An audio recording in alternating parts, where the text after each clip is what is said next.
I like the chandelier routine. That's almost like bird painting. I almost know for a fact that you use too much cologne. That's I do not use any cologne whatsoever.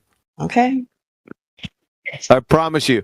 I still have my Polo in there. It's like 25, 26 years old, same bottle. Well, you just gained some points in my book because I cannot stand it when people wear perfume and cologne. I hate it. Same. Mm-hmm. And I think it's small, and that's fine because they're trying to do a positive thing, but they don't realize it's negative. But don't lie, Chewy. You've got high Karachi and a whole case of it, I right? do not. I do not.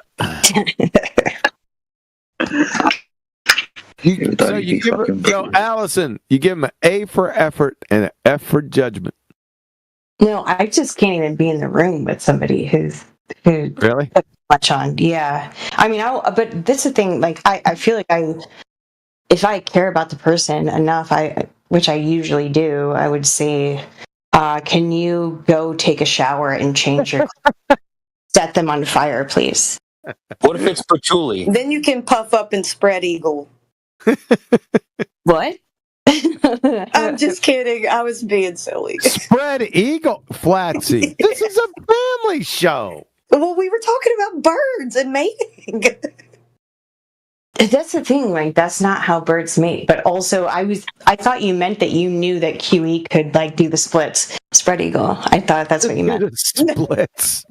God, I did not need that visual, but not now. I don't need these visuals. Fucking QE doing the. Not now, splits, love. Man. Not now. Don't even talk about that shit. My wife, before we got married, she said I should be bronzed. Let's be clear. Like pro baseball players can do the splits, so that's not like a. I'm not. That's an achievement. Ma'am, I'm 61 years old. If I would try to do the splits, I'd crack my torso in half. Mm-hmm. Yeah, I don't want that for you. Yeah. I don't think I do. Maybe. We'll see. There ain't no splits happening in my future. Shut up, Flatsy. What? Said shots fired. Shots fired. Did she say something negative? She said she didn't know if she wanted you to split your torso in half yet. Well, I mean, do you need a hip replacement and you've been putting it off? Then I'll tell you what. It's a damn ironic thing you said that. So we had a snowstorm here back about a week and a half ago, 2 weeks ago, and I still got my young mind, right? And my driveway is like 50 feet by 25 feet wide, and it was about 6 inches of snow on it. So I said, listen, I'll shovel the driveway. There's no problem. So I went out there. I shoveled the whole driveway. The next day, I was like, fucking hip hurts. And it hasn't stopped. It was hurting like the dickens today. I was like, what the fuck? But that's the irony of that. Now, I don't know if I need it replaced, but I got some issues.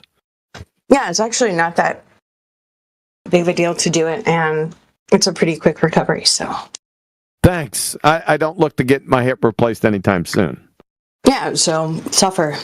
Although, suffer. Son of a bitch. That I just want to let you know that I'm available for old-timer benefits at the end of this year. It's unbelievable. I'm a friggin' senior citizen for. So stick it out then. Yeah. Oh wait, that doesn't involve insurance. You're saying like at restaurants you get 20% off or something. No, I'm saying that I'm available. I can collect Social Security within next year. Oh, okay. Well, you know, you're still kicking. You're still Shut up, Mayor. Yeah, I'm still kicking, Allison. Shit, I got an archery tournament in the Woodline on Saturday this week. Archery tournament. So I'm not, in the rocking chair just yet. Yeah, fortunately or unfortunately, you're still kicking. Fortunately. Okay. as far as you know. Right. All right, good for you. And somebody's going, you know what? Somebody's going with me. Oh, he's not in here. There's a person that hangs out in these hangouts. He's coming with me. Says who? So I'm so curious. I'm sorry, I just put like a bite of food in my mouth. I was fasting, so I'm starving right now. What is an archery tournament? Like, how does the archery tournament, like, what is the structure of it? Archery tournament, it's 3D targets. They're animals they're not real animals. They're 3-dimensional targets. That means they're made out of some type of hard foam, right? And they place them, you walk around the woods, and they have trails going through the woods, and they place these targets at distance. They usually go out to about 60 yards. So from, I would say, 20 yards to 60 yards. And on this particular range, it has 40 targets. It has 2 courses, 20 targets each. Then you shoot 20 targets, and then you're hungry as all get at. And luckily, you go back to where they hold the tournament. You know, the admin area, and they have a pavilion right there, and then they have a charcoal grill, and then they make cheeseburgers, man. Right? So by the end of 20 targets, you're pretty damn hungry. And there's 40 total? There's 40 total targets, and they're scored. What are the differences? So what makes it like a higher score or lower score? I'm just curious. I have no idea about those. Yeah, they have scoring rings on the targets. So the closest it's more for hunters, although I'm not a hunter, but I know where the scoring rings are. Sometimes you can see them, sometimes you can't. You got to estimate more or less, and they're scoring rings. So you got the 12 ring on this, but there's many different types of 3D. Well, there's 2 big types, but we don't need to get into that. For this one, it has one ring, one middle ring. It's about the size of a $50 for most targets. But a lot of targets are real tiny, so that size shrinks down to like a penny. Just depends. But I was wondering if the actual, like, where you were. So obviously, everyone knows what a target is, but I was wondering, like, depending on what the surroundings are, or the conditions, or what's required. Like, say you have to like face the other way and then turn around and shoot within 2 seconds or something. Like, is that scored differently? That's what I was wondering. That's what I was picturing. Reason. Okay. No, you just mosey on up to the where now they have flags on where you shoot. It doesn't. They're not timed or anything. Shit. What? Is that Quantum Eraser? What the hell? Quantum Eraser. Shut the. He wants an autograph. What's going on, QE? Your sister. He needs an autograph. Hey, man, what you doing in here, man? Your sister. Is she asking you about freaking your bows and arrows and shit? I'm wondering when somebody's going to ask her whether or not she knows the Earth's flat, or if she. Yeah, we're about to go full misogyny, Klaatu. That's not a piece of wood. All right. Oh man, sorry to interrupt. No, you're fine. So let me give you a visual on this. Who is that was asking me? Allison, you in live stream? I don't. Okay. Are you sharing? Can you see the chat? No. I mean, I'm on Discord. I'm actually just like jumping across rooms. I haven't been in this room for a while, so I thought I would come. You want your world history of where you're jumping in? Just get in chat. I posted a picture of one of these animals and where you shoot them. Okay. How do I do? I see it. She belongs to the VC. I see. A bear. Okay. Well, that's I don't shoot that one, but that looks kind of strange target. It looks like a bear to me. I don't know. Maybe it's like a. I don't want to do this one. Ground slot. 3D archery target IBO. Okay. So hold on a second. Listen, we're going easy on you right now, Allison. We're about to cook here in a little bit. No, you're good. You don't even put any energy into that. I have a hard stop in 5 minutes because I have to go do a thing. But Oh, you a flat earther or no? No, but I do know. Why not? So Crit, Flatsy Klein, although I've never, we don't talk very much, but I've definitely known you from being in here. Jedi Carnivore, hi. Chemo Beats, Are you a blue hair on the feminist? whole list or what? Yeah, you only got 5 minutes, bro. You only got 5 minutes. No, I'm almost done. Hi, T. I just wanted T-Dub and T. I wanted to say hi to everyone I knew from in here. So, Are you a blue hair feminist? What is that? What the? Are you taking over or something? Shut the hell up. She only got 5 minutes, bro. We're about to cook right now. Care Bears, shut the hell up. See this raccoon, Allison? Yes. I used to knock the shit out of this target. Oh, I see. Gosh, now you see that? 400 yards. Or wait. It ain't 400 yards. I told you from 20 to 50. No, you didn't say 20 to 50. It was like 3 pool lengths. I said 20 to 50. Okay, I thought you said 60. Oh, I did say 20 to 60. Okay, but this is a small little mongrel. They don't usually put him out there at 60 yards. He'll be at the most 35, but he's a small guy, right? Mm-hmm. So you see the scoring range How here? in the heck do you do that from that far? Yeah, that's crazy to me. Yeah, it's a lot of fun. I like trying to hit that damn thing. I mean, that takes it. Yeah, it's not even just liking to hit it. It takes skill and precision. Yeah, no shit. I'm a skilled archer. But you know the real pisser? You know the real pisser with this? There's not any identifying mark, so you get what you get right here. And my old eyes, I can't see that shit. So I have to, in memory, know where it is. Right? Like seeing it 2 inches from my face, I can't see the target. Exactly. So, like, I Come on, can't. Keely, bro. We gotta cook her, bro. She only got 2 minutes left. We gotta cook, All right, bro. okay, so you know what? We should Shut the hell up, Bear. No, dude. We gotta cook, dude. We should let Creation Bear cook me for 1 minute. Go for it. 1 minute cook session. All right, cool. Thanks. Hi, nice to meet you, Alice. Yeah, likewise. I do have to show her my bow. Oh my. Go. Oh my. Listen. Whip it out, dude. Okay.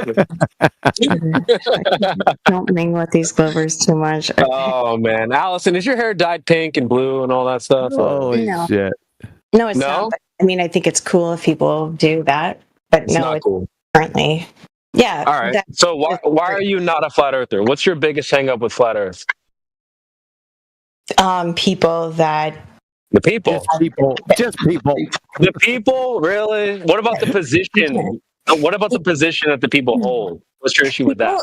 Hey, hang on. What I was going to say was, and this is not, you're not going to like this, but it's here we go. it is simply people who have been to space and seen. Oh my God. Oh God. That's hard, I know.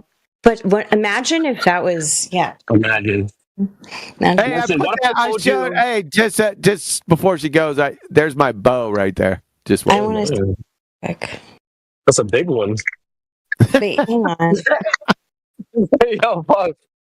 How do you even? No, but Allison, What did I just walk into? what if I told you that outer space is not real? It's not real. I would say, why do you think that? I don't just think that. I know that. Sure. Why do you know that? Gas pressure. You know the reason why he knows that? Shut the hell up. The reason why he knows that is because it violates the second law of thermodynamics. Facts. So why do you know that? Why do you know that you can I trust just told you. She just told you. Yeah, why do you know you can trust the second law of thermodynamics? Because it can't be violated, ma'am. All right. Why? Do you have hair? Do you do hairspray? You wear hairspray? And stuff? Hairspray. Why can't it be violated? I'm curious. Do you have hairspray in your hair right now? I don't, but I'm willing to put it in. You like? All right, so you use hairspray. Okay. For this conversation, do you want me to put it in? I can.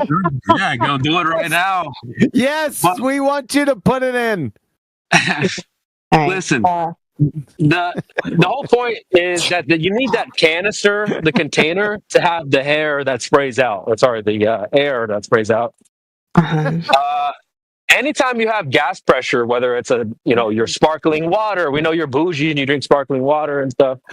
You need a container for that too, right? So if you open the sparkling water and just leave it open for like a week, well, it goes flat. No pun intended. You need the container for the bubbles and the pressure, etc. So the air that you breathe right now outside also needs a container like the sparkling water. So yeah, you might want to pinch your arm a couple times because when you go outside, you're inside, dude. There's no outer space. That is fake. That is a fictional setting for books and video games and movies. Did she put it in yet? Hey, yo. Okay, so is there a pressure gradient on Earth? Here we freaking go. Well, to even have a pressure gradient, you need pressure and a container, ma'am. Just like, for example, if you have, like, you're talking about slicing up the gas pressure, basically, right? So let's think of a banana. Pause. No, right? gradient isn't slicing. Ma'am, right? listen. Yes, it is. Just listen for a second. Sir. Yes, sir. Okay. So it is yeah, I get it. Just let me explain. Like putting it into different category, like level of. No. Listen, so let me just explain. Just stop yapping, please. Can you clarify what you mean? Yeah, I got you. So you're talking about slicing up the atmosphere, slicing up the gas pressure into different gradient or slices, or however you want to look at it. Okay. I'm going to give you an analogy. So me and you, we have a picnic, and we're having banana slices. Yeah? Slices of banana. Yeah? You understand that? Well, to even have those... pick up the banana slices and I throw it at your face and it sticks to your cheek. Oh, yeah, girl. I like it. That's how I like it. Yes. But point is this. To even have those slices, well, you need the banana and the peel first. Right? It has to come from a peel. You open the peel, then you have the banana, then you slice it. Now, the gas pressure is the same way. To end up with slices of the gas pressure, your gradient, well, you need the gas pressure and the container also. So you don't get banana slices unless you have banana and the peel that it comes from. So that's how the gas pressure works also. It doesn't matter if you slice it up. It still needs a container, just like the banana has to come from the peel before you slice it up. Well, you don't just spawn banana slices out of nowhere. It has to come from a banana that opened up from a peel. Sure. So, but gas pressure, like molecules bouncing off of something and bouncing off each other, it has nothing to like that. I feel like that's. I don't want to say it's a shitty analogy because I do appreciate Not really.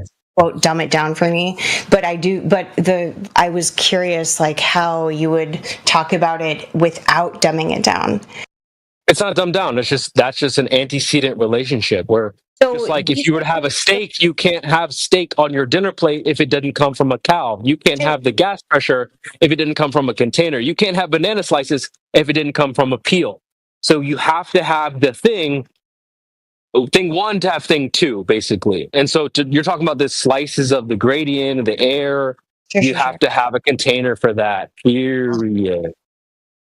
Yeah. So what like I would love for you to give me a take home point for this. So it's basically you're saying there has to be a peel for you to be able to cut it in pieces. Yep.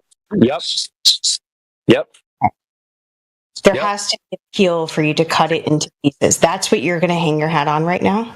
Yes, 100%. Yes. I can't even, like, to be honest with you, to have gas pressure, you require a container. Dude, I can't. Yeah, but the analogy is the banana slices, right? You can't have slices of banana if you didn't get it from a peel first. There is no such thing as peelless bananas out in nature, okay? They come from a peel, then you open it, then you slice it. The gas pressure is the same thing. You have to have a container and then have slices off the inside. Go ahead. Can I slice my finger into slices? Oh my God, man. Just focus, please. Yeah, then the blood will come rushing out because it's not contained anymore. But can I do that? Do I need something else to achieve that? Can I cut something into slices? Okay, so maybe a finger is a bad example. I don't think it was actually, but okay, can I cut something into slices? without having a peel or an enclosed space. You're talking about gas, specifically, about layers of gas pressure gradient. He's trying to point out to you that to have gas pressure, I have to say gradient, yeah? To have gas pressure, you require a container. Yeah. Even to have a gas pressure gradient, you still need the container. Yes. Because people do this all the time. They're like, oh, but what about if I have slices of the gradient or slices of the atmosphere? So Well, you can't do that. And when it comes to the atmosphere, what does a container mean to you or to anyone? Not gravity. What could it mean? Not gravity. Are you asking us what's a container? Come on, dude. What the hell? Oh, did you put it in yet? Are you asking? Are you saying that context doesn't change what a container could mean? Yeah, it doesn't. Container's a container. It's a physical barrier. It contains. Okay. Yes. Okay. So there's no such thing as a container that isn't. What is A physical? container. Yeah. What is a physical? Yeah, it's made of matter. Okay, so everything's made of matter. Move on.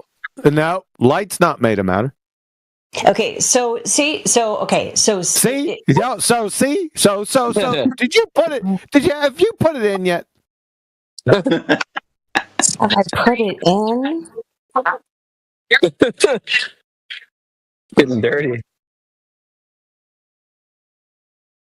What? Light's not made of matter, Fry, for God's sake. Okay, so Good grief. is it a possibility for something to not be like? Okay, so what I'm picturing that you're saying is something that needs to be like touchable, where you feel, right? Bro. Have you ever touched a cow before? Ma'am? So yeah, stay on topic. Yeah. No, it is on topic. You probably have eaten some steak in your life, but you probably don't really interact with cows that often either. So the point is that you can't have the steak without a cow. You can't have the gas pressure without a container. You don't need to touch shit to know that it exists. That's my point. You can't have steak without a cow. You can't have gas without a container. I cannot believe that this is what you're hanging your hat on. I'm actually, yes, I am. So having been believe it, ma'am. Coming in here for a couple years now, that's absolutely no. You know what? Because you actually do seem sweet. I don't want to, but that's probably the worst explanation I have ever. It's not the worst explanation. You have eaten steak in your life, I guarantee it, and you have probably not really interacted with a lot of cows. Okay? And the steak that you ate the cow is dead. It's gone. You ain't touching nothing except for the fillet on your plate. Now, that's the same thing as the gas pressure, the air that you're breathing right now, but you're in here asking about touching a container. You don't need to touch it to know that it exists. So actually I was asking you a question, and I think that, like, for the next person that comes in and has this conversation with you, do not use that one. No, I'm going to use it again. Yeah, definitely use it again. It's W. Yeah, it's W. Honestly, it's a perfect analogy. If you don't get it, I mean, dude, I don't know what to tell you. Yeah, it's hard for me to get. How do you not understand that? It's better if he said, "How do you don't understand something?" That's not a good question. You can't have a it's better. Just relax. Relax. Yeah, no, it's facts. You can't have wood without a tree. Facts. Oh my goodness! Relax. Yeah, relax. He should have. Shut up. Excuse me. Shut the fuck up. Okay, I don't. Ma'am, shut up. Ma'am, just relax. All right, maybe just make some sandwiches real quick, and we'll get back on track. Oh my God, you got diarrhea in the mouth. I said, hold on 1 second. I'll clear it up for you. Fuck. Did she leave? Yeah, get your dumb ass out of here, diarrhea of the mouth, and go put it in. Bro. This is too funny. Fuck. Why did she say that was a bad analogy? That's like the best analogy. You shouldn't have used steak. You should have used filet mignon and explained it to her. You can't have filet mignon. You got the same damn problem, don't you? I mean, dude, listen, man. I'm trying to eat some Precious. All right, just Right, but you can get steak from many things. It doesn't Oh, have like to be Yeah, I hear you. shut up. You can get steak from many things. It doesn't have to be a cow. But if you say filet mignon, then it must be a cow. Follow? Yeah, I get you. I mean, she sounds kind of bougie. You know, she probably only eats filet mignon type shit. But She's like she's like an inside girl. You know? oh my. She's an indoor girl, I should say. Oh, yeah, like an indoor cat. Yeah, I got you. My Holy smokes, dude! What the? Yeah, you should All right. being young. She's the one who has her father's a scientist of some sort, and we're trying to get her to get him in here. LOL. A scientist? Yep. I remember her from back in the day. She's a real pinprick. She was the one who kept ushering a lot of the people out of the VC on 24/7 and into that chill chat. Oh. Elijah be simping that girl big time. Ew. Was he? Stepping that girl. Uh-oh. We don't do that over here. Flassy? Is that Flassy? Yeah, that was Flatsy. She was talking about Spread Eagle before. And then she tells me that I can't do it's a family show. Off topic.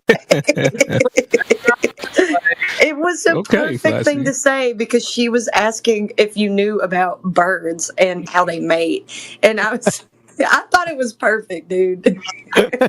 Spell it, Fratsy. Prick.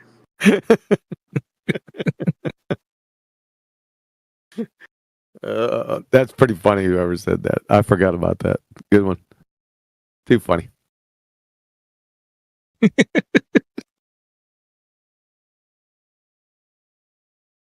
You have to give a better explanation, Creation Bear. You should have said it was a necessary antecedent consequent issue. So the necessary antecedent for filet mignon is the cow. Just like the necessary antecedent for gas pressure is a container. So you got to be quick because they got diarrhea of the mouth, right? You got to get your point out quick and make sure it's right on point. Get it out, get it in.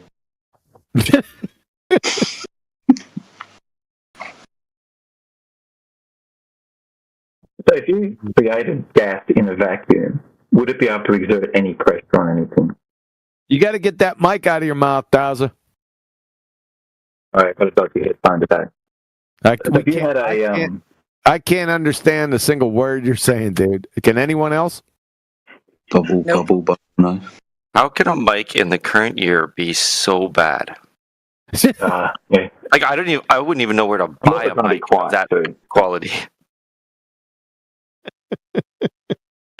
Where'd you get that mic, Dazza? Out of a Cracker Jack box? Touching dirties, call me Kobe. Lethal weapon, Danny Glover. I tip a faggot over you a snitch. Undercover, fuck your bitch under the cover. I'm a trophy like the thunder. That'll be it. That'll be it for him. Got us off the Dazza topic. That was atrocious. Yeah, I hope that sound cloud gets deleted. Is that better? A little better. Just back away from it a little bit. Back away. Okay. There you go. Yeah. Right. So. Oh, yeah, now you sound delicious. Yeah, I just switched from I just got some headsets that aren't great for voice. So if you were in a vacuum and created gas, so you had a solid and you vaporized it or whatever, would that gas be able to exert a pressure on anything? Yeah. Yeah.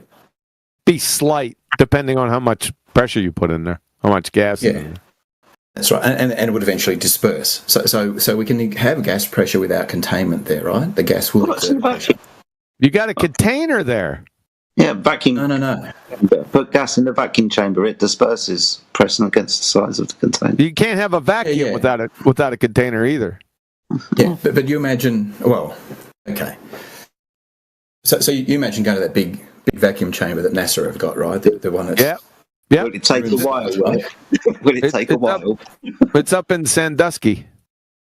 Yeah, and you sit in the middle of that, and you've got got two things. You've got a sample of material and a pressure transducer, and you vaporize the material, turn it to gas. Why don't you just fart? You could, except it's hard to fart in a vacuum. So I'll tell you what, you try some of my wife's bean soup, it ain't hard at all. So as that gas is dispersing into the vacuum, anything it collides with, it will exert a pressure on. Yep. Yeah, it's going to have physical collisions with the other gas molecules. Yep. And the container. No, it'll also have physical collisions with the pressure sensor as well, right? And the container, the sensor, everything eventually, depending on how much gas is in there, yes. Yeah, and what the volume is. Yeah, but while it's expanding out, and even before it's reached the walls of the container, it will be able to exert pressure on things because the pressure of a gas is caused by the kinetic energy of the molecules, right? No, gas pressure is caused by its contact with other gas molecules, other objects, and the walls of the container. Yeah, but if it's got no kinetic energy, it can't exert any pressure. It always has kinetic energy. Yeah, and the energy and the pressure is that it can exert is proportional to that kinetic energy. Yes. Yeah. So while there's gas with kinetic energy, it can exert a pressure, even if it's uncontained. You can't have gas without kinetic. You can't have gas without kinetic energy. Yeah. So we probably become solid then, wouldn't it? Yeah, you can't stop gas molecules unless you get down to absolute zero, but that would violate the second law of thermodynamics also.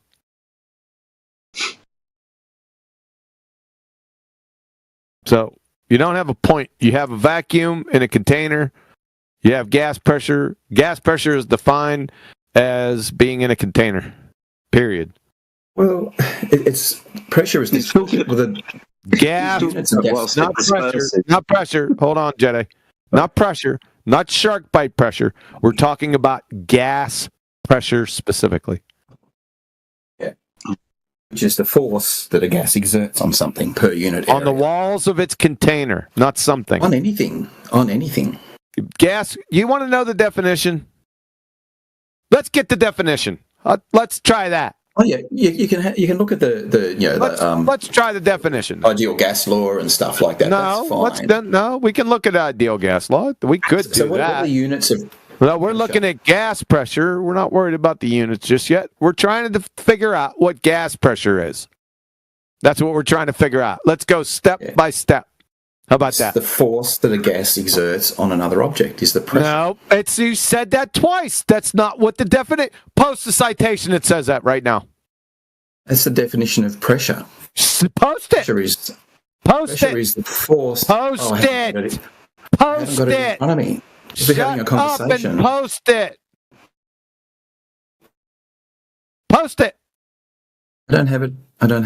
Well, go get it. Then we don't believe you. You're just making shit up. In engineering, force is pressure. Engineering doesn't have anything to do. Engineering doesn't have anything to do with the second law of thermodynamics. It stands alone.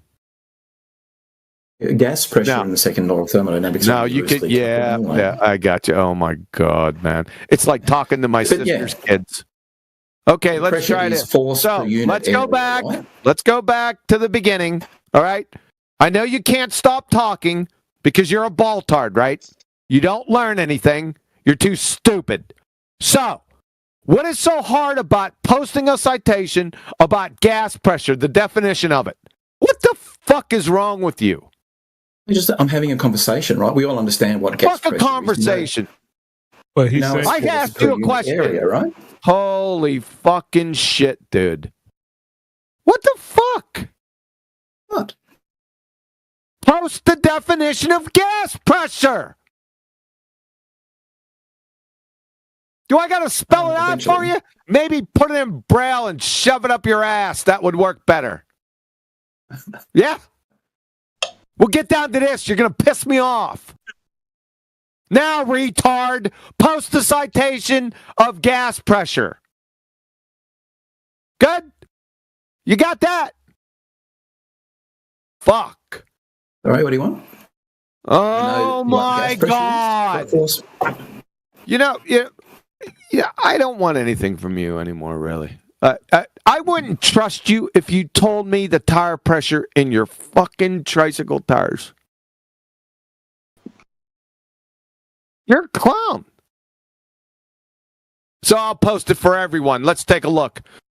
From Elmhurst University. Thanks. We had enough of you. Okay? Thanks.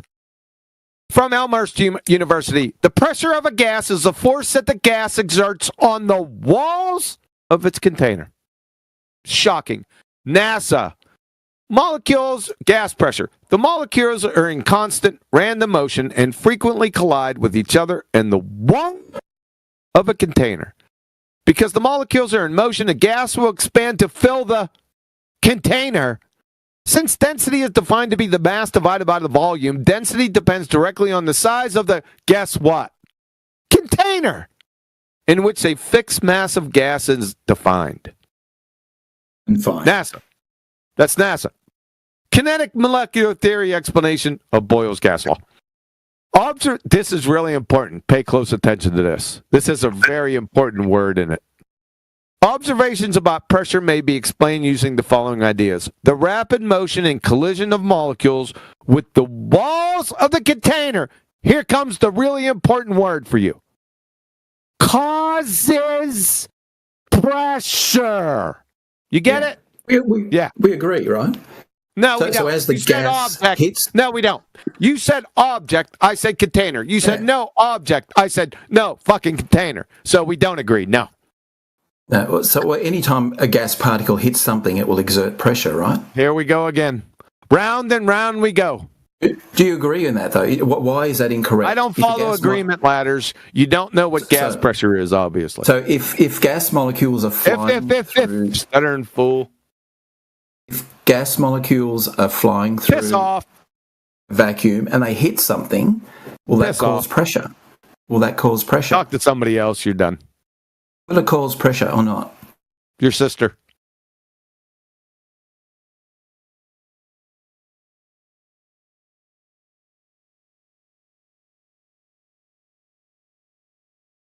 That was fun. It was definitely something. I mean, it's like talking to like 3-month-olds, right? It just you can't even simple words are difficult.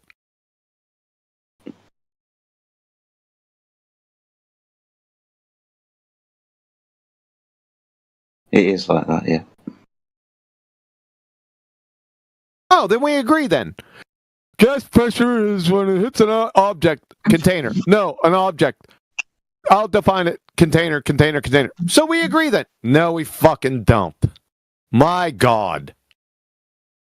But the container is an object, Huey. Right? We're going down that road.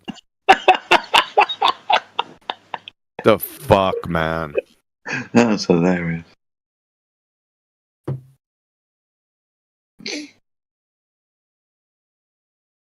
The most frustrating thing is their such willful ignorance.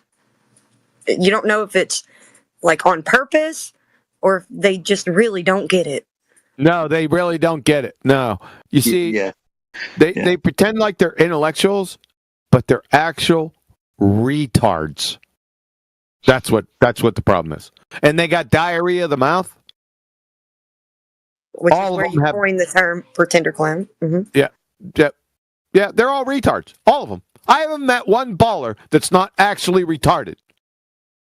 Not one. Not a single one. Show me one. Show me one. Let's evaluate them. Most are F70, ICD-10, F72 codes.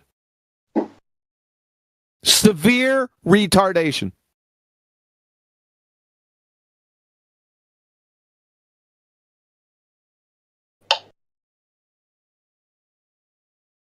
Get a mental health professional in here. We'll go over the ICD-10 codes, and then we'll provide them examples, and let's see what they say. I already know the answer.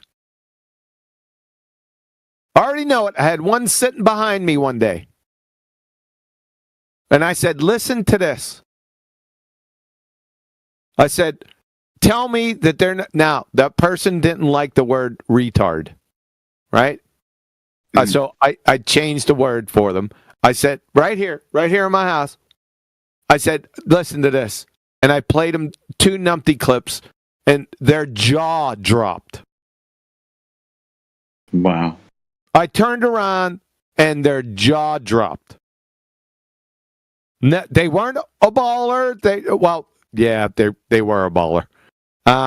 But they had no skin in the game. I just wanted them to evaluate it on coherency and retardation. And what she told me was they need to be institutionalized. I'm serious. Wow. Yep.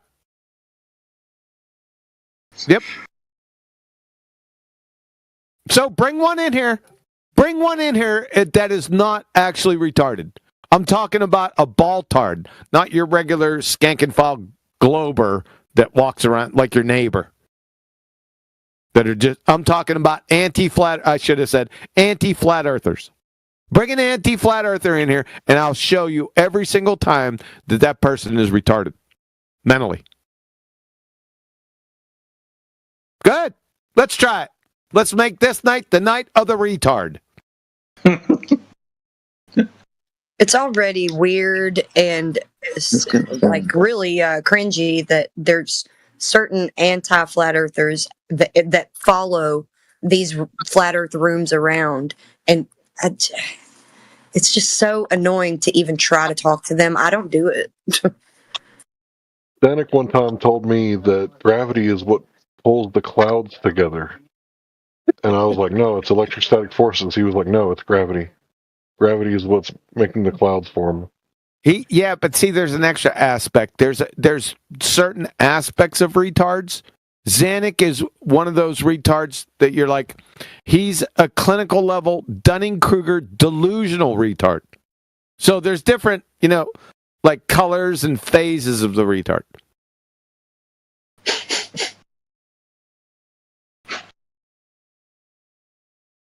I'll identify him for you. Just bring him in. Let me evaluate it. It'll only take about 30 seconds.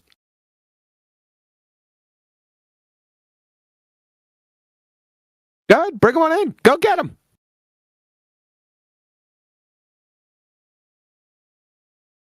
We have to wait for him to come in.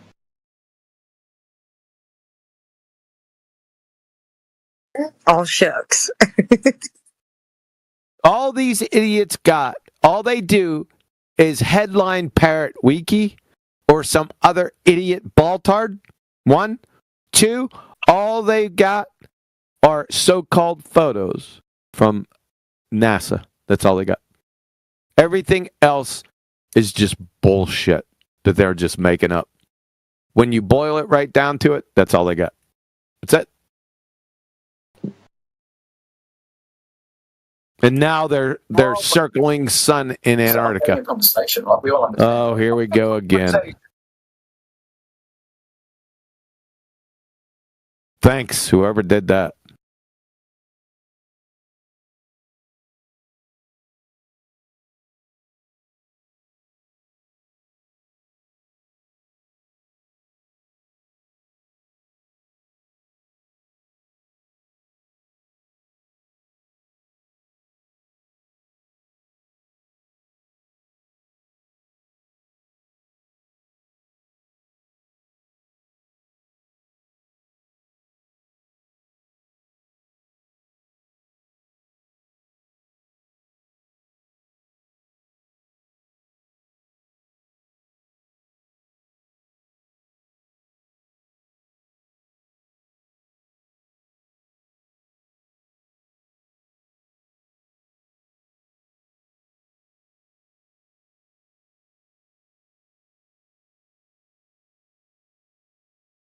One of the funniest things that happened back in the day when, I don't know, Sean the Crackhead Hawkins, and Jose JG Retard. Remember Jose JG Retard show? They used to have all kind of idiot baltards on there. You guys remember that? Yeah, I remember him. Had about 30 people in there. I always wanted to listen to fucking idiots, right? This one day I pull in there, right? And Sean the Crackhead Hawkins and Professor Phil Bell, which would you call Phil Belland, fucking retard. They're in there. Sean Hawkins brings up, have you watched Nathan Oakley's show today? He said that water vapor is a gas. And all of them started laughing. This is the level that we're at here, ladies and gentlemen. They all started laughing. You can hear, I have the fucking video. I have it recorded. All started laughing. Then you got Phil Bell respond to Sean the Crackhead Hawkins and say, that is the dumbest thing I think I've ever heard. What? Wow. That water vapor was a gas. They were making fun of Nathan because of it. Wow. You see, that is beyond clinical level Dunning-Kruger fuckwit retard. It's so far beyond that. They haven't classified that yet. And then has the mind-numbing audacity to show his fucking face after that. So, yeah, they need to be institutionalized. Yeah, They're fucking all of them are retards. All of them. Bring one in here. I'm going to show you.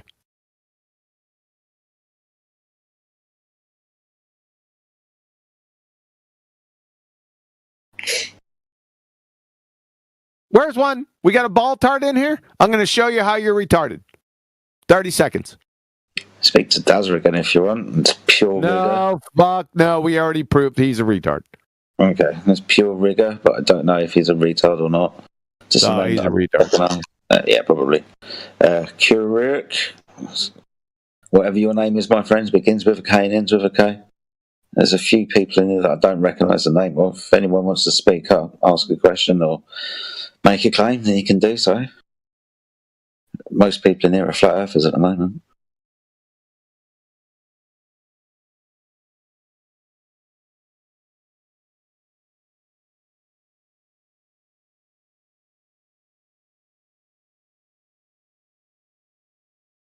Somebody called Surfside. What up, Surfside? Shaggy, 420. Sergeant Larson. Hey, mate. What's up, brother? Flat Earth, still, I know that. Nice mic. Ruh-roh, Shaggy.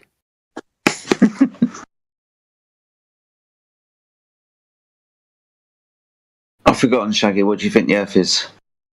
Globe or flat? I don't think it's flat. You don't think it's flat? No, he said, I don't think. I don't think He don't. He doesn't think.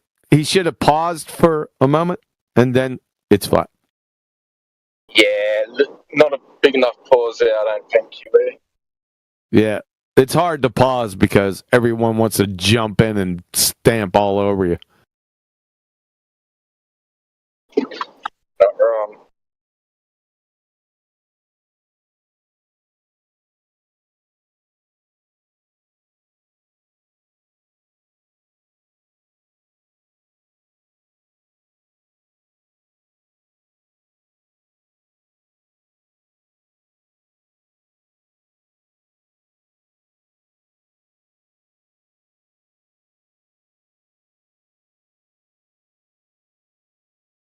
What I would suggest is to go back and go onto my channel, hit playlist, and go through the Numpty clips, all of them, when you have time. You know, when you're working out, just put them on. You know what I mean? I've done that a few times before. That's some funny shit, man. You want to hear some retards. There you go. All of them are retarded. All of them. Pretender clowns. Wiki headline parroting pretender clowns. All of them. No depth. Nothing. There's nothing there. And you got to remember, you see, all their scriptures are written for them. They can't go outside the boundaries, even though some of the morons do. But all their scriptures are written for them. They can't do anything. The story's already written. Follow?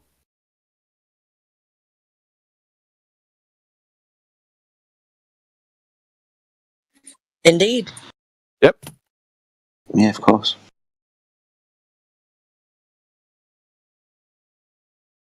There's no take backs. That's why it's so funny that we've got Bigger Ball Dave.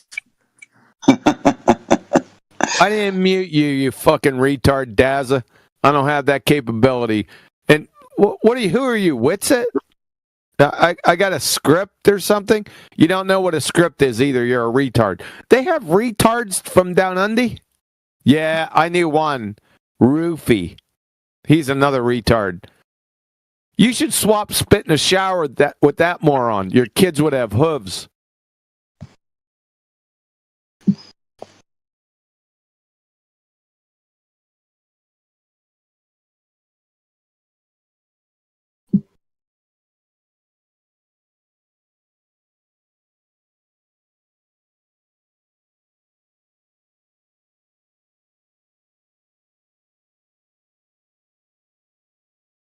Good for you, Majin. Is that how you say that? Or is the M silent?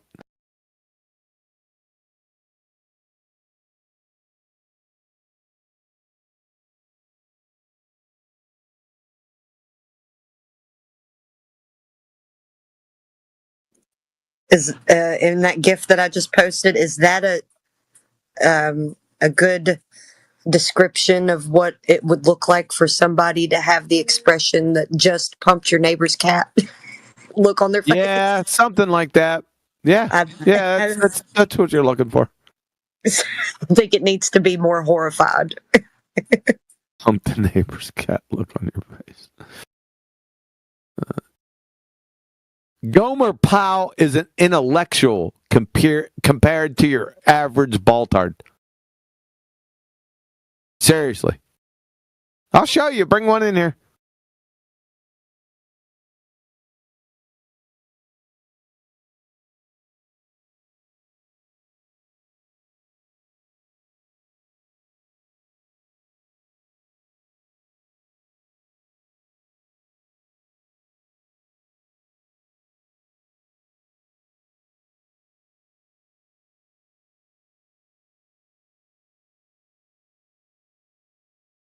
$10.32.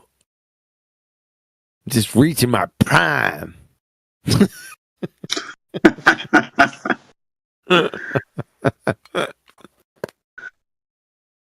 Somebody jumped in called Claire. Claire Annette. Wow. Channel, Hello. Claire. Hi, Claire. How are you? Oh, I thought you said clown. Sorry. Sorry, Claire. I stepped all over you. Go ahead. No, I don't know. I'm just here. I don't even know where I'm at. I'm just fucking here. Don't even know where you're at. Nope. I'm just here. I like the name. I like both names, by the way. Thank you. You're welcome. So, when you say you don't know where you're at, you saw the name of the channel before you jumped in, right? Yeah, I am aware of that. I don't know. I just, to be honest, I kind of just come in here. Do you know much about the subject regarding Flat Earth and people who say it is?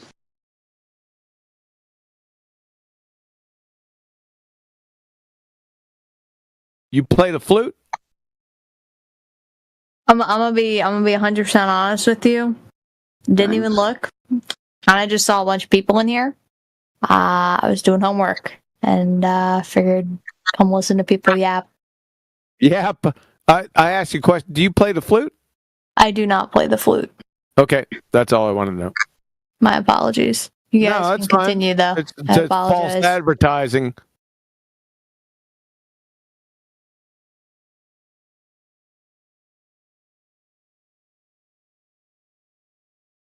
Claire, that's false advertising. You got your avatar as someone, a woman playing the flute. That's no flautist. Yeah, I don't have musical talent. I'm sorry. Neither does Flatsy, but you know who's counting.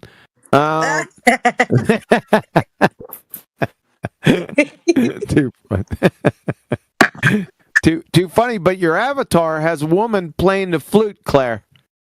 It does. That's false advertising. I'm sorry. All right, fair enough. I like Adam putting a guitar and like a record looking thing on my profile picture? It's so cool. Oh, the one where I get copyright strike. You're not going to see that one for a while. I mean, it's my profile picture right now, so I'm seeing it right now.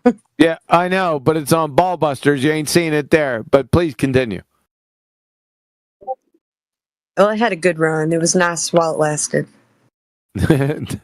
Platter says, play the flute or go on moot.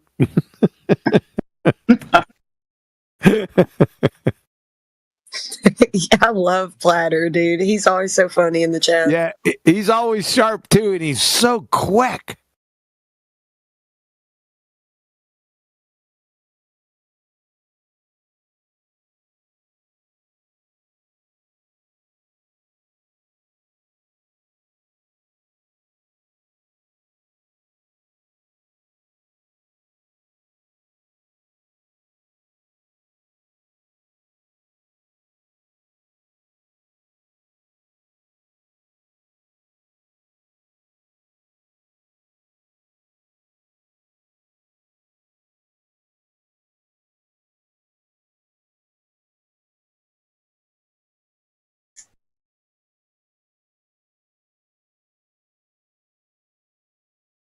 Dazza, you don't know what mass is.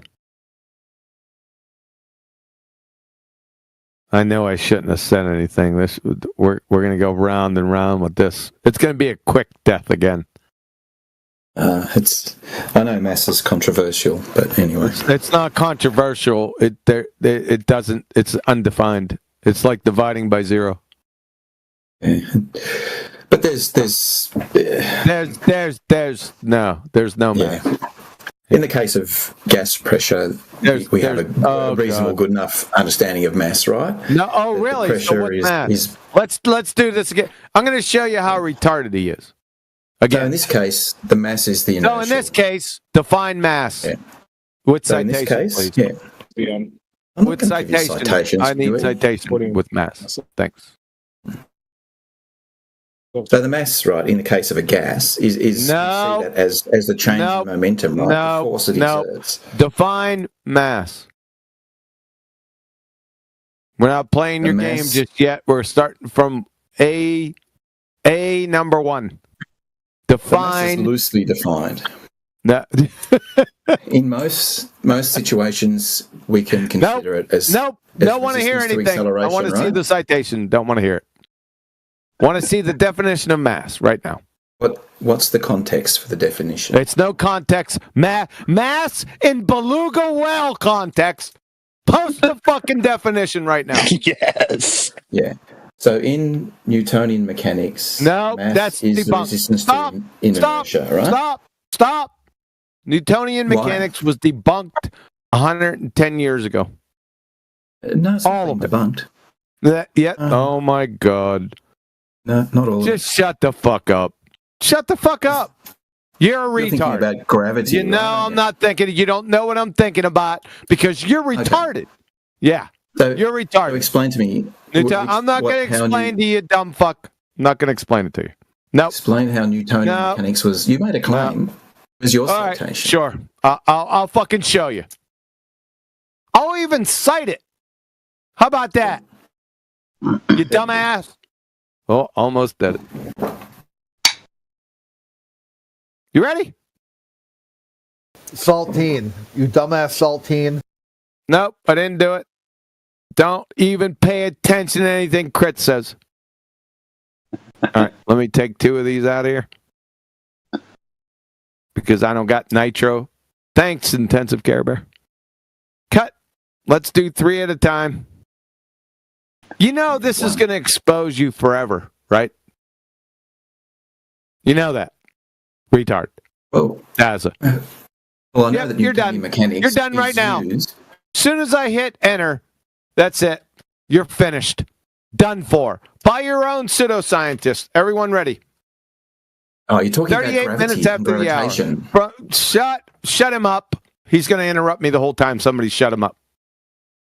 Thank you. 38 minutes after the hour. From his alma mater wiki, he said, before I get to this, remember he said, Newtonian mechanics is not debunked.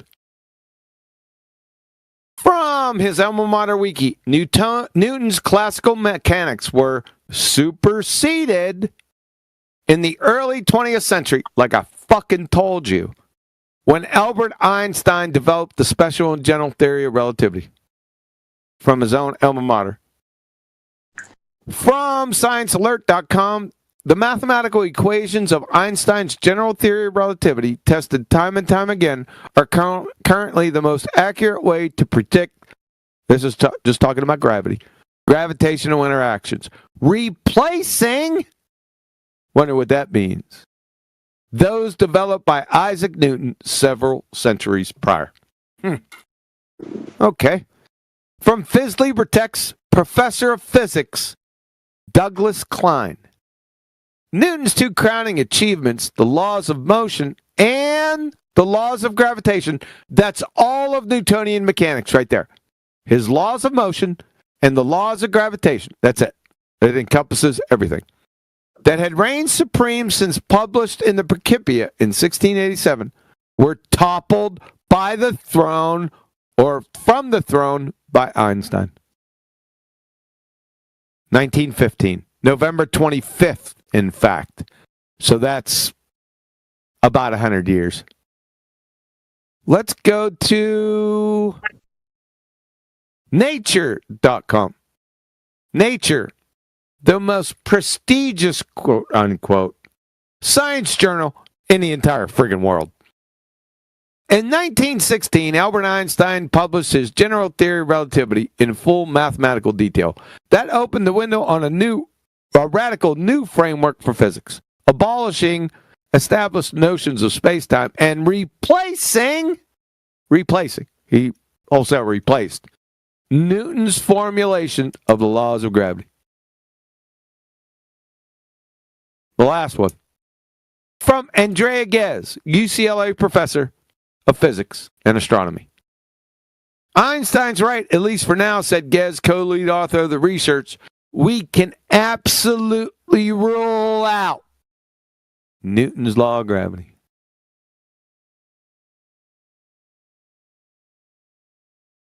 Done. You want some more?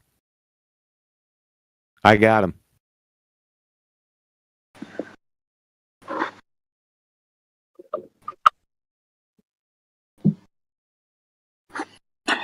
Yeah, he's just going to be ejected. He deafened himself because he didn't want to. He didn't want to hear it? Yeah, he didn't want to hear it. And he responded in chat, and it wasn't much, and then he responded and left. Just shut the fuck up. Shut the fuck up. You're a retard, Kravitz. You don't know. It's catching up, Dazza. Eric, check this one out. Yeah. Oh, QE, you told me that it was not gravity, that the whole of Newtonian mechanics was debunked. Yeah, I'm going to show you, right? Yeah, I just did. No, that's just gravity. I'm going to show. Not all of Newtonian mechanics. No, you missed the first two citations. Now I'm going to destroy you forever. No. At 43 minutes after the hour, Richard Feynman, lectures on quantum electrodynamics. The discovery of quantum mechanics first, and then in the behavior of light, and then in the behavior of matter, finally culminating in 1926 with a full equation of quantum mechanics, which told us, what did it tell us? That the laws of motion of Newton were not right. Let me say that again. What did it tell us? What did it tell us, Richard? Which told us that the laws of motion of Newton were not right. Then from the Caltech lectures, shut the fuck up. From the Feynman lectures, Caltech. But you walked right into this one. Even though the law F equal MA is false.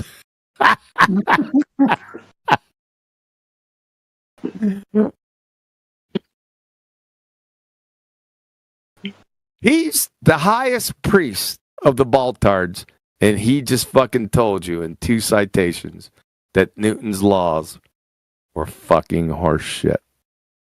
So why are they still used? They're not. Yeah.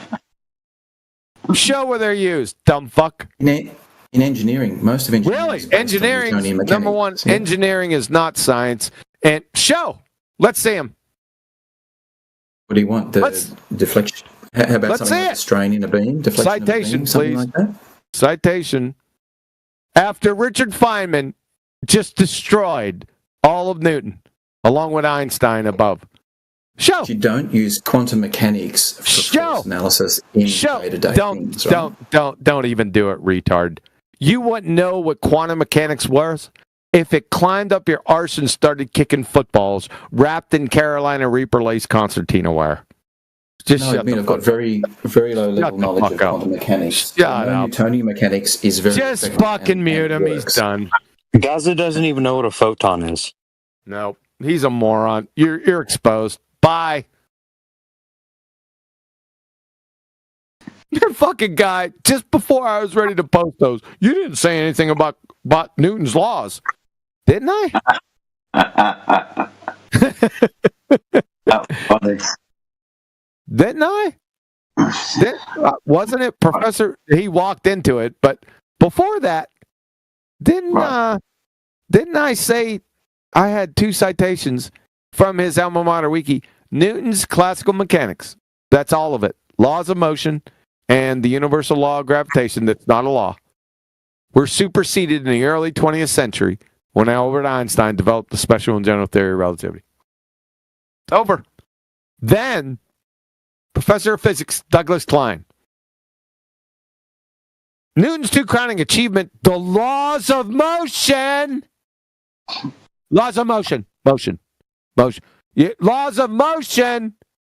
You hear what he said? The laws of motion and the laws of gravitation that had reigned supreme since published in the Principia in 1687. The laws of motion were toppled from the throne by Einstein. Like I told him 110 years ago. But I didn't say anything about the laws of motion. Are you hard of hearing, retard? Then you said it again, and I brought the friggin' hammer down, Thor's hammer, with one of your pseudoscientific gods, Feynman, who just took Newton right to the woodshed. Not only Newton, quantum mechanics took Newton, Einstein, James Clerk Maxwell, right back to the woodshed and treated them like redheaded stepchilds. All of it.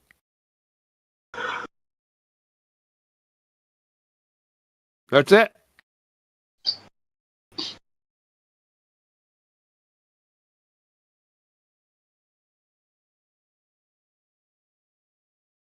Have a nice day.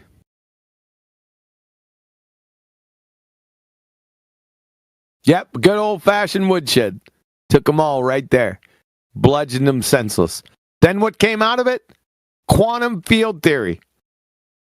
Which most people think, most morons, superficial wiki headline parroters, they see the word quantum in it, and they think it's quantum mechanics. Shout out, Witsit! Dumb fuck. So guess what quantum field theory is? Just take a guess. Anyone? A sad attempt to make gravity work. Nope. That's not it. What is quantum field theory? Remember I told you quantum mechanics took Newton, Einstein, and James Clerk Maxwell to the woodshed. Guess what quantum field theory is? Look it up.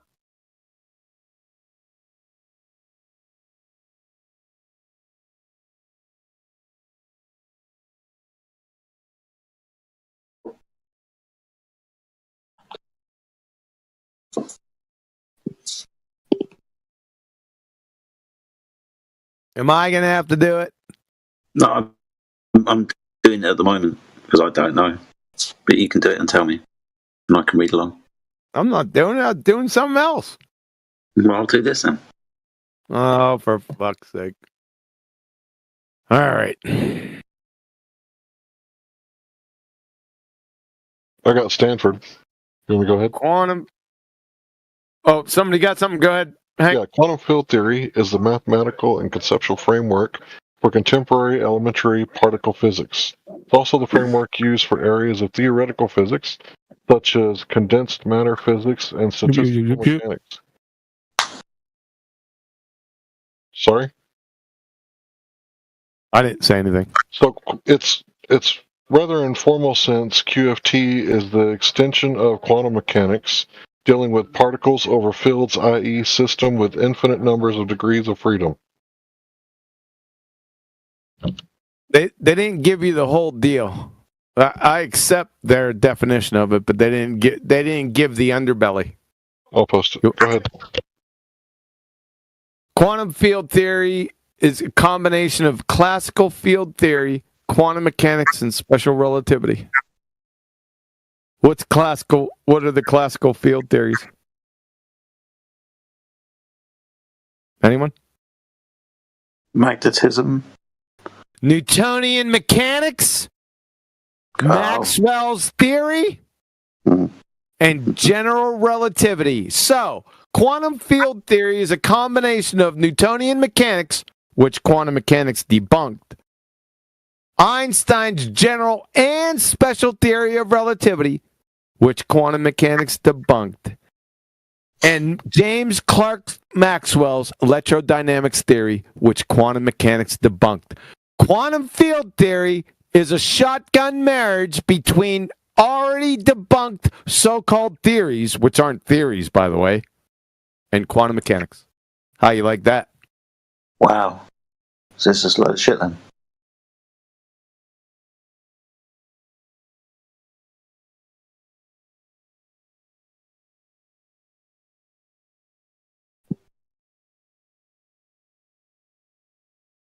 Breaking past that point. Coming down a little bit. Yeah, it's coming down. Get that $15. What you talking about, Bitcoin? Let's see. What is quantum field theory? I think Reg Joe is actually hot micing. My bad.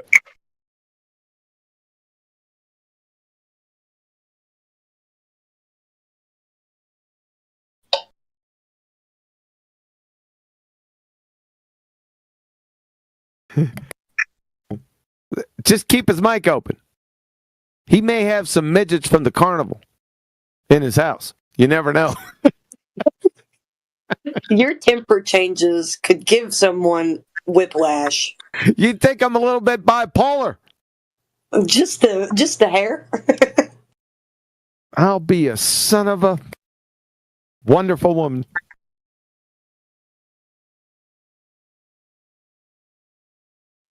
Oh, yeah, nice one.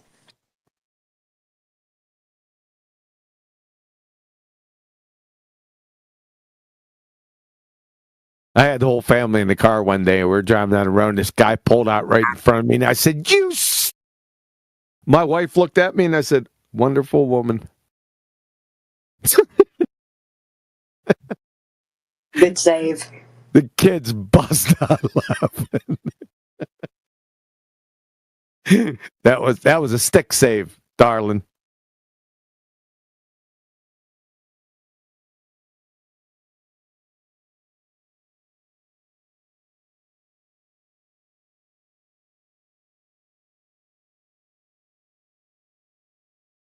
All right, we good? Anything else?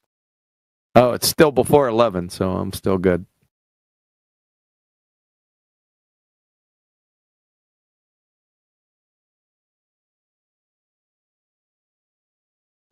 Just reading Daz explode in the chat. I don't read chat, skanks. No. Yeah. Of course. Except when he does. Yeah. Yeah, when I peek on over there. It's mostly garbage, anyway. Well, I just told my plumber that the Earth is flat. What do you say? I prefaced it by referring to water and how he has to do his drainage and everything. It's all based off the horizontal. And I told him that about the Earth is, 70% plus covered in water. And so I was like, so the Earth has to be flat, right? And the look on his face was priceless. Yeah, he couldn't argue with it. He's like, yeah, that's a damn good point. Was it just pump the neighbor's cat Oh, expression on his face? Jesus. This is a family show, Flatsy. Okay. It was pretty priceless because he's like, are you a flat earther? I'm like, yeah, man, absolutely. We all are, honestly. A lot of us just don't know it yet. Water's level, bro. But he kind of took the stance of like, oh, it's out of my pay grade. I'm not smart enough to really catch on to everything you're talking about. Yeah, right. Like, dude, I'm going over the basics right now, dude. What the fuck? I do something similar, but I have propane. As I don't have natural gas, I got propane. So I got a big propane tank out in the backyard, and every once in a while, now not in the wintertime, in the summertime they'll come and fill it. They'll have a couple guys in the truck, and they have that long hose, and they hook it up and pump it up. I catch them out there sometimes, and I just walk out there and say, "Hey, what's going on, guys?" Not much. I said, to have gas pressure, you have to have a container, don't you? And they look at each other usually, and they're like, "Yeah, that we're filling up a container right now." I said, "Yeah, I know." I said, we have gas pressure here on Earth, right? And they say, "Yeah." And I just look up in the sky. I say, "I wonder where the container is." Have a nice day. See you next month. They got these looks on their faces like, oh, shit. I mean, you basically hooked up the electrodes to the brain. Clearance. Yep. Yep. There's no need to say I'm a flat earther or flat earth or anything. I just look up and say, I wonder where that container is. Have a nice day. I do it every single time. I don't say anything else. I just walk away. And then peer back through the window.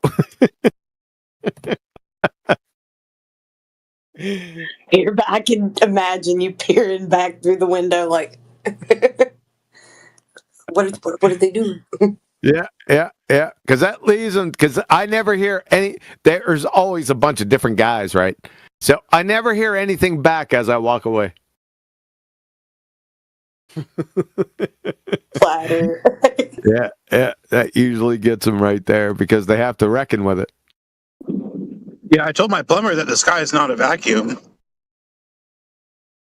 Well, what's a plumber going to know about that? I did it with damn propane tank filler-uppers.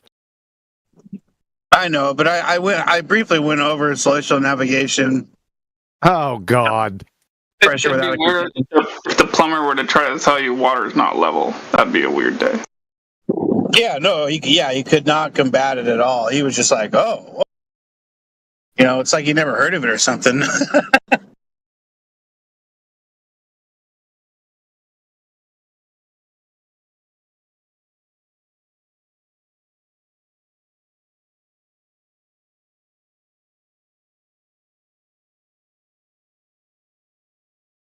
A real world flat smack is 1,000 times better than an internet flat smack. I just have to say.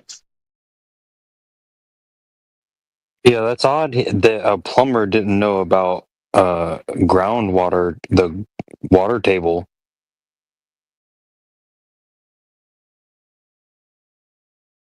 A water table? You eat dinner on that?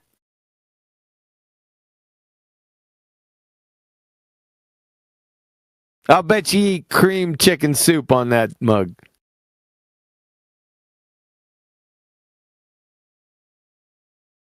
Oh, hey, you ever had good cream chicken soup sandwiches?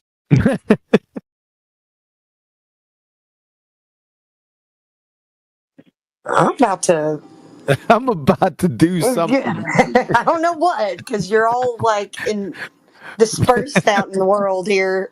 But I'm gonna do something.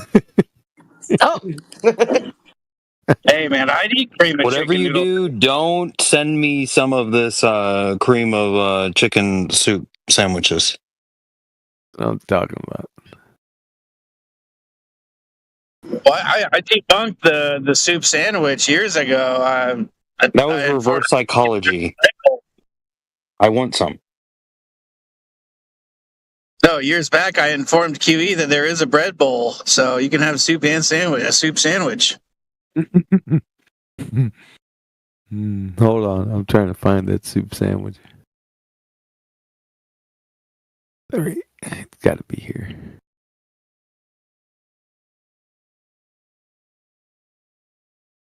And I found everyone but that. What the fuck?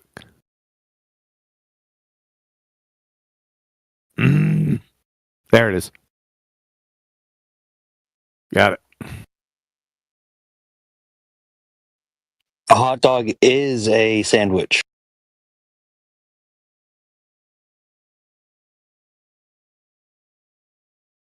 See, Flatsy, classic chicken noodle. Doesn't have any cream in it. Listen, there are plenty of people who like to cream their chicken noodle soup. I'm not the only one. Dude, buddy. Betty made that thumbnail for me. It's good. I miss Betty. Betty, come back. Hey, I had a question here for QE. Give me 2 minutes, man. I'll be right back. Yes, sir.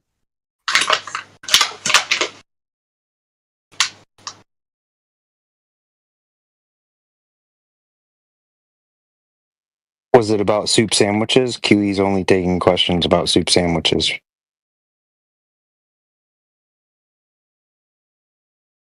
No, it was not in the regards to the soup sandwich.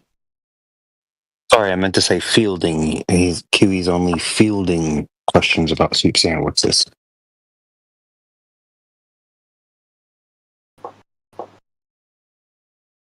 Hello, everybody. Hello. How's it going? Okay. How's it hanging?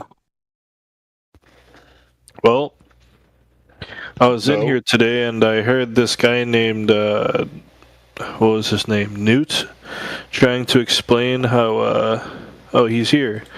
Newt, would you like to share your revolutionary quantum field theory mixed with general relativity? It's absolutely groundbreaking. Yeah, I actually signed off my workstation after the guy muted me and kicked me earlier. Yeah. Well, you're spreading pseudoscience, so call it that. Probably I'm not going to show any evidence. Yeah.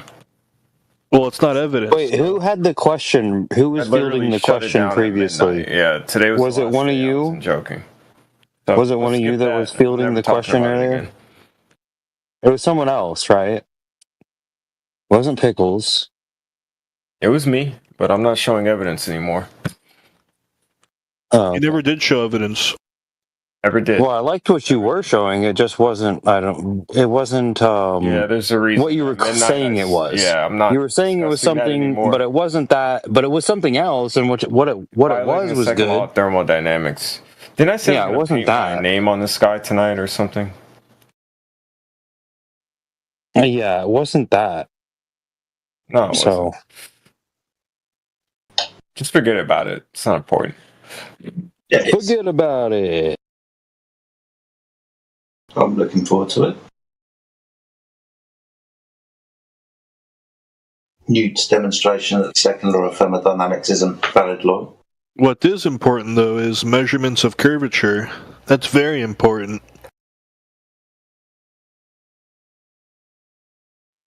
No, kind of new. Pickles doing a DJ sort of set. That's more important, really.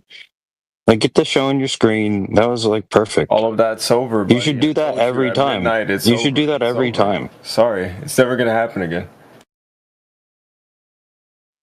Well, I hope you filmed it. It was beautiful work. Yeah, put it on your YouTube channel.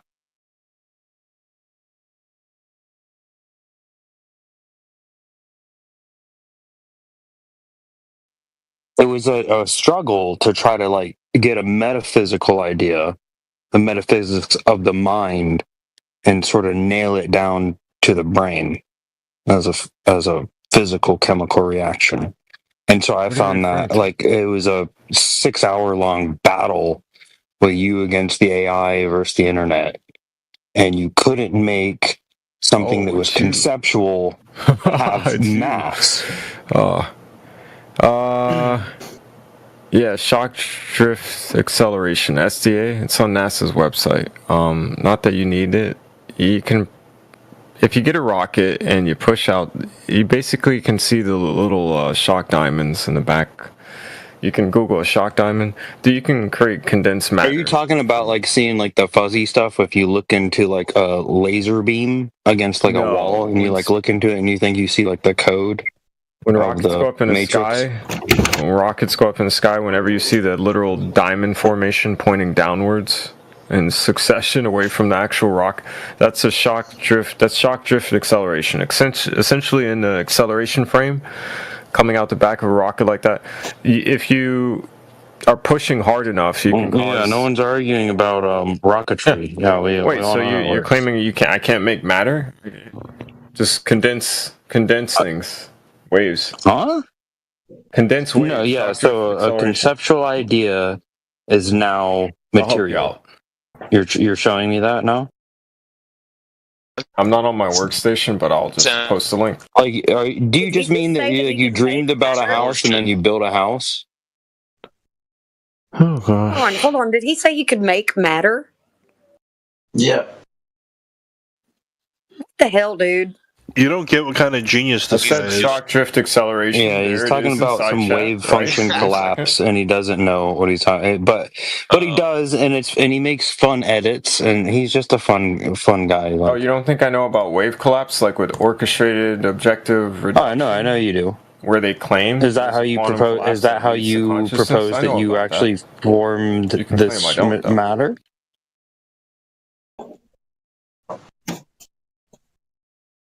So that's the concept, and then I told you to look at a rocket, and I told you to look at the condensing. Yeah, there it is. So where did I lose you, bro? Since side chat. Well, when you tried to say that, like, a rocket propellant is a photon. I didn't say that. I said I can.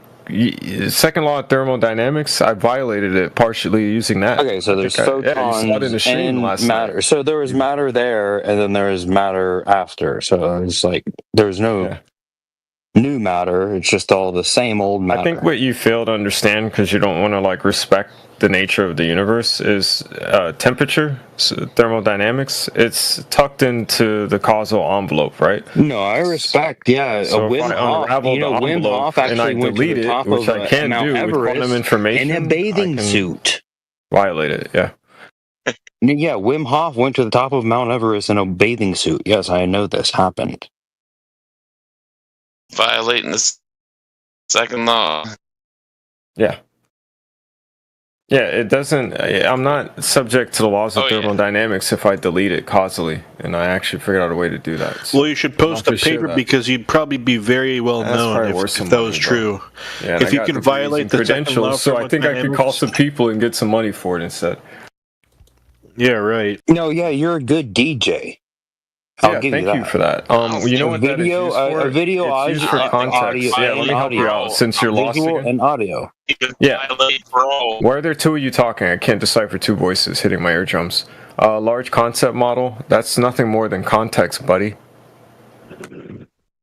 Thought I was skitzing out or something? No, that's actually no one said that. No one said that. Hold on. Yeah, You know what you do? You get I an feel HDMI like capture you're card. being I'm trying to explain paranoid. it to You're you, being but you're paranoid talking right to now. me. I'm not giving being you paranoid. I'm compliments. explaining it, but you're talking through me. You take an HDMI capture card and what you saw on the screen, I can have another computer look at the same screen in real time and parse the frames and add context to a very deep problem that I was doing calculus for.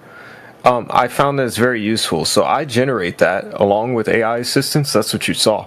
So if you're wondering why it was cosmic, physics, religious, God, wars in heaven, and all No, that no, I stuff. wasn't wondering at all. I was following along with the context. Yeah, I was following along with the contextual clues. Yeah, I took loved what you it. I guys thought it was claimed great was work. flat Earth, right? I tried to realize what that would be. I saw it as the Gaia galactic collision, and I really got to work on how we got to here, humanity. Yeah, conscious. Sounds like Prime Wave Zero by Terrence McKenna.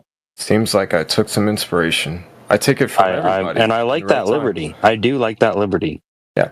If you believe in something like the Casimir effect, then as much entanglement as I can garner through you guys, the little audience, whatever, it adds to the ability to do the calculus. So maybe scientists discover that down the road. Maybe they don't. Tell us about breaking the first law of thermodynamics and creating matter. That'd be great. And not only that, he said he could break the second law of thermodynamics. If that was true, he could write a paper and become very well known. This guy's just lying. Or I could just, like a dog. you know, nowadays you don't write papers, bro. You just get to the production. You write a paper, some Yeah, that's right. You get straight to the NASA movie theater. Nah, it's some other stuff, bro. Are we done? I thought I heard something about creating matter. Yeah, just pull the show us the photons in your phone. No, show us the mosquito scorpions that steal sperm cells from fucking people, and then trillions of them, and they make pig hybrid fucking cows that time travel and kill people with dartboards because they found out the. Are you referring to like muons and like were actually sophons? incorrect, and they changed dark history. photons. And so the cows and insects killed us. Yeah, Tony. Yeah, I don't think he's ever going to be able to show us that unless he gives us a Pixar film. What are you talking about? Lightyear? Is that movie? Let's. This is a hard conversation because you guys don't want to really engage theoretical physics because you like think they're lying to you or something. Because it's not reality. Have you demonstrated you can have gas pressure without a container yet, or are you just bloviating? What time is it? Listen, my timeout Bloviating is a good word for this guy. No, I'm gonna start my session back up. My timeout was at 11. Yeah, bravo. Not for thermodynamics. For what did you just say? You could be in a Broadway play. No, he said something that like was a challenge. What did you say? He said, homie, you're bloviating. Because of this challenge with regards to invalidating the second law of thermodynamics, you know why that question's... You gave me a second one just now. Yeah, but you know why that question's on the table, right? I do. What was the second one you just broached, though? The question's on the table because you need to demonstrate gas pressure without a container. Gas pressure without a container. There you go. Yeah. That's what we've been waiting for. Watch out. Now he's going to bring up his theoretical physics. No, I'm not going to mention it. You guys don't trust it, so there's some point. You don't have to trust in theoretical physics. You can show reality for what it is. Or you can try to show us vacuum pressure without a container.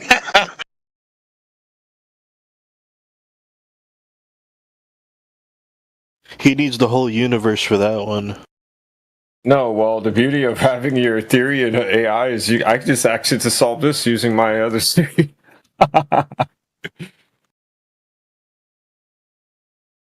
I could do stuff that doesn't make sense and then brag about it. Yeah.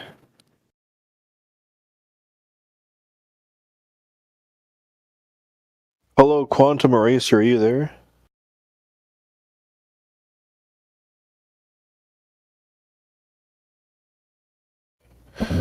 Is my friend Quantum Eraser there? He's busy right now. I had a question for him. He said he needed a few minutes.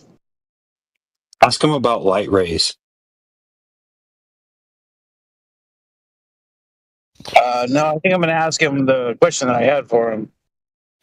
I'm here if it's basic, not related to what I said I was going to. Newt, what credentials do you have for physics or mathematics?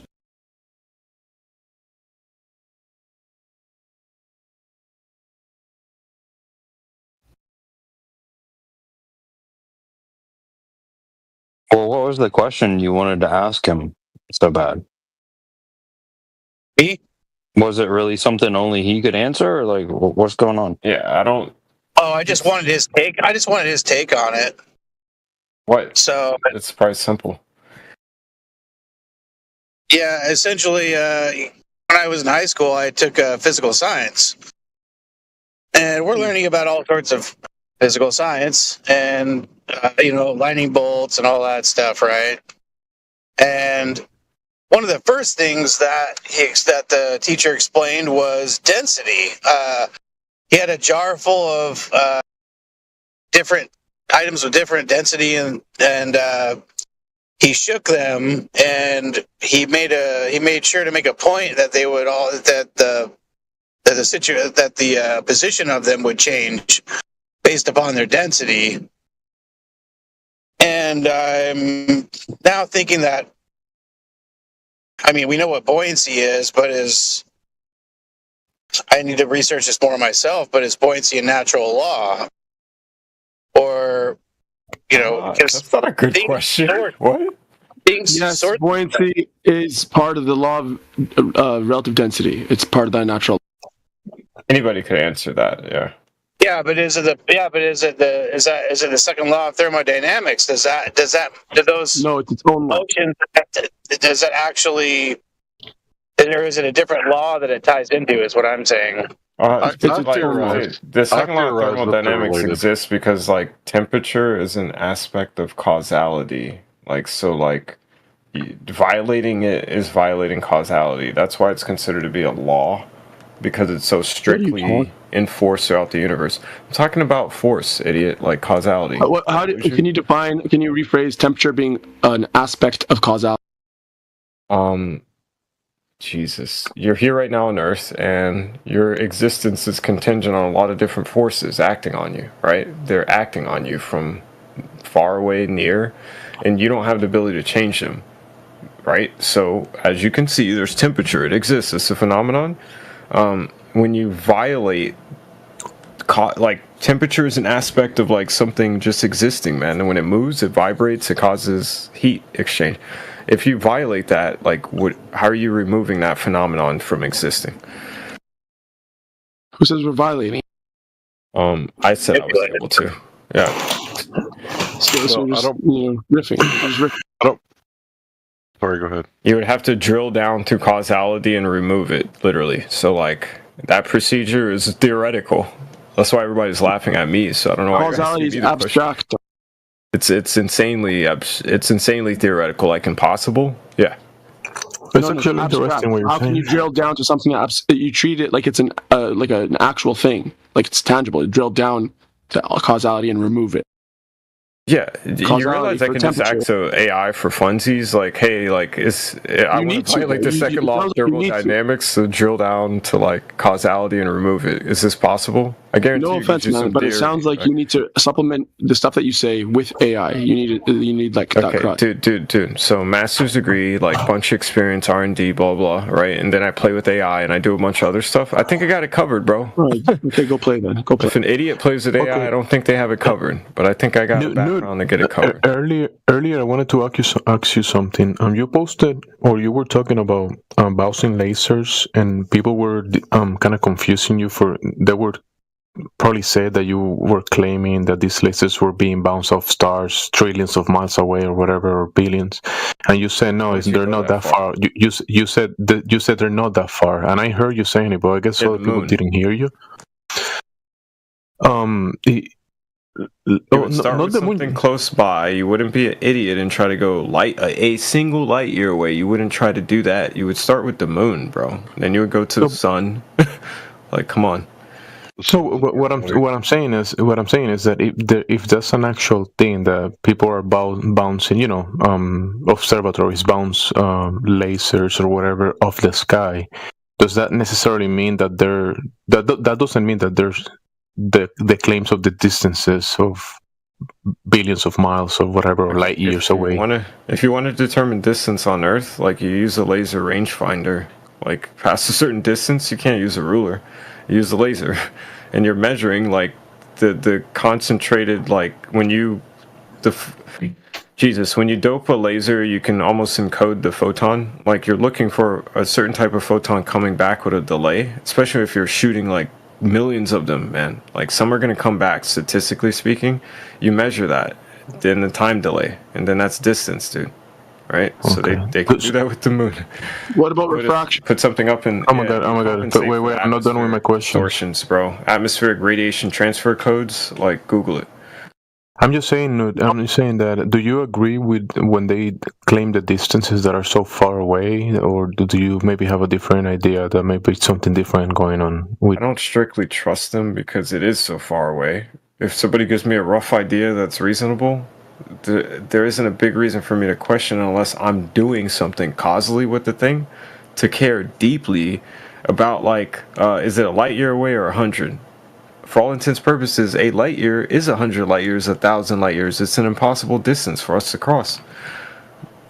So if let's say the bouncing of the laser is actually happening, right? But that doesn't necessarily mean the distances that they're saying, these crazy distances. Measure. Yeah, like if they came back 50 years later and said we're off by half the distance, yeah. That's how inaccurate it can be in my head. But again, like the things I see up in the sky, they can't be as far away as like an airplane up in the sky. So like once you get past a certain distance for any human on even a flat Earth, I would understand that it just gets absurd. So this is why like dreaming about the stars is an absurdity, because you live on Earth. All your context is here, right? You can't live out there, literally. Like you'll die. So you should know about, like, you should have some idea about what's up there. But I agree with you guys, like, painting a deep narrative about, like, creation and stuff from that. I'm 40 and I even think that was, yeah, that's kind of BS. Institutions painting these bold narratives about all this, yeah, they don't have the information for that. I agree with you guys in part. All right, thanks for the reply, man. Appreciate it. Yeah.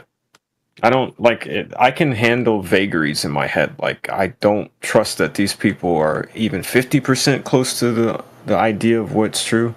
I can handle that.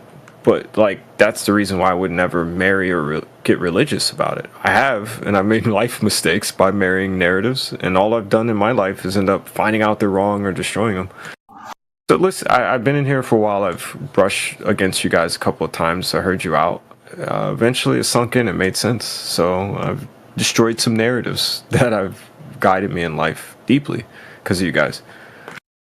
The second law thing I'm playing with that. It's a joke. I've wanted to understand causality, so I'm already been down there. So you get in there and you delete it in a clever way. I mix in other fields and I replace it, and I make causality not know it's there. Can't do it for long, can't do it on scale, but I can do it in a small area. That's all I need to do to prove I could violate it. Alright, are you guys done? Yeah. Okay, so someone mentioned earlier the relative density. Is it a law? I think it is part of the law, second law of thermodynamics. So it's high pressure to low pressure, hot to cold, high charge to low charge, high buoyancy to equilibrium, or low buoyancy to equilibrium. Those last two are two sides of the same coin. And I think all of them are seeking equilibrium. So I think it's all, the same thing. You know what you do? You play with the... Alright, right where it wants to settle, like cross hot, cold, and then become an equilibrium. I get right there on that, right? And I play the quantum Zeno effect, like a piano, until I get something written that doesn't actually, at scale, change the topology at large. And in that intimate space, I can violate the second law of thermodynamics. I just do it at a small scale, dude. You don't notice it. Temperature doesn't notice it, sorry. Yeah, Larry, I agree with you completely, man. Like, let's say you have a balloon with half helium, half air, and you just toss it. You have balloons with with air and balloons with helium, or different like proportions. They're all going to stratify according to their to the equilibrium that they're finding. So yeah, I agree with that. The law of natural density or the relative density is probably it's just a subset of the the second law of thermodynamics. And I don't have a source to show you or anything like that. I just think that it makes sense that all four of these things are seeking equilibrium. So, yeah, don't ask me to quote somebody because I don't know who I would quote.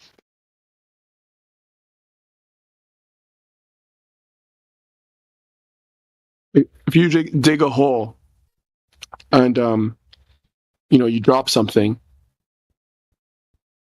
that of a specific density, do you think it will continue falling past the density of the ground, like in that, like around the hole that you dug? What happens if it matches the same density as the stuff that you dug? Does it not matter simply because in the hole there's air? What? I'm basically, it's like a kind of an aside, but I'm questioning the effect of the medium that's directly adjacent to the medium that the object's in. Is there any effect? You're trolling. Yeah, the medium is everything.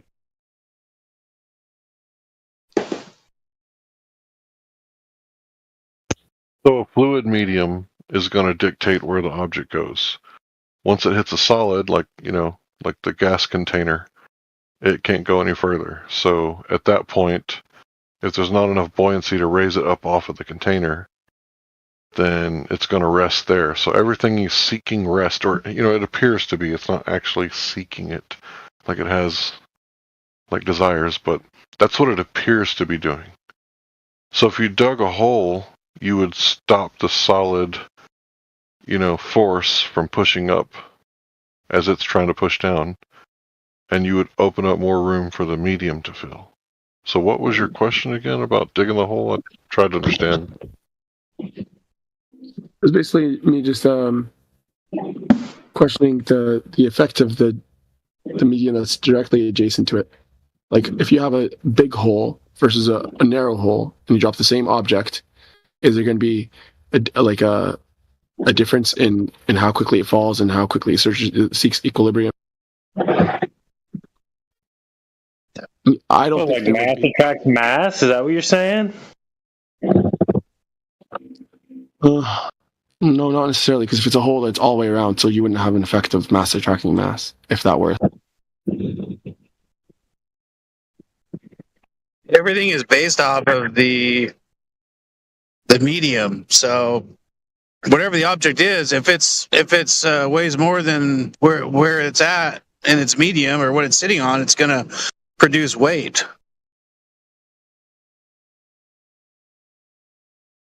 Right? We have water, we have air, we can do all sorts of tests. But in the end, and we have other things too. We have oil. There's many different things that we can suspend objects in. So all right, I'm back. Oh, okay. Did I interrupt something? Somebody had a question for me. I'm sorry. Did I interrupt something? That was way longer than 2 minutes. Yeah, I'm sorry. I had to cook a late night snack for my son. Yeah, this guy has a question about digging a hole. Ask that question about digging a hole. Somebody wanted me to answer a question about digging a hole. Are you kidding me? No. I had the question. I was responding to the guy who was digging the hole. No. Go ahead, Travis. We use the second law of thermodynamics to debunk gas pressure with no container. Okay, and there's all sorts of arguments that dispel everything else. Now, the aspect of relative density disequilibrium. Now that precisely is the response to gravity. Holy shit, dude! Is there a question somewhere in here? Yep. I'm going to get to it here just real quick. So that's our response to the gravity claim. Now, gravity. What's gravity? Yeah, exactly. When I was in high school, I took physical science, and one of the first demonstrations that the teacher did was he had a bunch of items that were of different densities in a container. Wait, why are you saying you used the second law of thermodynamics? What did you do? What did you claim? Hold on a second.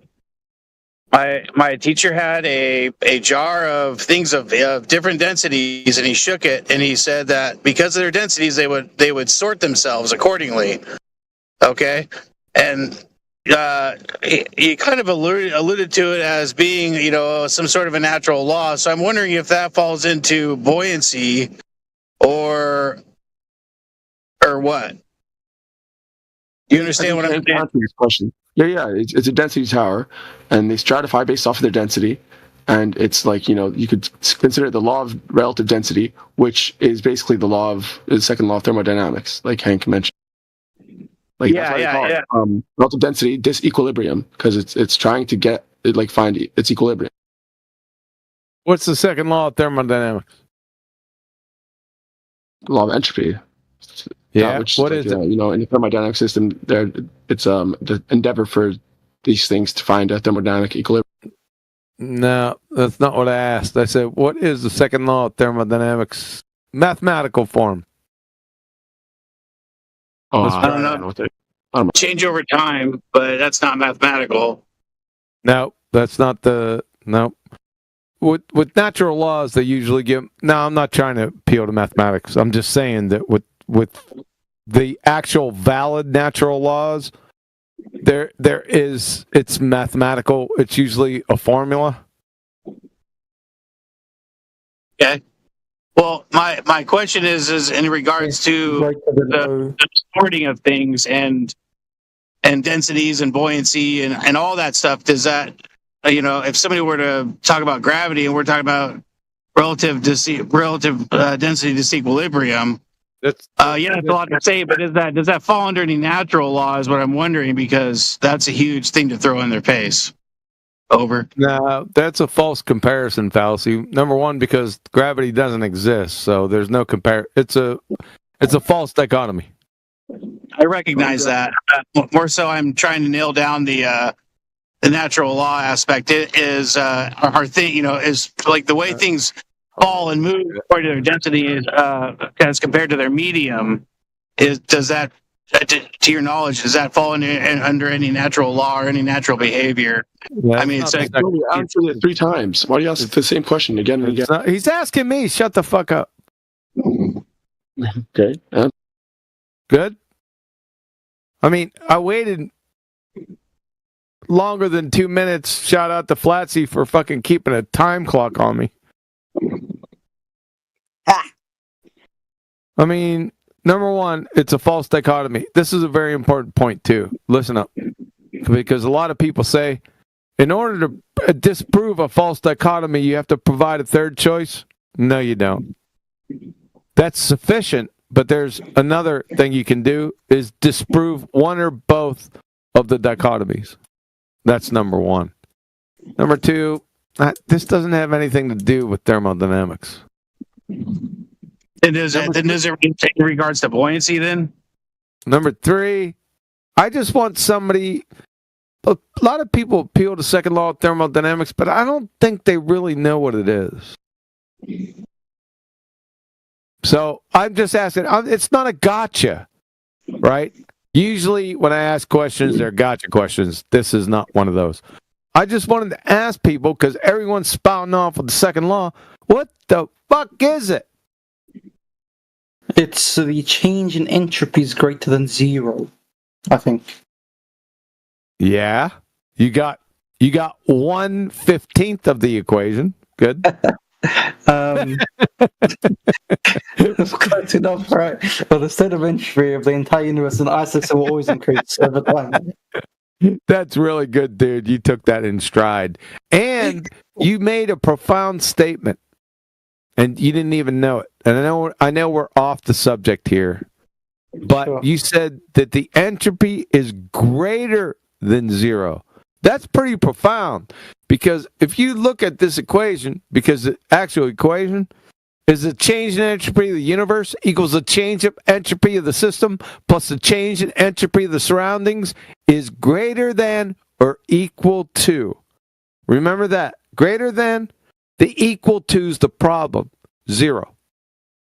See, they put that in there, but they fucked up, because it's not equal to. It's greater than, and you said that. that kind of surprised me because you didn't just mindlessly parrot. You know what you follow what I'm saying?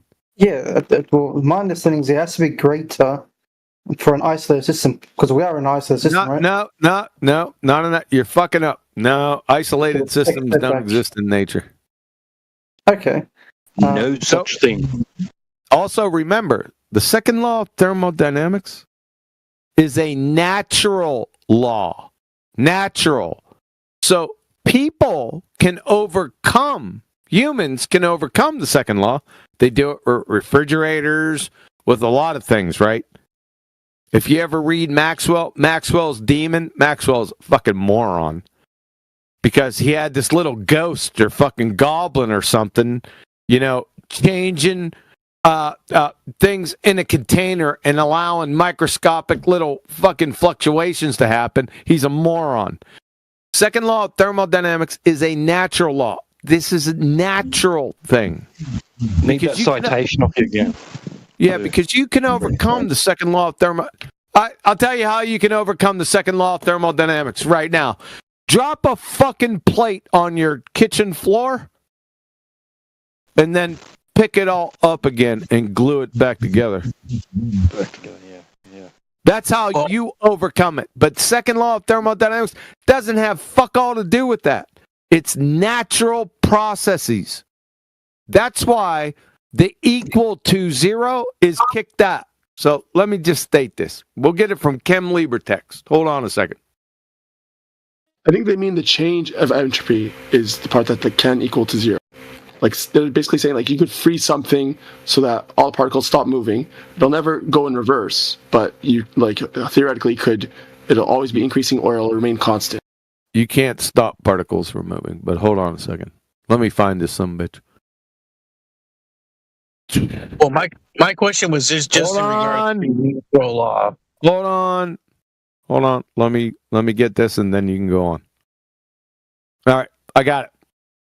From Chem Libertext, if we put the two equations of the change in entropy of the universe together with both types of processes, we are left with the second law of thermodynamics. It is the change in entropy of the universe equals the change in entropy of the system plus the change in entropy of the surroundings is greater than or equal to, it has a little line below the greater than, that means equal to, zero. They go on. Where change in entropy of the universe equals zero for truly reversible processes and is greater than zero for an irreversible process. They continue. In reality, however, truly reversible processes never fucking happen. So it is safe to say all thermodynamic processes we encounter every day are fucking reversible in the direction they occur. So they just subtracted their little line underneath the greater than sign to zero. Does everyone understand that? Yeah, nature doesn't overcome itself. Yeah, it's not going back. So, okay, so now that everyone knows mathematically what the second law of thermodynamics states, also you can derive Gibbs free energy from this. We won't go into that. That's higher level stuff. Essentially, the second law of thermodynamics in layman terms, all spontaneous processes produce an increase in entropy of the universe. Now, I'd like to hear somebody define what the fucking universe means. Yeah. Everything. Earth. Everything. Nature. How would you feel if I said time and space? Not good. Not good. So then they probably define it as an isolated system. No, there are no isolated systems in nature. And second law of thermodynamics. I know I said they probably define it as an isolated system. Well, I think we can say it's the observable and the unobservable, right? Does everyone understand that there are no isolated systems in nature? Everyone got that? Do you want it from Georgia State University, or you can just take it from me? I would like to ask you this then. Okay, another question. Holy shit.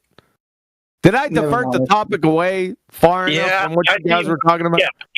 I didn't even get my question recognized here. My question really is about relative density disequilibrium. And if it happens in our physical and natural world all around us all the time. Is there a physical law that pertains to that? Over. It's specific gravity. I don't know if they categorize that as a law. It's more of a principle, but that's not that important. Well, buoyancy. Buoyancy is a thing, right? Buoyancy is, of course, is taught. So I just didn't know if it falls under that or what. But if there's some more meat on the bone that we can throw another natural law in their face, then I think it'd be good to know. I don't think secularly they classify specific gravity as a natural law. That doesn't mean that it's specific gravity is essentially what you said. It's relative density disequilibrium. And that was that was Archimedes' principle, right? That was 1900 years before the fairy tale gravity showed its face. Yeah. Okay. So it doesn't matter. It doesn't matter that it's a law or not. We all know relative density disequilibrium happens. We all know this, right? Well, that's why I'm talking about it being a law. Like if there's some sort of law that would pertain to that. Over. I don't think so, and I don't think it needs to be. It could be. I think it should. Yeah, I wouldn't disagree with that. Well, when are you ever going to see oil, not sit on top of the water? Yeah, you won't.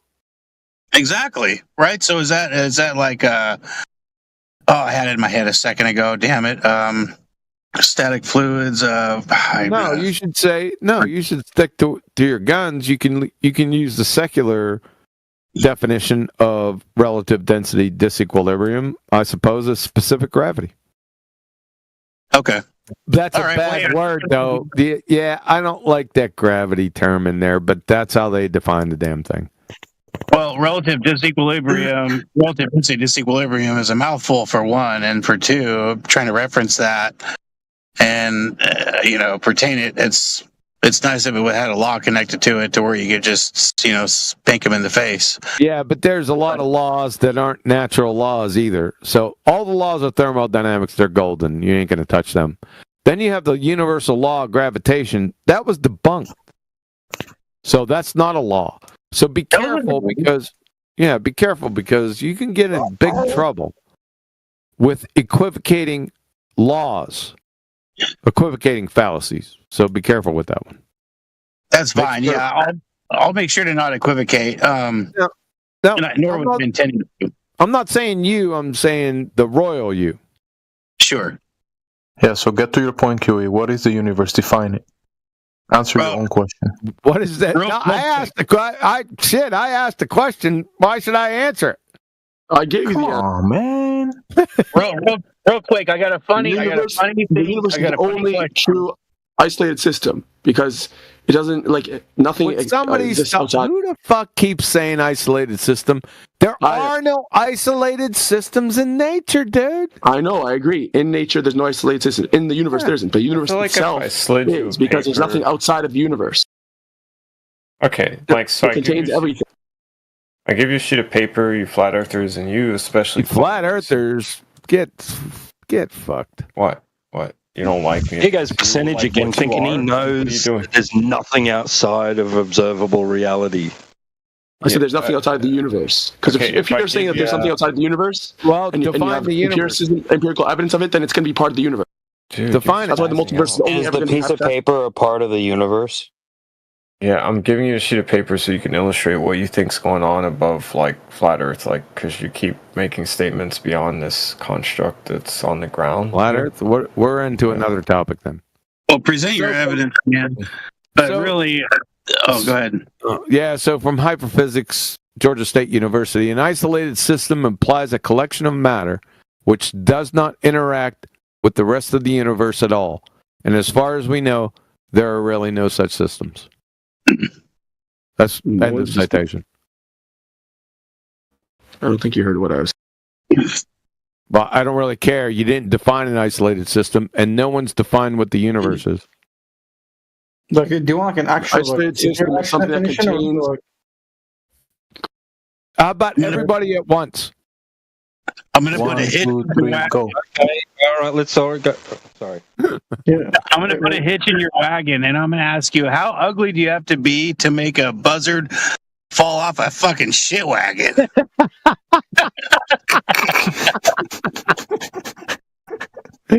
I did. That's just part of my color commentary. I incorporated it into another analogy that was fucking. You caught that.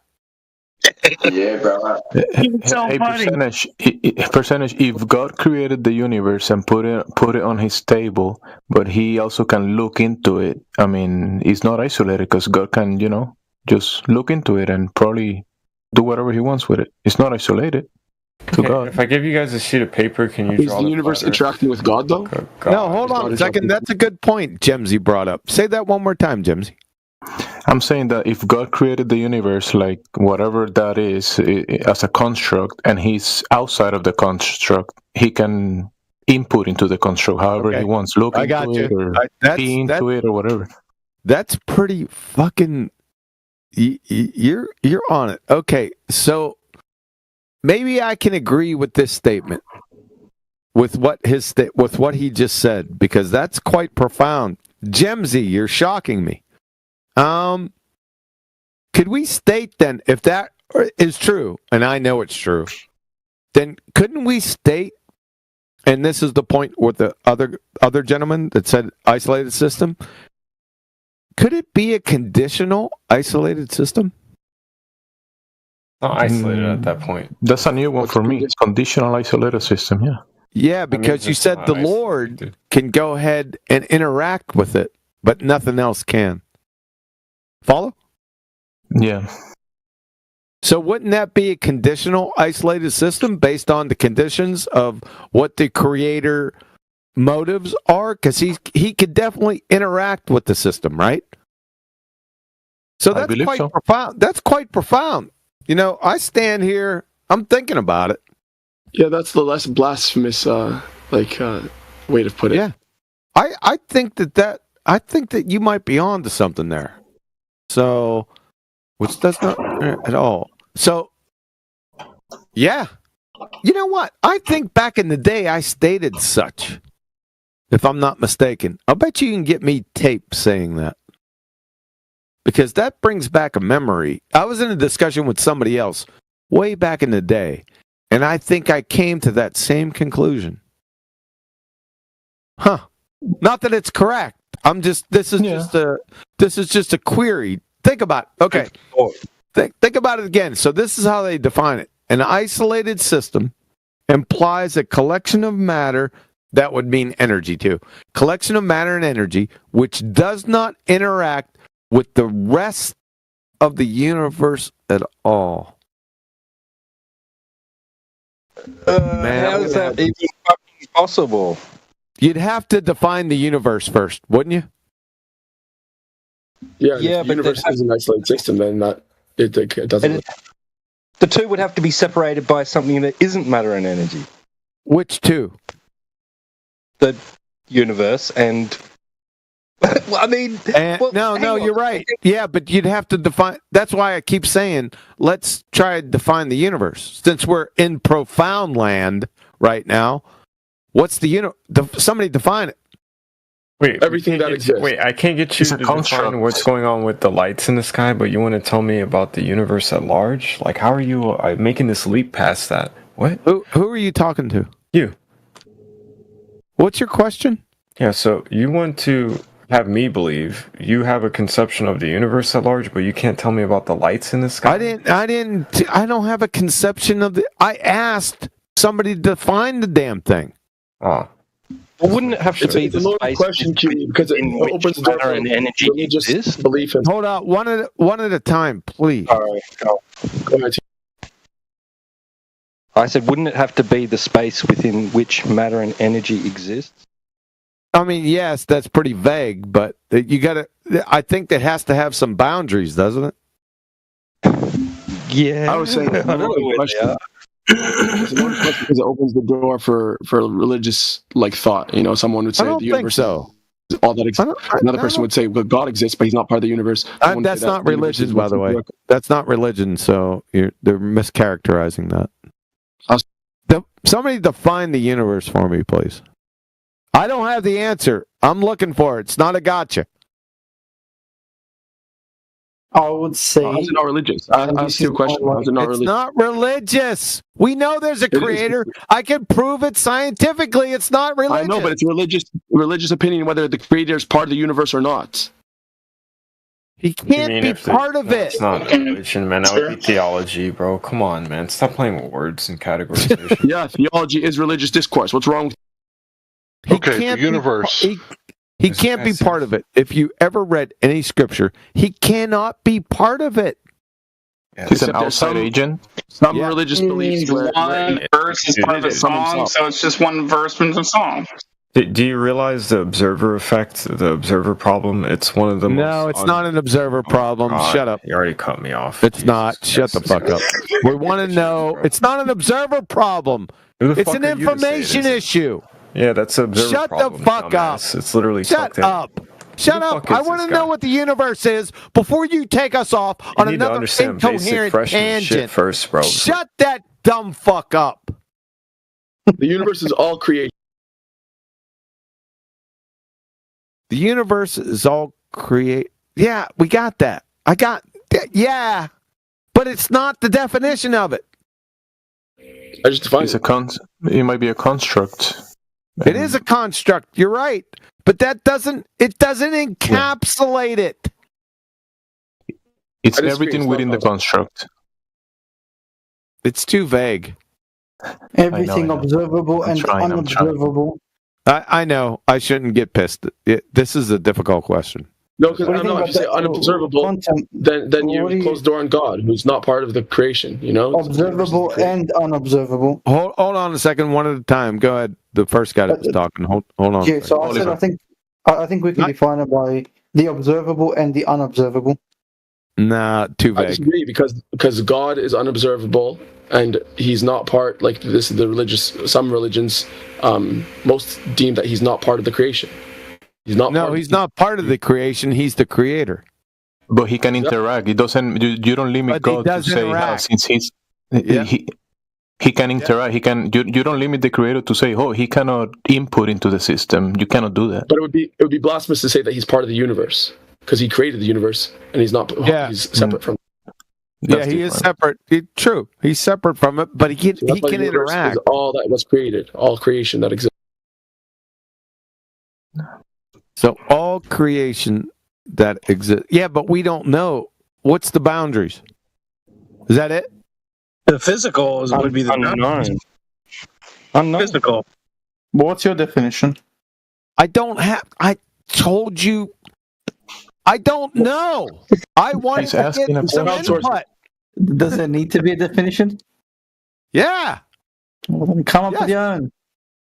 So, Kiwi, you're gonna have to pray to God and get the definition from his book. I don't need to create a God. He already created everything. No, but he has a book where he wrote everything, and he Yes, has he the did. universe means this. Is it in there? And I'm gonna make one. It's the physical and natural world. What's going on here, guys? Can we let Larry speak what Yes, he's going to say? 'cause he- Larry. Yeah, go ahead. Yeah, it's been said a few times. I was just going to say it a different way. All that was spoken by his word or created by his hand. That's true. No, I agree with that. See how it gets religion? I guess I'm no take religion out of it. Yeah, I was gonna say something like that. It kind of sounds stupid, but uni means one, and then verse is like a melody. So Spoken, right? Yeah, Spoken. One. that's spoken. That's all. Yeah, I got you. I'm tracking with you. So, an isolated system implies a collection of matter or energy which does not interact with the rest of the universe. What do they mean by the rest of the universe? At all? That which is outside of that system. It says with the rest of the universe. It's a bad definition. They should say that does not interact with anything outside itself, instead of, introducing universe. Oh shit! The universe is our playground. So outside of our playground, there's no. Thank you. Because what's within the isolated system can interact with that collection of matter. Yes. What's outside cannot. Yes. I don't know. Except God. We are the isolated system. Except God, right? Because he God. Can interact. Because he came here. He created it. Now he's not part of it because it's like me creating a game. Like a video game, which I'm not a big fan of, but anyway, you know what I mean. I created the game. All the frames, not frames, what's a better word for it? Shit. Sprites. Algorithms. Not level. Files. I guess all the levels, I'm thinking menus or something, but that's the wrong word. Venue. All the rules. He created everything within inside the game like a software creator, but he's not inside it. Right? Files. You know what I'm talking about. I can create a video game, but I'm not in it. Right? It's not that simple. It's not that simple. Because QE, we can still pray. We can interact with him as well. I understand. I got you. Yeah, I know that. But he doesn't necessarily have to be in the game, and he's not. But he can interact. He's already showed that he can enter his creation. He can enter his game. I'm not trying to demean him in any way. Just trying to, try to relate this to something that we all understand. Right? He can interact because he did. He came inside his game. Right? And then he can leave at his will. He can enter and leave at his will. Follow? Yes? I was highlighting that it's a two-way thing, too, because we pray to him, which is us interacting with him from inside the game. Yes. I just want to say thank you for fielding my question. Over. Yeah, thanks for the question. Jesus. Well, relative density disequilibrium is a worthy topic. Yeah, that one is, but somehow, how did we get here? Because saying isolated system. Yeah. Oh, somebody said isolated system. That's right. That's how we got here. Yep. So my conclusion as of right now, and I'm not saying this is absolute fact. It's just me thinking off the cuff, and I've thought about it before. It was many, many years ago.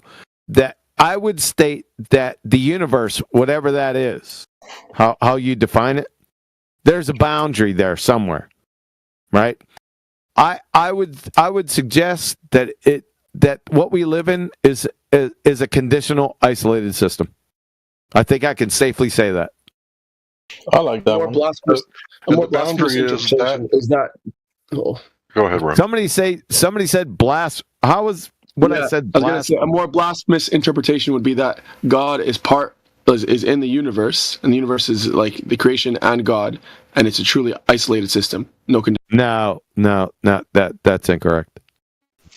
So, because saying that the universe is an isolated system goes against that definition you read out, QE. I said it's a conditional isolated system. Yeah, but that what was the definition again? It's a collection. Yeah, I know. Because I got it. The condition is that God, communication with God is the exception. Yeah, an isolated system implies a collection of matter which does not interact with the rest of the universe at all. Right, so it doesn't interact with itself. If the universe that's where it's kind of a little squirrely with the rest of the universe at all. That's what's stopping me in my tracks. You heard me stop there many times. I'm going to have to think about this.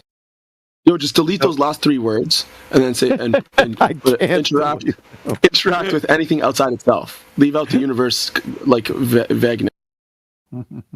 Interact with anything outside itself. It doesn't interact with anything outside. I heard you the first 8 times, but I'm trying to think of what the hell they're talking about with the rest of the universe at all.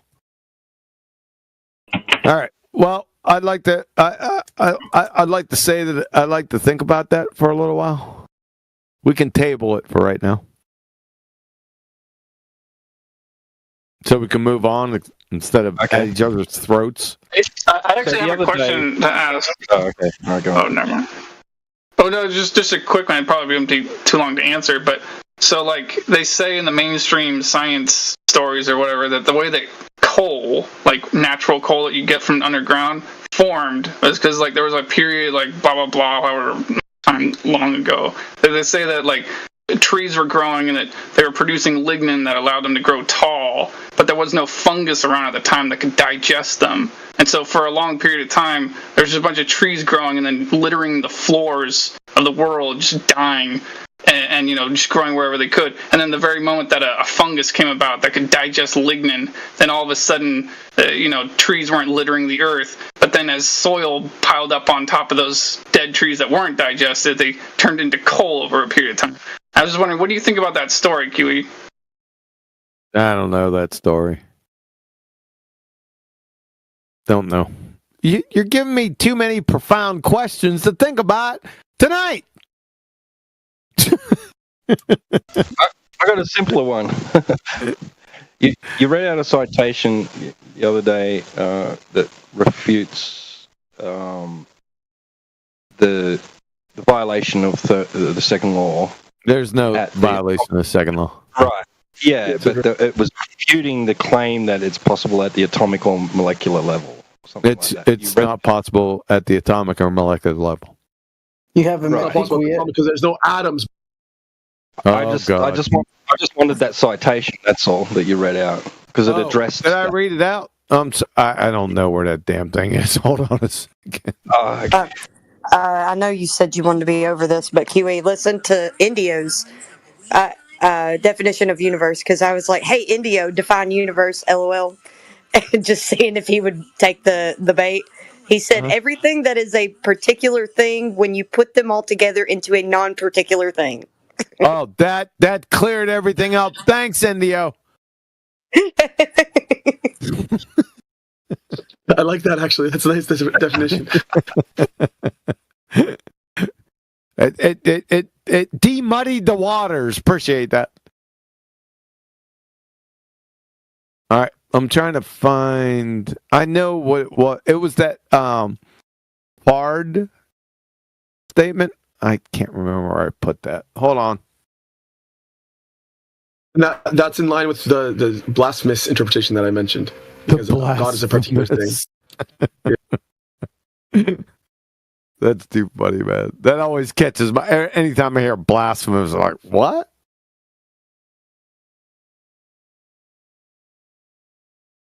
All right, we got Lincoln Barnett, the universe, and Dr. Einstein. He said the universe is thus progressing toward an ultimate heat death, or as it is technically defined, a condition of maximum entropy, and there is no way of avoiding this destiny. For the fateful principle known as the second law of thermodynamics, which stands today as virtually the only pillar of classical physics left behind. That's not Newtonian classical physics, by the way, but I digress.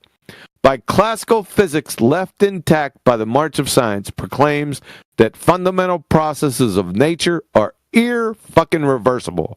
Nature moves only one way. So, good one. That wasn't the one I remembered. No, I think I'm trying to find it, but I'm coming across a couple other ones. From who is this? Professor Caustic, PhD, and a PhD in engineering, or is that English? Who knows? The second law of probably engineering. The second law of thermodynamics is universal and valid without exceptions in closed and open systems, in equilibrium and non-equilibrium, in inanimate and animate systems, that is, in all space-time scales, useful energy, non-equilibrium work potential is dissipated in heat, and entropy is generated. End of citation. Good definition, except for space-time. Why did I mention that? Fake. It's not mine. It's from Professor Caustic. Did you say Shout that out it's to Willie only Earl. one way? Sorry. Oh, Nature you're not moves able only to. one. Nature moves only That's one the one way. you- So does that debunks percentage Pac-Man model? I don't. Oh no. I don't know that one. Sorry. Dante. The only thing Would that you would say debunk the Pac-Man right model, now percentage the only is thing that would probably debunk it is the globe, and we know it's not curving. So the percentage might be happy because you said God created a video game and we are in the video game, and percentage is a Pac-Man model earther. So Pac-Man video game. I got something more Is that fun the than Pearson's map? The Mickelson-Pearson's map? I got something more fun than that.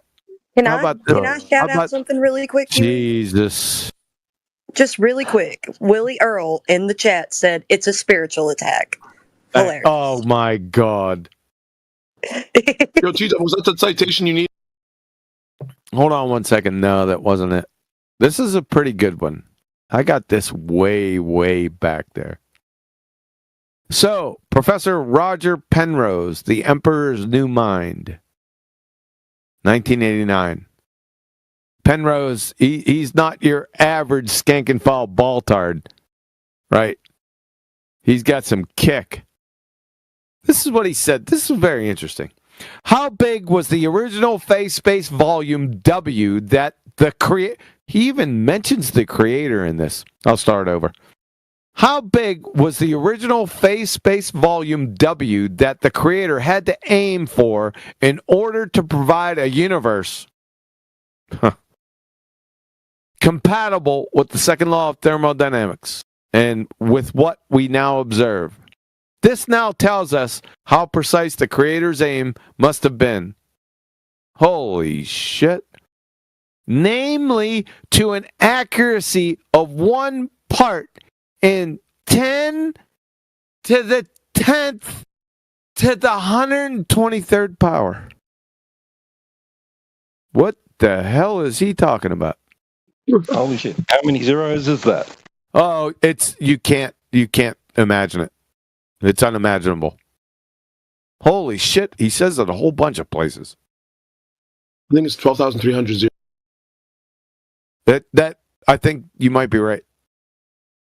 Or 120,000. I'd have to think about that. Because it's 10 to the 10th to the 123rd power. Well, it's probably I think, more than yeah, I think it's more than 12.3. I'd have to think about. I'd have to look at that, look closer. Okay, I'm trying to find the one. That's just one I ran across. Where the hell is that? I know the gentleman's name. He's a professor of physics. And his last name's Papard. Is the one everyone's looking for. Right? I got it. How about that? Sun shines on a dog's ass every now and again. So, this is A.B. Papard. Shout out to QE. Elements of Chemical Thermodynamics for Advanced Students of Physics. There is no justification for the view often glibly repeated that the second law of thermodynamics is only statistically true, in the sense that microscopic violations repeatedly occur, but never violations of any serious magnitude. On the fucking contrary, no evidence has ever been presented, ever, that the second law breaks down under any circumstances. End of citation. That's the one. Yeah, that's the one. You can't post in the side chat, can you? Or can you? Yeah, I can post there. Oh, yeah. Can I want to grab that. Thank you. Do you want that one? Yeah, please, yeah. All right. Wait one.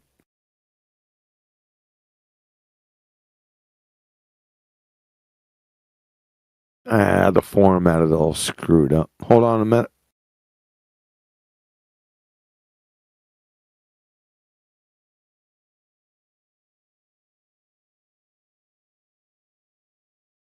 Hard.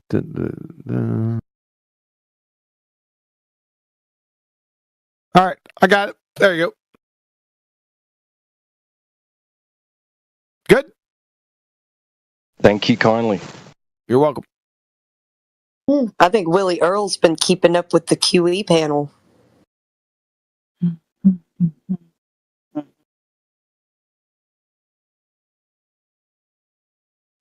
I forgot all about that. It's a spiritual attack.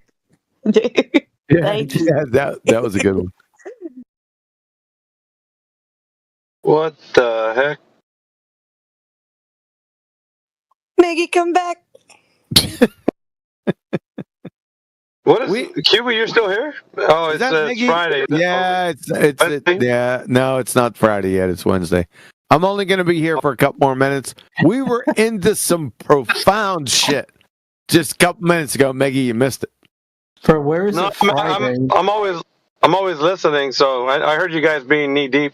You put on your your wading suit because you guys were deep. Yeah, like I said, I'm not putting what I said out as absolute truth. I need to think about it for a little while. So give me some time with it. It sounded like they weren't letting you digest that, man. They were hitting you with other profound statements. You're just like, man, I'm trying to focus on this meal right here. Yeah, give me. Yeah, it's a good meal right there, and I think it's hard to define most things, right? Especially when you're looking at secularly. Because you have to take in all that bullshit and then say, wait a second, that's bullshit. Let me come out of that. Let me see if there's any meat here and try to formulate something coherent. So it's a little difficult. A little bit. But give me some time with it. Let me marinate with it for a little bit. I'm sure you'll cook up something nice, man. You say you'd marinate. That's gay. Say again? Man, no. Did you say to let something marinate is gay? You freaking, what are you, a communist?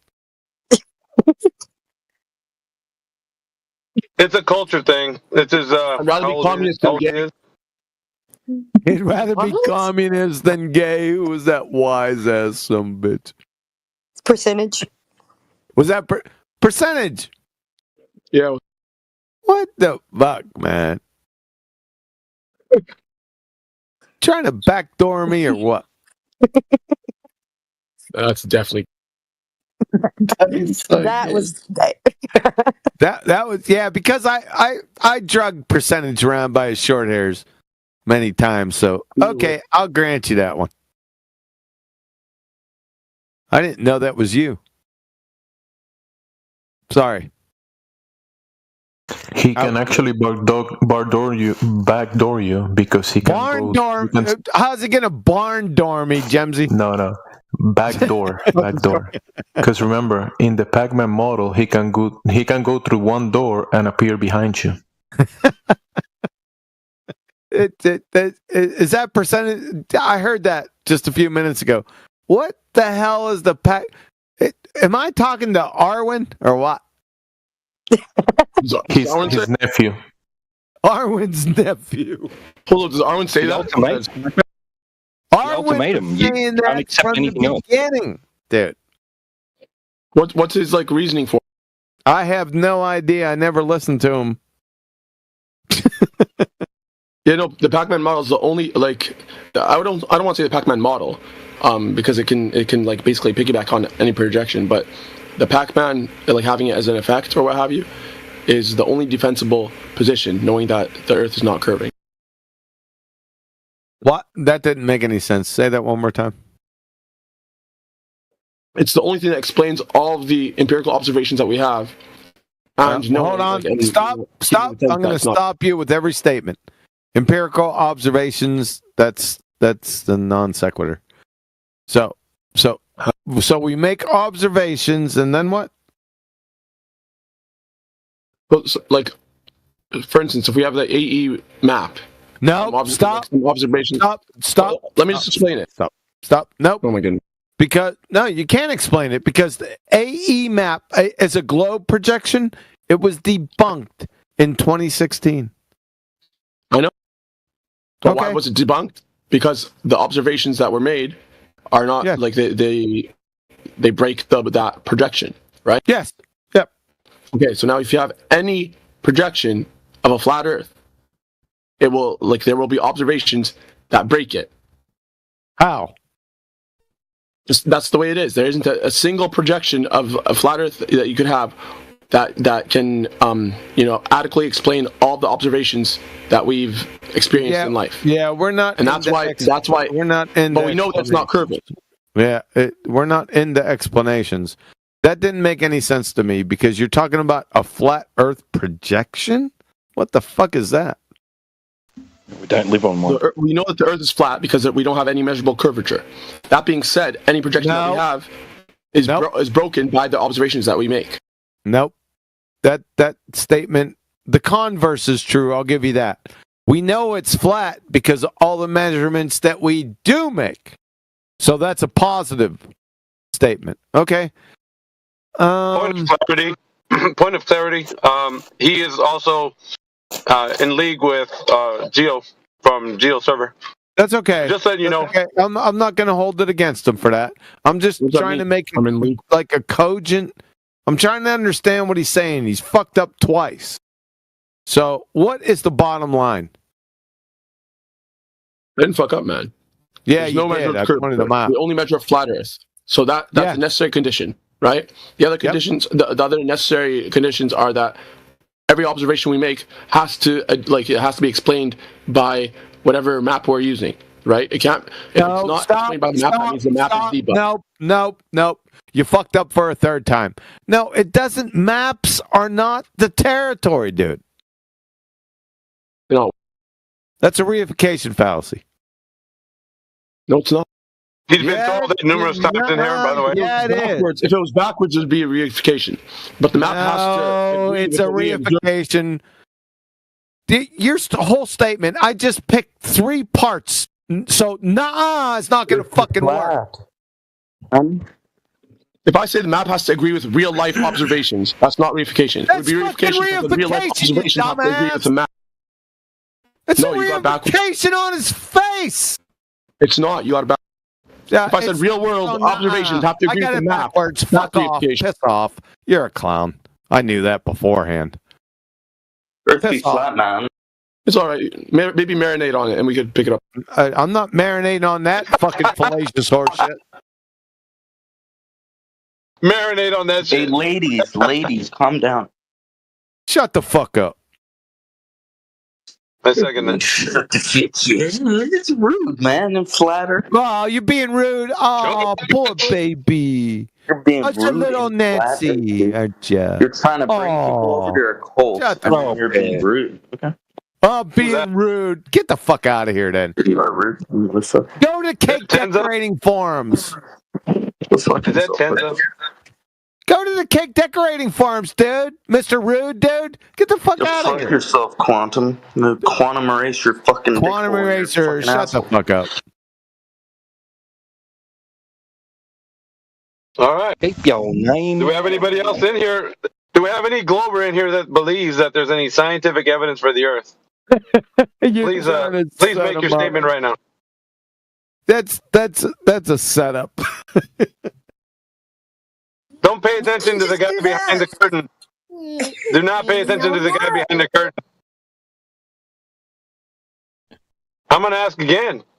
Is there any scientific evidence for the Earth being a globe? No answers. Okay, I'm gonna ask Kiwi. Kiwi, is the sky flat? Uh-oh.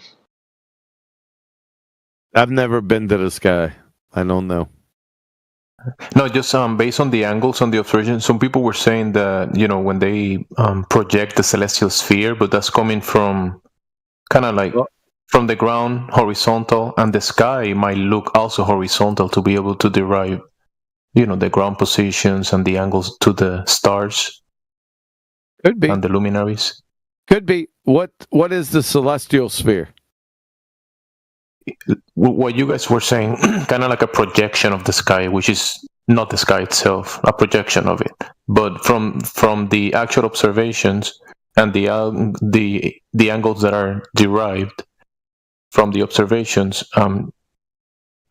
you can describe the sky instead of the projection of the celestial sphere, it will be more like a horizontal frame of reference.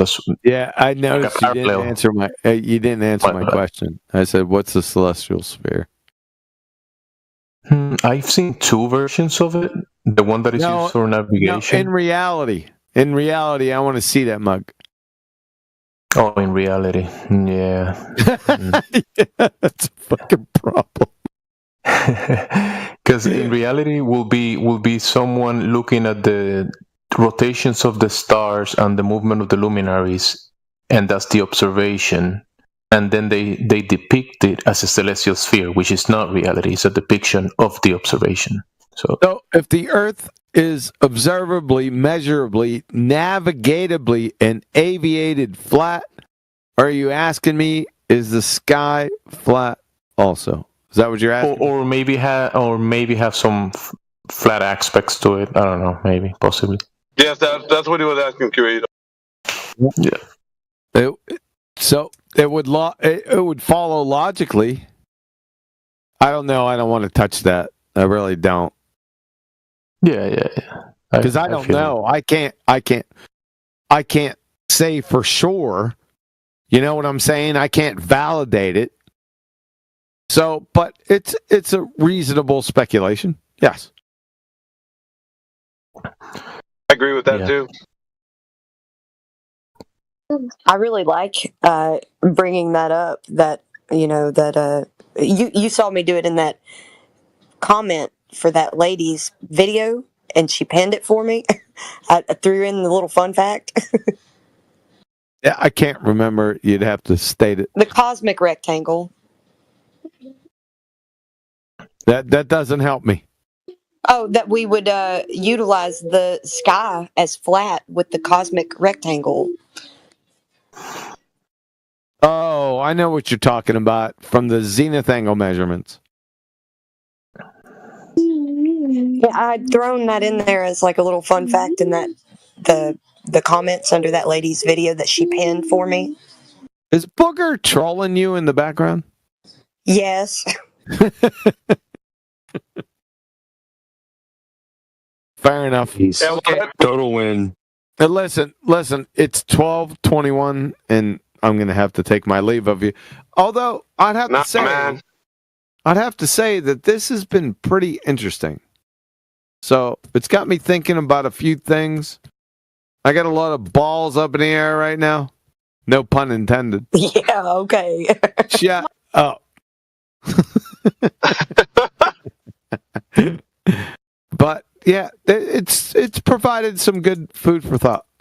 Let me think about some of the things that were said here tonight. Sounds good. Yeah, the Oracle will. No, I'm not saying it. I was going to say the Oracle will return. No, I think it's interesting. I think there's some connections here that I have to think through. I don't want to be hasty about it. Follow? Yeah, but once you through, man, you better watch out, man. But once I think it through, yeah, well, for them.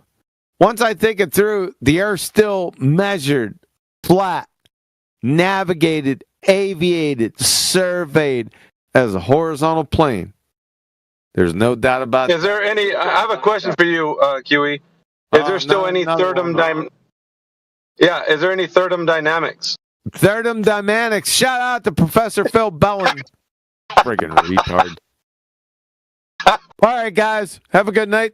Maybe catch you on the flip side. Take care. See you, man. You guys too. Hang in there. Cheers, bro. Thank you. Y'all be cool. Right on. Right There's a on. new sheriff in town. Entropy's a bitch, man.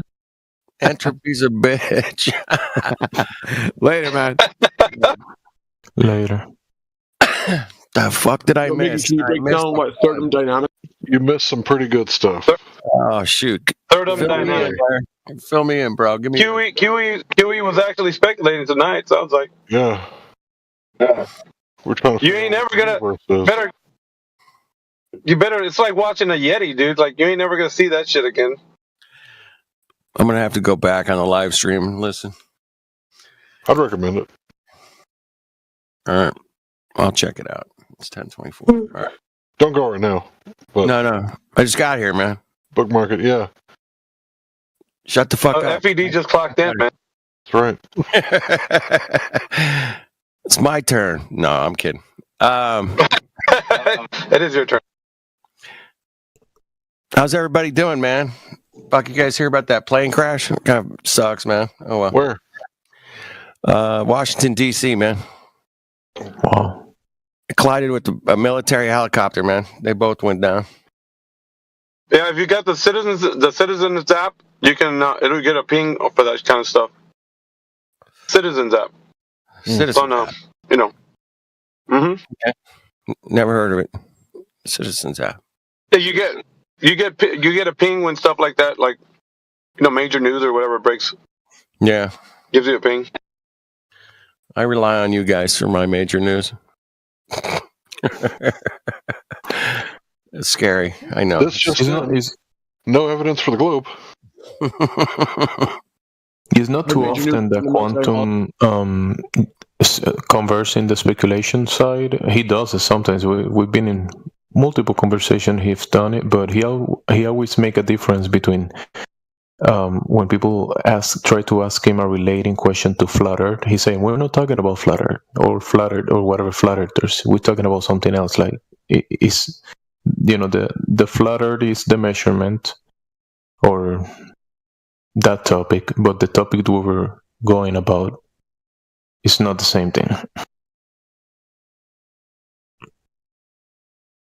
So there's a difference. Come sideways with that statement, Jimsy. He really was taken by it. Oh, the isolated system, the creator, and the creator outside of it. Yeah. Yeah, because you broke, it being an isolated system, but yet conditionally, the creator can interact with it, which wouldn't make it. You know what I mean? So it's yeah.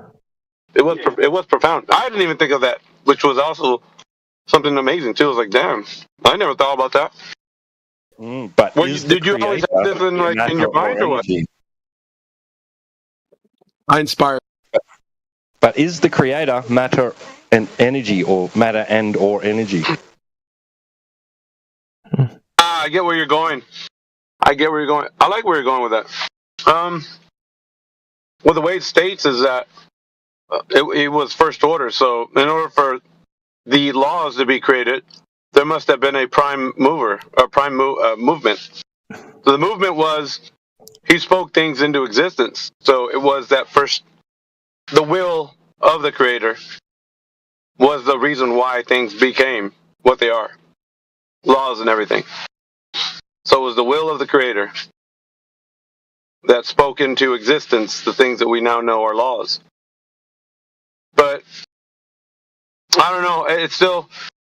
I'm still kind of thinking about like what Jemsy was talking about, because it's interesting, right? Because you think of the system that we have here, and I'll give Percentage this. He did inspire that. He started on the tangent with that, and then just like snowballed into what we have now, like this conversation. But we don't often have these conversations because with the Glober in the chat, it's just they don't know what to do with it. But talking to you guys, I guess really kind of inspires a conversation of like having a deeper thought about it, because the Glober thinks of things very linearly, right? They can only happen within the construct of a ever expanding cosmology based on what they've been told. So they don't have any thought violating any of those.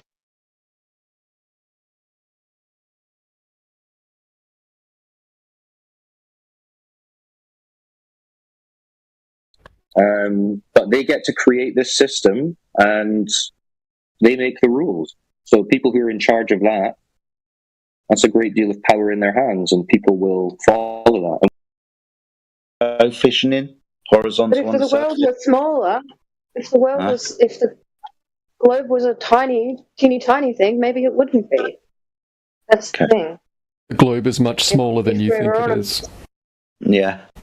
Exactly. You really look into the details. This is It's why surprisingly small.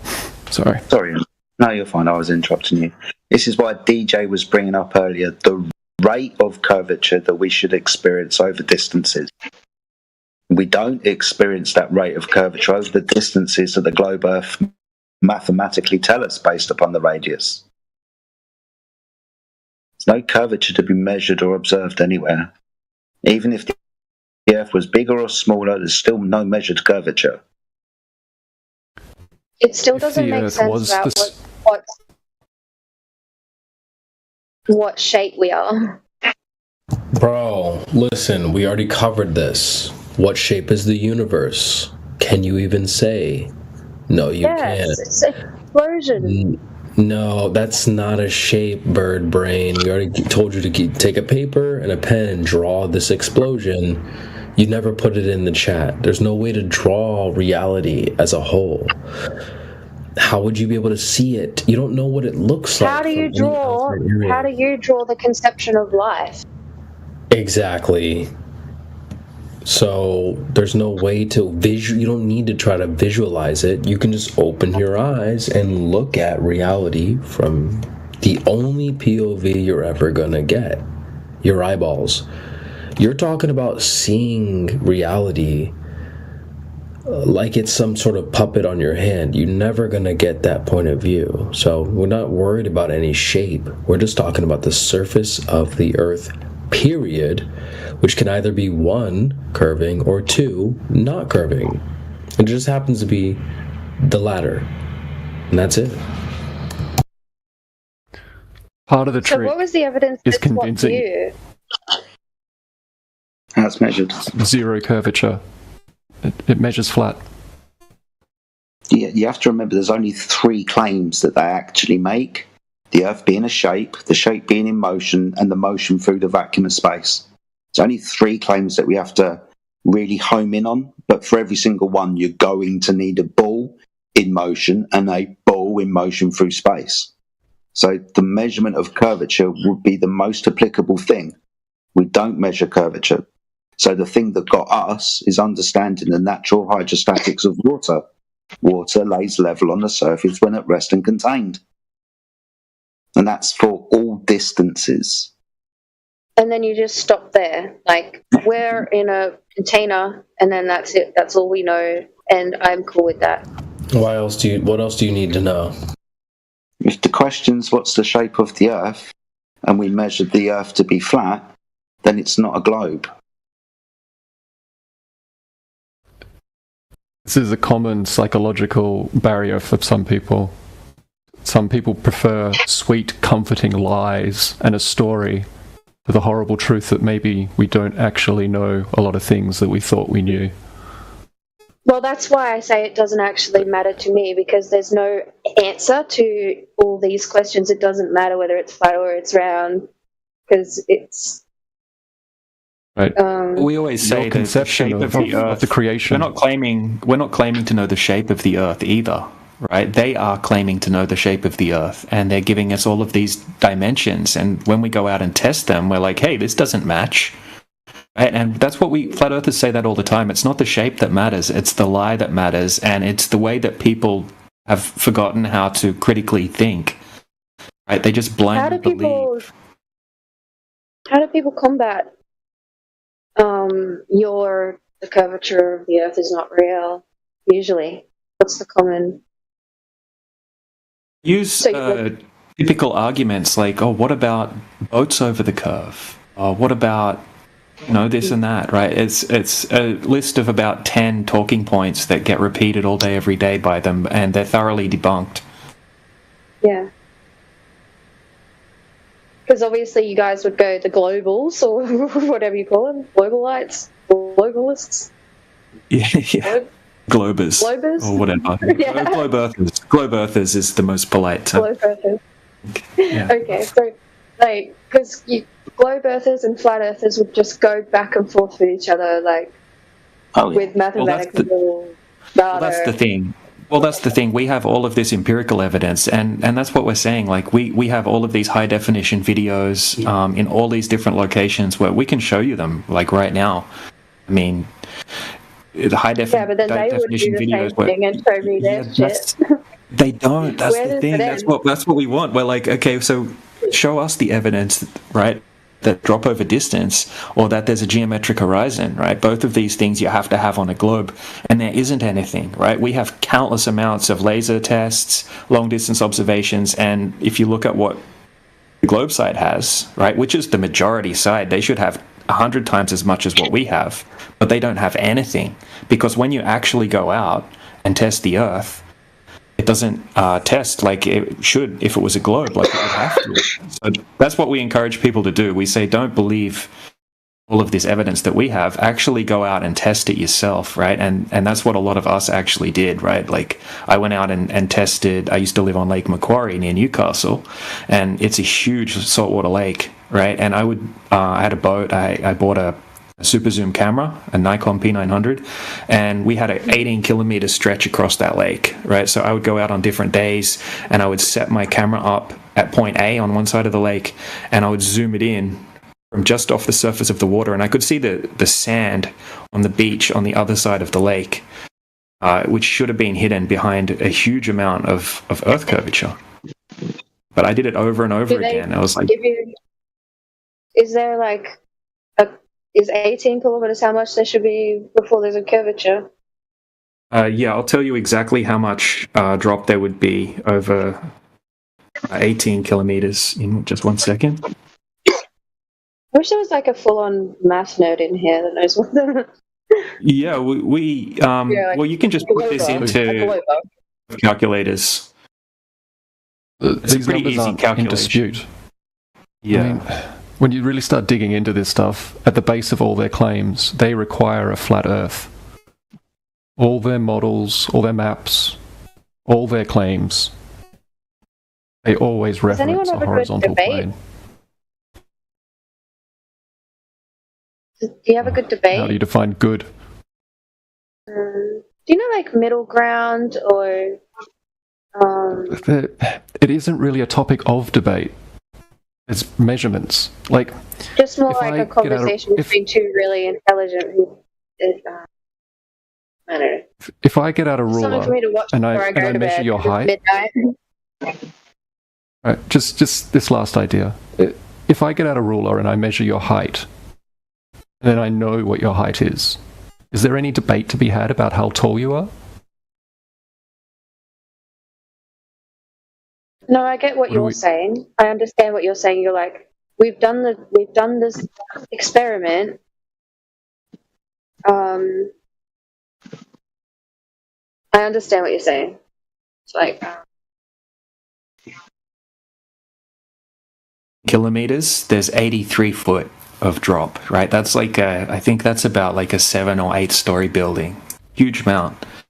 Right, so there's no way you should be able to set up your camera just off the surface of the water and zoom in and see the other side of an 18 kilometer lake. yeah, well, that is true, right? Yeah. If the site can globers, if the globers are saying the curvature of the Earth is XYZ, you should be able to prove that.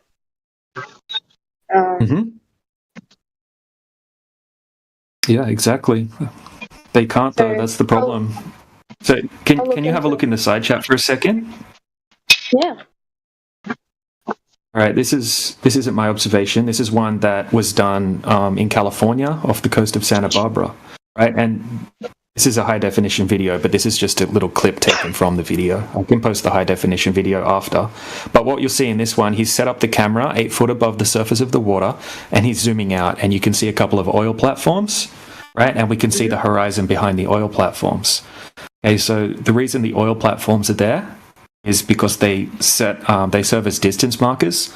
Right, so we know the second oil platform, which is called Platform Habitat, is 10.1 miles away from the shoreline. Okay, so on a globe, the horizon would have to be at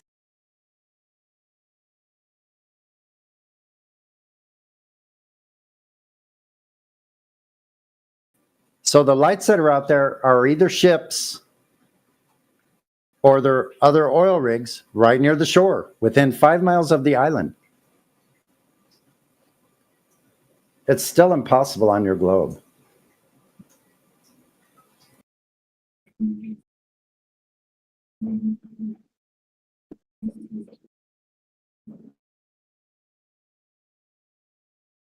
Yeah, you need a 3.46 mile horizon on a globe from that observer height.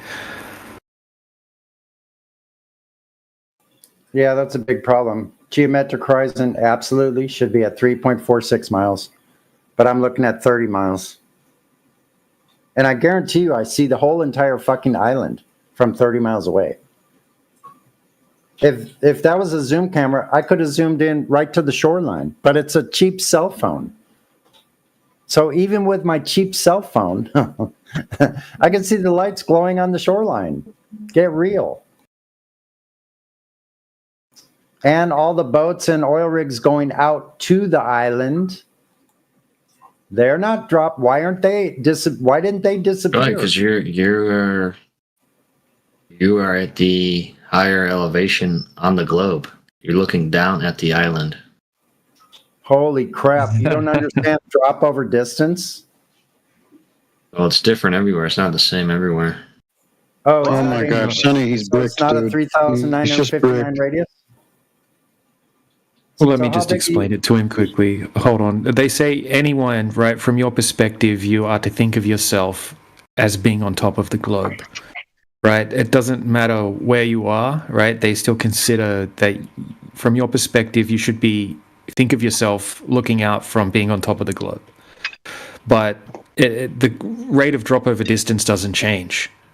It's uniform, pretty much uniform to the point where you would never have to adjust the curvature formula. So 30 miles is 600 foot of curvature.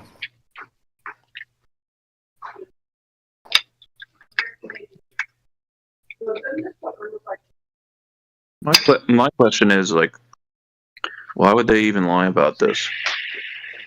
This isn't, water doesn't lie, right? The earth doesn't lie. This is like observations. This isn't someone lying. Well, why would they? What do you this guy posting a Gatorade bottle experiment in his bedroom? Well, why would he people prove nothing?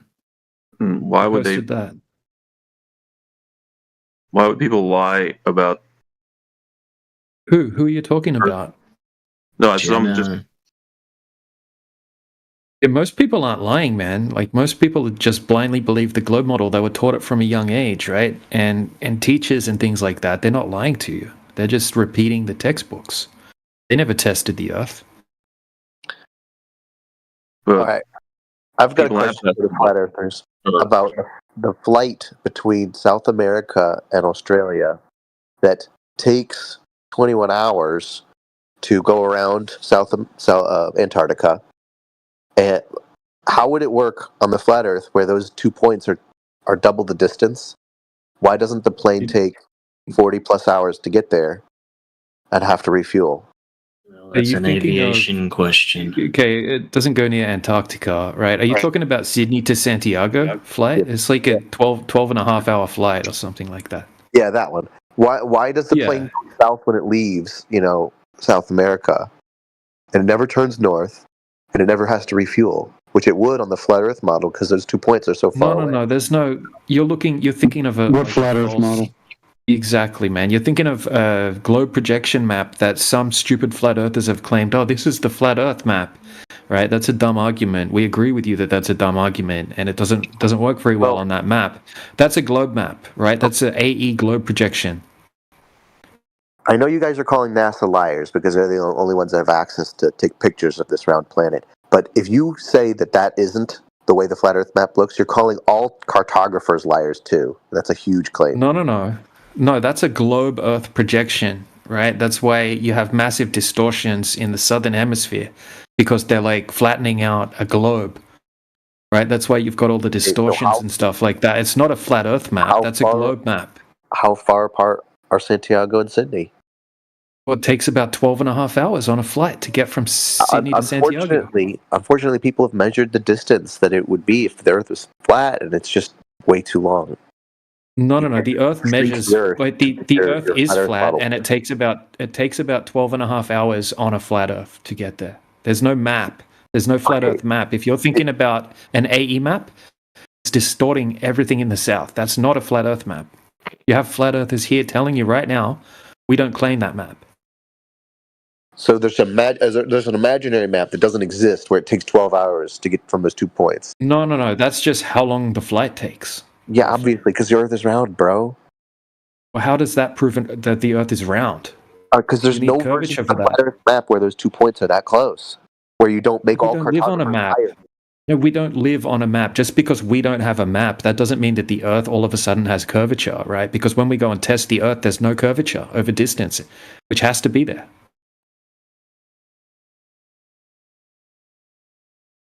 You left the argument. You went to curvature, which is what you know. No. You're trying to strawman us with a map that we don't claim. I'm strawmanning you with the truth.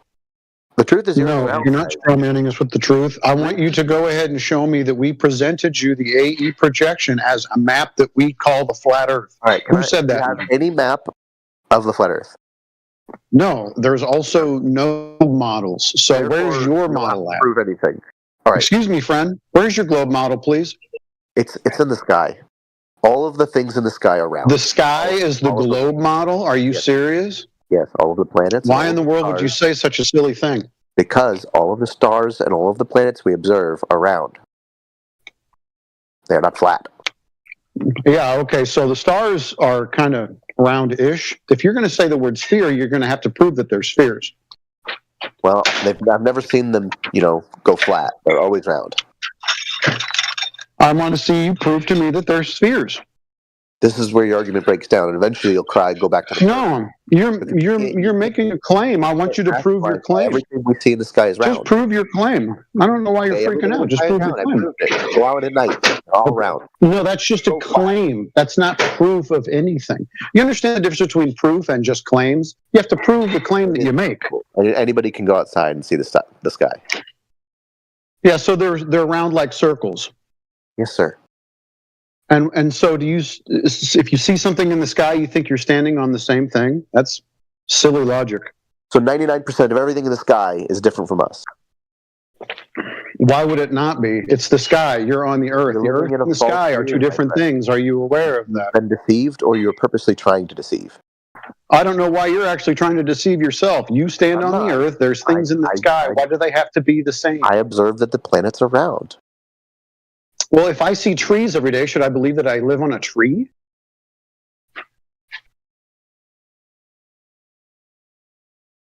It's not flat. What's the difference?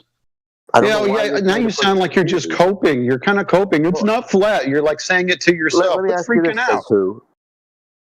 Have you ever studied the UFO abduction phenomenon? Yeah. Okay, where do those come from? Oh, you think there's aliens, do you? A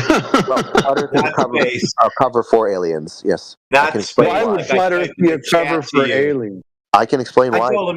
I told him in chat there's no space aliens. That's why he brought it up. Well, okay, so we got a space alien believer, and he wants the space aliens to be true, right? It's probably you want the space aliens to be true? I don't want it to be true. It just is. I have a friend who was in the military. Okay. He saw aliens. That's great. He was also told by a senior officer the Earth is flat. One of those two things he observed, and one he was told. Yeah, so both can be true. Shares the information with people now. They think he's lying because he says the Earth is flat. So you're not going to be involved in the conversation anymore. Basically condemned me with, bro, friend, are you not just going to respond to me, or are you just going to keep yammering? You're freaking out. Maybe take a break. Maybe breathe into a paper bag or something. I think you need to do that, my friend. You're not engaging in the conversation. I'm trying to have a conversation with you. You just keep running your mouth. You can't. I am having one. I'm talking to you about the things that you're bringing up, and you just keep talking and talking and talking. It's very strange. It's not what adults do. Stars are real. Adults talk to one another. Planets are real, and they're round. See, you're freaking out. So you're freaking out, dude. Are you okay? You're projecting your freak out. No, I'm not. You just won't talk to me. You're just chanting, these are real, these are real. Yeah, you know what? I see lights up there too. What does that mean? I've Does that had mean UFO abduction I experience. see lights in the sky? I Does that don't. mean I'm standing on a They light? aren't lying. They're not lying. I They see lose lights everything up in by the sky. trying to Does share that this mean I'm information. They have standing their. on a light? Let me share it for a second. The people that get abducted and share it have their lives ruined. Yeah, I don't care. Nobody You cares. don't get abducted. Nobody cares. Empathy for the people that are terrified being kidnapped in the bedroom. No, I don't. No, I don't. Not as far as you bringing it up to prove something that's non sequitur to it completely. I want you to go ahead because basically, okay, if you're just going to talk through everybody, this is not going to work out. You actually have to have a conversation. So, do you realize that saying that there's aliens is begging the question and affirming the consequent? Those are two totally illogical things to prove a point about the geometry of the Earth that you stand on. Are you aware of that? The aliens come from space. Space is real. And the aliens. See, you're chanting again. I don't know why you're chanting again. You don't want to have a conversation. They've made this theory. Yeah, you're chanting. Can you stop chanting for like a half a second?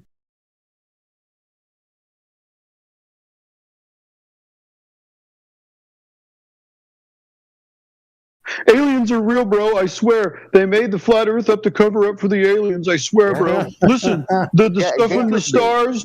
That's like I'm the black sheep. psychotic. Echo chamber about the service all day long. But if you want to, I engaged with you. You're fucking psychotic. I engaged with you. What I'm telling you is that you are affirming the consequent. It's illogical. The way that you're trying to convince me that the flat Earth is not a thing because aliens, you think aliens exist from outer space, is affirming the consequent. It's an illogical thing to state. They are not connected. You don't want to hear my position. I've heard your presentation. You have friends that apparently have been abducted. So therefore space is real. It's affirming the consequent. Your friends didn't go in any spaceship flying around, did they?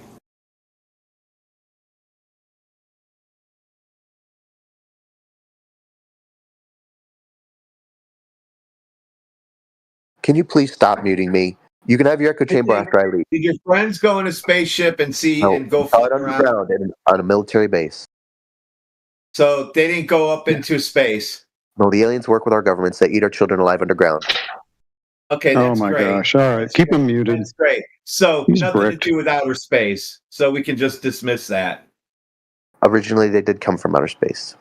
No, you can't say dumb shit.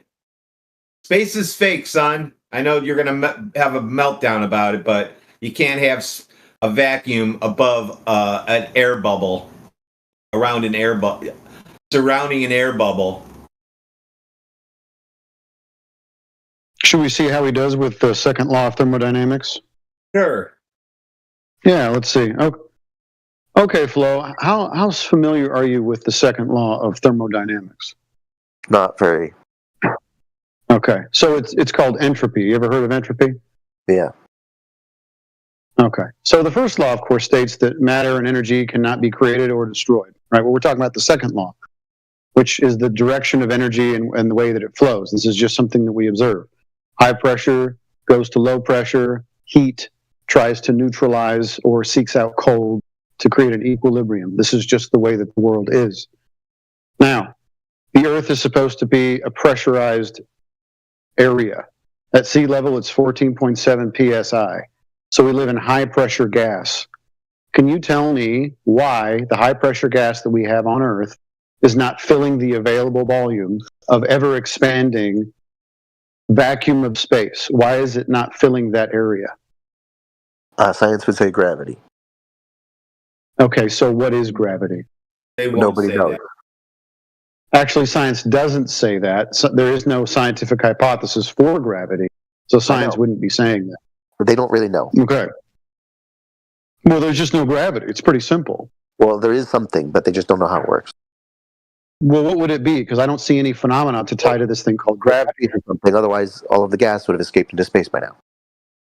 Yeah, see, so once again, you're begging the question that space exists, and there must be something holding the gas here, even though the definition of gas pressure doesn't mean space isn't there. It's not about we don't know why. There's not even a reason. There's no phenomena to point to say gravity exists. There's nothing. There is. Things fall. What is the phenomena then? Things fall. No, they don't. No, they don't. So if you dropped your book right now, it wouldn't fall to the ground? Of course it would, but I'd also take that book and put it in a pool and it would float. So things don't keep falling to the earth like you claim. The bottom of the pool. Huh? No, it wouldn't. It's paper and cardboard. No, that floats, friend. Well, how about a piece of wood? If we drop a piece of wood, okay, a rock. Is rock more dense than water? Yeah. Okay, so it's about density and mediums, right? It has nothing to do with forces or presumed forces or pseudo-Riemannian geometry that's bending. It's a joke. If you have a pressurized system, you're going to need some kind of container for that pressurized system. Why does the It's the definition of gas pressure. Why does the atmosphere get less dense the higher you go up in it? Oh, so you have less pressure the higher you go? Yes. Have you noticed? Okay, so you still have gas pressure. Why? How do you have gas pressure without a container? But that's why people can't breathe on the top of Mount Everest. The pressure goes down. The fact that there's gas pressure up there, okay, how do you have gas pressure with that container? Gravity, which we don't know how it works. There is no gravity. So you're using something that doesn't exist to compensate for the fact that there is nothing. Show it to me. Different levels of pressure from the top of Mount Everest to the bottom. Yeah, right. So we still have gas pressure, so we still need a container. You still haven't shown me any gas pressure without a container. Can you show me a container? No. Okay, Can't so touch then how any can kind you of assert container. that it exists if you're using that same argument against gravity? You're saying, show me gravity. Your argument I'm saying, states show there has me. to be a container. Show me the Not- container. I'm telling Not you. a show me thing. You want to hold on a second? Argument says there has to be one, so you have to show us. No, he's saying that there's a container, so I'm asking to see where it is. No, I'm not saying there's a container. This is an antecedent. Holy cow! Why don't you all talk at once? This is a natural, consequent, antecedent relationship, right? So if you have gas pressure, you therefore must have containment. It's the definition of gas pressure. You'll have to prove that to me by showing me evidence of a container. Why would I have to show you evidence of a container? Every time there's gas pressure, there's a container, right? Wait a second. No, it's not how it works. Says who? Yeah. He has to show us the container because it's in his definition of gas pressure. Right, that's a good so I'm saying if he's saying that a system can't exist without, You have to show us. It's in your definition of gas pressure. You're the one who has to show us where the container is. okay, so you have no evidence of a container. Is that what you're saying? Yeah, air pressure. No, I mean, do you have any evidence of the actual container Yes, besides air pressure? pressure Besides of air pressure. 14.5. That's it. That's the antecedent of air So that's pressure. the only evidence that you have. Yes or no? How do you like that? So let's say we are the flat Earth model, and there is a dome containing. There is a dome containing. I'm just saying. I mean, it's just weird to me how you're asking for evidence, but you have no evidence of your container. The evidence We is just gave it to you. pressure. Oh my God, It's your claim. Simple Jack, do you want to just continue to repeat that same thing over and over again? Meanwhile, we tell you that we have pressure. Pressure is the evidence.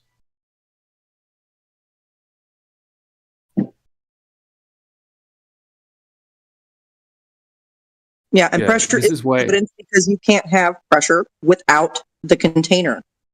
It necessitates the pressure. Can someone find me a definition of gravity that says, or definition of air pressure that says gravity is required to maintain air pressure in any circumstance? Find me a citation that defines gas pressure with gravity in it, please.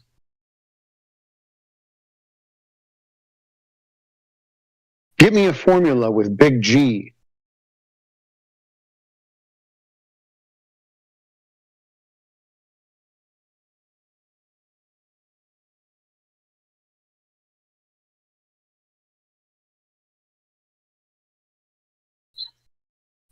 So, Flo, what were you saying while other people were talking? If we are introducing something totally non sequitur, why is the pressure different at different altitudes? Why isn't it the same pressure? it's a dynamic system. Can you explain further? Okay, so it isn't just always statically hot, always statically cold. It doesn't maintain temperature. We have a constant fluctuation of temperature and pressure on the Earth. Now, interestingly enough, the place where the sun radiates onto that surface is going to create greater pressure. The air above it, less. Temperature and pressure are always tied together. So because the air near the surface is getting more sun because it's hitting the ground there, it has a higher pressure? That's probably one factor. There could be multiple factors.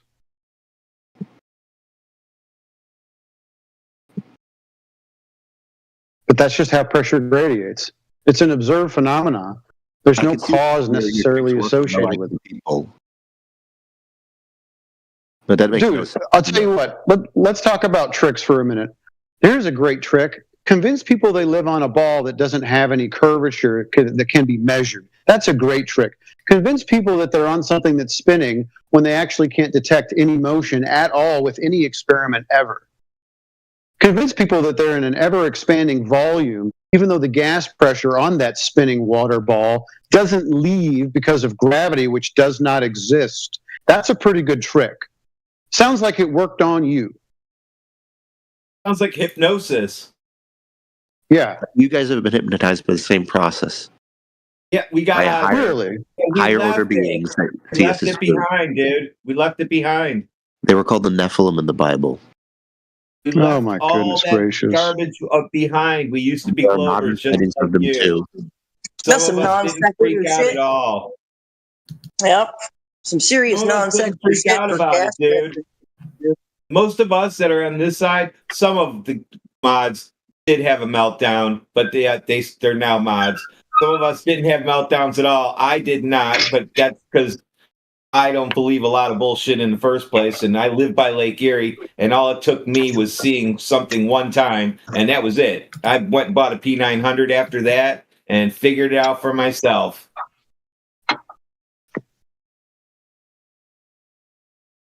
You were told you live on a ball. No one demonstrated it for you. They gave you pictures in a book, and that's it. They told you stories. You don't experience a spinning water ball in an ever-expanding vacuum. At no point do you experience that in your life. In fact, you operate as if you're on a level plane. You don't use the globe for anything in your real practical life, other than it being a decoration on a desk. That's all the globe is good for. Decoration and fooling retards. That's what it's for.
So there's a container, but you don't know anything about its nature, its composition, its location,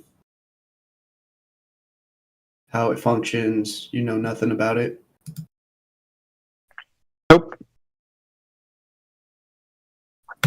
Yeah, we're not Have to be able to touch it. And claiming. it's never been observed by anybody.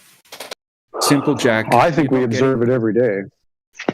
How do yeah, we so observe it, what we though? do observe, hold on a second, dude. What we do observe is gas pressure, right? So we have the definition of gas pressure. It clearly states that it requires a container, right? Then we have a whole list of gas laws that back up this claim. Then we have a whole stack of practical demonstrations done in labs on a smaller scale, right? That also confirm that to get gas pressure, you need a container. There's nothing that shows that you can have gas pressure without a container unless you want to beg the question, which is fallacious logic, and it's not going to work. No, right? I mean, So the way if you I want to make, operate is hold on, like- let me finish. I'm almost done. This is what, hold on, just let me finish, right? So if you want to make the claim that you can have a gas pressure system adjacent to a vacuum, right, of outer space without a physical container, then you would have to be able to demonstrate that. We can back up all our claims, right? You can't Except back up for your the claim. container. You can't. No. Did you not hear what I just said, right? So we've got the definition, we've got practical demonstrations, we've got gas laws. You're trying to like say that there's like an implication here, so therefore it must be true. But like there are laws, physical laws that have been tested throughout history, and we've discovered like, okay, we were wrong about our initial observations and our initial assertions because we've gone and actually studied and gotten more information about a system or about a subject. To just say, hey, from what we've observed so far in human history means that gas operates this way within containers. Therefore, we're going to go ahead and say we don't observe a container. We don't know anything about it. Nobody studied it. There's no evidence of it. You just got to trust us because this is how we say gas operates as far as we've seen. That just feels like a lot. It feels like you asking me to like kind of take it on faith. Like, hey, this is how we've seen gas operate so far, so therefore you have to trust us that there's this grand container that nobody sees and nobody can explain. All right. So DJ, can I take this? So you don't like it when people make claims without demonstration. No problem. So would you say that it's fair to indoctrinate several generations about something called gravity, which there is absolute zero evidence, testing, hypotheses, experiments to validate? Would you say that that's fairly irresponsible? I'm asking about this container. Because I'll tell you why. Because the claim that gravity is holding gas to the Earth in this ever-expanding volume is the antithesis to containment. So you would say the container you don't like, even though we have the gas pressure as evidence. I would like to see the evidence for what actually is keeping the gas on Earth. You can go ahead and give that to me. You're misdirecting. You're trying to change the subject. I am I'm asking not about your misdirecting. assertion I'm about talking your about container. gas pressure. I'm This is asking not why a you have container, so by much the way. faith in I don't something know that you've what- never seen. Do and you I have no have to evidence shut of. you up? Do I have to shut you up? Because you keep saying the same thing can you over stay and on over topic? again. Can you I stay am on on topic? topic. We're about You're gas trying to pressure, change it. right? Are we on gas pressure or not? You're changing the subject. Where is any Are evidence of the we container? on gas pressure or not? Can you show any evidence of your container? Okay, so Anything. you're A obviously not picture? going to engage in this. Okay, no problem.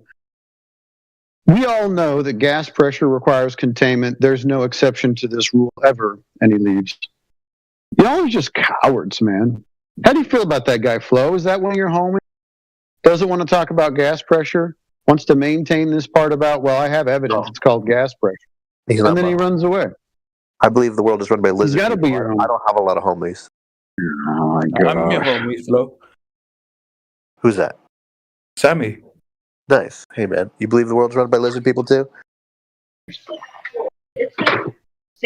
I don't know. Yeah, you'd have to go. You would have to go to the lizard people conspiracy channel. theorists. If you, Yeah. Conspiracy theorists can go because that's the wrong channel.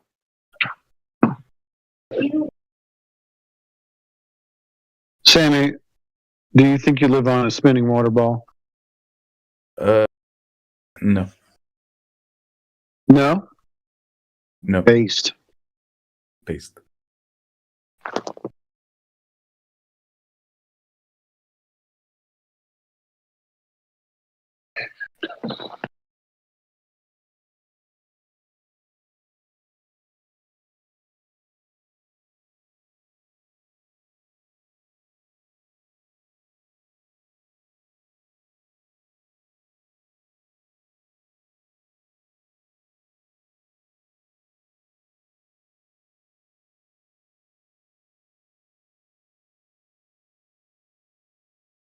Yeah, that was some serious projection from that last guy. Yeah, he stepped right in it. You know, he's like, no one's ever touched it. No one's ever studied it. Therefore, you can't make this assertion. What, the assertion that you make that, or your side makes that, gas pressure requires containment? Insane. And good catch by Radwin. That's their claim, right? That gas pressure requires containment. Yes, completely. You no longer have to answer to it. Simple Jack is back. Simple Jack, I want to see your evidence for gravity and it containing air. And I also want to see the container that you claim containing gas pressure. I want to see that container.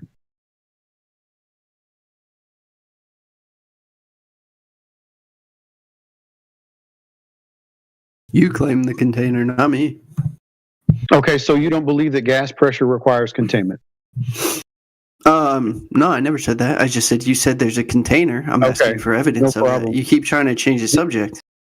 No, I don't change the subject. I tell you that the gas pressure is the evidence. Now, if you want to support your claim, whatever your claim is, if you want to make a claim, then you'd have to show whatever you believe is containing the gas and then demonstrate it. That would be the next thing. Okay, so I have a question. Why, if there's a container and the gas is under pressure, why is there a gradient in the pressure? So you're saying that we have pressure, but we also have a gradient. You were in here when I told the other guy that we live in a dynamic system, right? You're saying convection is the cause? It could be one of many. Okay, but so in a you don't dynamic know. system, You're just saying it could be a bunch of different things. What do I need to give you a cause for gradients when all I need is to have the pressure in the first place? Right? Why would I need to give you a cause for something when we already have the gas pressure? You understand the question? So repeat it back to me. Steelman the argument. Steelman the question. Tell me what I'm asking you.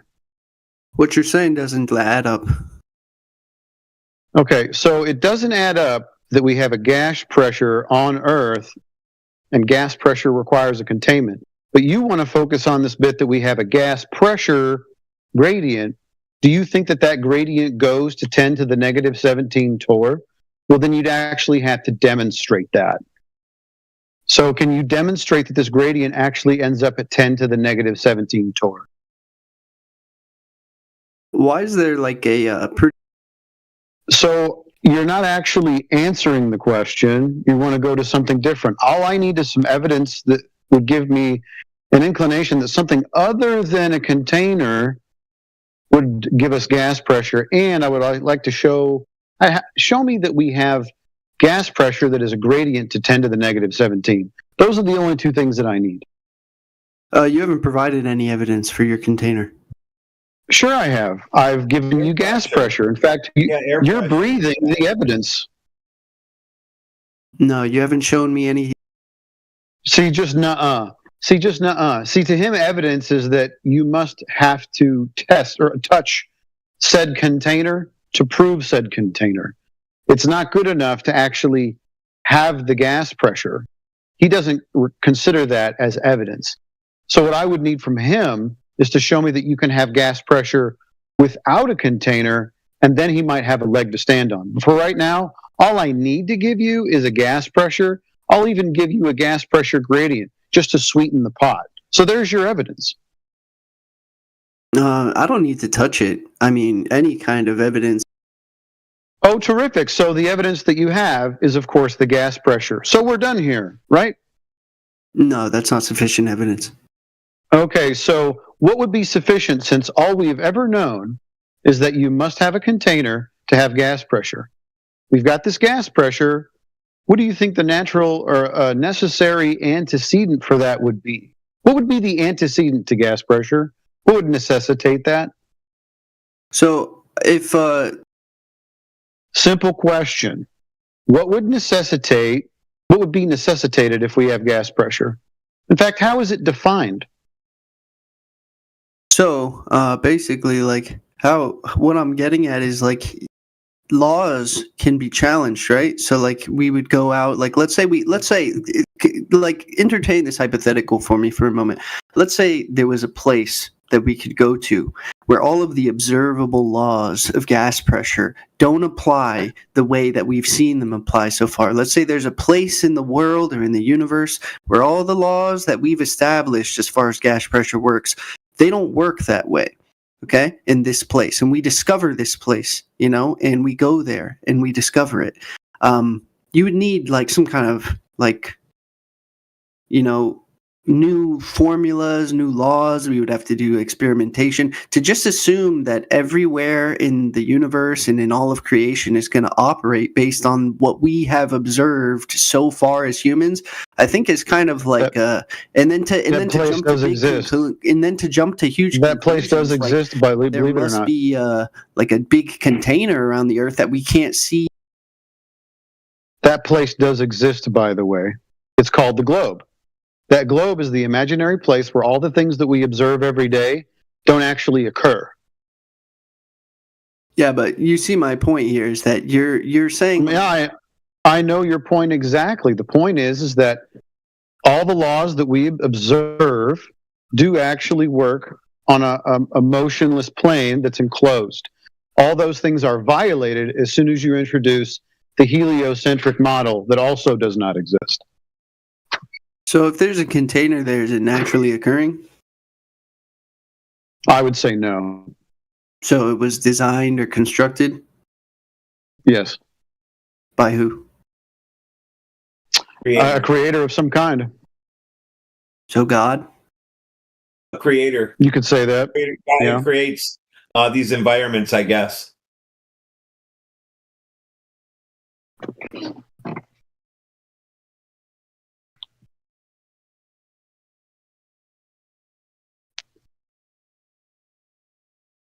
The heliocentric model violates the first law. The heliocentric model violates the second law. Those two natural laws being violated in a model that essentially doesn't even exist, because I haven't seen a heliocentric model yet. It's more of like this imagination and like some scribblings of math on paper, but it doesn't exist in reality. All those laws are violated. Are you talking about the laws of thermodynamics? Is that what you're referring to? The first law of thermodynamics. Energy cannot be created or destroyed. So the ontological primitive that everything was created by a nothing that exploded into everything violates the first law. Even the transit of the Earth around the sun not losing any speed, and actually it's an acceleration, it's an angular velocity, that also violates the first law. So does the rotation of the Earth. So does the gas pressure that we have on Earth. That violates the second law. And on it goes.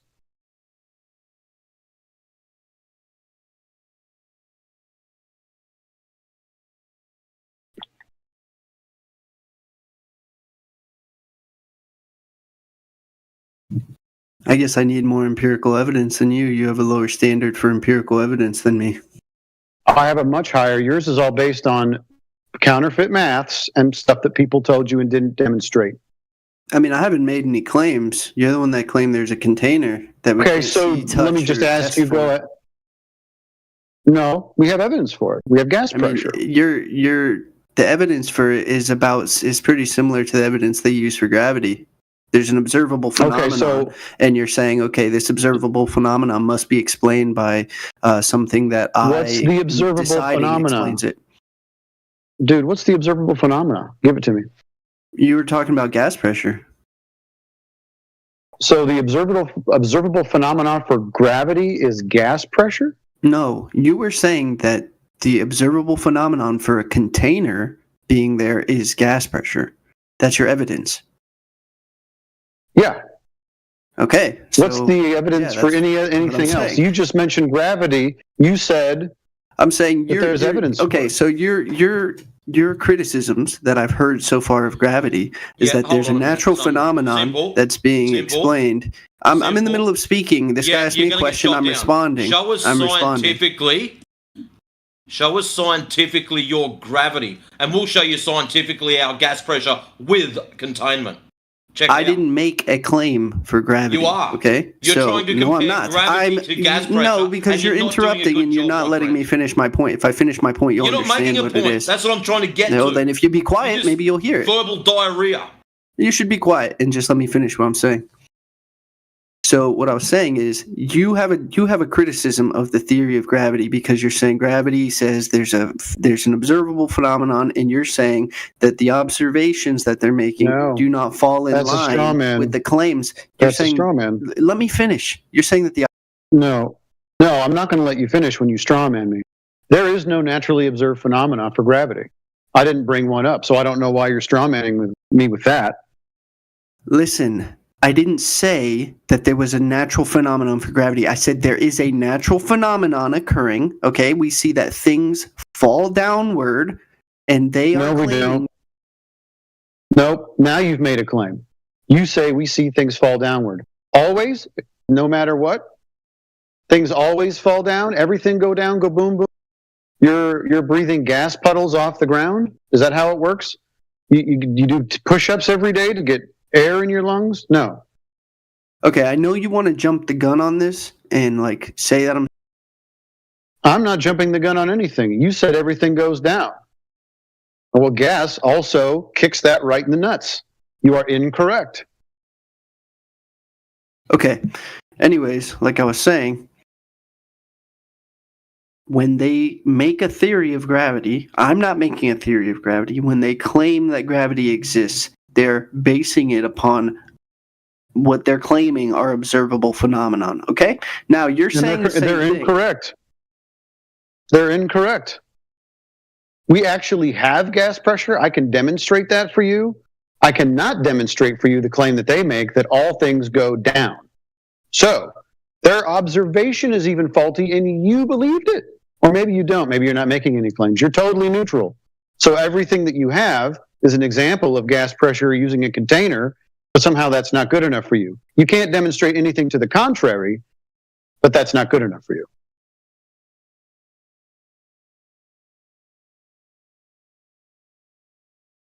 There's not even a naturally observed phenomena for gravity. That's where you messed up. That's where your straw man exists.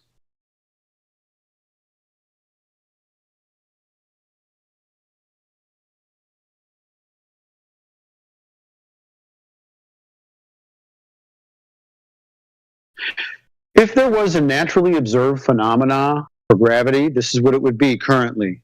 Something falling due to its alignment with the non-existent pseudo-Riemannian force space, and that's what makes things go down to the center of gravity, or the center of mass, which is also undefined, which would be the center of a presupposed spherical Earth that there is no measurement. There is no naturally observed phenomena for gravity. Although they like to bait and switch you and tell everybody that everything goes down, go boom, boom, go splash, splash, which is incorrect.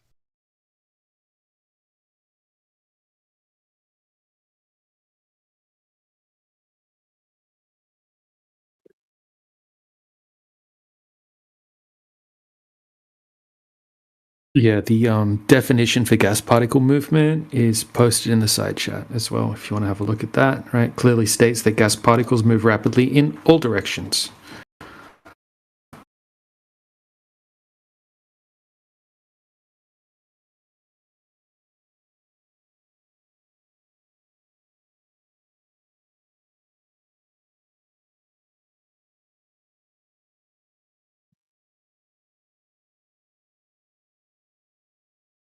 I haven't noticed any objects following along the path of a geodesic abstract medium at any point today. So I'm looking for this naturally observed phenomena for gravity. Doesn't exist.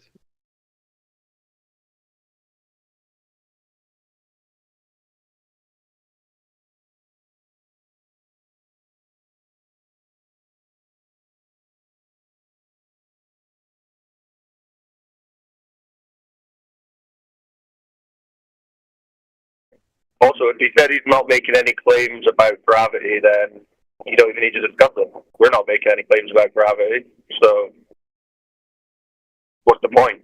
Yeah, true.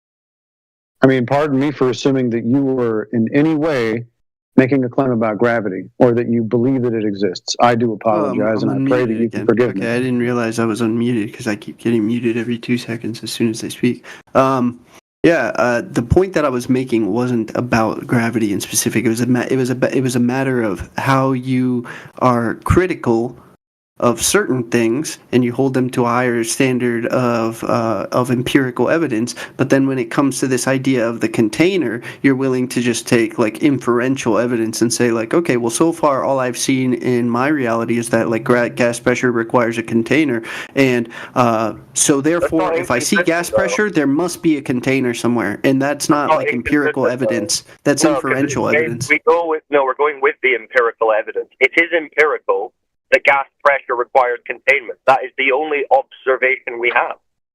It's inferential because you're applying it to a system where you haven't measured that. You haven't measured a container or found any evidence of a container besides the inferential evidence.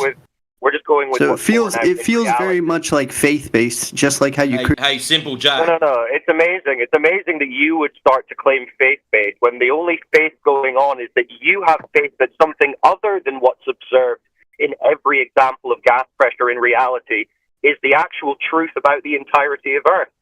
That is the faith. We're not talking about faith. We're talking about observation and experienced reality when it comes to gas pressure. And then for you to compare it to gravity, which I'm going to assume you don't actually even know the current definition of gravity, that is not empirical. That is not observed. That theory is not. You can assume whatever you want. It doesn't really matter. So it's just an assumption. The two are not comparable. The bending and warping of space-time is space. The gas pressure exists within containment is everyday reality, basic observation, fundamental. So you can try and project and say, "Oh, you've got." I'm not projecting anything. I'll be honest with you. I don't buy the density argument. That doesn't ring true. And I haven't seen any real evidence of like the fact that like the reason that there's a difference in pressure as you go up is because of density. Like that doesn't ring true to me, because if he's claiming that nobody made that claim. Hold on a second. Nobody made that claim. Nobody said density is the cause of anything. So that's another straw man. Or you're just lying now. Are you lying now? What's your claim then about why there is a pressure gradient? We don't need to make a claim about why there's a... Okay, so where's the you guys make no claims about anything. You just make negative assertions. Jack, where is gas produced?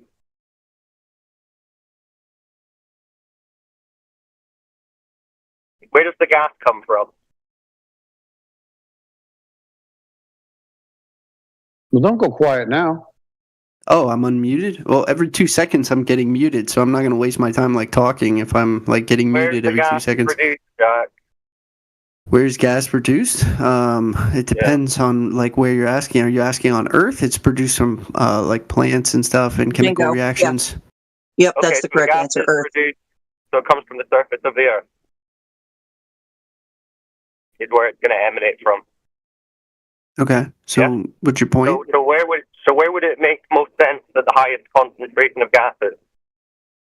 I mean, the pressure. If there's a container, the pressure should equalize. Incorrect. You don't even understand physics, bro. Why would it equalize? Because it's not a static system. It's not a static system. So you're saying energy is being introduced from the sun, right?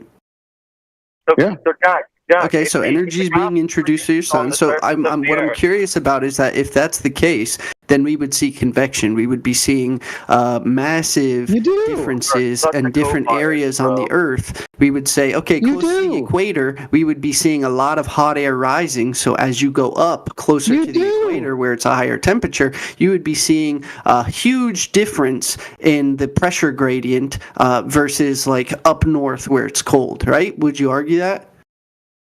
No, we're not arguing that. Why would it have to necessitate a greater differential in pressure? You're going to have to get us from A to B. That's your claim now. You're claiming what's causing the pressure difference is temperature, is energy being introduced from the sun. So where it's hotter, you would see hot air rising, right? Yeah, you do.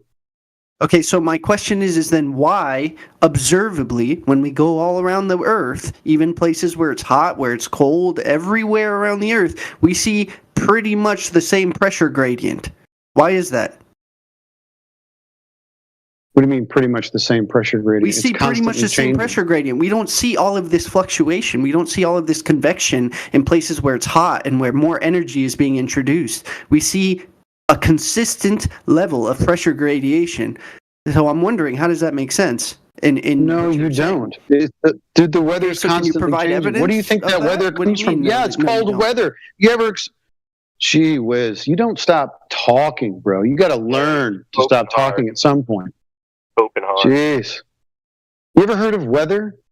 These are constant fluctuations in pressure gradients and temperature, which are intrinsically linked. That's why you have high pressure systems and low pressure systems. They're constantly in flux. And yes, the pressure lower will also like decrease and raise depending on the altitude, depending on the weather system that comes through. It fluctuates both horizontally and vertically. That's why you have all these different storms. That's why you have hail, because the warm air is trying to rise in the cold air, and it makes rain and hailstones and snow. It'll go up and it'll go down, side to side. It's called weather. It happens all the time. If you've never heard of weather. Well, he is Simple Jack.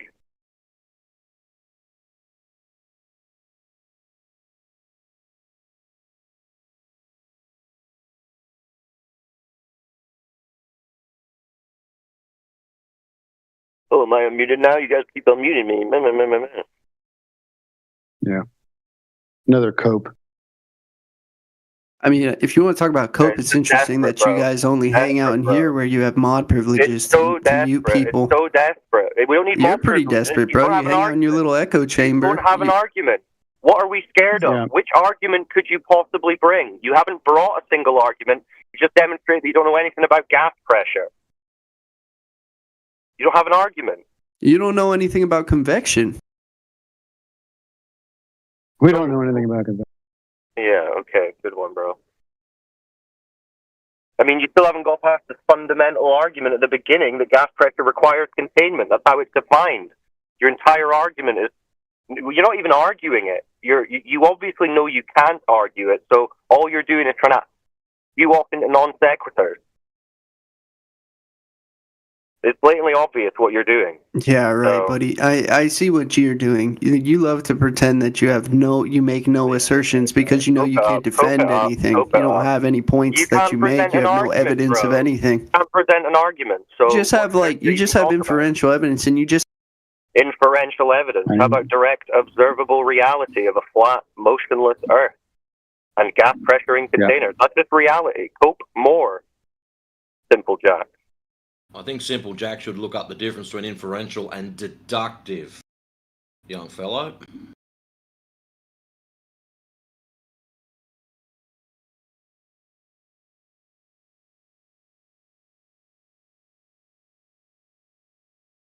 I don't know why they want to keep space so bad. Let's ask Simple Jack. Simple Jack, do you really love space and do you want to keep it? What do you mean, like the concept of space? Oh, he knows it's a concept. Yeah, do you just want to... Good, Simple Jack. Yeah. Not so simple after all. And do I love the concept of space? No, I don't love the concept of space. Why would I love the concept of space? That doesn't make any sense. So what do you have a problem with the idea that gas pressure, or not the idea, but the only experience that we've ever had is that gas needs a container to have gas pressure? Why are you bucking up against that so hard? I don't have a problem with your statement about gas pressure within a container. Like, that's observable. Okay. That's reality. But what I'm not observing and what you're providing no evidence of is of a container. You're so dumb. Okay. So the evidence being the gas pressure itself. Okay, so let me say something. So if what you're saying is true, and if there is some kind of container around the Earth, and the Earth is flat, okay, I would want to know the nature of the container. I would want to conduct some kind of test to observe it in some kind of form. If I'm conducting tests and I can't observe it in any capacity, I would be like, well, this is kind of strange. Maybe I need to revisit this. Maybe we need to do more. Yeah, You got- tell us what test you're going to do. Cyclones, you're just rambling, bro. Like, you don't have to filibuster and ramble. He's asking you a question. What test would you do? We should probably go up there and see if we can find it. All right. Understand that the existence of pressure itself is providing the deductive logical syllogism for you to conclude that there is a container. No, it doesn't, You don't because as I understand go up, Do you I understand that, find yes that or no? pressure goes down. As I go up to find the container, You the understand that. pressure You're goes down. rambling on about something off topic. This is on topic. I This is created a completely on deductive topic. logical syllogism for you in the chat to read. And I posted it twice. Okay, so the point is that if I'm saying there's a container and I deduction go up builds to proof. test, You okay, are you done? deduction Let me know does when you're not. done Do you know that talking. and I'll deduction respond. leads to proof? Do you understand that part? When you proven it. Okay, so if I were to assert that there's a container around the Earth, This is not an assertion. This is a deduction. I've okay, proven it. all right. When you're done talking, let me Okay. know, and I'll speak. No. That's not how it works. You're going to engage with me, or you're going to be done talking. How about that? Yeah, see, Simple Jack, it's the same as flow. We say something to you in response to what you're talking about. You totally ignore it. You ignore the question. You filibuster. This is not a conversation. This is just you chanting and rambling. So when Amish asks you a question, retorts what you're asserting, please respond in kind. No, you guys just misdirect whenever you get challenged. Try to change the No, subject. I am engaging exactly with what you said, and I'm providing a rebuttal, and I'm asking you if you understand it. And you wander off into something completely off topic. Okay, so you want me to read your syllogism? All right, let me see. Number 1, all gas pressure requires force against its boundaries. Force against boundaries require volume in an interface forming the boundary. Therefore, the existence of gas pressure necessitates a container. Okay, I see your syllogism. Yeah, that's a deduction, and therefore it's a proof. That's it. That's the end. That's there not isn't sufficient to anywhere me. else to go from here. Now, That's if you want to insufficient. continue to hem and haw, you can. It's not going to get you anywhere. I'm going. It's the end of the discussion. All right, so I engaged with what you said. Now I'm going to continue with what I'm saying. No, so you if I were to haven't. You go just went, up, You can Good concede. smart ass. This is So the if point I where you can- concede out of honesty so if I see, and a test of if your I say, character. if It's I the say ultimate shit that test. there's a container. You're not just gonna hand wave this boy. Get it through your head. In order to have gas pressure, you need container. That's All right, it. I'm going back to the office. It sounds like he's stuck on saying, well, you've got a pressure gradient, so, but I mean, yeah, it's pressure, a pressure gradient, and we've already explained what pressure is, so you're still agreeing with us. Anytime you say pressure, you're agreeing with us. So it's not a counter argument. You need It's interesting that pressure gradient. Okay, so if I went So up Cyclone, to what go, he's to go doing- touch the edge of the container, and as I go up, the gas pressure drops and drops and Makes drops no and drops and drops and drops and drops. Simple Jack. It doesn't care if it goes up or down. The issue is you have pressure. You have gas pressure. Antecedent to gas pressure is container. He's talking about inferences. So let's see what kind of inference he's making in change in pressure. Because you can have pressure gradients in contained systems, right? Like you can demonstrate that. What inference are you making about this gradient? Are you making an inference? What I'm saying is that if we were to go up and try and touch the edge of this container, wouldn't we, like, I just don't understand why none of you are interested in, like, We finding the understand, container. Simple Jack. You're finding it hard to accept that you're in a contained system, and now you want to I'm having trouble understanding how you guys are willing to be like, there is something there, but we can't see it and observe it, and we're totally fine with just accepting that we can't realize see, you're having observe it, or an explain it. existential crisis. Yeah, we're used to people having an existential crisis when we point out. It's not an existential crisis. I'm just asking a question. Yeah, well, I've existential answered crisis. that by asking you what you would do and making you realize that you couldn't actually do anything other than what you can do in reality, which is how high can you go? You can go in a commercial flight. 35,000 feet. Yeah, that's not going to help you find the container. I mean, there's lots of things you could try to do. I mean, I assume that you guys, if you guys are so scientifically inclined, you would have a lot of smart people here on the flat Earth side, right? Would you agree with that? We definitely do. Okay, so then if you have all these smart people, then I'm sure you could come up with a series of experiments to determine what the container is. That's not necessary. We're under no obligation to tell you or demonstrate to you what this container is made Okay, well, of. I think you are, because you're making an assertion. If you don't think you need to provide evidence, then that's your choice. Let's bear in mind that you are Simple Jack. You may believe that we have some obligation to show you a container, but I can assure you we absolutely do not, and no one will take that remotely seriously. So I can logically deduce that Simple Jack has a mom. I never saw her. Just like the container I never saw, but I can logically deduce it's there out of necessity. Do you understand, Simple Jack? I understand the point you just tried to make, yeah, but that doesn't track with what I'm saying. No, doesn't line up. Yeah, it entirely tracks.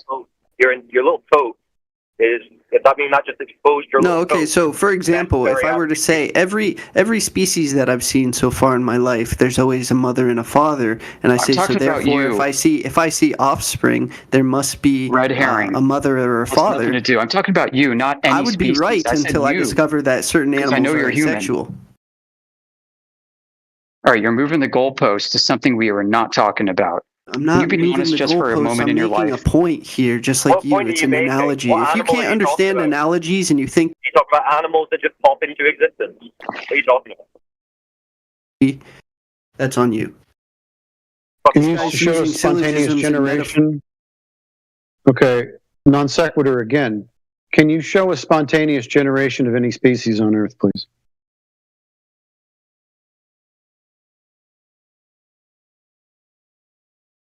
Appeal to imagination. Wait, I'm on me. Okay, what'd you ask me? Can I show you what? Spontaneous generation or appearance of any species on Earth. Can you show us that? No, I can't show you spontaneous generation of life. So the necessary antecedent for life to be formed means there must be a life prior to that for that life to come from. Wouldn't you agree? No. Okay, so can you show me life spontaneously? Life is a human Can you go? Oh, so now he's going to go into sophistry. You guys are fucking intolerable. Your rebuttal to Amish was basically to say, "Oh well, you're basically saying that all people must come from a mum, but that might not be true. What's your evidence?" Well, I don't know. I've only ever seen that people do get born and animals come from their parents, etc. But because you can imagine in your simple imagination something else, that means it's not a valid logical argument. I mean, it's just retarded, bro. So then he diverts to, well, life is just a construct made up by human beings, which is just absurd. I don't think anybody, you're the first individual that I've ever come across that has essentially denied life or the definition thereof. This is the most ridiculous thing I've ever heard, Simple Jack. You're losing it. Yeah, you're straw manning. That's why you straw man. You mute me and then. Okay. So what was the straw man? Did you not begin to get into life or the definition of it is some kind of construct and we shouldn't even use that as an example? How about gas pressure? Is that a construct now that we probably should just ignore? Why don't you ever debate people outside of this room where that you can't mute them all the time? We do it all the time. Don't worry about it. No, we do it all the time. Now this is another red herring. I find it very interesting that you won't address the points being given to you and instead appeal to format, which is a fallacy, or just another red herring. Let's see if we do it when I take you off of mute. So what is your understanding when I use the term life? We'll get back to your point. We'll talk about life. Let's talk about life. What is it?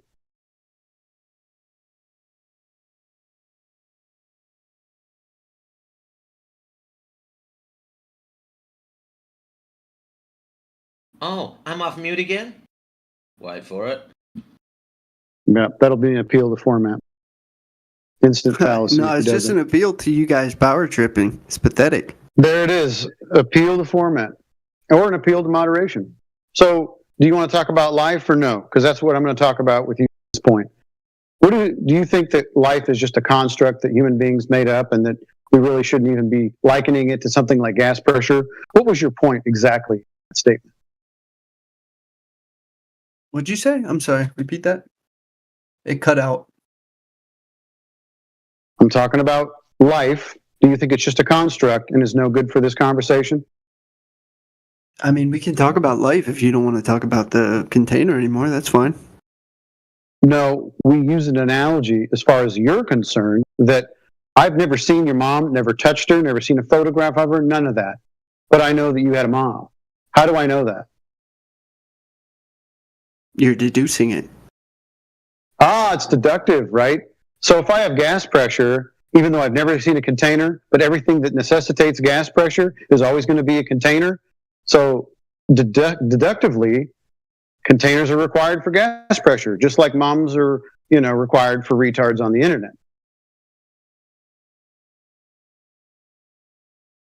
Unless, of course, they're a bot. Okay, so like laws exist until they're challenged, right? By observable phenomenon. Yeah, and what would be the observable phenomenon that would discount the idea that gas pressure requires a container? Like as we go up and we try and find the edge of this container, we can't find it, and we notice that gas pressure drops and drops and drops and drops. Oh, are you making an inference about this gas pressure decreasing? An inference about it? No, it's an observable phenomenon. Okay, so we still have gas pressure then. It's a measurable, great, so we have an observation. Phenomenon. Great. Do you have a cause for that decrease in pressure that requires a container? No, I don't. But it's something that I noticed, yeah. So who went up and up and up and didn't find a container? Who did that? Oh, a bunch of people have sent all sorts of probes and things up high into the sky and so container. You actually do have a really low standard of evidence because someone just told you and you accepted it on blind faith. Good job. I mean, they documented it and they have video evidence and stuff. I mean, if that's really? Show me the consider all of that, if you consider all of that too low. Also, I mean, I've been up high on mountains and I've directly observed the gas pressure decrease. Yeah, so that's the phenomena that we're talking about. I need the actual cause for said phenomena of the pressure in the first instance. We don't know what the cause is. You don't know what the cause is. Some people are saying gravity, and you're saying it's convection. No, we're saying containment. Okay, you're saying containment and convection because you admit. I didn't say anything about convection. You admit I said it could be. I said it could be. Yeah, of course there's a gradient. My goodness, man, no one's contending that. Why do you keep bringing it up? It's totally non sequitur to the point. Do you think you're going to win with, yeah, but there's a gradient? What are you inferring with this gradient? What I'm saying is that you're claiming that there's a container, and I'm not finding any evidence of it. In fact, I'm finding evidence to the contrary. So the pressure is not evidence. So you existing is not evidence that you had a mom. No, the evidence of pressure is sure. You could deduce that there must be a container, but you have to show me that there's a container eventually. You have to show me that there's a container. If you cannot display a container with any evidence or any kind of proof, and you don't even want to test for it, then at that point, I'm just saying you just want me to trust you. What do you mean we don't want to trust you? That's another straw man, bro. You're straw manning me. So at what point did you say I didn't even want to look for this evidence? You don't think people actually would like to touch the container? You got another thing coming. It requires a budget well beyond those of us in here, and I'm sure you have, right? What do you think is required to do that? Let's be realistic. Let's not talk shit. Let's be realistic. What would it take to touch the container? You'd have to actually know how high it was in the first place, right? Yeah, exactly. Okay, good. So, what do you propose that we do? I mean, somebody should publish some papers based on you guys' studies. What in the world do papers have to do with anything about getting empirical evidence? That's how you get funding. That's how you get funding to be able to do things you can't afford. You have to display your logic, and then it has to be peer reviewed so that people can say, okay, this basically is worthy of financial interest. And then once you have people investing, then you're good. Done before, Jack. Do what? That's why you shouldn't talk too much. How do you peer review something that's never been done before? What do you mean peer review something that's never been done before? What In hasn't order to been done have before? peers, they must have done it or have some kind of expertise in the field. So if it's the first time something's ever been done, how do you have peers to review such events? If your logic and your scientific reasoning stands up to criticism, then you should be able to get it published, and then other people can review that, right? Like gas pressure with a container. It's been proven. Basically saying how gravity doesn't exist, how it's all convection. Yeah, you should be able to prove that. Hey, stop. Why do you keep using convection? Where do you pull this from? That's what he said earlier. He said No, it's he all didn't. based on energy You're being the introduced from only outside the person- system. Jack, you're the only person who's used the word convection in the last, what? Okay, so then 45 what term do you use to explain what he was talking about when he was saying that the reason that there's a pressure gradient is because energy, He doesn't aka heat, is being introduced? Explain what term you use was for the that. word that was used. Weather systems, weather. Did you miss that bit? Or were you And talking what creates weather? What creates weather? A dynamic pressure system. That's what does it. And what causes a dynamic pressure system? The introduction of heat. Energy. So exactly like I was saying. So heat gets introduced to a gas and pressurized gas system, right? Energy is introduced through heat, right? Yeah, are you going to like take issue with meteorology right now? You're just stating things that are already obvious. I'm just making a basic statement. Do you agree? We already told you that. I don't know. I hate. Okay, so you're saying yes, within the container, when you see gas moving in a way that moves pressure from one area and adds pressure to another, what would you call that? What term would you use for that? It's called energy flow. discussing that. It's called entropy. It's called entropy. Convection. That's not entropy. It's called convection. entropy. No, the high pressure is trying to fill the available volume, which is the low pressure adjacent to it. It's entropy. Are you retarded? It's convection.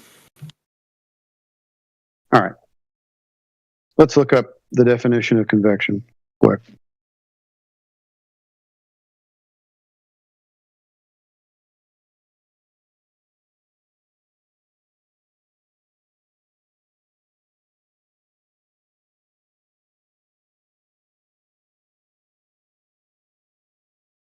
This is crazy. It's just convection. You guys are getting mad about that term, and you're just saying No one's getting mad. I don't know why you're not. Matrix was getting really triggered. He's saying, "No, call it weather." We never. I'll put it to you like this, Sunshine. You're still here. If you think I'm triggered, you ought to see what happens on a good day. Are you okay? Okay, cool guy. You're real tough. hot-micing. Discord mod, real cool, real tough guy. Archangel, you're hot micing. 3, 2, 1. Yeah.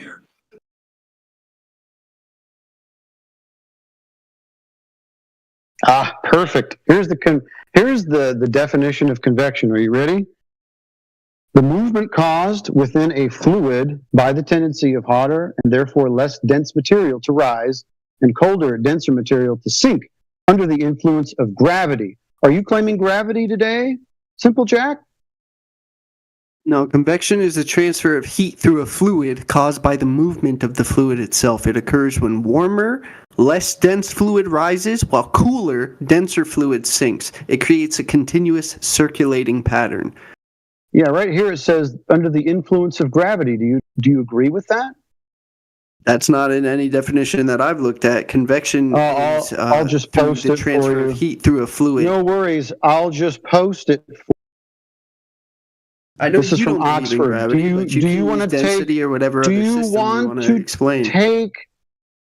Dude, I don't know why you filibuster. Do you want to take Oxford's word for it? You can't say I filibuster when I'm getting muted every 2 seconds, buddy. Relax. You're the one Yeah, filibustering. another appeal to format. Isn't that amazing? You're the one another red filibustering. You don't herring. even know the definition of the word.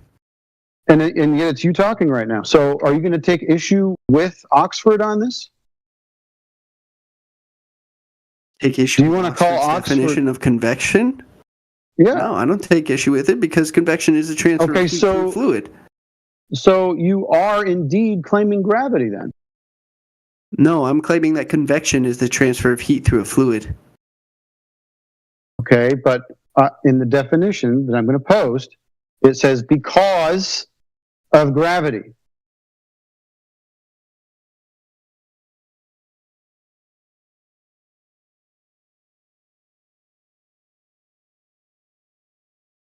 I have the definition here, and there's no mention of gravity. And this is from Oxford as well, so I don't know what you're looking at. Well, I just went ahead and posted it. It says gravity right there. You posted it, dude. Wait, where? Oh, yeah, there. Yeah, you're right. Under the influence Oh my of gravity. God! Yeah, I would dude, say that the influence. I would say that if you want to define. Hey, retard! I'm going to keep talking over you. You're so fucking retarded. You can't even read. Holy cow! Are you stupid? You read it. You posted it, and you still missed gravity. You didn't even look for that word. Why am I wasting my time with you? So, gravity. Now I want evidence for it. Are you ready, Simple Jack? You're good with Oxford's definition. Gravity affirmed. Can you show me scientific evidence for gravity? Scientific evidence for gravity? What do you mean? Like, what would you want me to show you right now? Like, I want scientific evidence. I'm being like a very study, specific. or what do you, yes, an actual what would you want me to show you right now? Experiment. I want the hypothesis and then the experiment that shows that gravity is the cause for anything. You can go ahead and post it in side chat. I know you get all your points. Okay, you don't need to divert. I know that you know you're hosed now. You're entirely screwed. So now it's going to be more non sequiturs, more red herrings, and more appeal to the format. What I need is scientific evidence for gravity, meaning I need a naturally observed phenomena, then I need a hypothesis, then I need to see the experiment. So you're going to be quick, sharp to get that, you in Oxford, right? Anyways, the point I'm making. Yeah. Do not ignore me. You won't be unmuted. I'll leave you on mute until you directly answer the question and provide demonstration for the gravity that you and Oxford agree with. You can suck my dick. How about? There it is. Rage quit whore. You've lost. I'm asking you for something specific that you and Oxford both agree with, this idea of gravity, right? So, until I get that, you stay on mute, or you can hit the bricks. It's up to you.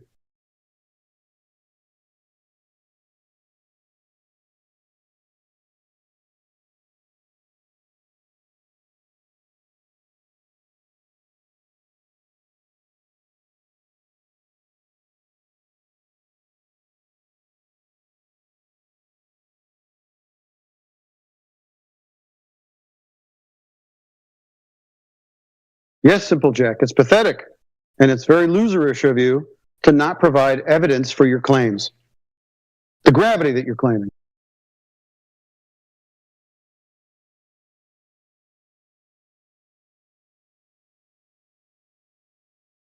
Oh, now he's just getting hostile and you shut up, Amish. Yeah, he's spiraling hard now. What's he even trying to do? He's trying to claim the Earth isn't a dynamic system? Is that what he's getting at? I keep asking him for the inference about the gas pressure gradient, and he won't answer to it. In fact, he tries to make a straw man. You guys are saying, but because of convection, well, maybe it is convection, but the description includes gravity. We don't have any of that.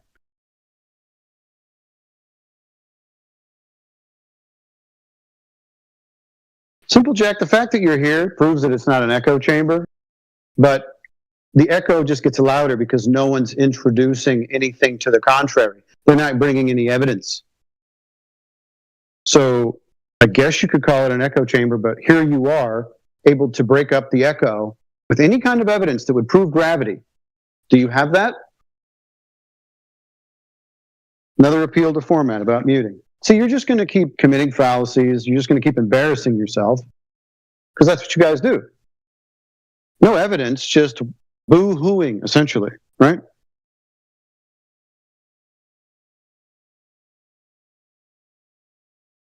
You're only getting muted, Simple Jack, because you're intellectually dishonest. It's very obvious, right? We've got another globe earther right below you named Vom, who's never once been muted or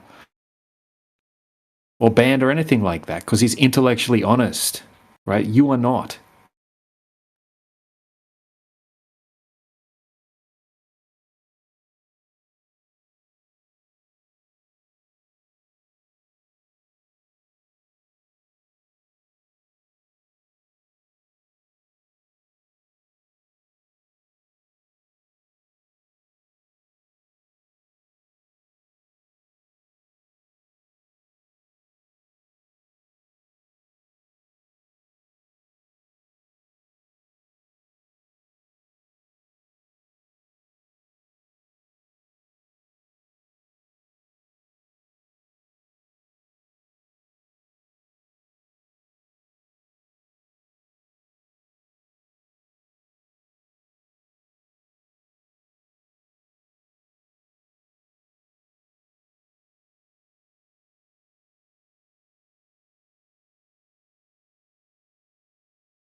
Garlic King.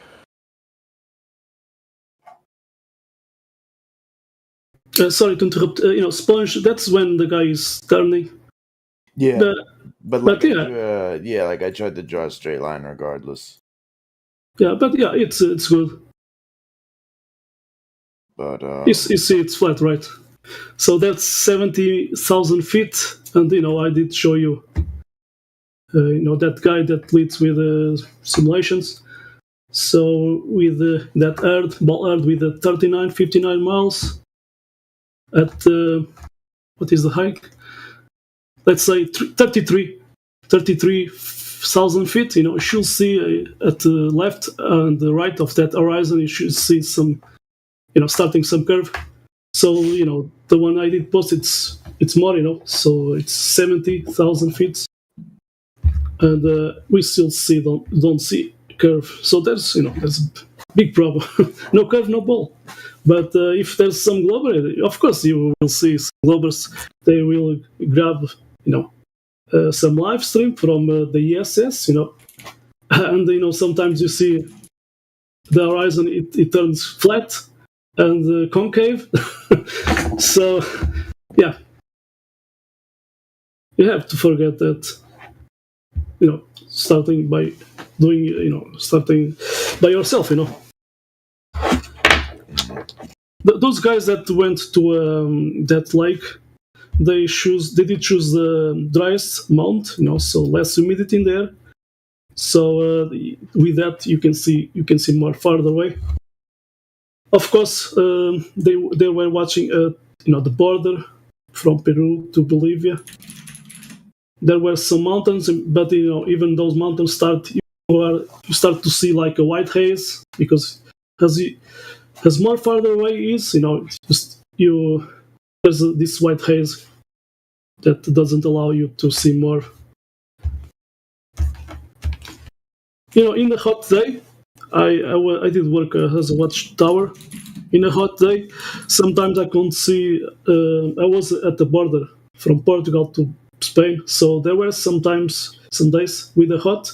It was a clean sky, blue sky day, and because it was too much hot, I couldn't see mountains that belong to Spain. So visibility always changing.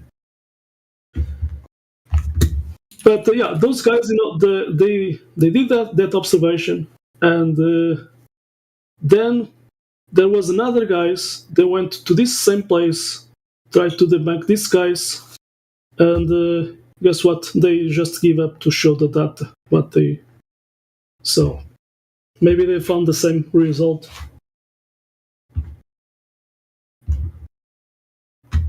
But there was one day I saw, maybe in National Geographic, and there was this Stephen Hawking, the guy in a wheelchair, and they were using some lasers, and they never said where is that lake, the name of that lake, because why don't say just the name, people could go there, So first they didn't say the name of that lake, and they claimed that 3 miles. But it was someone did debunk that because they were moving the lasers. Anyway, they did a crap job right there. And when I saw that from that, and I was a globber. When I saw that, I was, could this be like this? I was many doubts about that. Just 3 miles. I am here to destroy you, flat earthers. So whenever you're ready, I'll do the destroying. You can't destroy anything, dude. Every time you come here and you say the same thing, I'm going to destroy the flat earth, and you present nothing but fallacies. So what's the next fallacy you're going to present? Let's see. If you're scared. Not scared, I'm waiting. I'm waiting for your proof, dude. Where is it? Post it in the chat. I'm about to post it, okay? It only exists in the math. It only exists in the sky above your head, not on the feet or below the feet that you're standing on. Your globe is a reality, but not in the way that you think it is. It is used as a mapping system in the sky at geographical locations of places. That's how it works. There's a northern hemisphere, which is oxymoron because it's not even a a sphere, it's a half a sphere. And that's because we have different stars in the north than we do in the south. And there's a Dude, you're wrong. Oh no, I am absolutely right. This is how they created the globe. It's created in the math and lives only in the sky above your head, not below your feet. No, the globe is where we're stepping on right now. The Earth is the globe. It is a globe. Okay, yet that's why we say prove it. Where is your I did. proof? I already did. I You literally said sent you're a going picture. to destroy us. You haven't destroyed anything yet other than your own IQ. That's ironic coming from you. Yes, it's very ironic. You're coming here talking about destroying us and you don't do anything but talk. Nonsense. You're not supposed to prove your shit globe. You're just scared to address the picture, buddy. I'm gonna You talk posted that last Miguel. This is the exact same picture he posted last time he came in here. We explained to him what was wrong with it, and now he's in He here didn't explain anything. posting the He exact actually didn't same explain picture. anything that was wrong with it. He just said, "How do you know it's real?" That's it. That is not what we said, dude. This thing is recorded. You can go back and listen. You're talking out your ass right now. See, you don't even know which Apollo you're talking about, because Apollo 17 was never ever claimed to be part of like some other composed picture. This is an actual picture that was taken just the way it is. in your, I'm not talking. That's the claim, bro. That is Okay, this guy just makes up stuff and believes his own lies. This is crazy. Okay, you see the one that you did posted. You see the let's say the second line, 1, 2, 3, 4, the fourth one. There it says Explorer 1. You see that one? The fourth picture? Yeah, I see that fourth picture. The second line, okay. So you see where is Explorer 1? Okay, even the blue variable. But anyway, that Explorer 1. So I'm gonna show you, and there's a video. So let's see. Wait, I need to So, ask Collapse the golden question. Hey, I'm gonna Collapse, show I got the golden question for you. Just a second. I'm gonna ask this to him. So you see that one? Why at first it was like this? What do you mean? Yeah, this is the actual one. You see that one that you did post it? It Yeah, I says see the picture you Explorer 1. So actually it was like this. First it was like oblate. And then they did add a semicircle something at the right to appear like round. So they have to fake it, and there's a video talking about that. So in the, They're not the faking beginning, anything, in the dude. beginning of that video, it was showing this. This is from NASA. Okay, this is from NASA. It was showing this. It was a film from NASA. Okay, and they showed in this video. You see like that. I did post it. This is just a window. Okay. We told Dude, it is a window. I'm gonna post it. Miguel. I'm gonna. Yeah, but anyway. So it was a window. So you are showing to us that that ball Earth in space. You just can fake it. Just turn off the lights, and the window was oblate, and you can fake it. Doesn't lie. I'm sorry. Yeah. Anyways, look, listen, Clap, let's address the elephant in the room. You showed us a handful of images of what you think you're living on. Great. So if I show you a bunch of pictures of Superman, does that make him real? No, it fucking doesn't. What else have you got, punk? I guess you don't understand logic because Yeah, no. I want to see your fucking proof of Earth's curvature. the reason why Superman isn't real. Because Superman isn't real. The picture I sent is from NASA. NASA only does. Yeah, I don't know where it's from. Prove curvature. Hey, can prove I just get the floor for a minute, please? Can I just get the floor for a minute, please? Why you guys yelling? Shush! Did go on? Fucking hell! Am I coming in too low or something? No, you're okay. Go on. Okay, Collapse. You said we don't understand logic. Okay, put your argument into a logical syllogism. Okay, so if I was to make the same argument for something else, if I was to be like, historians have this picture of the bones of somebody, and how they know that is based on this. So I know they know. Put your argument into a logical syllogistic form, where you say if then. Okay, if NASA presents a picture they took from outer space, it is not a probability, but a fact of the matter. And I did post, and I'm posting the link. Click the link. It goes to that part where NASA, a film from NASA, is showing you everything. Oh. First, it is a window, oblate window, okay, and they just turn off the lights, and you can believe that's space, okay. That's your problem. I'm posting I did post the video from NASA. Yo, you're making the point that No, I'm not. I'm debunking you. I'm just debunking you. You know. So you did post something, you know, but actually, I'm posting the video, the actual video, and first it was oblate. It was not round. So I just debunk you. So that's one. There's more, you know, but that's one. I disagree. And that is from NASA. You see that print screen? This film. This film. Yo, This is from NASA. From NASA. This film of the Apollo 11 mission was produced as a report film. Down a little bit. No, I get the point you're making, Bingo, but I disagree because it's not based on. Yeah, any that's from NASA, and you are watching a window. Oh god. You just don't understand the context. So. No, you just don't understand. I just debunk you. You didn't debunk me. You think you did. Yes. Why don't you just watch it and say instead of saying you don't understand? Yeah, go watch the film from NASA. Okay. I did take a print screen, and yeah, first it is oblate, and actually it's a window. Watch it. If you keep talking, he can't watch it. Yeah, and before I start watching, there's a claim made by a lot of people, and it's easier to fake. It's easier. It's actually easier to go to outer space than to fake it at the time back then. You think it costs less money to make a movie? You gotta understand the context of the time, but sure. Sure. 2001: Space Odyssey, 1969 by Stanley Kubrick.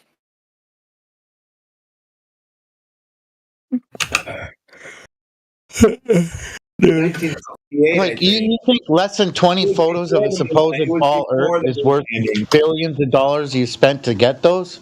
It was before the moon landing, so 68. Look, I think NASA does never lies. They never make mistakes, and they're right. Okay. Right. So you have a religious belief. We get I don't have a religious belief. I believe that because they have evidence to support everything they say. But I believe. I believe. I'm watching the video, but I'm hearing 10 people talk. Okay, I'm be right back. Let me finish the video, and I'm going to tell you why you're wrong. On deafen then, and go watch it. In the video, I believe. In the video from NASA, you see a window, and it light, and they have to try to watch it. If you keep calling him back in here, we're going to have to listen to him. It is left.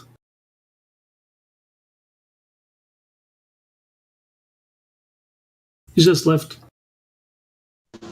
He's doing his flat Earth homework. Supposedly. He just got circular reasoning. Well, how do you know that's real? Oh, it's from NASA, right? and then I show you I did show him the video from NASA, from Apollo 11, and first it is a window. Of course, Batman's real. Universal Pictures made the movie.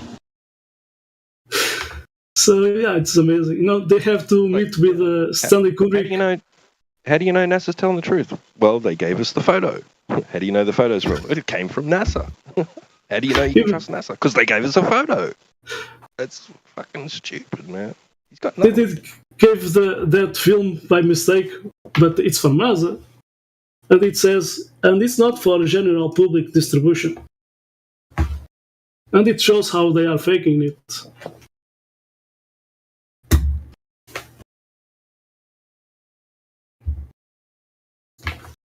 Yeah, he won't believe it, man. He'll be like, oh, yeah, that's fake, or it's out of context. They were doing something else. That's not what they were doing, etc. Like, you won't get through to that guy, man.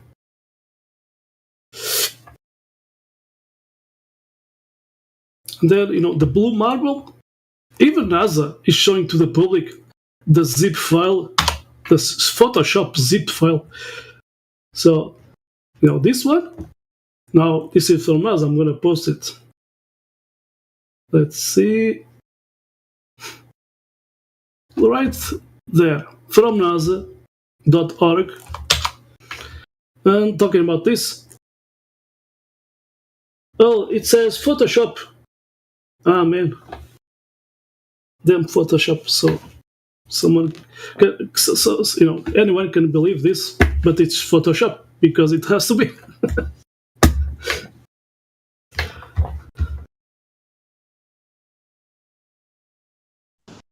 Is he? I don't think he's here right now, right? But even if he was here to absorb that information you just shared, he'd be like, "Oh, that was just the recent blue marble one that was manipulated. All the rest of the ones that I posted are real, though." So, they can fake one blue marble, so I don't care about the others. But, there's a big... This one, 2015, man, it's so Photoshop.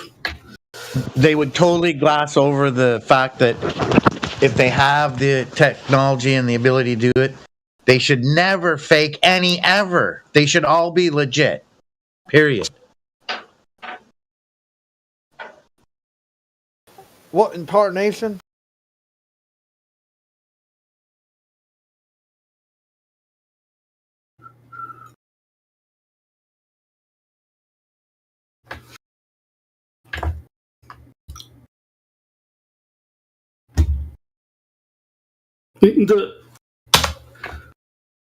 There was a website and they put like this, and someone found a square in the ball earth.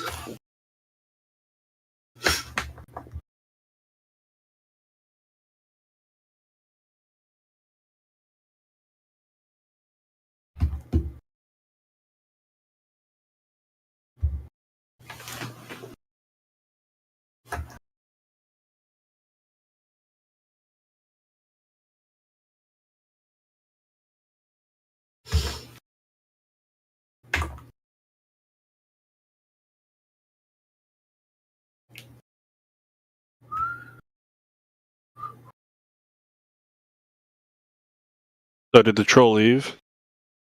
Yeah, he couldn't handle it, so he just left.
Stop and DJ, you did post stop. They did use the technique stop and motion.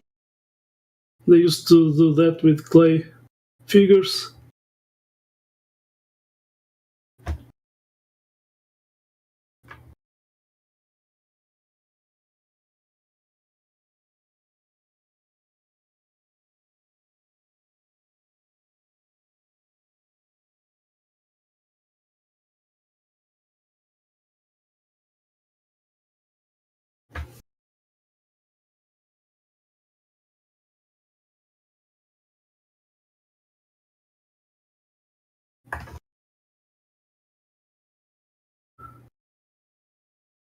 Sometimes we see, let's see,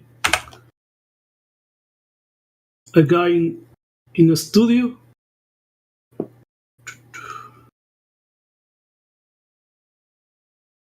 This is the video or the GIF.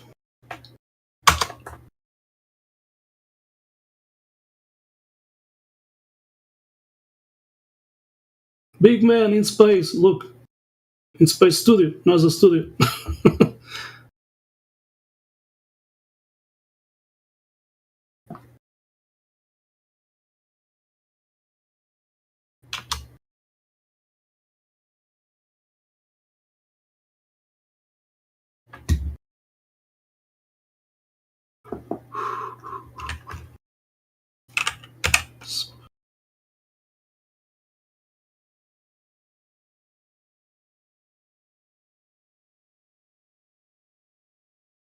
And sometimes that studio basement of NASA is infested with rats.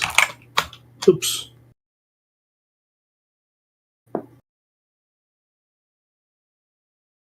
I did post them the damn link. Okay, let's see. Delete. Sorry, I'm gonna post again. So this.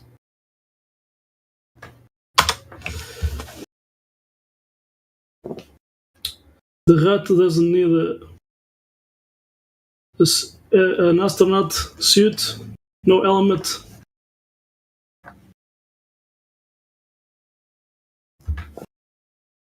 And I was watching when that was supposedly live stream. I was watching that, and man, did I saw a rat? And people were talking at the chat. I saw a rat.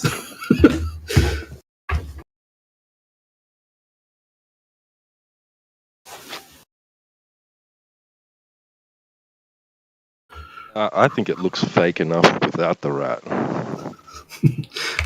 So I'm gonna post. It's still available. People should save this video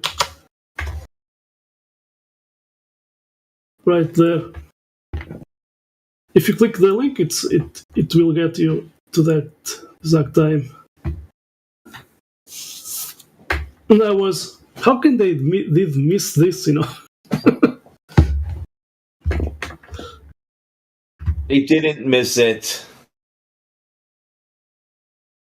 In the video, if you watch it, so they after this moment they changed to another camera.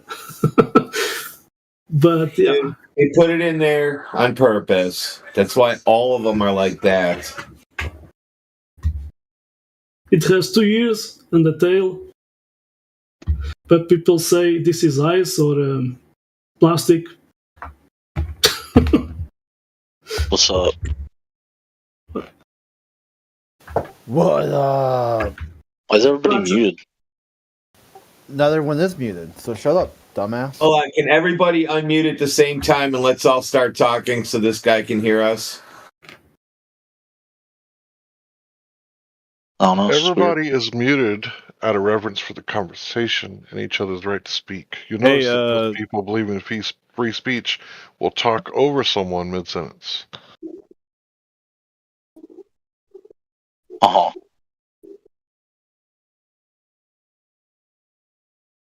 You want everybody to just sit in here with their mics open, even if they're not talking. We can all hear their background noise and what's in their life. That would satisfy this guy. Everybody be unmuted. Just start yelling. I can tell you're a flat earther by your immediate hostility. You could do like, what the fuck? It's like that Pee Wee Herman, when you say the magic word, everyone screams real loud. When someone comes in here and says, "Hey, why is everyone all muted?" and everyone just scream real loud. And they'll be like really confused. And you'd be like, yeah, that's a dumbass thing to say. You said the secret word, the magic word. What do you think about all those flat earthers who went to Antarctica? How many went? To see this flat no flat earthers went. How many went? I don't know. Like, I think there was like 4 of them. A whole bunch. I don't know of any of them. That's the big problem. They said they wanted to do it with flat earthers and then picked a bunch of people who refused to identify as a flat earther. They identify as a true earther. And they're like, well, that sucks. Do you have any globalists who are going? Well, no. You didn't have any people advocating for the globe either. You had a bunch of people who were arguing against a bunch of people who weren't there. Some people who went for no reason. And then a mega church super pastor, young earth creationist, who did some embarrassment ritual and then wanted to set up a documentary that Hollywood said no to. It's fucking hilarious. The whole thing was just a complete shit show. Like, he was denied. He was denied by Hollywood. So did did they not see the 24-hour sun? What does that mean? What's a 24-hour sun mean? What does that exactly mean? That you can see the sun for 24 hours? And as First, compared to see the First, I don't know what actually where they went.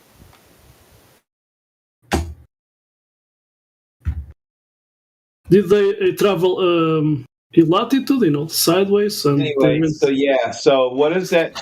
You brought up a 24-hour sun, and not you 24 didn't hours? finish your thought at all. You just said 24 hours. You see a sun. Yeah, you can't see the sun for 24 hours on a flat Earth, so... Did they just not see it, or...? Why not? How come? Because that would mean that wherever they are on the flat Earth, the sun would just have to be, like, sitting overhead. The flat Earth. What does the sun have to do with the flat Earth? I mean, if we're supposedly live on a flat Earth and there's a sun in the sky, then there has to be a sun in the flat Earth, right? Yeah, we're told that on the flat Earth, the sun would never set. It would be impossible for the sun to set on a flat Earth. Yeah. Well, so he what did you see? Did you see the sun set, or did you see the sun not set? Yeah, but it doesn't set in there because of reasons that are predicted by the globe Earth. Oh, let's see that globe Earth. Maybe that's what the problem is. Your globe Earth was actually a flat Earth because it matched your flat Earth prediction. Yeah, but why does it only not set in the places that the globe Go Earth there and predicts? find out. Like, write a check, go figure it out, and come I back don't and have the money to do that. I'm just beg. I'm just reading what the other people who went there. Start begging. Or Like, maybe if they go again, you can become a member of his church and then tell him you want to go with them. I don't really want to go to You the could Antarctica. be the first flat earther to go to Antarctica. I'm not a flat earther, though. You are. You said that the sun wouldn't set on the flat Earth, and then said the sun didn't set. Welcome to flat Earth. Source you. Agreed to all that. Yeah, but it does set every day here where I live. So that's not the flat Earth where you live then. Well, no, because the globe model says that it sets here globe and model. it doesn't Where's set. that model at? Let's see that model. Where's that at? You can just Google it. Just it's like Google the one it, in. bro? Just Yeah, it's the one in every. Which one? Which one do you astronomy use? book? What books now? So models are in books. Every astronomy book. Which book? If everyone pick one, which one we got? Just whatever late astronomy book Pearson Education puts out, I guess. Well, which one did you read?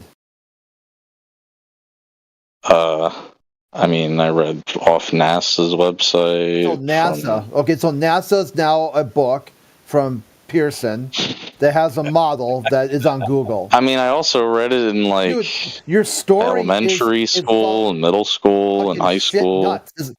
This is nuts, dude. Your story is just complete hot garbage. Oh, why? You just told us that your whole existence comes from a book. Well, no, the model, like the model is explained in the books that they're like we're on a ball. Let's see that model. I mean, I can't show you the model. It's like it's a theoretical like model of what if the sun is 93 space million looks like. miles away and it's so big, how were they able to fit that and Earth on the same page to show you how everything works? What? What are you talking about? It's hard. His brain. Scale it down so you can fit it on a page. How big would your? I don't think a dot would show up. I don't think you'd get a dot. I mean, they'd be like, yeah. I mean, I don't think there are. A blank space and say Earth is approximately somewhere in there. I mean, yeah. If you really wanted to make like a exactly to scale drawing, sure. Like here's your model, a blank sheet of paper. It's on there. You just can't see it. It's too small. So small. I mean, why? If you're implying that they're lying, then why would they make a model that they can't draw easily? Well, you draw. Wouldn't it be How better? about you? How about you draw it? See what you come up with. I can't. I don't even know. You don't even know it. All the distances and everything. Google it. I don't feel like it. 1,000,000 times bigger than Earth and 93 million miles away. And then so you take Earth and then you scale that up 1,000,000 times, put it 93 million miles away because you know the scale of what you're doing. And then you shrink that whole picture down to 8.5 by 11 page for your book. And then we should be able to see everything. And then that should explain how you see a 24-hour sun.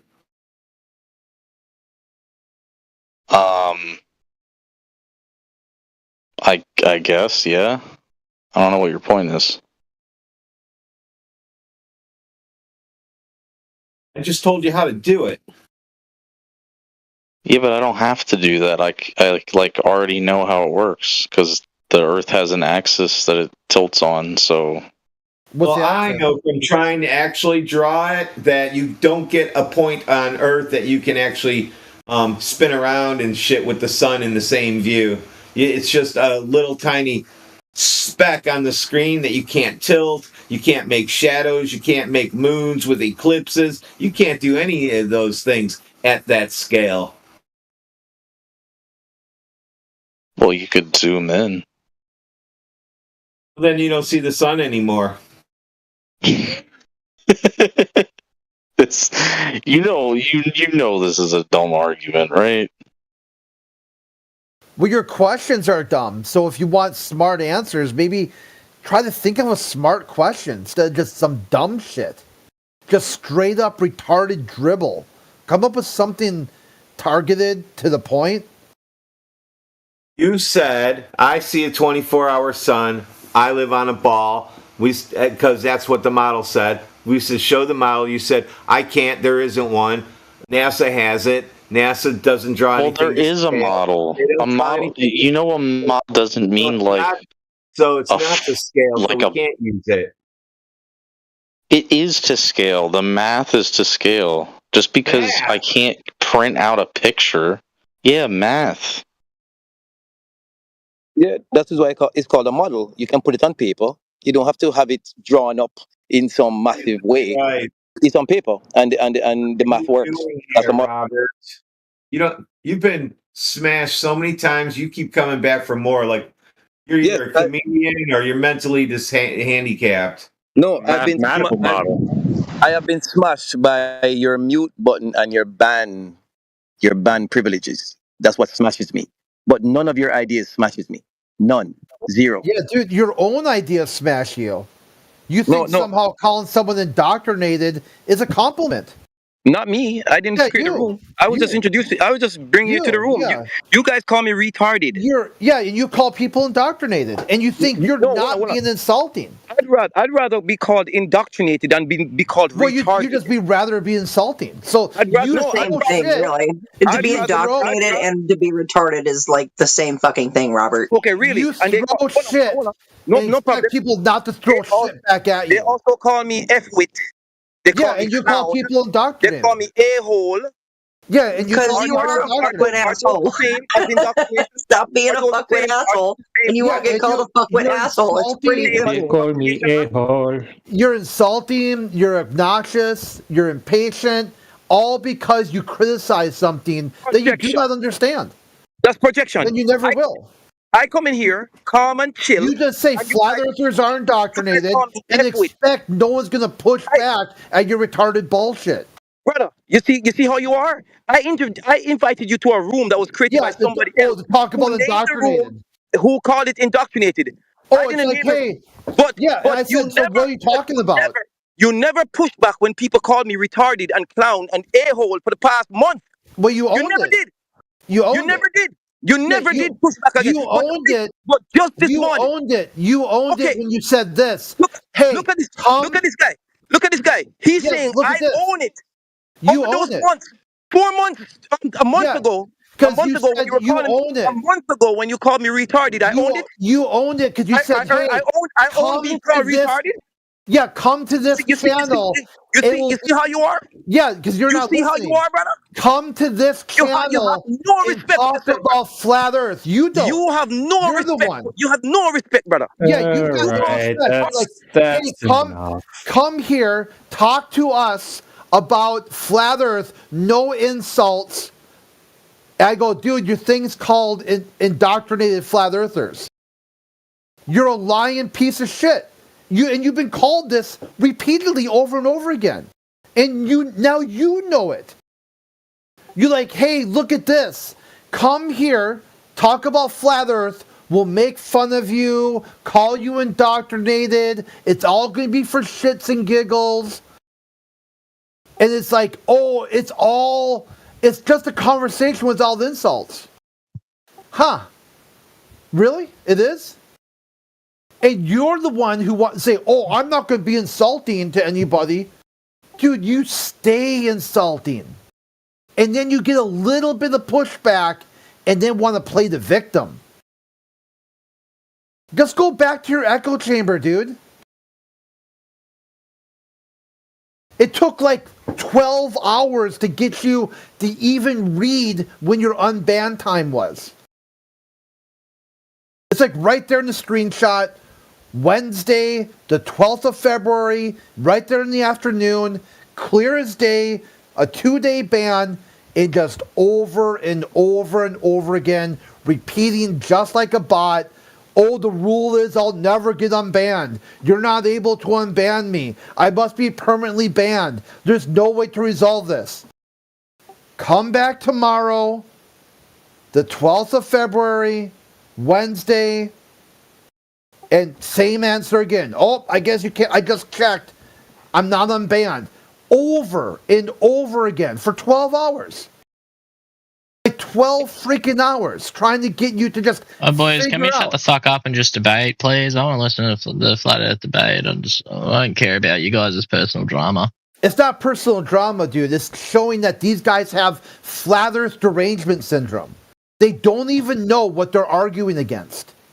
And they come in here all charged, all ramped up, ready to criticize something. They don't even know what it is to begin with.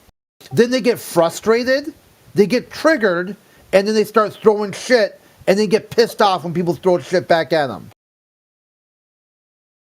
His poisoned, feeble little mind can't take any disagreement, and he doesn't even know what the disagreement is. Like a couple nights ago, somebody says, "What's your How could you a sphere?" Oh, we go. I draw a sphere. There you go. Done. Really? Okay. Wonderful, Robert. I thought about going on the show just to see what I was gonna quote people like civil rights activists from the 1960s talking about Whitey's on the moon and see if they would get anything at all.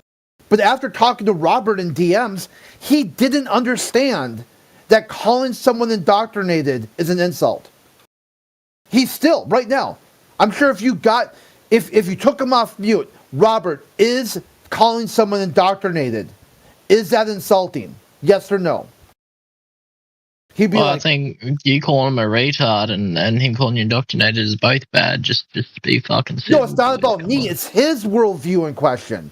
He said he wants a conversation without insults, just on topic. Come to this space. Okay, sure, Robert, send me a link. The link is called Flat Earthers Are Indoctrinated. Huh. Interesting. So you told me you can't talk here because there's too much insulting. You can only talk in a space you control that you can guarantee will be free of insults. Mm-hmm. And you call the space Flat Earthers Are Indoctrinated. To be fair, though, I do think that you guys are generally pretty rude to globe earthers, like in general. Like, because even me personally, Benny. So the goal would be to out flat Earth the flat Earth as your proof of the globe. That's your goal. So flat earthers do X.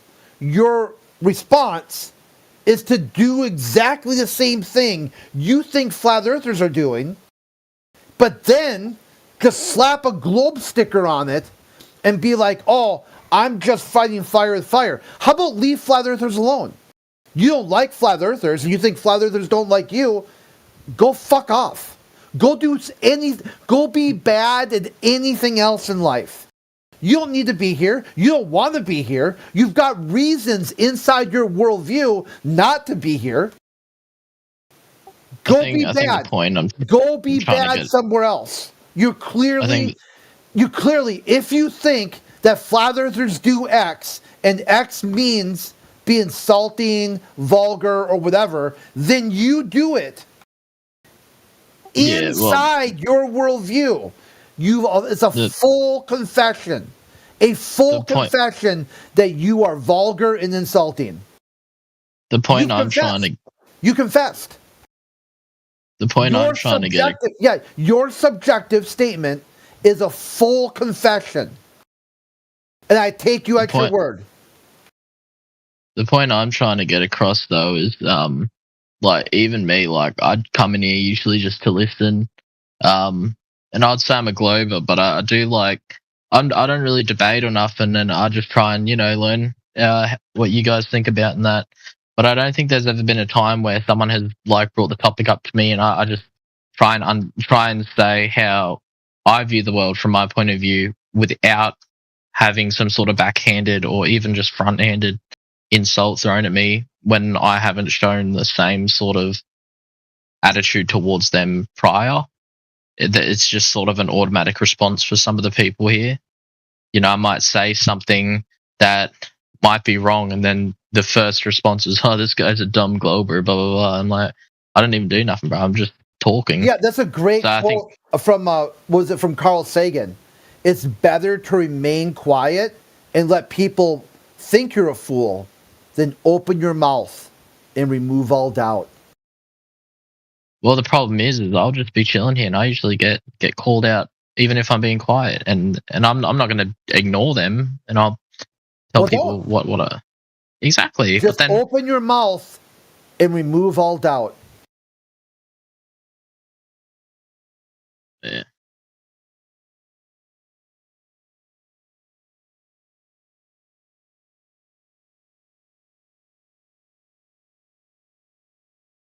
I think it's really childish at the end of the day. You guys should just be able to have a conversation. Then do it. That happens, bro. That does happen. Yeah, it's like, what an amazing shit show. You can look at the data. Just fire up. We live stream multiple bots, multiple servers, multiple channels, and somehow, it's flat earthers. They're the real problem. All right, Benny, what you got for the for Earth? Here. I just been indoctrinated into thinking the Earth is a globe. That's just what I've been told. Well, come on, give an honest argument. You're sitting here complaining that there's no honest argument. Well, I did preface by saying I don't come to debate. I usually just listen, and I was just giving my opinion on why these arguments sort of tend to happen and end up being so hostile rather than being a fruitful debate or conversation. I'll tell you I don't know why. the sciences and all that. Because they are extremely upset that someone disagrees with their worldview. For some reason, they won't take questions on or explain. They need the Earth to be a globe. For some other reason, they won't take questions on or explain. They see flat earthers. They're like, wow, those people are disagreeing with my worldview. Let me go challenge them. And they don't even know what we're talking about. And then, on top of that, they weaponize that ignorance, that pure, unadulterated ignorance, and then say flat earthers, they're not actually talking about the Earth or the surface of the Earth. They're actually indoctrinated. Okay, by who? When, where, what, where, and how and why? No answer. They got no answer. So you're like, okay, fine. If you're going to be a miserable cunt, get the fuck out of here. You ban them, and then they want to come back. They really want to come back, and you let them know, well, the bans aren't permanent unless you break TOS. So 2 days, you can come back. They don't get it. Won't understand it. You're like, here's a timestamp. Here's the bot. Here's a clip of the bot with the time, counting the time down. Here's the day you will come back. Still don't get it. 12 hours later, still don't get it.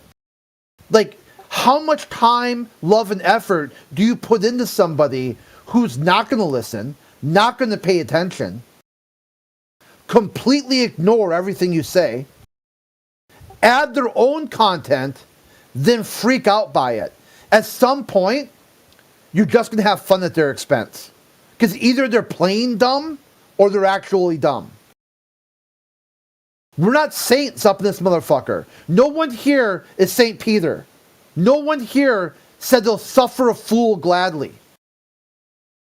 If you think that flat earth is full of saints, cheese it. Cheese it. You are looking at the wrong cosmology. That's the Catholic Church over there. They're the ones who invented the globe. They're the ones who said they suffer fools, not flat earth. Go over there and talk to them. If you want to be a fool, act like a fool, and get treated like you're not a fool, go talk to them. They said they'd do it.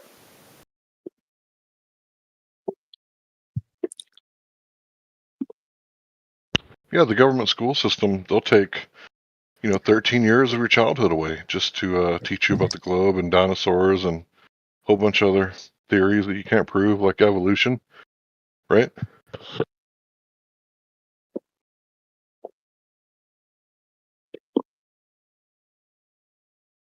And by the way, usually when I come in here, generally, I'm the good cop.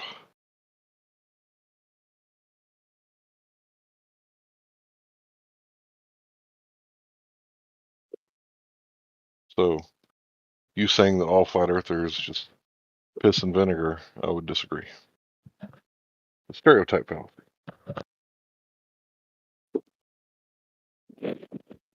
Go back.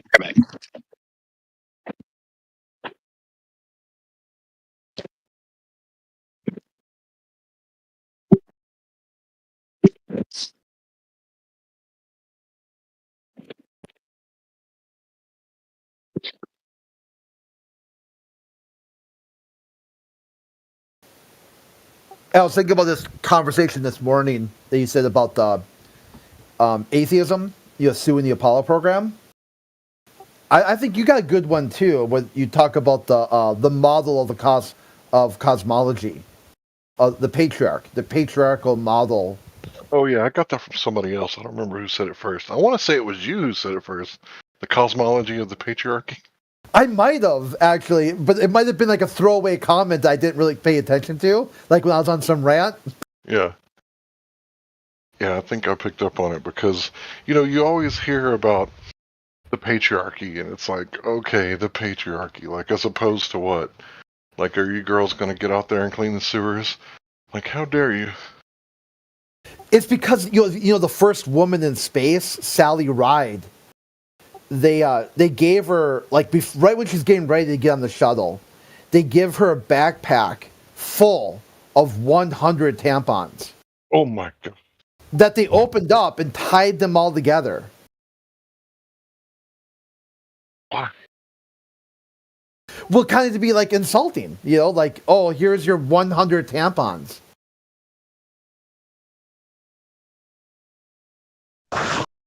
Look at that glow. Look at that. After all these years with all of a sudden NASA's confirming they discovered a new planet beyond Neptune that wasn't there before, changing the way we look at the universe. Isn't that awesome? A planet just mysteriously appeared that wasn't there before. That's amazing. Good return on our investment. I believe every word of it, too. It must be true.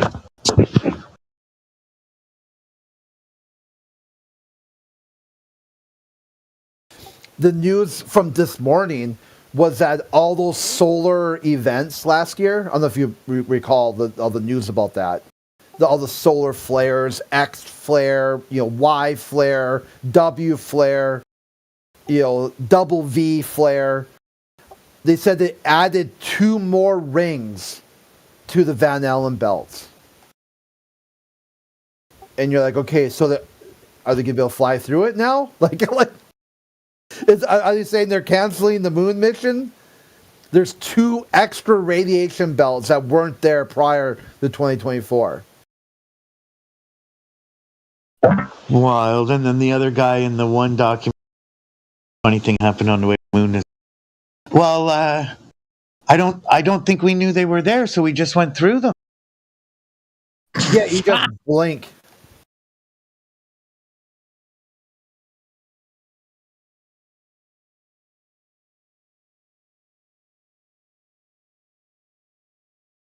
You just blink and you can go through radiation. Apparently, that's what they think. But go to the dentist and they're putting a big lead blanket on you to take an x-ray of your tooth.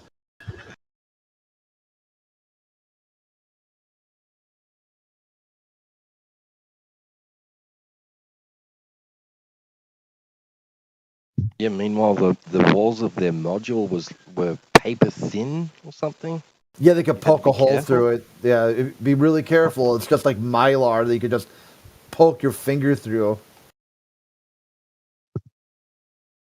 I find that incredibly difficult to believe, even if I was a Glober.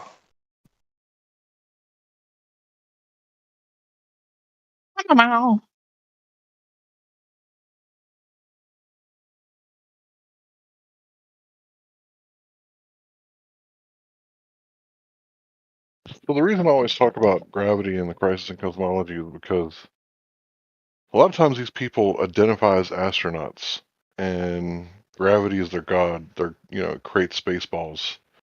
So when you show them that their own experts are saying, wow, this gravity thing, it isn't working. Newton didn't work, Einstein didn't work, and now we're trying to go back to Newton and make it work. Modified Newtonian dynamics. And, it's like, once they see that and they learn that like 96% of the universe is dark matter and dark energy, like something that you can't directly observe. It's like, if you don't question your cosmology after that, like, this conversation isn't for you. Like, keep it moving.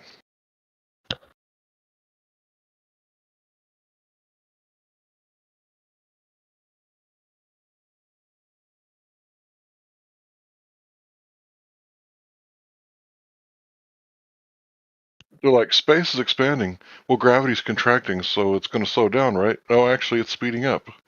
It's like, oh, well, gravity's just really weak. Actually, it's not a force.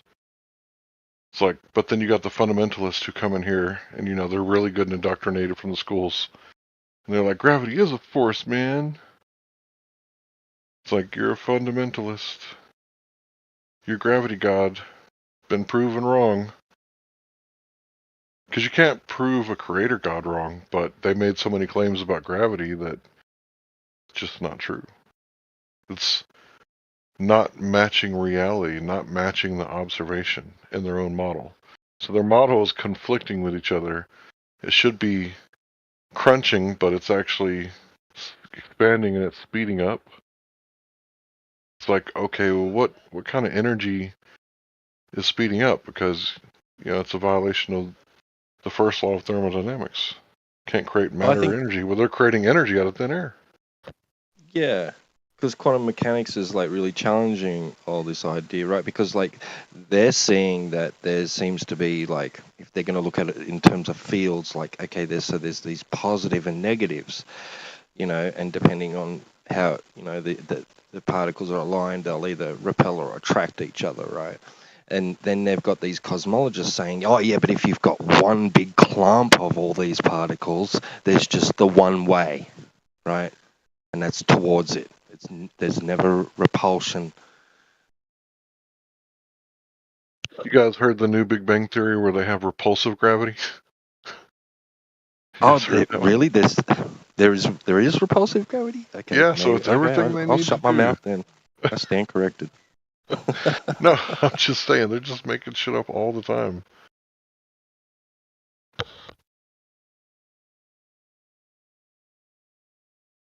They're like, space expanded faster than the speed of light, and then energy expanded, and then with all this like expansion, there was like coalescence from energy into matter. It's like, okay, so what made the matter just clump up? It's like, well, just lucky electrons and neutrons. Just lucky.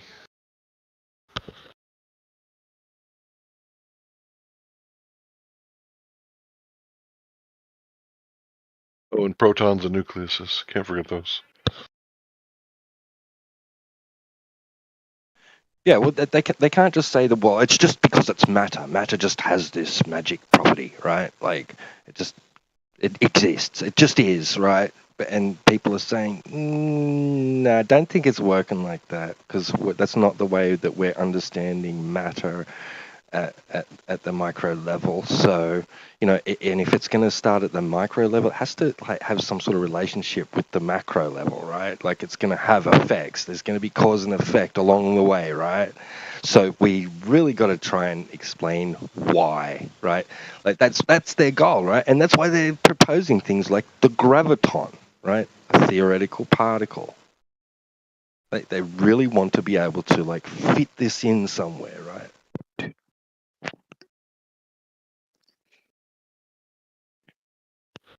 The funny part is that the normies, they think this is all like, natural science.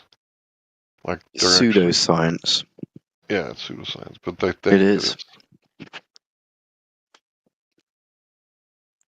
Yeah, no, the cosmology is not a real science. It's like metaphysics.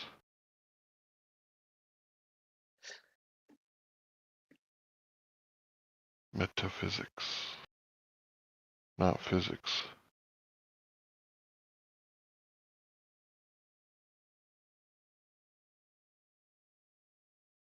I think these anti-flat earthers, they're just going with the most effective tactics available. Like meta, that's what it means. In some definitions. So it doesn't care if they're telling the truth or if they're, talking about conflicting ideas. Like they just gotta say it with confidence, right? So these con men, these confidence men, they're always like, no, gravity, refraction. And then there's graffraction. But where's the map? Where's the map? You never seen a map? Not the one that works for you. No. Whatever map I've ever used worked for me really well. What are you talking about? Yeah, but how would you fly, say, from North America to Russia without going over land if it was flat? Without going over land? I guess I couldn't because I'm on land. Wait, let me get a photo. What? Give me a sec.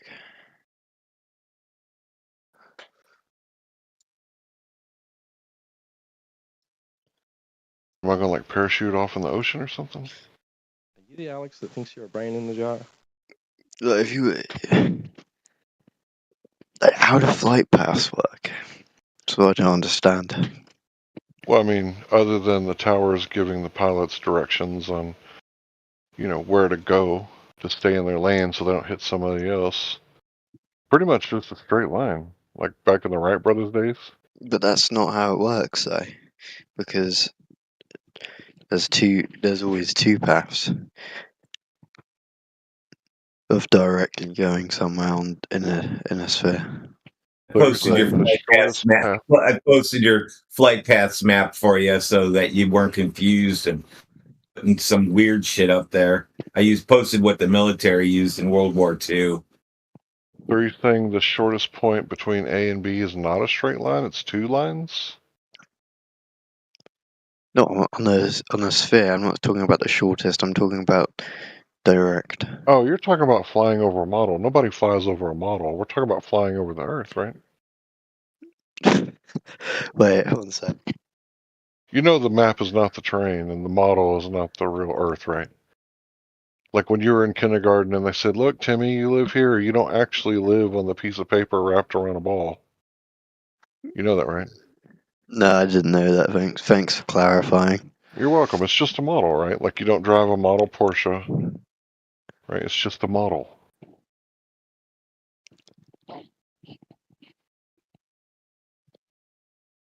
You don't think model Porsches are worth like 60 grand, do you? It might be. I don't know.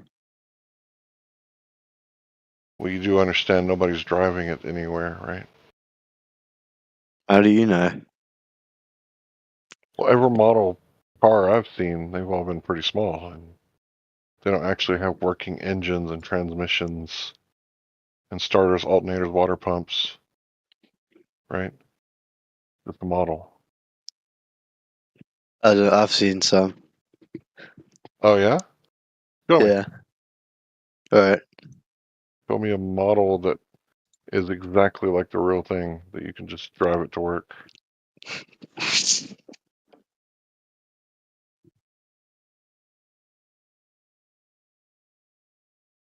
Go ahead, I'll wait.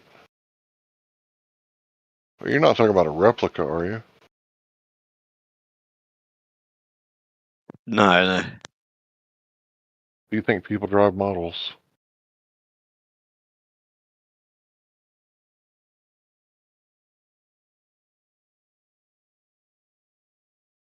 And you never did So say they build them to full scale before they release them, before they decide to put those into production. They don't make a model and then start producing cars. that would be a prototype. They make prototypes, they make replicas, but nobody's driving a model to work, right? You're not going to pick up your date How in do a you model know? car. Because it's a model. It's not an actual representation. It's just a similar representation. Yeah, but how do you know that someone's not? Well, I've never seen it. Like, if you think you can pick up your girl in a model car and you're going to turn her into your wife and make children with her, I'm going to laugh at you, bro. Picked up my wife in a real car before she was my wife.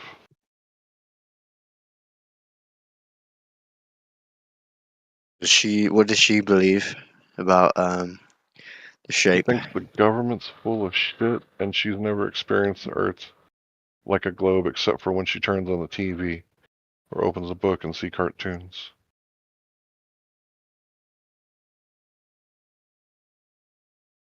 And she also found out about what Aleister Crowley, Jack Parsons, the founder of the JPL, Aleister Crowley, founder of Scientology. No, I'm sorry. Aleister Crowley was the beast, the wickedest man in the world. L. Ron Hubbard was the founder of Scientology.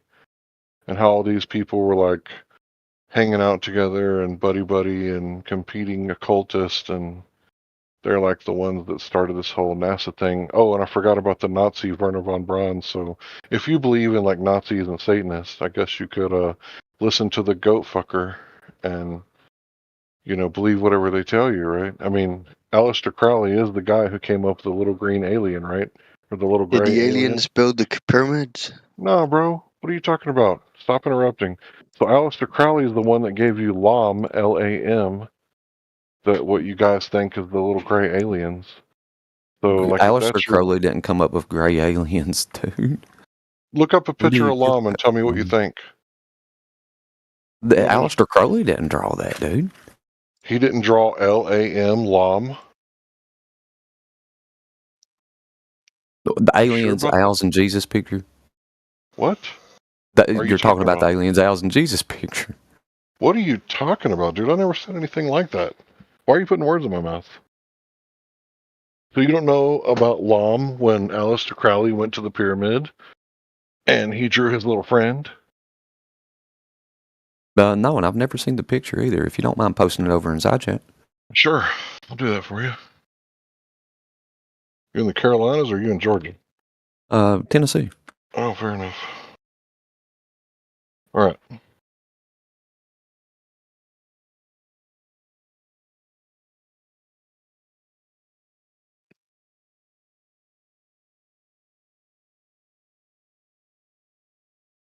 Aleister Crowley.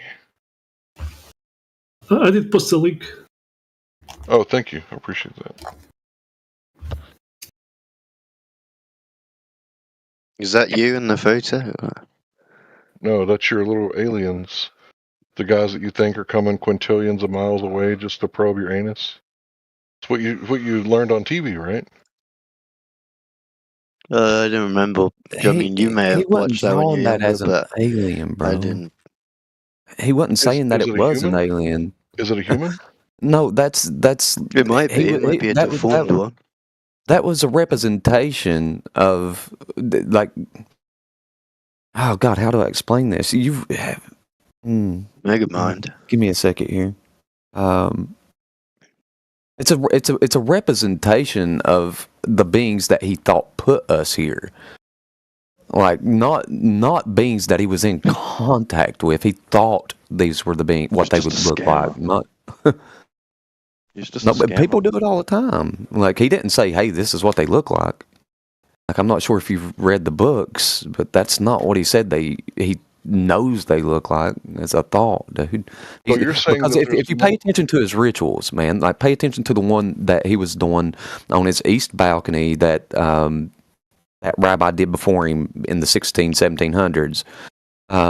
Whenever he was doing that, you can't see the beings that he's messing with. Like that's the reason why he laid the obsidian glass on the eastern balcony, is so that he could see the footsteps of the invisible What are you talking about 1800s?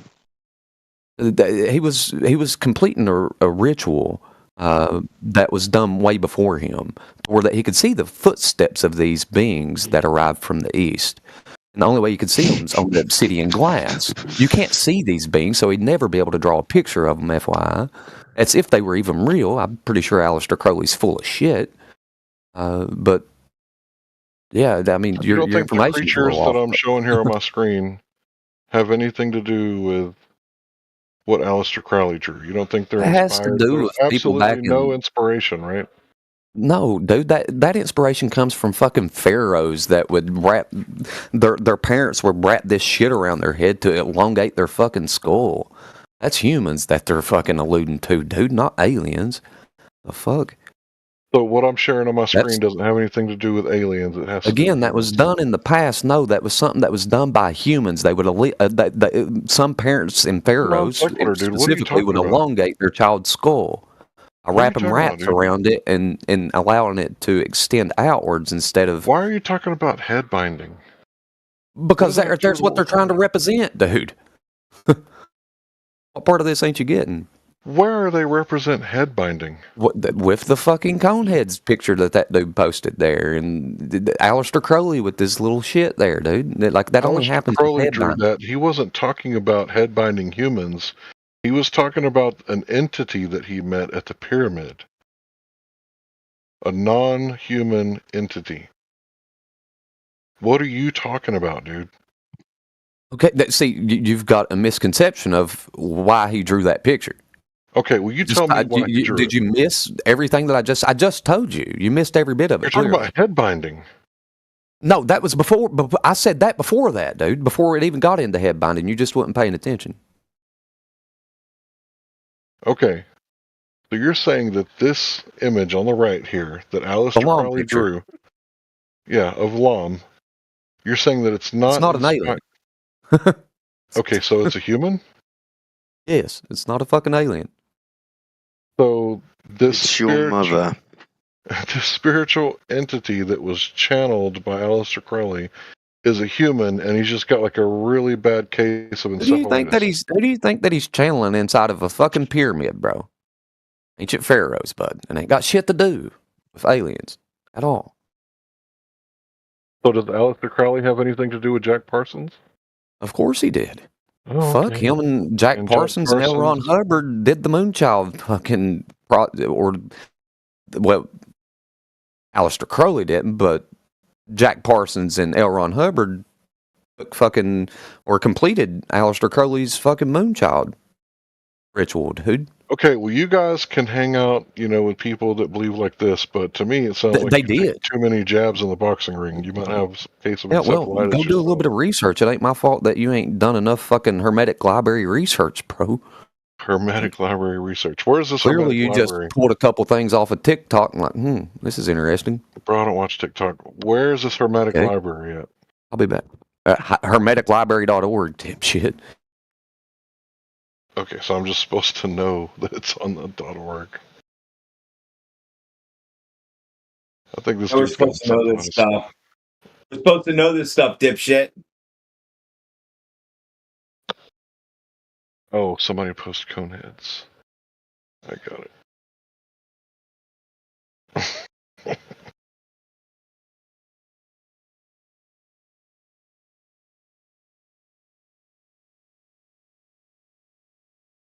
Well, I don't believe in Nazis or NASA or Jack Parsons or L. Ron Hubbard or dinosaurs. Any of those. Cuckoo Crowley. Where's World War II fake? Bro, what are you talking about? Why would you ask that? Like, my grandfather participated. What are you talking about, dude? Just saying, is it a conspiracy theory?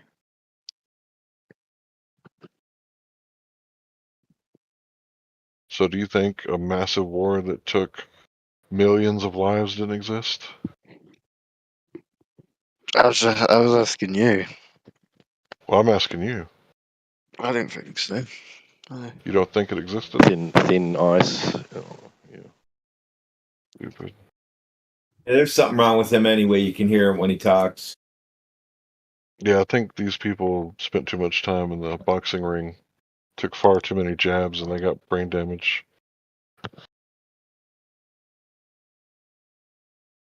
Well, you didn't answer the question. I'm not answering any questions. Not about World War II. Can you read the title of the room? You see where you're at? Okay.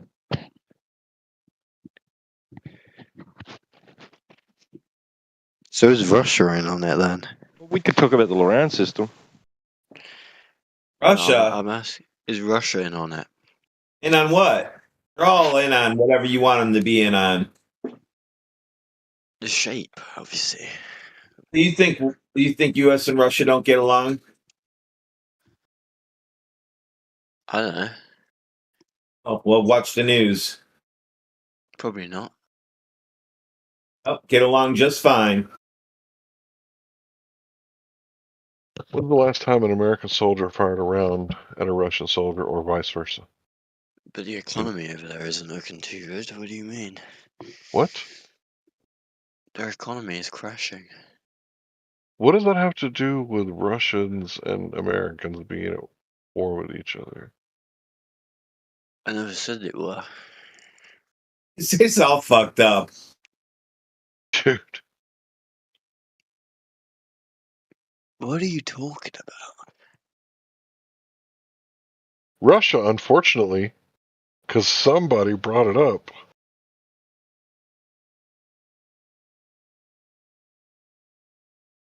Do you guys got any evidence of curvature other than, like, turning on your TV and go, I believe what they show me on TV? He said What, Russia. Do you believe what they put on Facebook? Dude, I don't have a Facebook. All the Facebook shit comes from us. They copy our shit and they post their own stuff, and it all comes from our arguments, unless they're stupid, retarded ones. And those are just globers pretending to be flat earthers.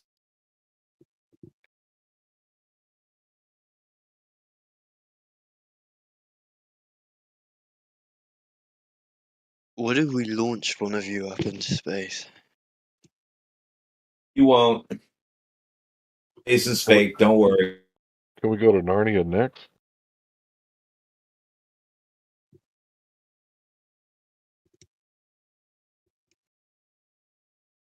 And go down the list. So that was launch you into space. What's next? Climb a tree? No, I was going to ask about the map, actually. I posted your flight map for you already. Yeah, I was going to ask about it. Where's the edge? What about it? It's from the U.S. government, World War II flight map. You might want to talk to them about it. Where's the edge? That's why I said I didn't make it. You might want to talk to the guys who made it, or talk to the military. Ask them, where's the edge? Well, you're using it as your map. He's talking about the edge of that map. I don't see an edge. I didn't say this was my map. I said this is a U.S. military flight map from World War II. Has nothing. You wanted to know something about flights. You posted some retarded-looking thing, so I posted what they used in World War II to estimate distances.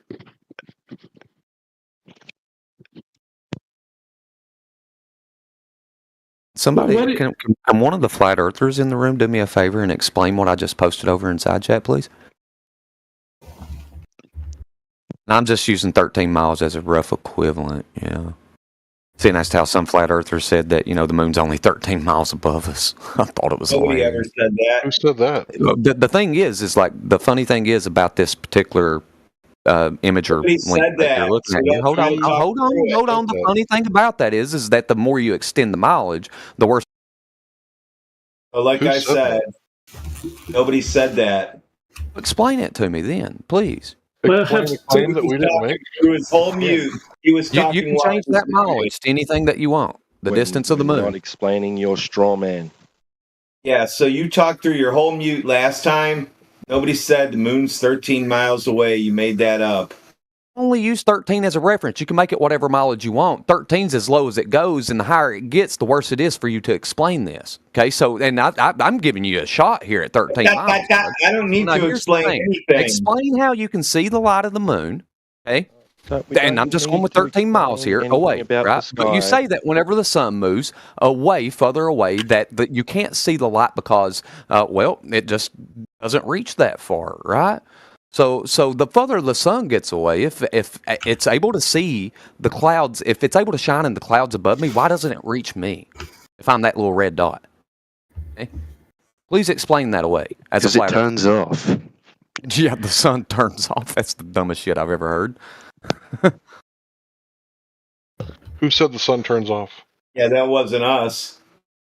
That was one of your dumb Glover friends. Y'all to explain this. Please explain it away. Why are we going to explain a straw man? Hey, can you explain? That's not a straw man. There's you have to give me some kind of straw man. You want us to explain you explain your straw man.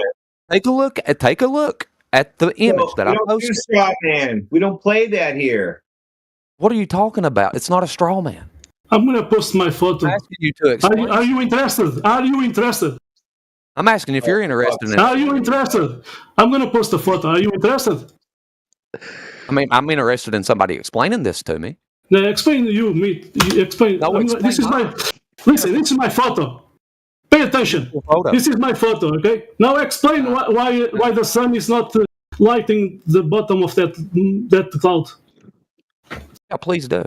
Yeah, you see the horizon? You see the sun? There's a huge cloud there. Now explain to me why is not lighting that cloud.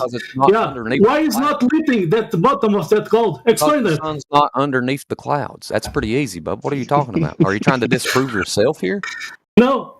Explain to me why your diagram is not working. What diagram? Yeah, the graph that you did post it is not working with my photo. All right, Miguel, that's good. Anyway, that was get back to your way to man that you don't have. Do you know what a triangle is, Mr. Strawman? Yeah, actually, you can see one of them in my photo there if you pay attention to the 45-degree triangle. Real quick, you're going to answer this test. I'm waiting for you to answer mine. You did post the diagram. Notice how you just keep asking questions and you're not trying to give any kind of I don't take tests. Bro. I'm your master. I don't take tests. You're not a master, bro, at all. Yeah, answer that question. I posted. Answer the question. What the fuck is that? Oh god. Notice how you can't fight the argument. Why would we choose to engage with your straw man? It's not a straw man. I'm asking you. I'm literally asking you is first. To explain it. Did we make that argument, Tennessee? Is that something we brought up? You did. You did make a claim. Did I make a claim about a 13-mile away moon? Are you Again, the further the distance gets away, I'm trying to help you by putting 13 You're not miles. helping me by Further, giving me a straw the higher man. it gets, the worse that this gets for you. You are giving me a straw man, sir. I did not make Explain how that's a straw man. Because you can't explain it away. A straw man is that why? when, hold on, you asked a question. Do you really want to know the answer? Or do you got verbal diarrhea and mental constipation? Tell me how I'm straw manning. Shut your mouth. I'm going Answer to the tell fucking you. question and get to it, bro. Bro, you got like some serious mental constipation right now. I know that you're Waiting like for you. Just keep lacking. beating around the bush. Shut up. It's real According simple. to his picture, the sun is 3 miles above his head and the moon is 13 miles away. No, that's according to the photo, bud. Like I'm trying to help him out here. What I'm asking is if how far away is the moon to these flat earthers? Now, if I'm able to see the light of that moon in the sky, and the sun's as the sun moves away from me, why does the rays of the sun not hit me on the ground? It's in the sky, and you can't measure the distance to it. That's the dumbest argument. You're not even listening to the argument before you start. Yes, I did. Yeah, Hang on. What's my argument? It's not an argument. It's a question. You're asking a question. Yes, I'm that's asking not the fucking shutting question the that they fuck can't up get a to hear fucking the answer. So ask the question, then shut the fuck up so you can hear I've the been answer. waiting for 13 minutes, bud. Literally. Okay, there's a problem with trying to get the height to the celestial bodies. Because the only way you're going to do it is by measuring an angle to them. That's what you're going to do. You're going to measure an angle. The problem is that if you go up in height, so you go up 5-6 miles up in the sky, and you take an angle to the celestial body, it's going to be the same angle. So you can't get the height to the celestial body. It's just an apparent location. That's all you have. This is nothing but a straw man thing that you're trying to take us down. It's just a dumb argument. Okay, so where's the dumb argument? If the moon, I just went over this with the flat earther. He said that the moon has to be at least 13 miles away because we can send the hot air balloon 13 miles up into the sky. So if we can send the hot air balloon up there, and flat earthers have done this. Okay, give me a chance to argue it. Flat earthers have done this. Okay? Nobody so said if you're you can't see the moon from that hot air balloon, like Professor Dave, who draws a disc in space and claims that's what we think. So if that light is 13 miles away, as the sun gets further away. Who said that? Okay, Who said that? Here's the Who said argument. that? The argument is Who this. said that? Dude, Who said that? Who in here said that? The argument is the further that the sun gets away. Who said that? Who? Stop and listen. Who said that? Now Who in here said that? Do you know what a straw man is? You're talking to discount flat earthers, dude. Clearly. Someone's You know what a trolling straw you. man is? The thing, you're getting trolled. It's somebody who thinks the Earth is a globe, and they're fucking with you because they realize you're asking a bunch of stupid questions, and they're just having fun at your expense. Nobody in here said that. Do you know what a straw man is? You know what it means to put words in somebody's mouth?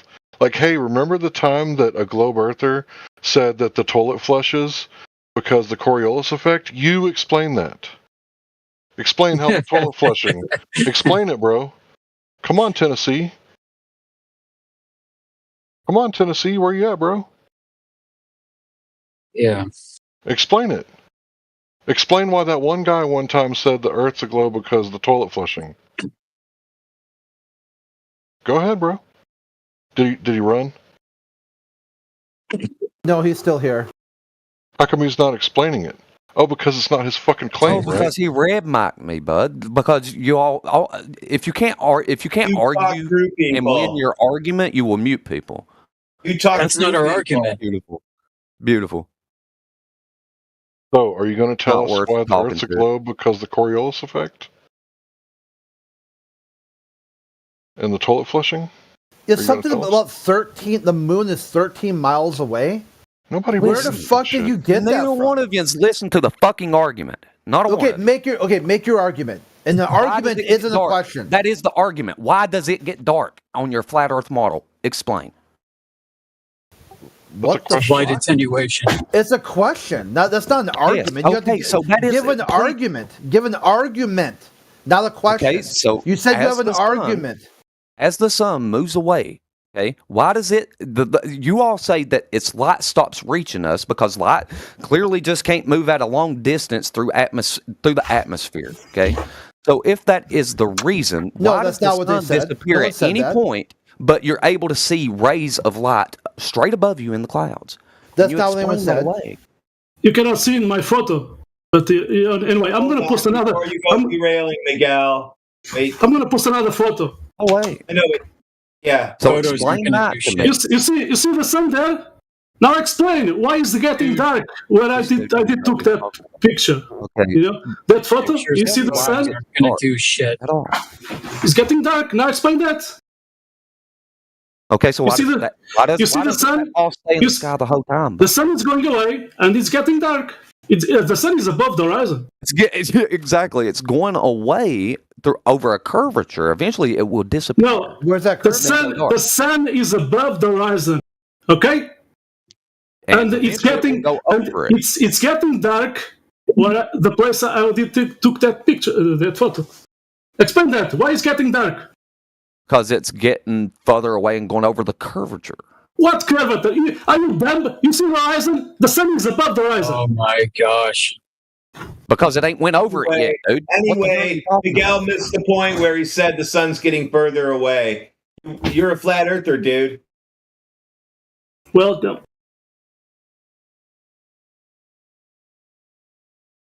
He won't say anything now that he put his foot in his mouth. Who, me? Of Said course, the it's getting sun's further getting away. further Even on a globe, it would still get further. Of course, dude, you're rotating. It's going to get further away from you based on you rotating out of fucking side of it, dude. How does it get What are you smaller? talking about? It's getting dark, and the sun is above. It's getting dark. It's getting dark, and the sun is above the horizon. Oh my god.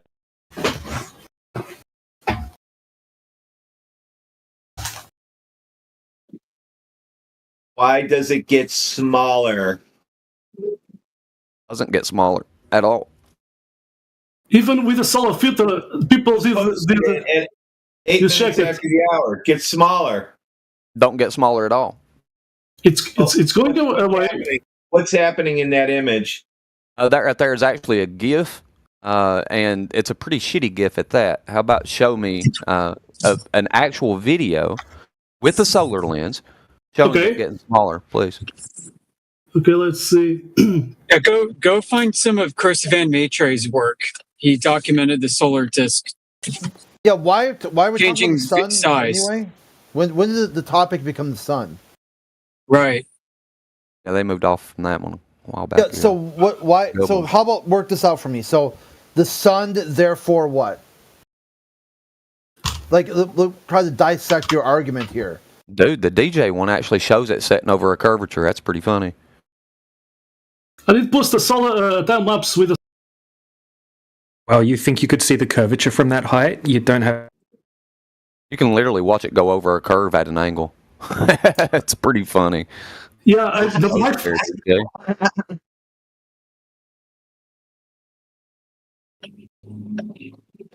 Oh wait, the sun's disappeared in that photo, DJ, but the light's kind of still up in the atmosphere, but not shining down on you. What does that show? Light attenuation. Yeah, it's further away. No, what it's showing is it going over curvature, Well, and let's it's see only that hit curve the then. top Okay, of let's just top cut of to the the cloud. chase. Let's cut to the chase. Let's see the curve. You can actually see it in DJs, bud. I don't see it. Can you define it for me? Maybe Watch the mathematically? sun. It actually takes a little Take a angle downward. screenshot and draw it for us. Yeah, Oh, put we the all screenshot off of there. a GIF. Just pause it wherever you need to pause it at, and then draw a line and see it. Unfortunately, you can't slow it down enough to get the perfect shot there, bud. You should be able to just look at it and see it do it, man. Well, how about I'll do it for you since you're, inept. Where do you want it at? What describe the spot, and I'll stop it and then draw a line. I'll take a screenshot. What argument are you trying to get at here, bud? No, this is your argument, not mine. Oh, this ain't my argument. This is your argument. No, your argument is sun, therefore something. It ain't changing sizes. That's the argument in this particular instance. So the And it sun don't change does sizes a bit. something. Therefore, You lost sight of the argument, dude. Therefore, I can't present your debate argument. dude. I'll quit. I'm out. Present your argument. You all are just not good at arguing, bro. Yeah, present your argument when ready. Like when ready, present the argument. He's gone. I mean, his argument even, was like, grabbed obviously the that the sun screenshot descends over the curve. I think the right way to handle that would be to ask him if the curve is geometric and then have him provide evidence for its distance based off the claimed geometry. And then that's that. We couldn't get to that. I was going to do that if he would have just pointed to that picture.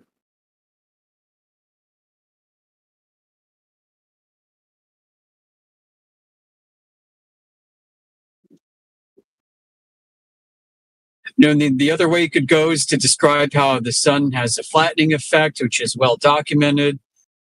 You could talk about the boundary layer between the earth and the sky at range. When you look obliquely through it, it's very turbulent, subject to all kinds of atmospheric distortions. Not to mention particulates and things like that get in the way and enhance attenuation, scattering. There's so many ways to go with it.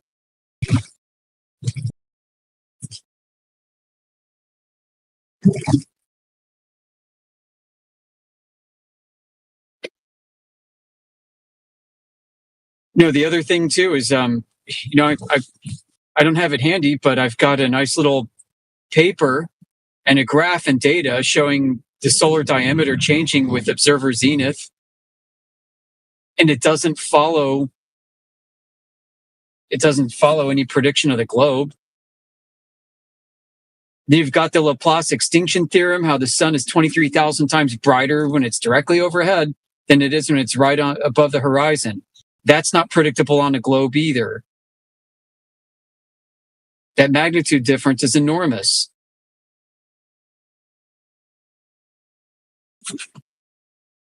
The hillbilly leave? Yeah. You notice he was trying to shove that argument down our throats, the one that we never made, but wouldn't take a little nibble on the toilet flushing argument. Wonder why? Maybe it's because he knew what he was doing was not right. It's not proper to make a straw man, an argument no one ever made. You didn't even take my argument and misrepresent it. Like, you took someone else's argument, allegedly, and here, explain it. Like, what the fuck? Explain what? Like, stupid cartoon that you just put in here? And it gets worse the higher it goes. I'm trying to help you out. It reminds me of the time I went to the store, dropping off the package and making change, and then someone goes, "Hey, I'm just trying to help you out," and starts grabbing my money. And I'm sitting there looking him in the face, mean mugging. I'm like, "How drunk are you to actually put your hand on my money?" And he go, he said, "I'm trying to help you out." Yeah. Yeah, he was dishonest the whole way through. He really wanted to ram that point home. The moon being 13 kilometers or whatever overhead. What the hell? Well, I read. Go argue with those flat earthers. Go bring those flat earthers in here so we can ruin them.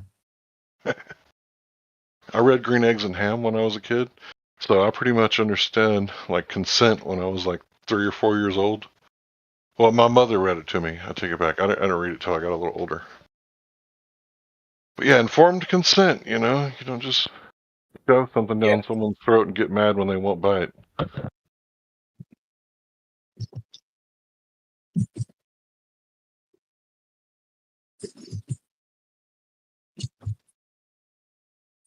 It's become increasingly difficult to have honest conversations with people surrounding this topic. I've noticed this over the years. I'm sure the rest of you have too.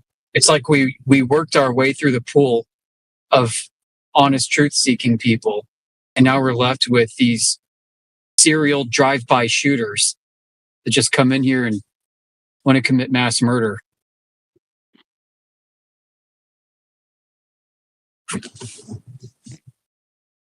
Yeah. Also, if you have a look in the general chat, it's just pure degeneracy, right? And then it's because you mute everyone. That's why, is it? Yeah. The general chat is pure degeneracy because we mute. No. The reason why you've only got drive-by shooters is because you mute everyone. Then how are you Make any unmuted? points. Well, because You I just had a asked to be chance to make a unmuted. point, and you squandered it on that BS that you just said. And you sound drunk and degenerate off the bat, so you don't really have a leg to stand on, do you? I've got 2 legs to stand on.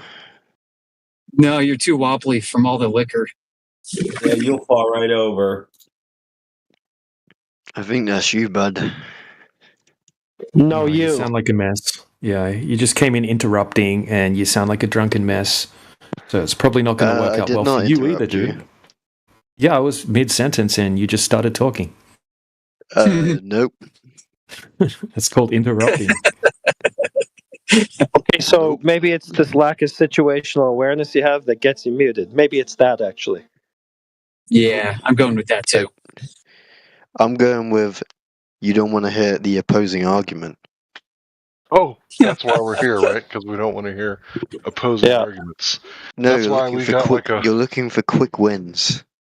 What? All right, why don't you define what an argument is for us, Mr. Drunk Guy? What's an argument? An argument is an argument. Why? Because I studied, bro. That's profound. This guy's All a right. genius. Somebody Moving give him right like along. a grant. Give him some money. This guy's like pure genius. He explained it so well. Like, it's so crystal clear, which is what the etymology of the word means, right? To make your point crystal clear, like glass. That's what argument actually means. It An doesn't mean argument that is crystal clear glass. Yeah, look up etymology of the word argument. Go to etymoline.com. And he didn't Johnny get what Walker. I said. Johnny Walker. Oh, he's saying I'm bullshitting. I remember now. That's like old English, right?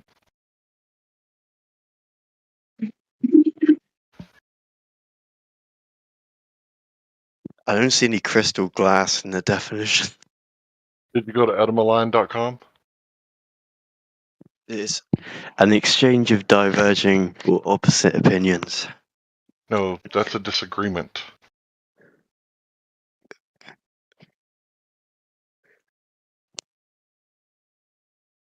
Are you capable of going to etymoline.com?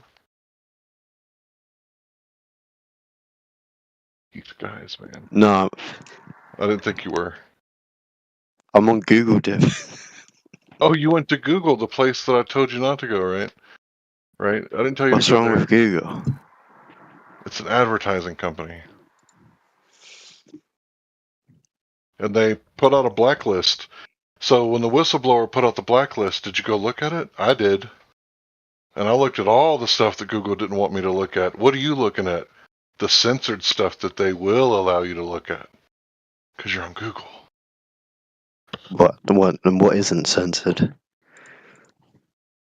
Well, there's different websites. You know that, right? Like, you don't have to go, I'm going to stay right here where Farmer John Google wants me to go. What if that's actually controlled by China? Bro, can you make an argument? Or at least define an argument? Well, no, because it's all fake, apparently, to you. Not the alcohol in your belly, it's not. That's actually real. Apparently, an argument doesn't exist, according to you. An argument doesn't exist. Did I say A that? reason or set of reasons given in support of an idea, action or theory. Sounds about right. Or is that The words have censored? different meanings, and do the meanings change over time? Not according to you. Oh, really? That's why I went to the etymology and not, your Google definition? Well, according to you, level has changed definitions. Well, has not changed definitions.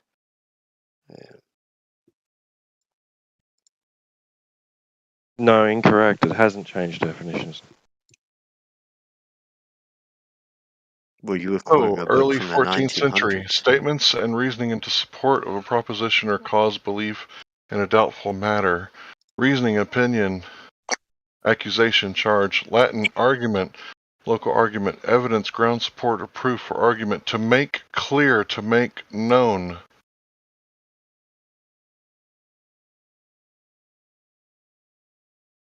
So what does it mean, something to make it clear? Glass.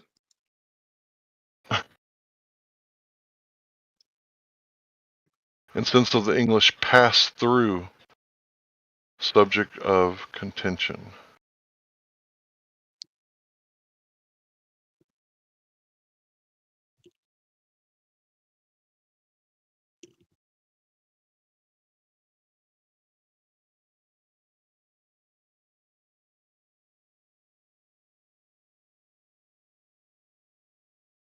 So can you make an argument and pass through the subject of contention in the room? Can you make an argument about the globe? I don't need to. Oh, you don't need to. So you're just in here to obfuscate? Because you've got the counter opinion. Okay, well, when I go outside, like I'll look outside right now. So I'm gonna go outside. Let's see if I can see the Earth as a globe. Let's see. Nope. Nowhere is to be found in reality. Let me go check the computer though. Let me go see what I can see on the computer screen. Let's see. Maybe reality is on the screen. It's not actually outside. Let's have a look.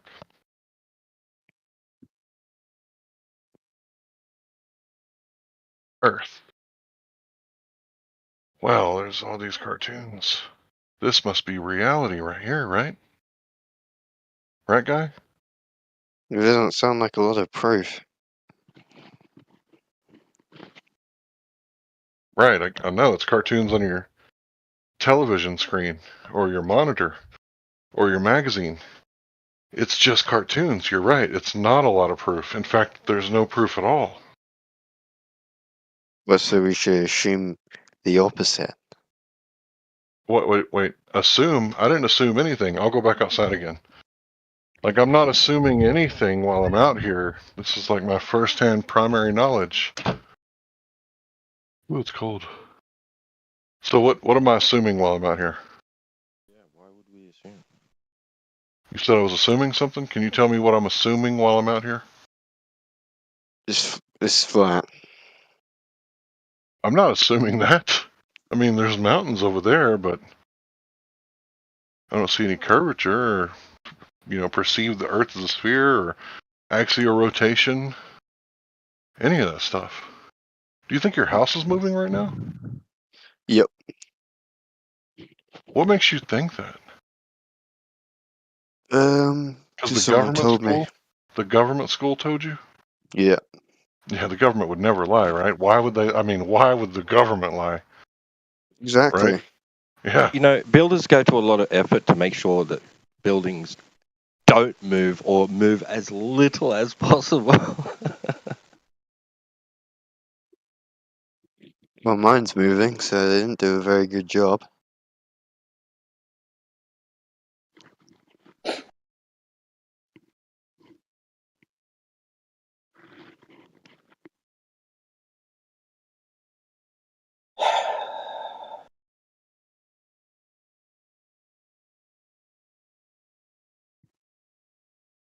So a blind guy was talking about the Earth being a globe. And he said, I guess it must be one of those things that you'd have to see it to believe it. Because, blind people can detect motion really easily, right? They can feel motion.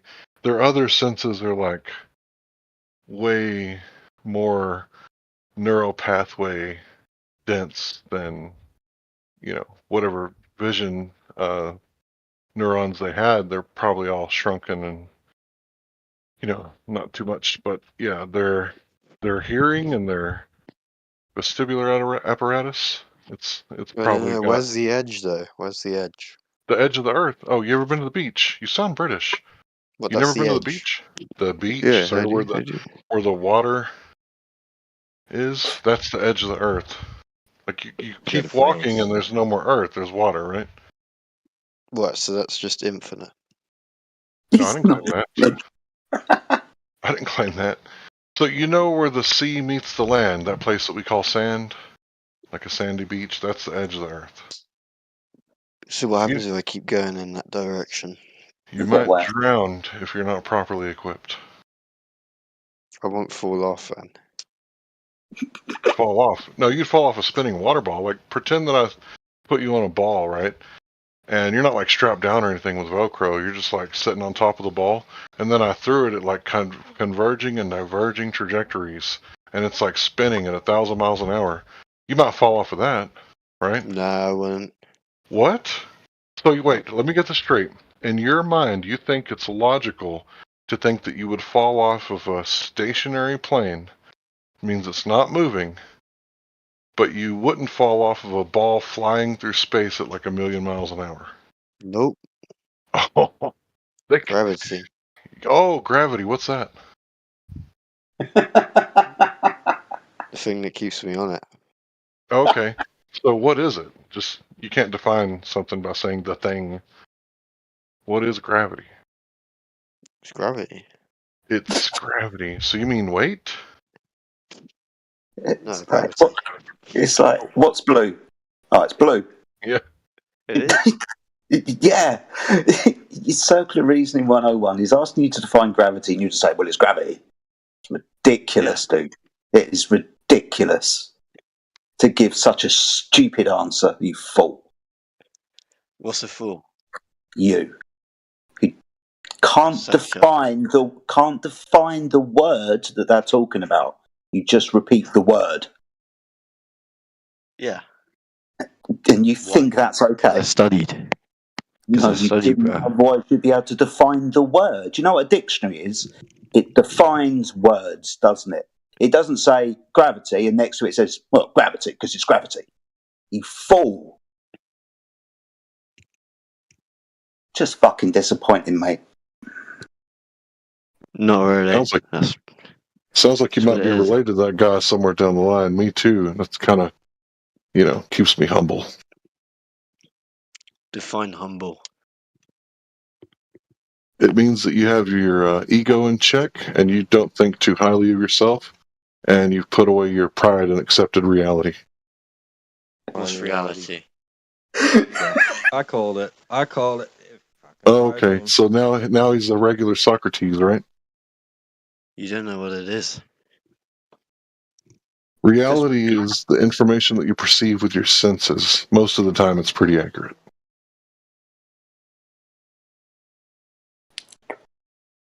Right. Not wrong?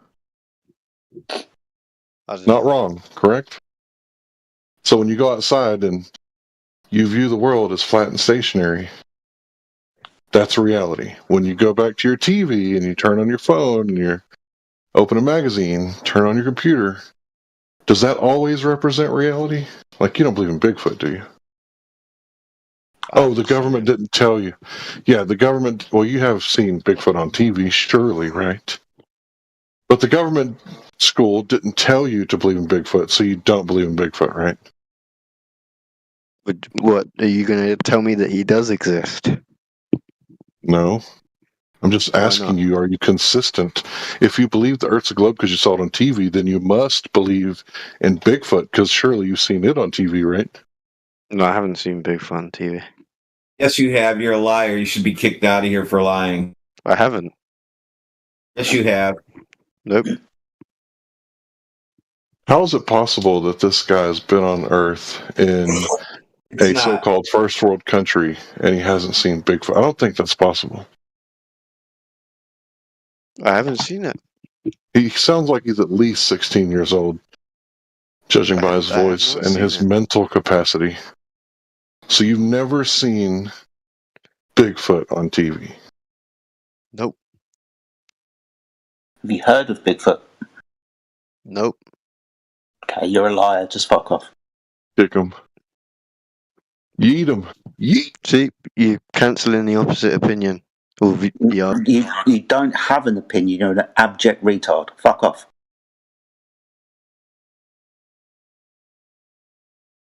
Yeet. Sometimes I think we need to find a new place to go. Discord is done. Well, we haven't actually made an argument yet, so. You wouldn't understand the argument even if we explained it to you. Yeah, you're too drunk. You won't remember anyway tomorrow. You won't even remember you were on Discord. Well, you're telling Very me. gracious of you, giving that excuse.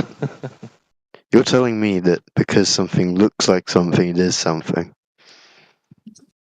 Yeah, No. usually if somebody's shooting at you, and are. it looks like they're shooting at you, then it's most likely that they're shooting at you.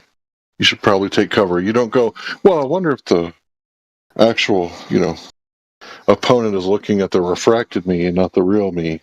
Maybe I don't actually need to take cover. Wait, maybe we should look at the TV and then say, okay, it looks like that, so it must be that. Right, the image on the TV. Well, that's what everyone else says. Oh, okay. If everyone else jumped off of a bridge, would you do it too? Depends. Depends. Yeah. So just go, dude. Just jump. No, it literally. Yeah. What are you talking about? Someone else to talk Hey, to. I heard everybody in your town is like finding like the tallest bridge that they could find, and they're jumping. Like, are you going to join them? You said it was the tallest. Are you going to go? If it's the tallest. They're choosing that one because it's the prettiest. Yeah, I'm just curious. Depends on what. Everybody's doing it. Yeah. So if it depends on that, okay, I don't know if that would be the smart thing to do. Exactly. So it depends. Oh, so you can think for yourself. Wow, guys, maybe he can stay. Depends on how he's feeling that day. Well, you won't die if you stay on the bridge. If he can think for himself, maybe he can, realize that he can think for himself outside of what the government told him. That's a novel idea for this young man. No, they're already right. Oh, the government's right? Yeah. Which one? The shape. Which one? All of them. All of the governments are right.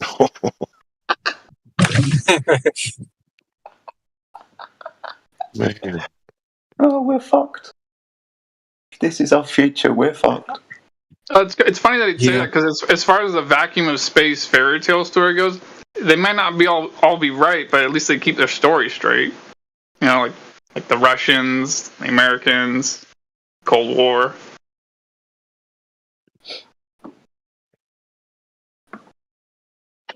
But do you not believe they're right?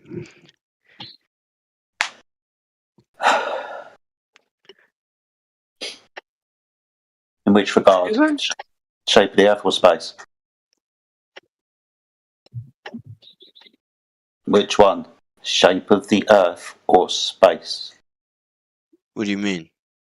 Well, you say that they're right about what? The shape of the Earth or space? Both. Both?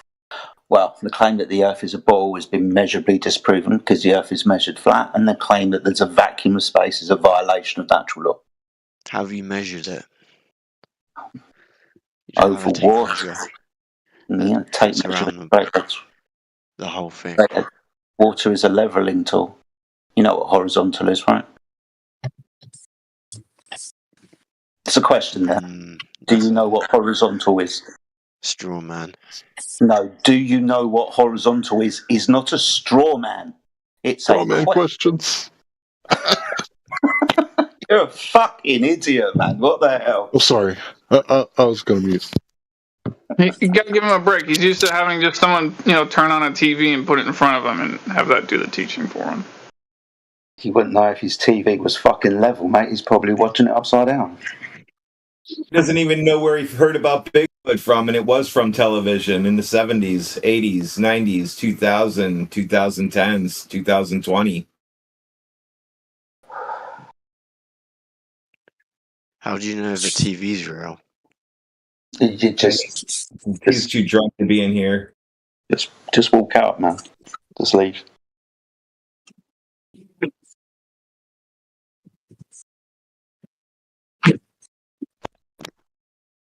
Well, you're telling me to believe something because No, none of us are telling you to believe anything. In fact, I'll ask you a question. You believe the Earth is a ball, right? The Earth is a planet to you, right? All right, so let me ask you this. What would prove wrong the globe for you? What would prove that wrong to you? if it wasn't one.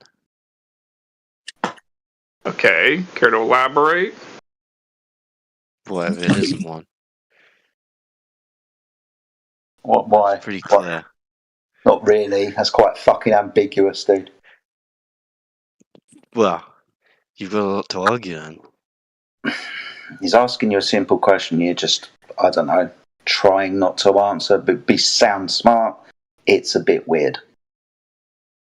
Well, you haven't made an argument. No, don't need to. You're just an idiot. Wouldn't argue with a fool. Well, prove that it isn't a globe. Sorry, I can't understand what you're slurring about. Okay, prove that it isn't one then. Prove that it isn't one what? Well, a globe. A globe. Prove that it's not a globe.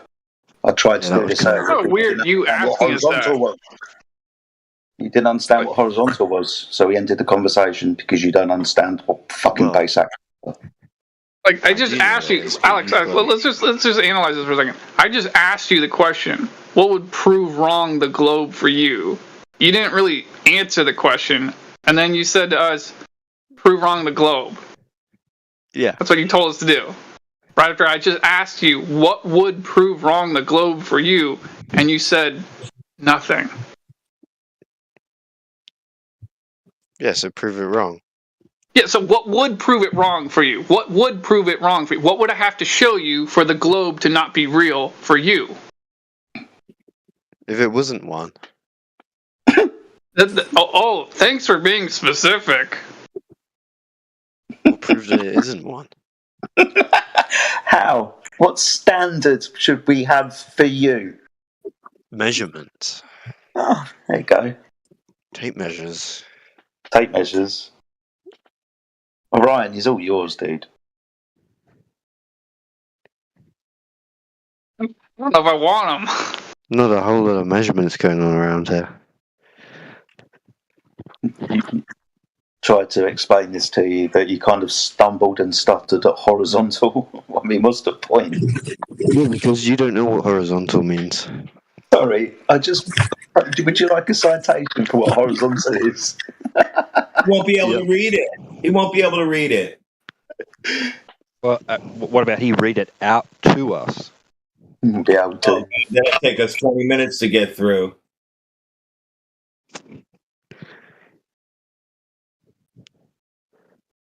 Maybe we should just go this direction. Alex, do you know what kind of a belief that someone could have that would make that belief a cult belief? Do you know what attributes someone's belief might have to have for it to be a cult belief?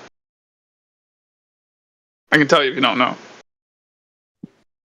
It being, I'll just tell you, there being no way to prove wrong that belief for that individual. That's what would make it a cult belief. If there's no way that that individual can see anything, witness anything, or do anything that would prove wrong that belief of theirs, if there is no standard of evidence that that individual has that would prove wrong that belief of theirs, then that means it's an immovable belief on their part. It means that no matter what happens, they'll always believe it, which means it falls into the category of a cult belief. Now, I'm asking you, do you realize now that I've explained what a cult belief is, do you realize that your belief that the Earth is a ball and it's spinning and it resides in the vacuum of space, do you understand that these three beliefs on your part are cult beliefs? At least at the moment. Well, they are. Well, we just demonstrated that. I just demonstrated that. Everyone else in this room, you, all together, we just demonstrated exactly that. Okay, show me the edge. And I will. Who claimed an edge in here other than you? Your argument. What edge? What edge? We don't claim that the Earth is like a disk floating in space. You do know that, right? Well, what is it then? We're not talking about a disk floating in space. We're not claiming to know the shape of the Earth. Flat isn't a shape. Well, you're saying it's a plane. Topographical plane, right? But not claiming to know a shape. A plane also isn't a shape. Extent unknown. Shape unknown. But you have said that there must be a border. No, we're not saying that. We're saying that if you have water, you know, it needs a container, right? But when we test the water, the surface of the water, there's no curvature. So you have to have curvature over distance on a globe, right? You know what I'm talking about? I'm talking about there must be a border. You're trying to think of flat Earth inside the globe model of space, right? Inside the heliocentric model as some kind of object. Infinite ground is a. We don't know. We don't know. We're not claiming that. We're not claiming to know the shape of the Earth or whether it's infinite or not. We're not making that claim. What we're doing is challenging the globe, right? And that's been done, right? There's countless amounts of long-distance observations, laser tests that are impossible on a globe. So why don't you just get in a plane and fly in one direction? Why? Well, because you might end up in China too. So what? What's it going to prove? Well, you might find China too, and then you can sell it. I don't care. What the fuck? Dude, nobody did that. Nobody got in a plane and just flew in one direction. Well, maybe you I think I can help him out here. Hey, Alex. Alex, do you understand? Do you know that you're not allowed to independently explore all of the oceans and the surface of the Earth? Do you know that? No, because I haven't tried it. You wouldn't have to try it to know that. You'd have to do 5 minutes of research to know that. You know what the Antarctic Treaty is? Yeah, but what are the guards guarding Antarctica now? Who told you that? Everywhere. Are they dressed up as penguins? They got radar. Nathan? I don't know what you're talking about, man, but in these days, I'm pretty sure all you need is a really sturdy radar system, and you can pretty much track anyone going anywhere over the water, great distances. I can't even walk into a government building without being made stand on some fucking painted on yellow footprints. Let me ask you guys something, okay? How is it possible that gravity is so weak that birds can fly, yet gravity is so strong that it holds hundreds of thousands of water to Earth without falling off?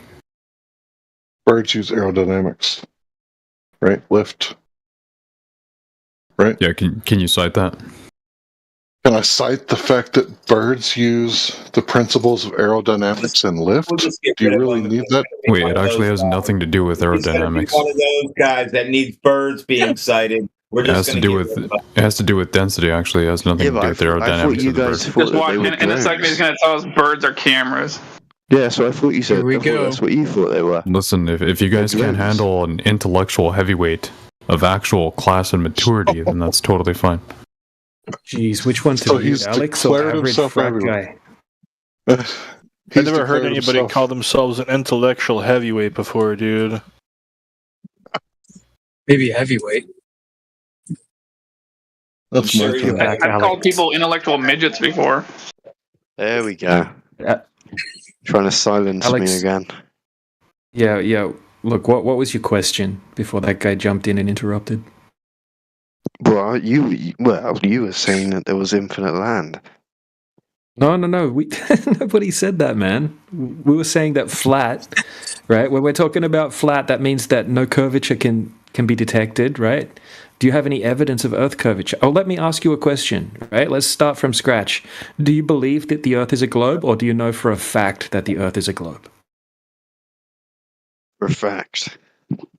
You know it for a fact. So, okay, so how do you know it for a fact? Because If you go to the shop, let me. Well, hold on a second. Let me change the question. Right. Let's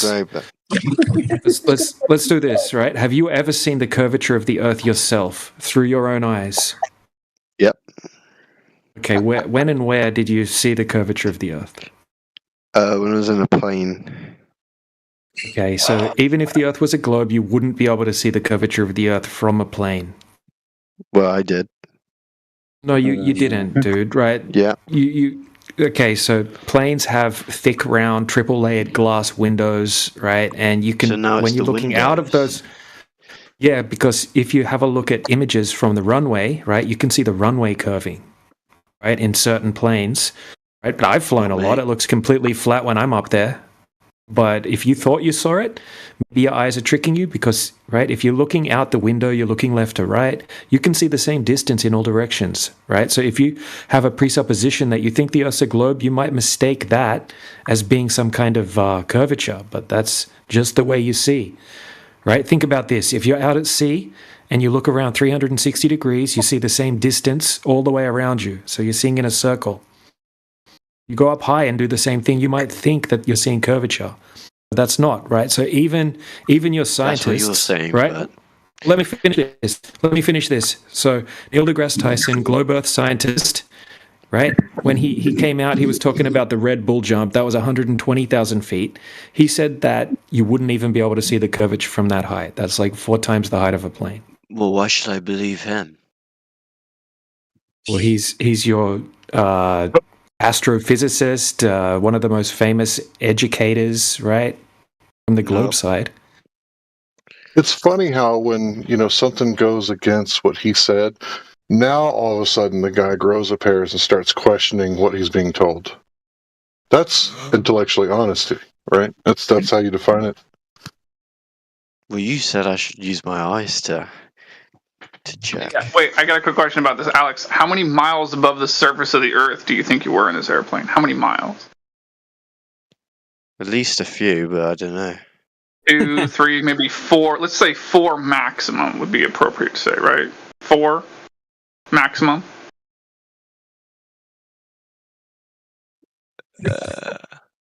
Say an affirmative on that. Let's just say 4. Probably about 20. 20 miles? Buddy. How many thousands of feet do you think that would be? A few 100,000. What? Yeah, so how many thousands of feet were you in altitude in this airplane? Above the Earth? Yeah, about 300,000. No, you weren't. Now you're just being a troll. Just stop talking to him. No, I'm not. Yeah, I think we're done here. We were told at the start it was 300,000. 300,000 feet. Yeah, they didn't lie to us, so... Dickhead, the average cruising altitude for a commercial flight is 35,000 feet. Yeah, they probably changed it, didn't they? Yeah, to what? 300,000 feet. Has crack gone down in price in your area, so dude? Think about it, Alex. You're saying you think you saw the curvature of the Earth 4 miles above the surface of the Earth, and that the Earth has a diameter of 4,000 miles. I've got another argument here. Why did the engine slow down when we were up there? It's because gravity was slowing down as well. No, that was your fentanyl kicking in. Is he doing whippets? Whip it good. Where's the argument there, then? In the whippet balloon that you're sucking on. Scraping the bottom of the barrel. Any other globe earthers in here want to make some arguments? This guy's Crack boring. another whipping charger. I feel like I'm just curious, Alex. What the hell is with your profile picture? It's like it's black, but there's a little bit of white at the bottom. Like, what the hell is that even supposed to be a picture of? You couldn't even crop a black section of his screen out. It's the abyss. That is Earth.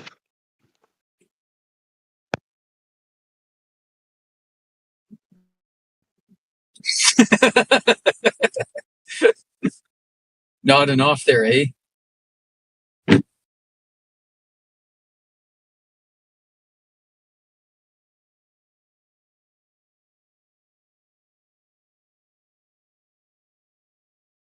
All right, so that's that.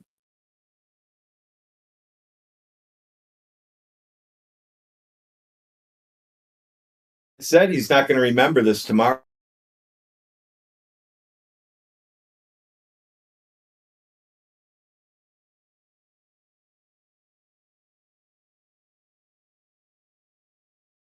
I'd be surprised if he has the ability to show up to work tomorrow.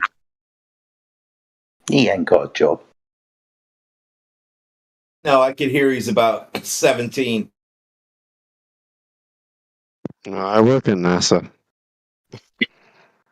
See, he's just a liar. How do you know? You don't know that. It's a storm. I'm just curious. A plane at 300,000 feet. I know you don't work for NASA. You can't You don't know math. what a horizon is either. That's how we know. A rocket engine. There's no rocket engines on planes. Oh, you're too retarded to work on a plane. Nobody would let you near one. I don't work on planes. I work on rockets. Just go and talk to the voices in your head. Dude, this guy, I would keep him away from the emergency exit on a plane. That's why Yeah, they he'd put start people peeing like on me. it when he's drunk. That's why they put people like me next to the exits on the planes to keep people like him away from them. They're like, "Hey, do you think you could open the store?" And really, they're like, "This dude weighs like over 300 pounds. Nobody's getting past him."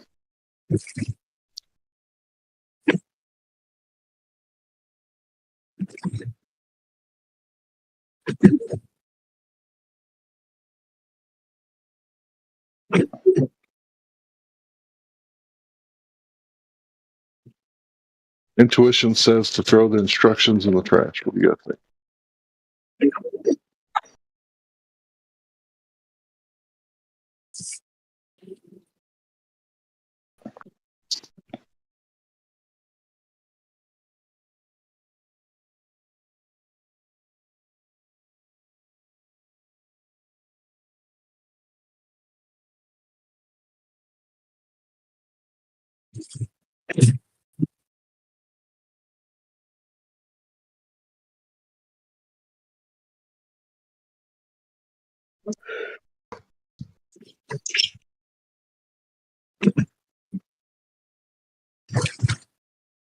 This is the globe in 2025. I just realized I think this is an inevitable thing because it's like, as the smarter people and smartest people have already figured out the Earth is flat, and then the people that are just below them on intelligence ranking goes, you know, they might be the next people that are more likely to find out the Earth is flat. It seems to me like as time goes by, Globers, like the average Glober, is just going to be more stupid and more stupid. Yeah. Just by default. Is that real? Is that true? It's a design of a universal model. You know how they have inflation? Now they're having the elastic rubber band theory where they start deflating. Their intelligence is deflating now. Yeah, is that true? Or can you like prove that or something? Or you're just gonna say it.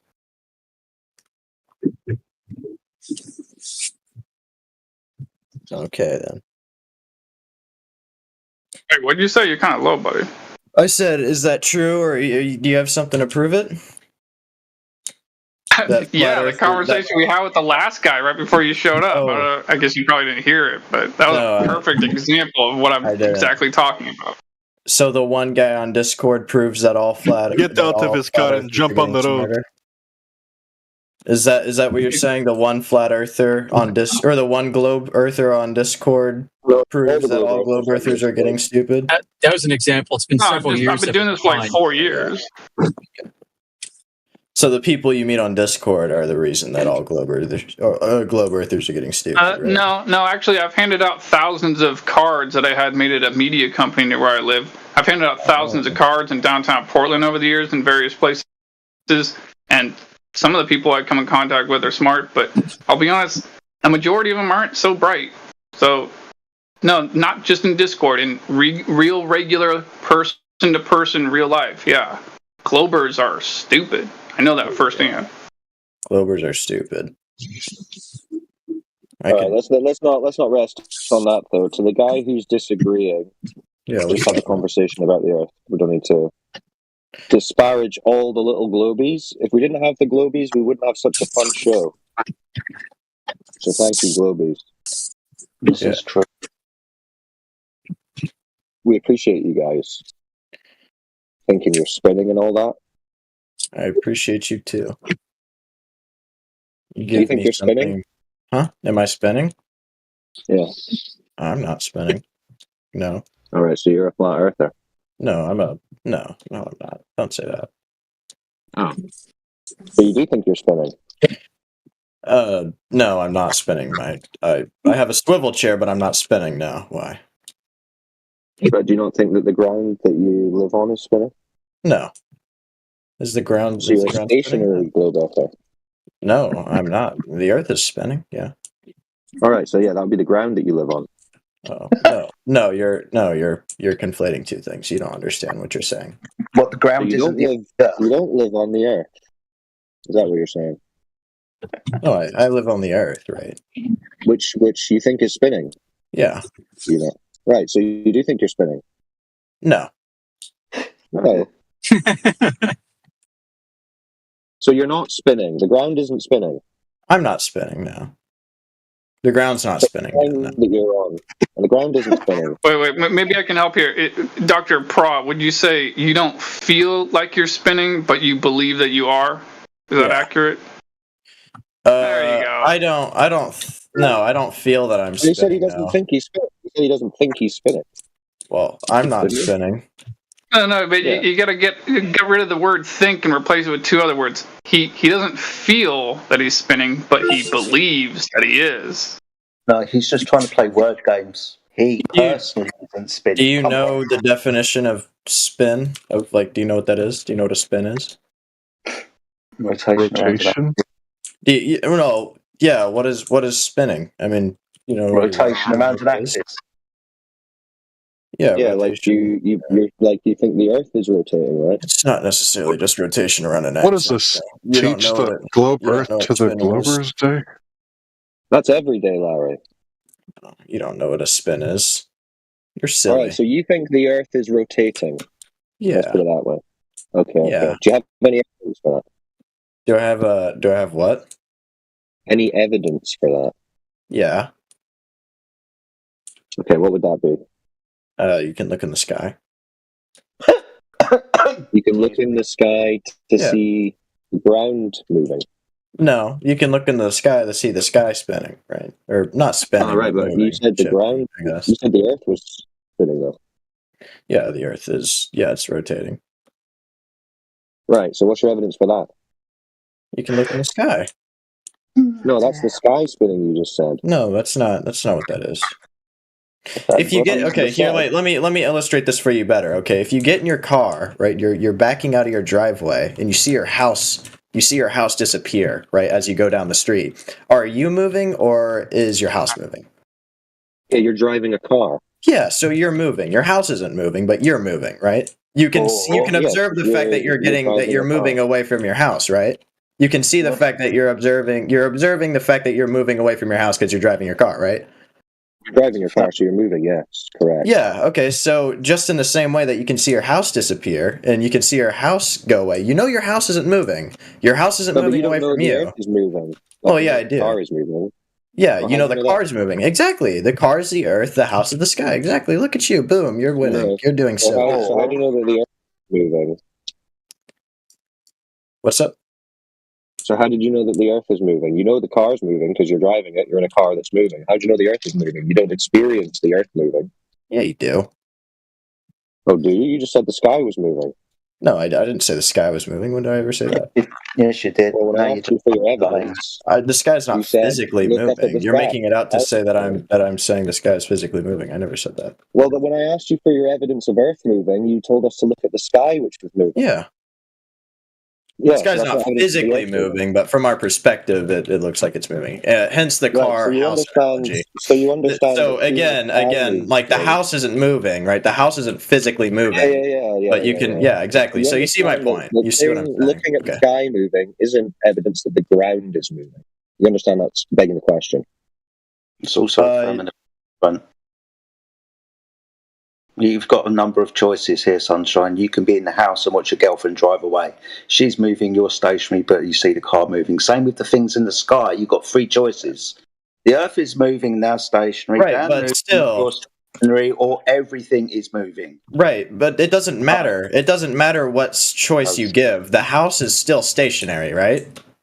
Yeah, but okay, so it doesn't fucking matter. The house is still stationary. Boom. There you go. No, you think it's moving. So the house on the Earth is stationary. Yeah, you Welcome do. to flat Earth. No, I don't. Yeah, if it's attached to the Earth, the house is not attached to the Earth. Can I please interject for a second? I think I need to help. And you think that the Earth is moving, then you think by proxy that the house is moving. No, it's not. He just said the house is No, attached to it's the Earth. not. You're not listening to what I have to say. I'm gonna ignore you. Okay. This guy's like good grief. Chill. I don't know if anyone's heard of him. Dr. Pra. What's up, man? So, do you know what the heliocentric model is? Yes. Why? So it's like, well, I'm just going to go through a few quick details of it to demonstrate to you that in the heliocentric model, in fact, nothing is stationary. Okay. So let's just go through this for a second.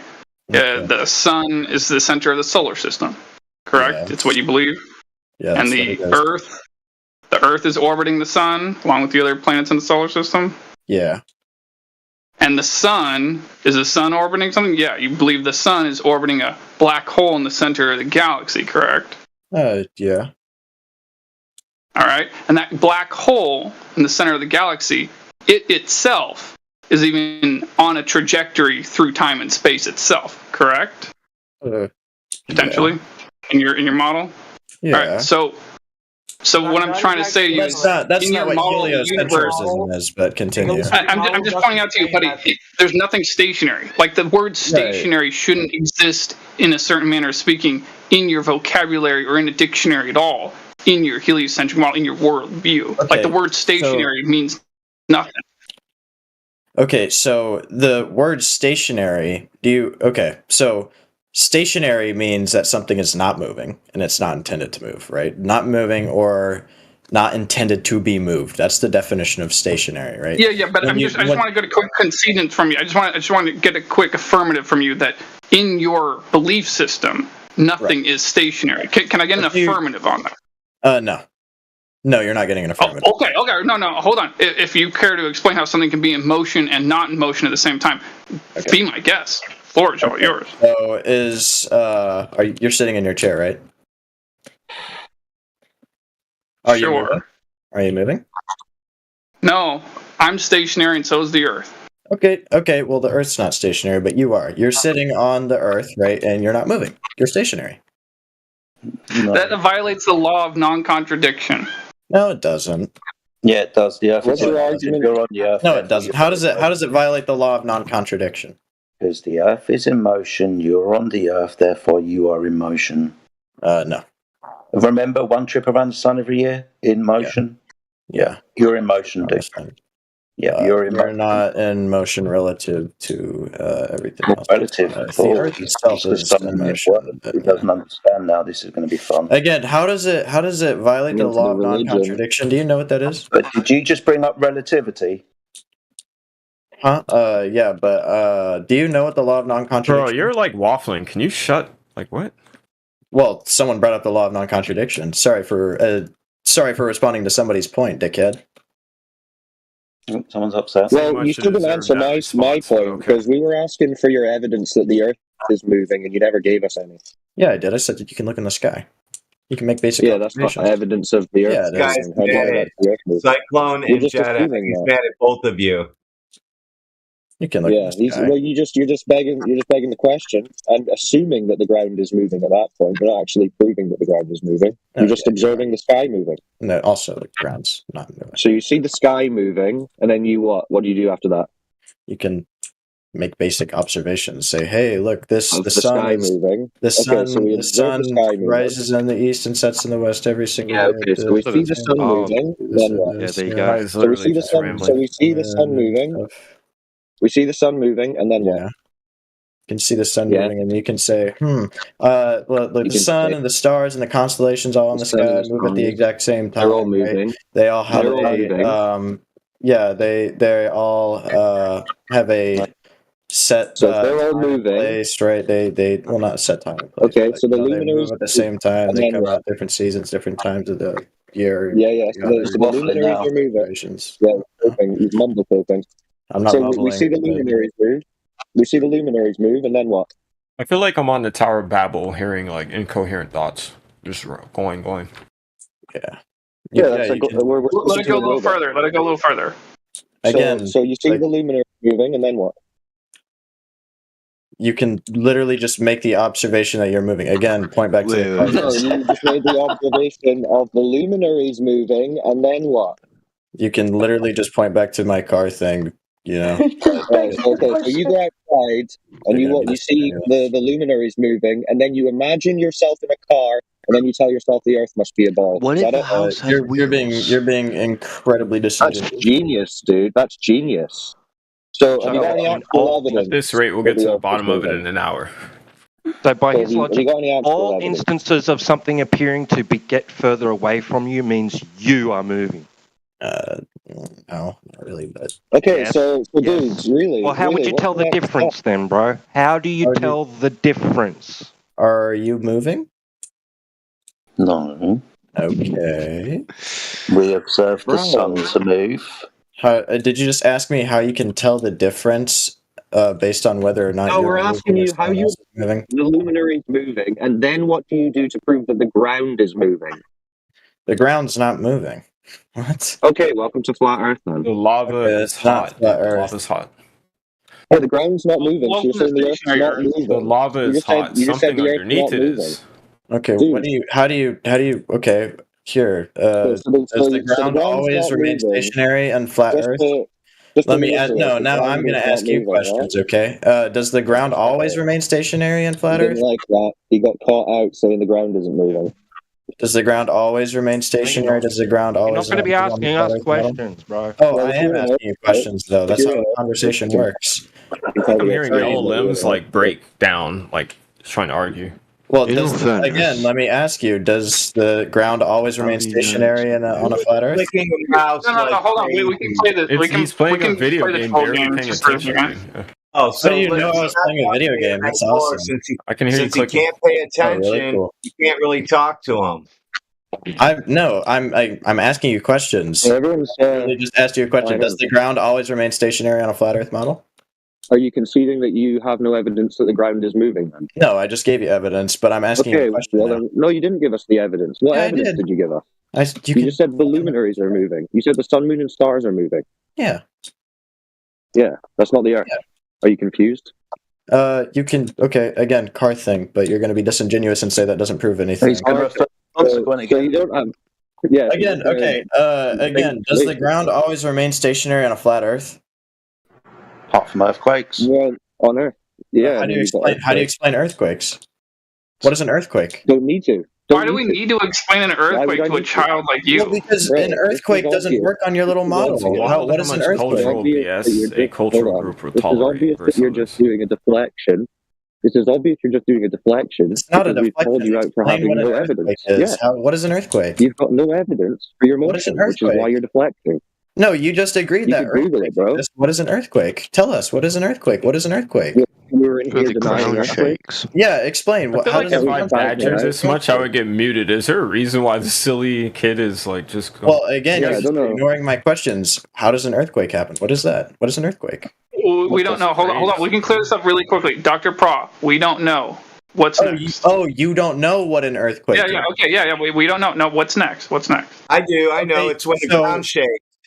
Yes. Okay. Yeah, it's when the ground shakes. When the ground shakes. He's asking the cause. I'm just fast forwarding the conversation. He's asking us what the cause. So you don't know what an earthquake is. You don't know how don't know earthquakes why work. either. Or Yeah, we do.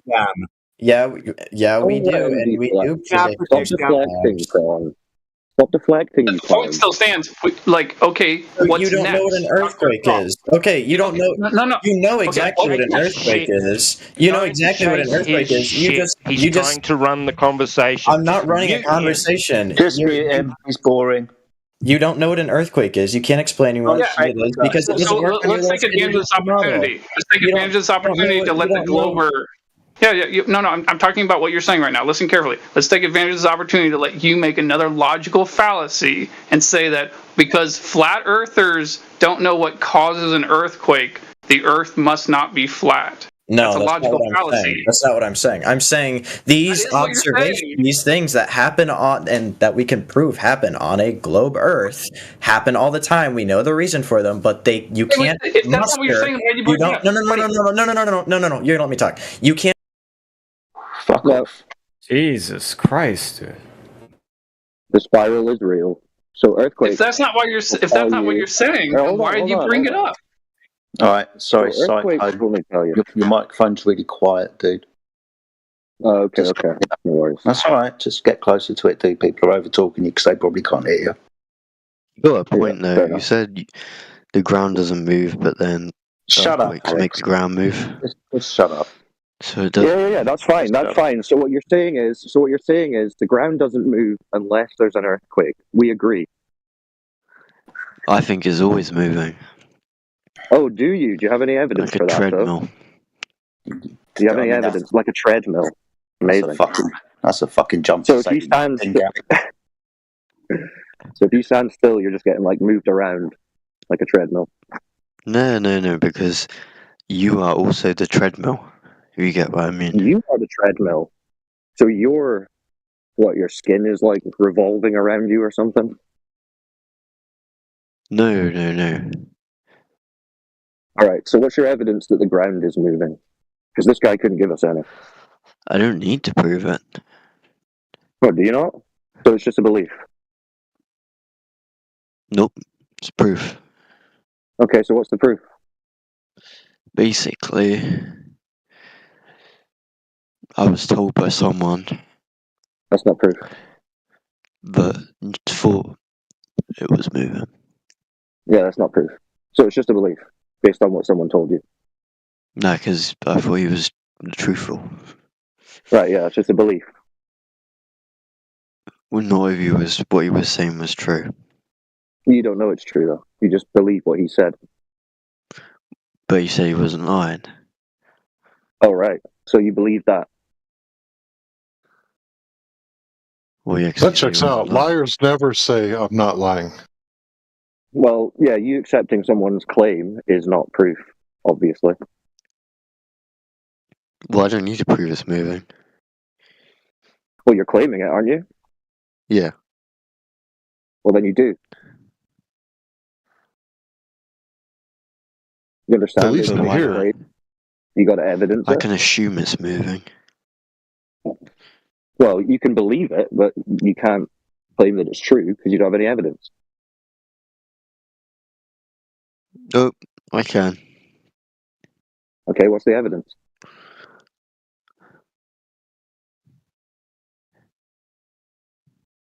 I don't know. Don't need it. Yeah, well, I'm convinced. That's very convincing. Thank you. What about curvature? Is that another thing you just believe and have no evidence for? I've seen it though. So, Oh, you've seen it? Yeah. Where did you see it? In a plane. In a plane? I've been on a plane. I didn't see it. Well, your plane wasn't very good then, is it? Yeah, it's a problem with a plane. What altitude were you at? 300,000. Wow, 300,000. What flight was that? It was a flight. To where? Why does that matter? You don't even know. I don't think you have ever flown. Okay, it's to Spain. Tragic. So they went up 300,000 feet to fly to Spain? Mm-hmm. Yeah. They even said at the start, so you can't really argue that. From where? Can't really argue that. The Can't UK. really argue that. You claim to have flown 300,000 feet from the UK to Spain. That's one heck of a parabolic flight, bro. Could you link us this flight? Could you link us this flight that you took? He's gone beyond the stratosphere. What a prick. They were testing a ICBM. Man, you're like in with Richard Branson and that. Richard Branson and them took a parabolic flight so they could pretend to see what it would be like if they were weightless. Come on, Globies, is this it? Yeah. That's crazy. All right, Prawn, we're back to you, because this guy wasn't any better somehow. So, you saw the luminaries move, and then how did you get to the ground moving? You want to have a genuine conversation, or you want to mute me when you can't explain what an earthquake is? It's pressure build up at the surface of the Earth. And what? Oh, really? Wait, how are you still on about that? But you conceded to my point of it being a logical fallacy. You conceded to that. Why are you bringing that up again? This doesn't make any sense. No, I didn't. No, I didn't. What logical fallacy? What logical fallacy? I repeated what you were trying to say to us. I repeated it out loud, and you agreed it didn't make sense. No, don't explain it to me. What logical fallacy is that? Well, I don't know exactly which one. So you don't know what you're saying? Yeah, hold on. Do you want me to repeat it? Okay, so are you going to talk over, or are you going to let me say it? Are you going to let me say the logical syllogism? Do you want to hear it? You don't even know what you're saying. Do you know what a logical syllogism is? Okay, hold on, buddy. I know what a logical syllogism is. Go ahead. Are you just gonna mute me by talking over me? I'm not muting you. Go ahead and explain what you got to say. You are by talking over me, by not letting me speak, by talking over me. You are effectively muting me. Not what. So are you gonna let me speak? Go ahead and explain. Okay, so I'm gonna say it. This is the logical. This is what you were trying to say to us. You were trying to say because flat earthers don't know what causes earthquakes. The Earth must not be flat. Flat earthers must be wrong, and the Earth must not be flat, which is illogical. Correct? Is that illogical? Not my point. Okay, well, that's what you were effectively saying. Okay, so here's what you're doing, and I can explain what logical fallacy this. This is called a straw man. It's non sequitur. No, it's a straw man. We don't know something about Earth, therefore you're not saying you're that. Straw manning me, and let me say what my point is here. Okay, you don't even know what an earthquake is. You don't know what causes earth. Doesn't matter. Irrelevant. It's non sequitur. Whether the Earth is flat or not, it's completely irrelevant. Doesn't matter at all. Yeah, we didn't say we didn't know what outrageously stupid too. Like to say that you don't even know what an earthquake is. I don't know why you're following him down this non sequitur. He still hasn't provided any evidence that for his original claim, which was that the ground, the Earth, is in motion. So he either has to. I know, but you got to keep in mind, you guys are repeating yourselves, and I was just drawing out more of the insanity from a deeper level. Because he was clearly contradicting himself and embarrassing himself. So, Prawn, have you found any evidence for this Earth motion yet, other than just looking at the sky? Do you want me to actually give my point? Are you going to find the responding to the actual question that you were asked 10 minutes ago? I'll get to you, but I want to restate my point before you call me an idiot or whatever you just said. Okay? Is that fair? Is that fair? Answer the question. What's your evidence for the ground being in motion? Here was my point. Here was my point initially. We're gonna belabor this fucking non sequitur again. And let me explain why this isn't a non sequitur. Will you give me just 30 seconds? Okay, here we go. Try to save your non sequitur. It's not a non sequitur. The reason you don't know what an earthquake is, or you can't explain it, is because it doesn't work on your flat Earth model. Don't have a model. Now it's straw man.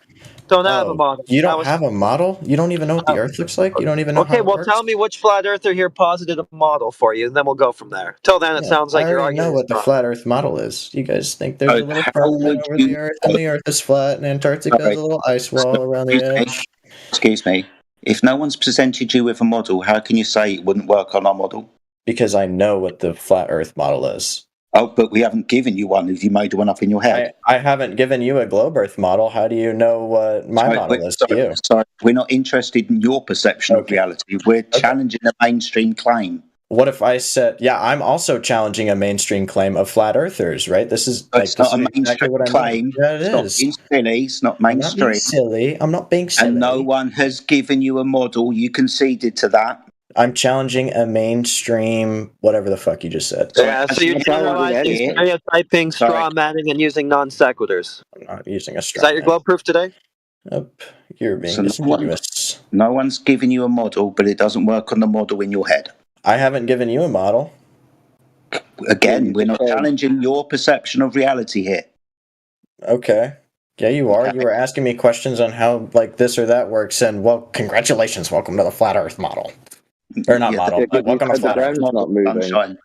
So bored of this conversation. We need to go back to your proof that the Earth is in motion. Without you, I'm gonna say I did that.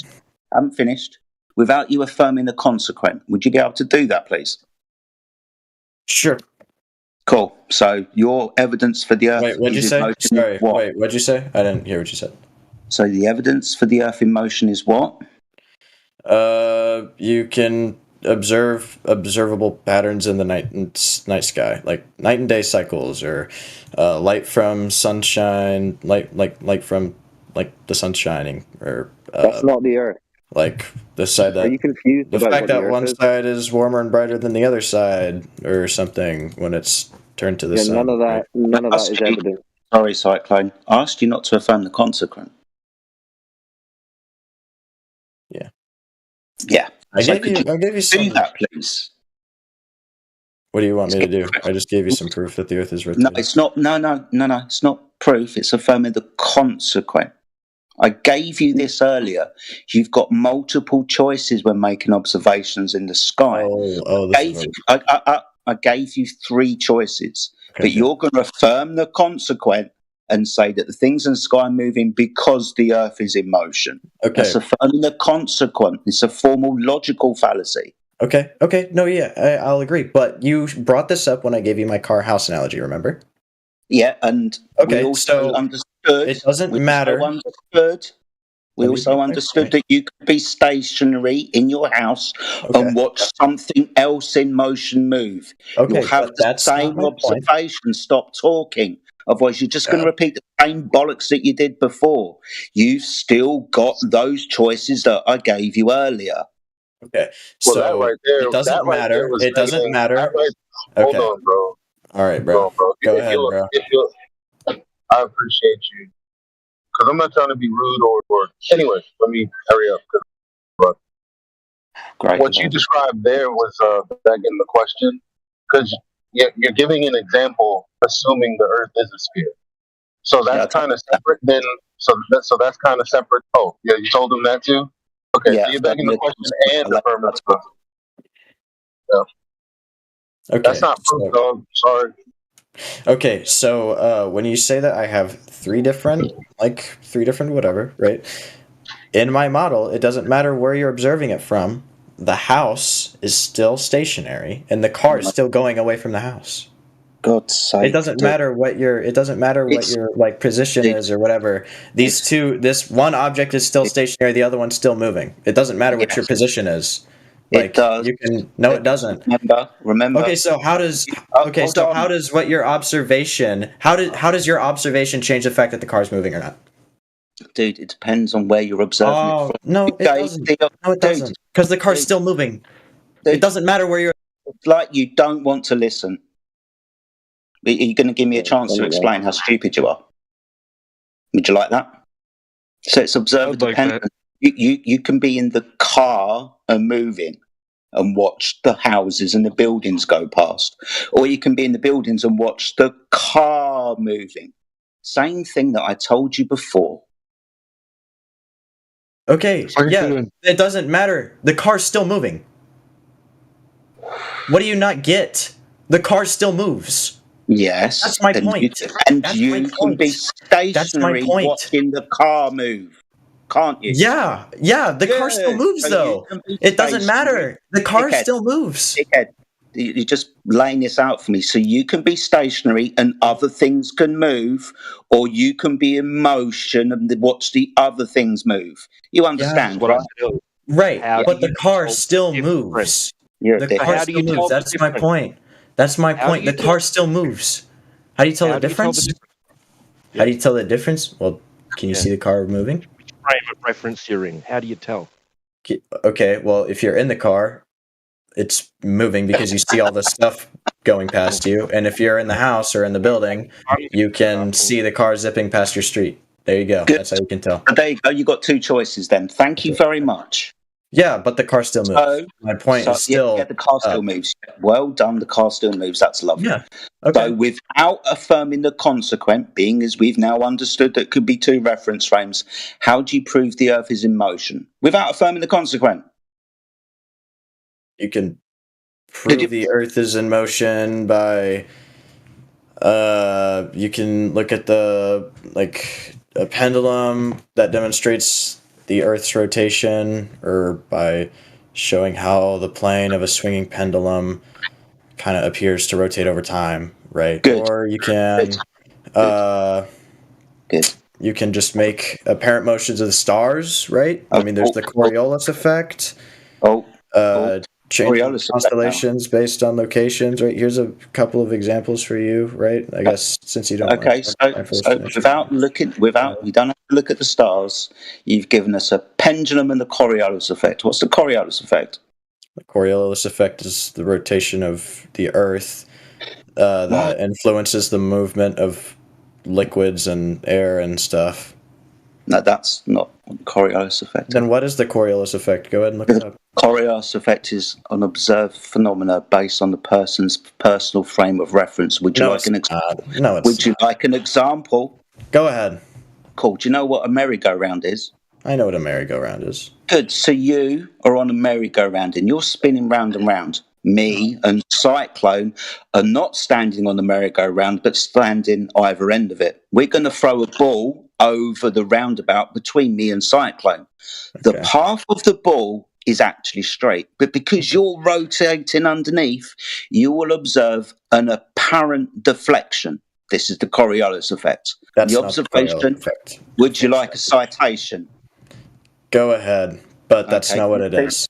Get you a citation.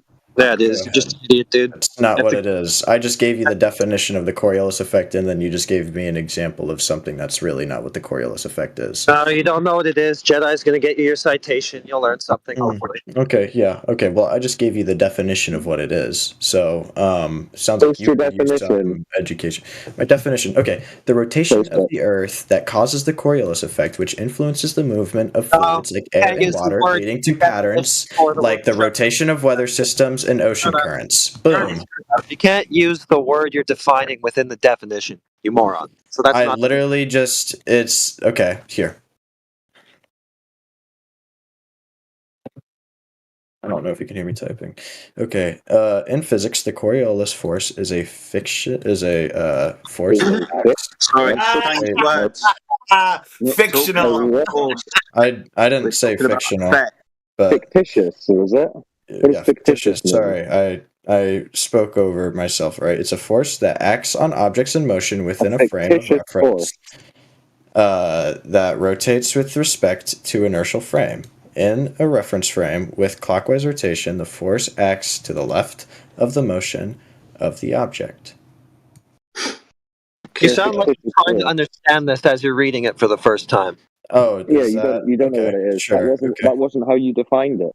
That wasn't what you just said was your definition. That's the definition of yourself. Yeah, that's not what you said.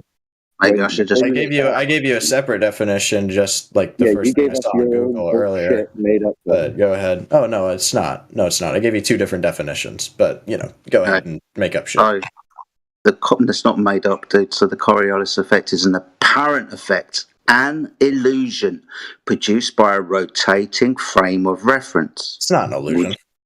Yeah, it is. See the citation. It is based on the demonstration I gave you earlier with two separate reference frames. Me and Cyclone throwing a ball over the merry-go-round that you're on. The path of the ball is actually straight when we throw it between us, but because you're rotating underneath on the merry-go-round, to you, it appears to deflect. See the citations in the side chat, you fucking idiot. Yeah, then tell us what you think fictitious means. A fictitious force is a force that acts on all masses whose motion is described using a non-inertial frame. Okay, so here, instead of going to thoughtco.com, I'm gonna go to NOAA, right? Do you even know what a And non-inertial here's frame? the actual definition of what the Coriolis effect is for Do you. you know what a non-inertial frame is? Even? Do you know what you're talking about when you're Do saying you those? know what that is? Go ahead and explain it to me. Yeah, I do. Go ahead and explain it to me. Just Go ahead said and it a explain minute it to me. ago. No, I'm not going to give you the answer. Oh, so Do you know you're challenging me, but you don't know what you're talking about. Yeah, Okay, so sounds good. that reversal there was noted. You don't know what it is, No, obviously. you don't know what it is. anything Obviously, about because any you of the don't want to stuff you explain it to brought me. up.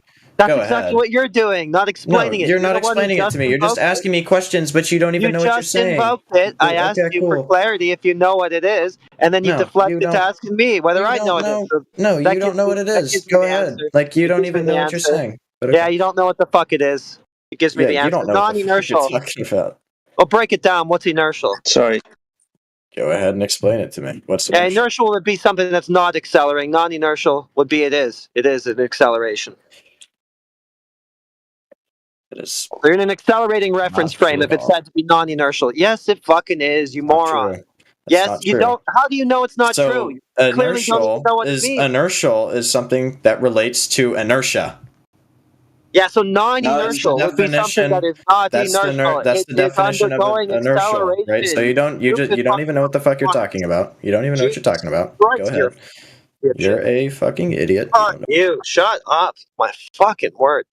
Yeah, non-inertial. That would be one that's accelerating, a reference frame which is accelerating because it's not inertial.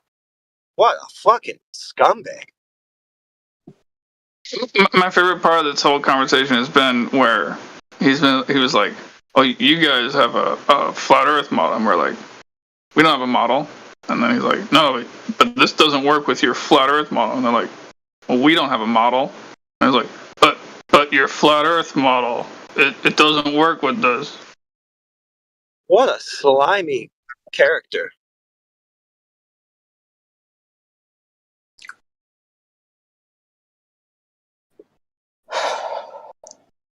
Fucking disappointing. Yeah, waste of time. Yep.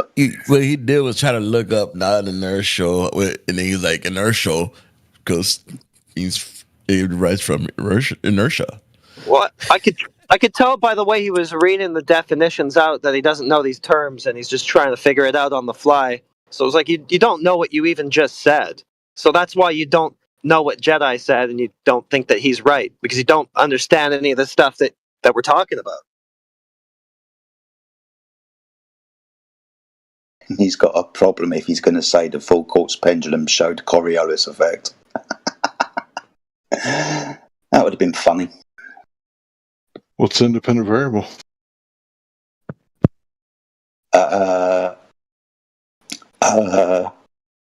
Location.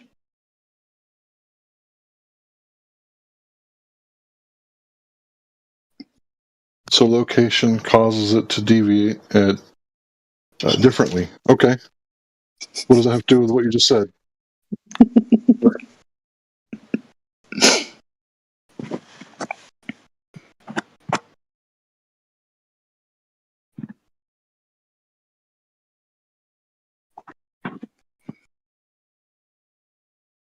I guess I spoiled the fun by muting him. That's all right. I will survive. Now you just save it from a headache. If the Foucault's pendulum shows such changing deviations in rate of precession according to latitude, then why doesn't anything else in the inertial reference frame comport to that change, as in the sun, the moon, the stars?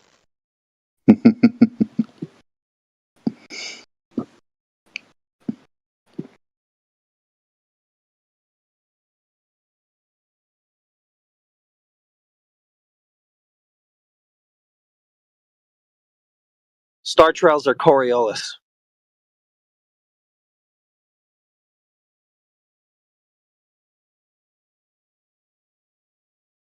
Yeah, but the car's moving. Can't believe he dug his heels on the car was moving. Hello, brain dead normie slop. you talking to yourself in the mirror? No, I'm talking to the guy in chat named Brain Dead Normie Slop.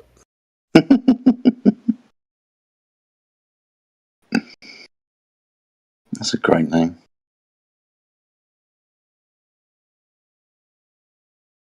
I don't know how you guys managed to stay patient enough not to mute him for so long. That was like intolerable. Keeping the YouTube people happy.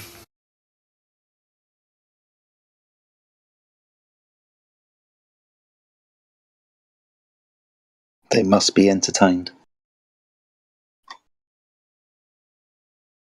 I have a question. If I fill my Foucault's pendulum with salt water, will the moon affect it like tides? Yes.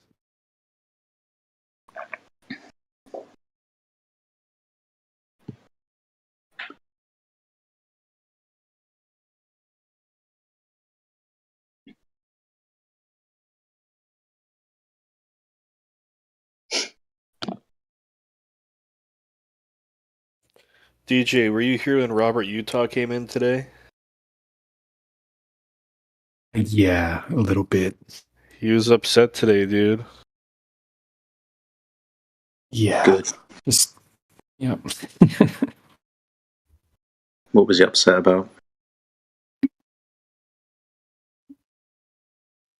How he gets treated in here. You shouldn't be such a fucking idiot then, should he? He didn't like being weak when he said he called us indoctrinated.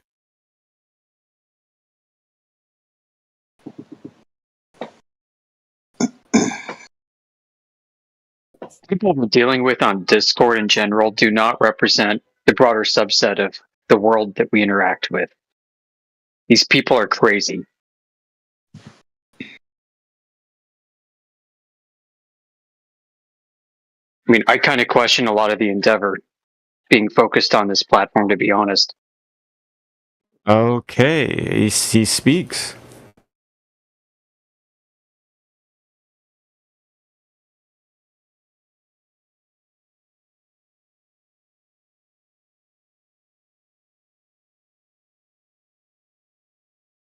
What would you propose, brother? That we go into the normie hangouts where they scream expletives at one another at the top of their lungs for like 5 minutes, or every time you get 5 seconds into a topic? Let's not be on Discord so much. There are other places to go. What is Yeah, we your message when you go to that place? And is it really something that you can carry for a long time? You can't hold down conversations for a long time because people have TikTok brain and egos. That wasn't a question. I asked if you are going into a place carrying a message, how long can you air it? We're not going to be able to talk to you if you say act. I ask you a question. We're And not then going to we be able have to this, and we have this. with you.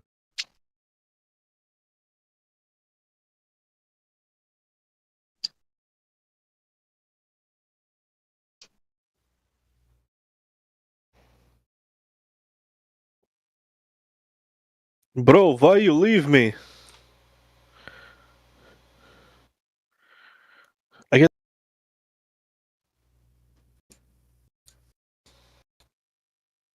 Where you at?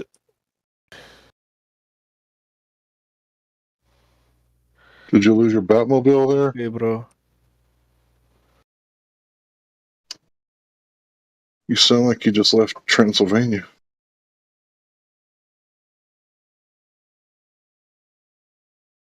Yeah, he let his accent slip. How is Transylvania this time of year?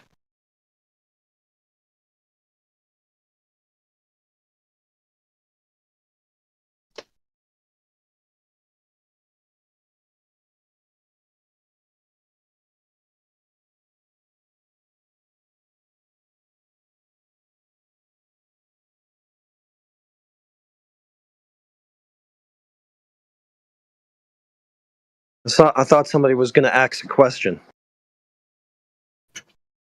I've heard of axing a tree, but I'm too busy to pronounce the word ASK in the manner that the Germans did due to my monastery schooling. But yeah, I'm too busy researching Neanderthals. from Germany right now to like I will just respond. axe that one. So by researching Neanderthals, is part of that research you coming in here and listening to Glovers? I'm just background. Yeah, right. So can noise. any of you quantify the proto-objectivity, the bulletproof framework, and how they relate to the notion of realism in the universe? Buddy, I don't listen to nonsense. Your universe is like fake. word You think that's nonsense? I mean, then you're low IQ. Just make it make more sense, and then I'll try to digest it in the manner that you're trying to make sense. And then if I ask you follow-up questions, you can explain yourself further. But if you try to like sound you're ridiculous, just a low IQ troll unless you can answer my question. Did you just want my attention so you could say that? Why didn't you just say it? So I'm asking the question because people have been saying how smart you are, and I want to test that, and I found out that that's not true. So thank you for allowing me to test it out. Who do you think he is?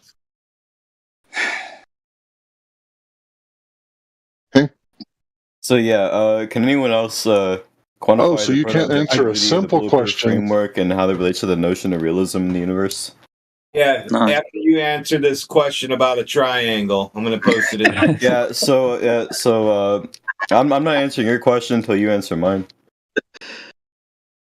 Is your question really complicated? Say the question slower. I left my drink over here. All right, so can you answer that? Yeah, go ahead and answer that question. This is from a NASA IQ test. Yeah, right. So you're not the one asking the questions. You're the one supposed to be answering them. Leon, you have to pause the triangle I give test. you the questions. Hold on. Which of the figures below are not? Excuse me. I give you the questions here, not you. You're the one supposed to be answering them. I'm sorry. Sorry, the guy thinks he's in charge. Do you feel in charge?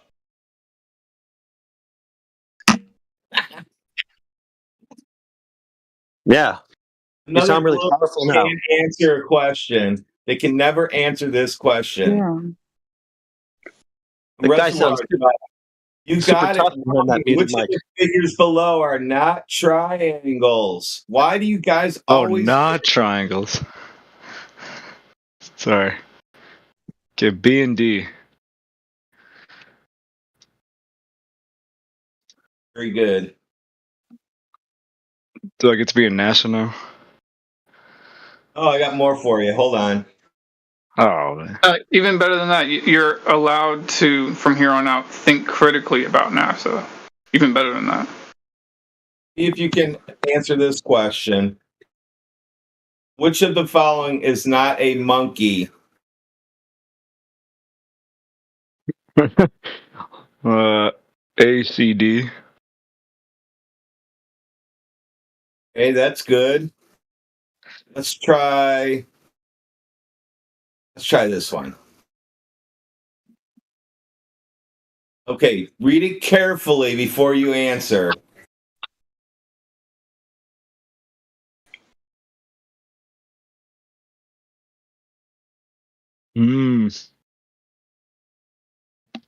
B and D and C. You failed. Oh, nice try. What? A is a straight line, and the last one, D, is also a straight line.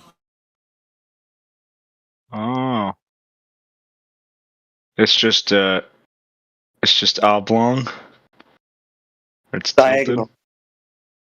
Diagonal. Okay. Hey, how come? Can I ask my question? Because I didn't like my answer before. If there is no flat Earth model and the Earth measures flat, what's to say the Earth isn't a square and we just live on one Space is fake. I told you that side already. of the square? I don't like to hear that. I think that might be an incoherent question. That's irrelevant. No, hold on, but let's just analyze this for a second. You just said square, right? Right? Yeah, square. Square. So, is a square a three-dimensional shape or a two-dimensional shape?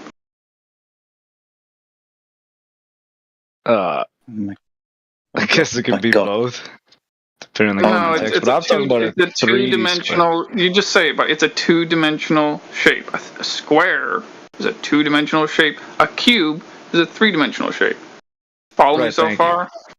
So what I'm trying to say is, hold on a second. Just ask your question again.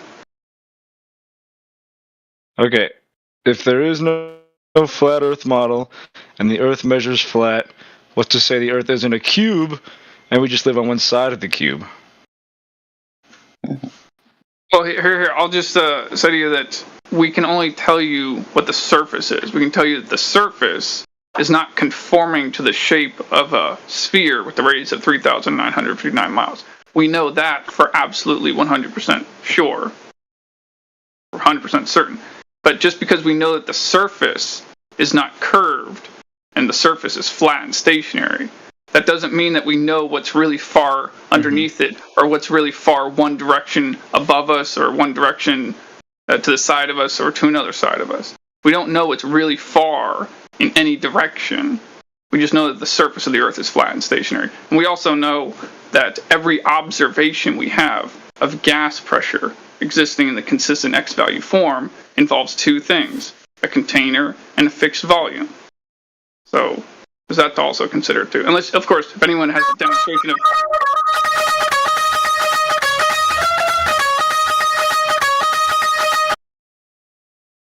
Oh, I was enjoying that. He only knows 2 notes. I heard 3. Yeah, I think that was just a wrong note.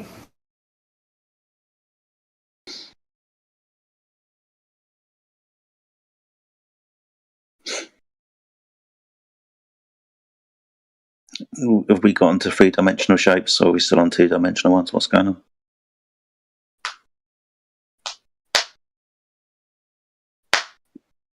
I was kind of done with what I was saying anyway, so just whatever response the other guy had.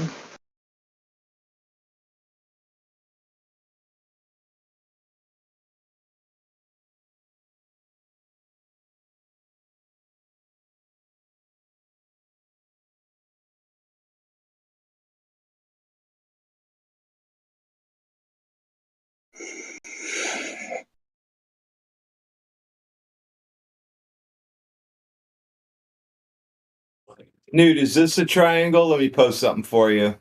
Would you like to talk about triangles? This will be a good one.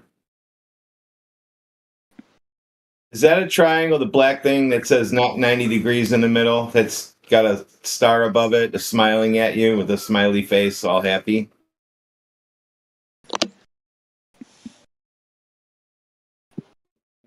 I like analogies too. How do you like mine? I just completed the puzzle for you. Do you see what kind of picture I'm painting? It's like talking to the television. I'm looking at the TV, I ask it a question, and it just says something completely different. About Wait, hold on. Wait, I see like a black looking triangle. Wait, it's on the right hand side. Somebody posted the triangles earlier, so I integrated the whole thing. Yeah.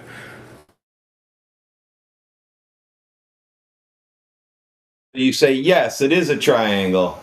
Well, I was looking into Neanderthals, and I found their little cave entrance type deal, whatever. And then I integrated it into your picture, and I showed how they got here on Earth. Yeah. Through the cave, through the wormhole. I'm in your room to tell you have to go to bed. I mean, you're posting random triangles all day long. I mean, we should ask you the same question. I create the test for you.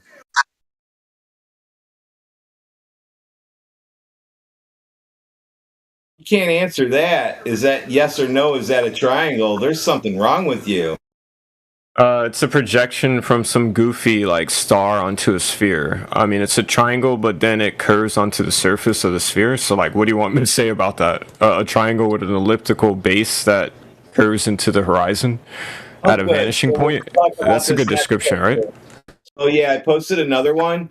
So, what do you got there? So those are both That's triangles. almost like Saturn's sigil, dude. You're trying to communicate something to me? Those would both be triangles.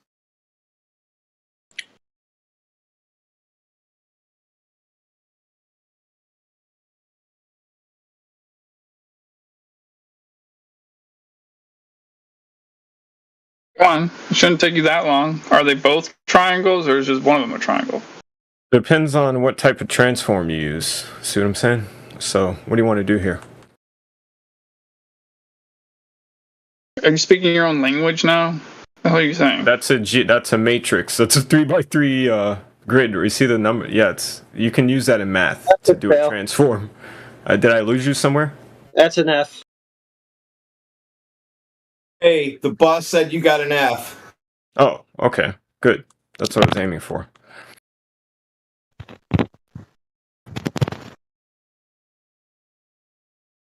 Thanks for the pointer. Thinks F stands for fantastic. I mean, you pointed me to it. I just decoded it. Thank you. You guys know that these guys give me $50 every time you Globers fail this test. I've made somewhere, I got to look at my account, I think it's around $850 now because nobody can answer these questions. Hey, Newt. Wait, is your question, how does the projection that gets to this flat Earth, how does it get tight beamed or something? Like, what do you got going on? What are you listening to? Are you in another? You said Earth is flat. You said Earth is flat. I'm like jokingly going with where your theory goes. Yeah. It's not a theory, it's a measurement. Yeah, you're kind of muttering. I couldn't even hear what you're saying, buddy. Yeah, like if the Earth is flat and somebody's shining a light on it, like you playfully tried to like project, haha, with your image. Here, let me repost it. Yeah, repost it. Thanks. Yeah, this one. That'll clear things. Why do I have You're like almost joking that Earth is a projection. Would you like me to show you what a stereographic projection is? It literally is his image. So I have every right to jokingly show say, us what "Hey, a stereographic." Yeah, I got you. Give me a second. Oh, thank you so much. Oh, now I get it. Oh, now I'm convinced. You're right. Yeah, now the Earth's a ball. Now it's spinning. Now black holes are even real. Light Does that mean I don't have to go to work tomorrow? He posted the meme, dude. He posted the meme. Tell me the relevance again. He posted the meme, so I posted the stereographic projection. Does that mean I don't have to make my bed in the morning anymore? What's the Wait, you don't get my meme? He memed, I memed too. What's wrong with you?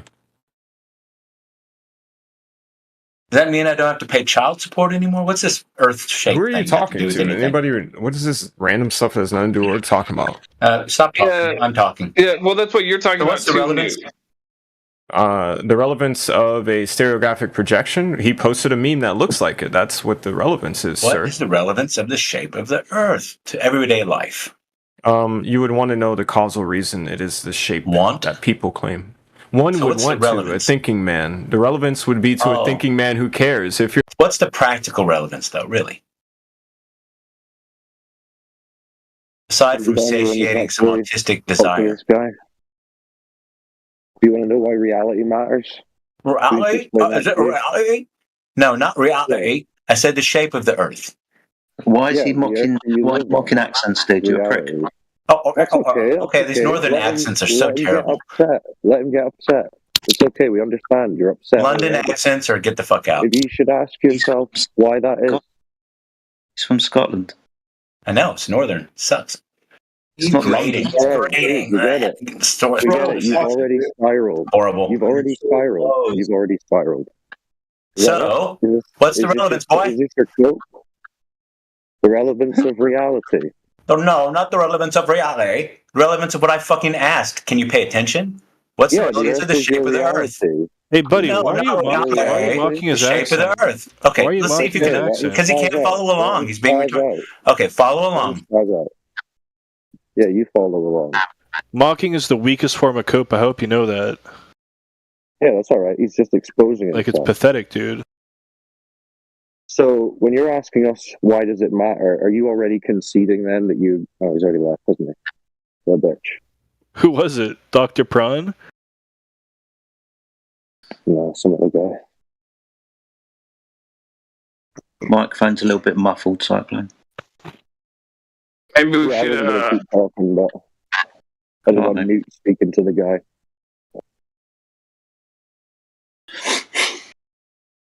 We should unmute Newt or whatever his name is for a second.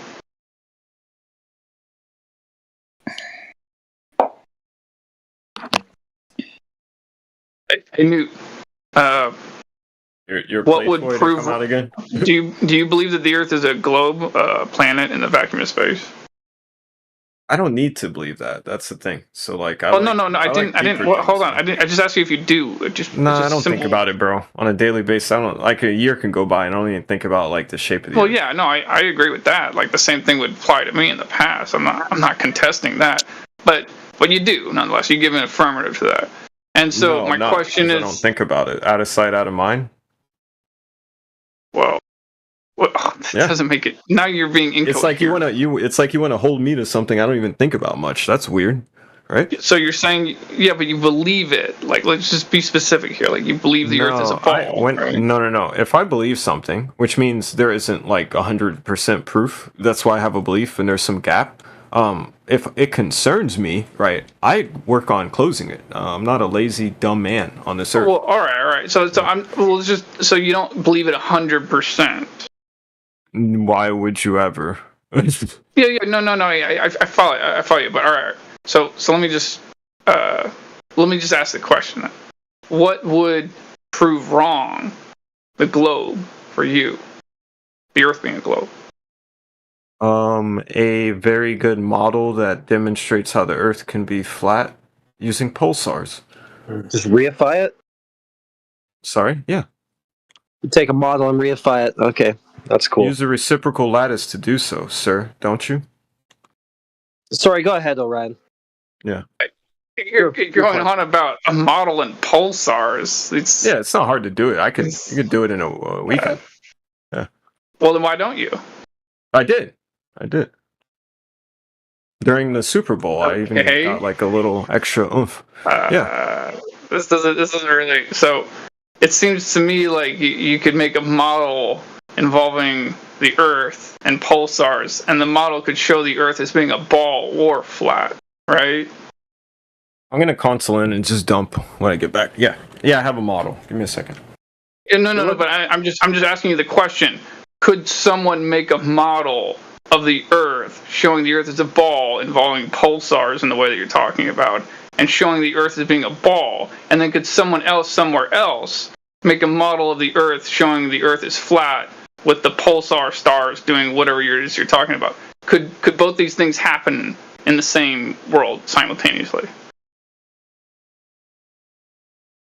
I posted. Yeah. So if you look up, let me see where I put it at. Oh, hold on. But I'm trying to bring you down a logical pathway here. I already have it on my own. I'm trying to show you something logical. You don't want to hear. You don't want to learn logic. Not from. I'm a grown man. Dude, just give me an affirmative. Can I get an affirmative or a negative? You want me to walk down a dark alley with you, leading the way, telling me how things are in front of you, and you just want me to say yes or no? Yes, say yes or no. Say yes or no to my fucking question, please. Yeah, move on, dude. Really? Like, this is where the conversation ends? Yeah, I don't let men, like, what are you doing? Oh my god, dude. Fucking mute him. Jesus Christ, grow up, motherfucker. Wait a minute, he doesn't let men dictate his patriarchy cosmology? What? No, I don't let men lead me down dark, silly alleys, saying silly things, and just ask me to say yes or no. Like am I holding your hand, little boy? Am I holding your hand? You're trying to, and I'm slapping it and saying, grow up, kid. Yeah. We're talking on the internet, you retard. Yeah, and you're talking a certain way, and I'm telling you to grow up about the way you're talking to me. There are no alleyways involved. It's just your electronics and my electronics. Your words paint an alley. It paints a dark, silly alley of nonsense. So then I didn't say yes or no. Yeah, I'm not going down that alley with you. What he's really saying now is the Earth being flat and stationary scares him. That's what he's saying. That's where the dark alley comes from. It's scary. The Earth being not a ball spinning in the vacuum space. It's scary. Oh my god, they lied to me and I have no idea where I am. All I know is I'm not in the vacuum space. I'm not on a ball in the vacuum space, but I don't know where I am. That's scary. That's scary to a lot of people. You're projecting a great deal, sir. Hey man, I'll even admit it's just a little tiny bit scary to me, but just not enough so that I don't admit it out loud. Not at all scary to me. So you trying to act like it is for me is weird, man. We haven't even talked much. You don't know me. What are you on about? You're the one talking about dark alleyways and me leading you down them when in fact I'm not. Non-stop asking me to participate and I'm wondering what you're doing. That's all that's occurring. Okay, so is it possible for someone somewhere to make a model of the Earth being flat with pulsar stars doing what you're saying claimed I did, and then you went on rambling. I was in the middle of prompting, right, my model, so it can give me a solid answer I could just say out to you, right? Because I worked on it over the weekend, like I told you. I don't lie to people. I'm not a child, right? But then you start yapping. So do you want me to prompt it and then do this thing that you're asking me for now? No, Without you leading me down your alleys? Because I have my own alley, buddy. I'm out on the main street. So can you get your logic like in line with mine? Are you talking about actually showing me something? I was gonna talk to you with words like you're doing, but they were gonna make more sense because they're coming from my model. Yeah. Yeah. Versus your brain just saying, versus you just saying random words, man, that come to mind or whatever you're doing. AI is right. Should I give you a merit badge? No, I worked in my research into a model. You're mistaking the origin and the nature of it. What are you doing? Okay. So do you want this to occur, or up to you? Sure, post whatever you made, I'm not man. gonna post I'm it. not I'll talk stopping to you about it. I'll talk to you about it. Obviously, Well, yeah, I'm not gonna do just both. copy paste. Yeah, thanks. Yeah, do both. Whatever. But I'll just let you know it kind of doesn't mean anything to me. So it's going to be a waste of time. Hey, thank you for letting me know. Now I can focus on Well, no, I'm furthering just my saying, model like- instead of trying to have a conversation with you when you're telling me it's going to be a I waste just of my want to be time. clear about this. Just take, for You instance, are, in you are, regards to thank the you. curvature of the Earth. No, Yeah, I'm hold not on, trying to buddy. convince you, dude. So like, relax. Yeah, but again, you do understand that someone writing down on a piece of paper the Earth is a ball doesn't make the when Earth you a write ball, things right? down on paper, sir, and they're a model, and it can be used to model things that it gets really close. You can test it, see if it is. People just pay you because it's close enough to something that they care about modeling and doing stuff with. Now it's a boring. God, you beat me to it. Just here to spin our wheels. That's all he's here to do. I'm not going to listen to a man like lead me down and tell me what's what, but I'm going to listen to this, cosmology of the patriarchy and be intellectually honest and consistent. These models are like these grown men's toys, and it's so. I just don't understand why they want to tell us all about it. I don't care.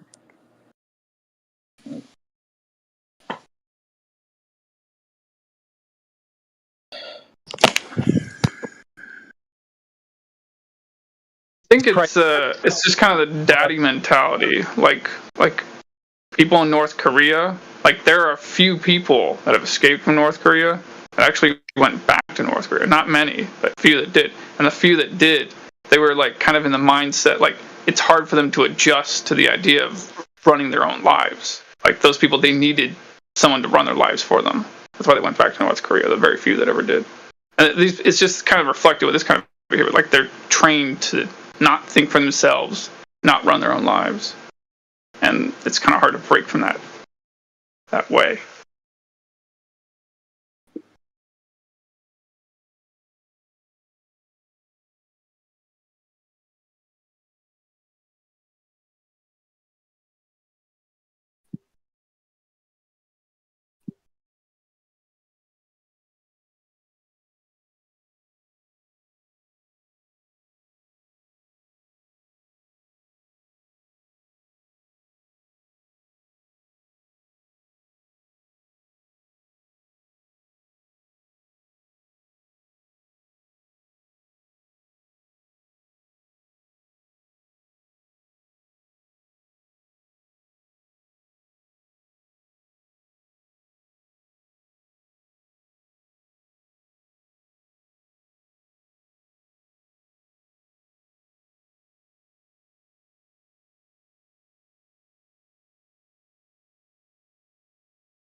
Been taking a bit I'll of a tell you break. something.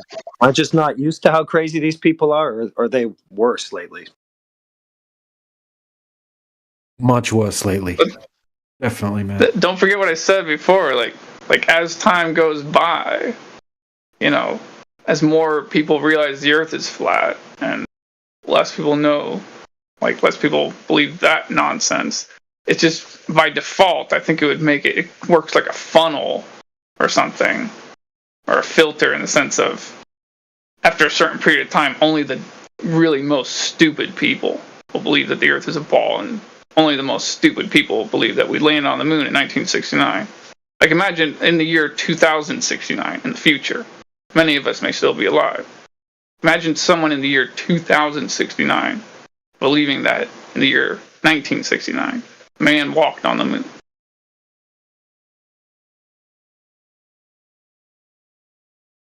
Just think about how long it took for anyone to apologize for the Tuskegee fiasco and what they did there to people. They apologize when there's no one to be held accountable for it. So it's really kind of silly that people can't see that these things can be done, and we're just going along believing it instead of questioning it because they trust the experts like the guys trusted their doctors.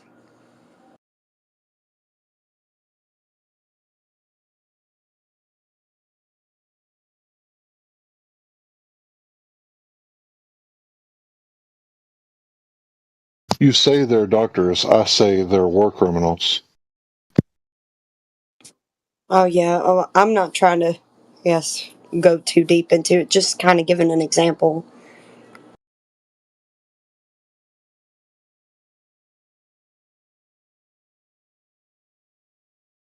I didn't want to make the conversation emotional or anything, but I get you. I agree with you. Well, I went to a doctor. I had an ailment. He told me he identified the problem and prescribed a treatment, and I trusted him. I wasn't sure, but I trusted him, and I benefited from that treatment. It turns out that treatment was only discovered because of scientific experiment. Now, that's a direct experience of the benefit of being able to. Who's out there saying, "Oh, excuse me, Mr. Astrophysicist, my star is got a sprained ankle. Can you fix it?" Nobody's like can. It is just down to pure trust. There's no result that you can get that will say, "Hey, this person was trustworthy," or "I was wrong to trust this person." There's no determining factor behind it. It's just trust them or don't trust them. Well, no, there's predictions that these astronomers can make and things. Say, well, this star will appear this way, and then if this is the case, so it's not completely like they're just making things up. Okay, so when the Thunderbolts Project or the Electric Universe theory predicted that when one of the gas giants that was facing away from the Earth and the Sun, and we couldn't measure its temperature, as it began to, go around its orbit and started to face us, they predicted that it would be hot, even though it was facing away from the Sun. And it was hot when it started to face us again. So, are you an Electric Universe guy? After knowing about that prediction? I've never heard of the Electric Universe. I don't. Okay, your criteria was that they can make predictions, and if they come true, then that supports the theory, right? And it's not a scientific theory, but it supports their theory. Yeah, it just supports the theory. Yeah. Right. So do you think that maybe there's something to that theory now that the prediction came true? I'm open to looking at it. If you want to post something in the side chat or something, I'd look at it. It's a YouTube channel. It's called Thunderbolts Project. It's heavily globe. You'd love it. All right.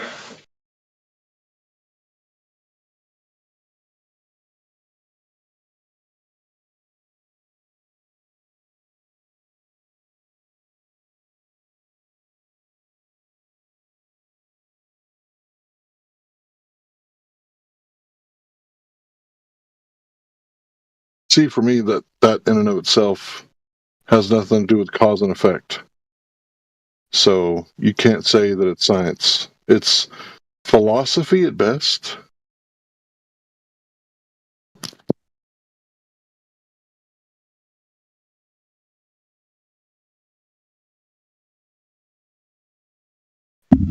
But my point was that like there's no gain from trust in like astrophysicists because what are you getting?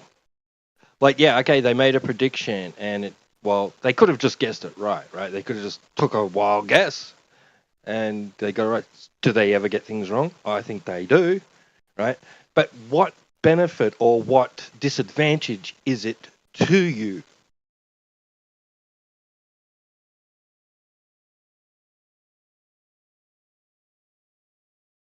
They got something right, okay, and what does it do for you or me? The doctor made a prediction for me, got it right, and I benefited health-wise, physically, felt good. A direct experience, like a direct benefit. I don't understand what we're getting from astrophysicists. Okay, I understand your point now. I don't know if there's like some sort of underlying thing of technology that somehow astronomy, like, oh, we discovered this and now we can apply this to, you know, some kind of technology, but I've never heard of it. So yeah, you might be right.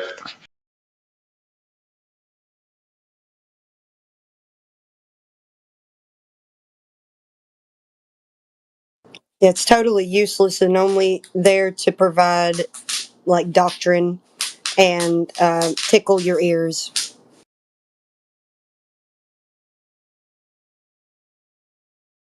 Sounds like you're cooking popcorn now. Booger's got those bubble wraps. That's what I heard. I He's heard going to bubble town wrap. on bubble wrap. Oh, I Yeah. thought she switched from making sandwiches into making popcorn. I am making a sandwich right now. Very good. Yep, I'm a good old lady here, you know. Make sure to season it with Glober tears. Yum.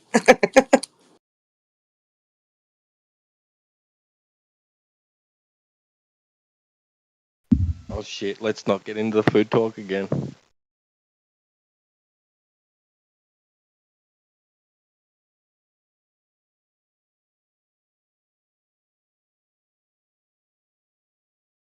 A flat Earth recipe book, maybe?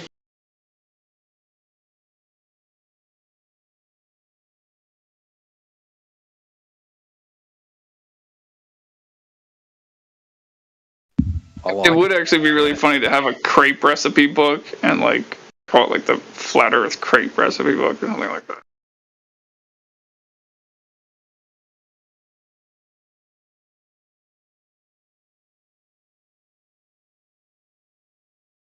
Leveled bread instead of leavened.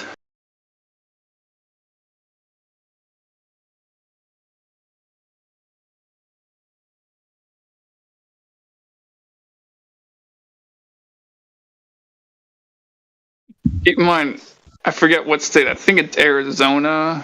It might have been New Mexico, but somewhere in the Midwest, or maybe it's California, but somewhere in the United States, there is a pizza company called Flat Earth Pizza.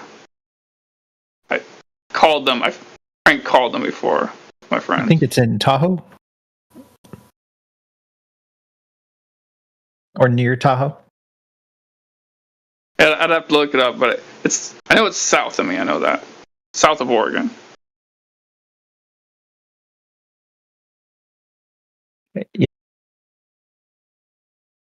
Carson City, that kind of makes sense. That's a weird place.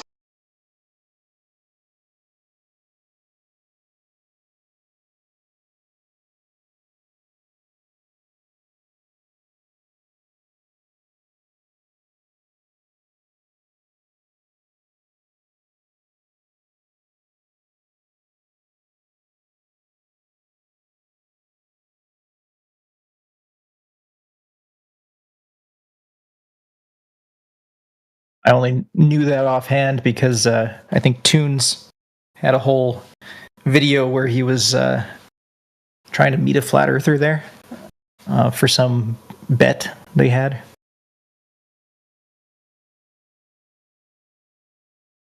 Yep, he had a bet with an imaginary person that was going to meet him there, and when they didn't show up, he won. Is that what happened? Yes, we called it before it happened. Does this guy not exist? I mean, the friend he called to pretend he was a flat earther? No, he exists.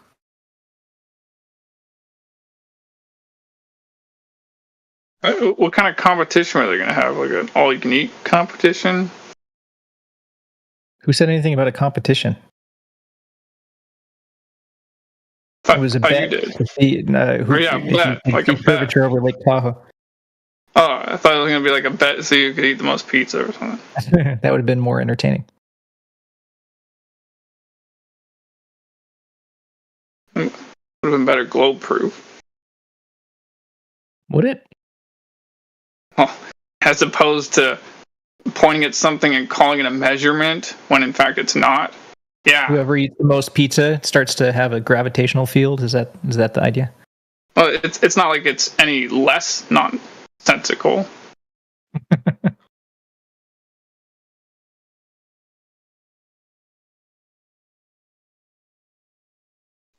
Well, they will way more, right?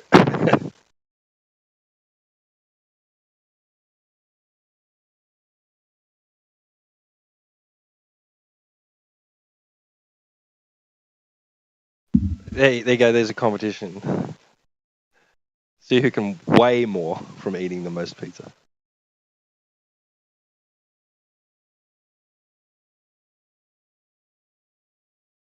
Only thing I care about is if it's any good.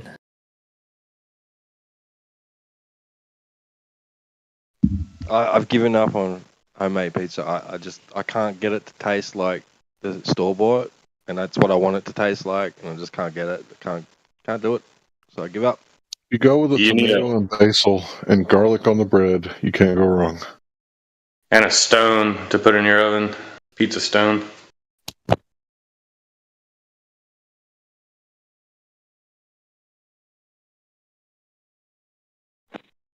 I don't know, man. I go to these places and you walk in there and just the smell, right? The smell is like, yeah, that's it. And then you get your pizza, you get in the car, and it's like it's filling the car with that same smell. You get it home, it's still got that smell, like, and then you taste it and it's like, yeah, like my pizza that I make at home just doesn't do that for me.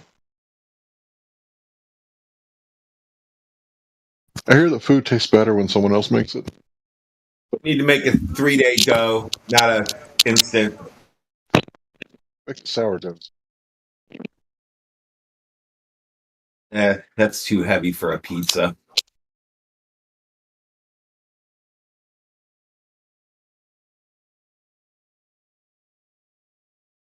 That's what I had to do. 72-hour dough. That's what you need.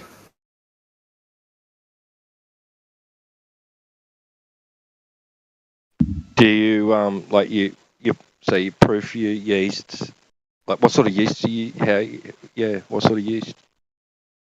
I use both, but for that you're going to want to use the dry activated where you can mix it in with the flour. Right.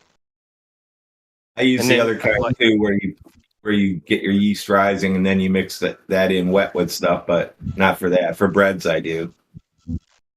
Do you leave it sitting for 72 hours at room temperature, or do you like half in the fridge,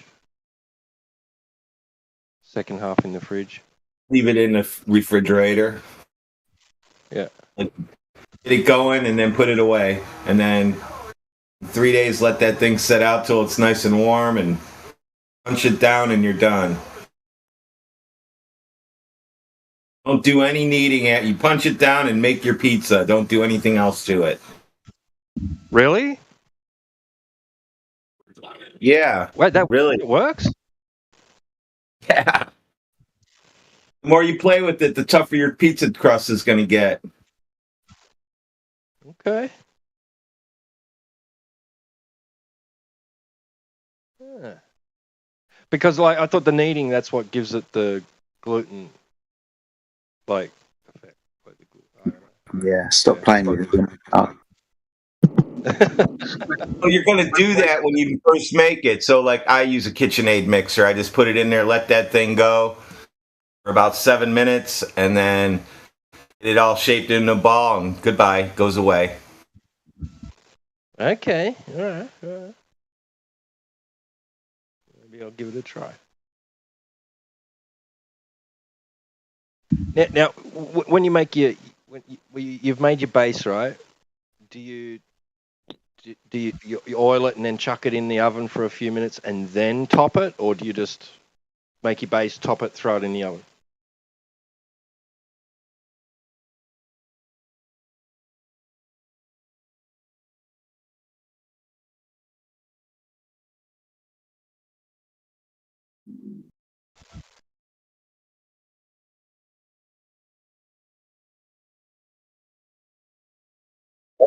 It depends on the toppings for that. You might put some on before you put it in there, and then some on after.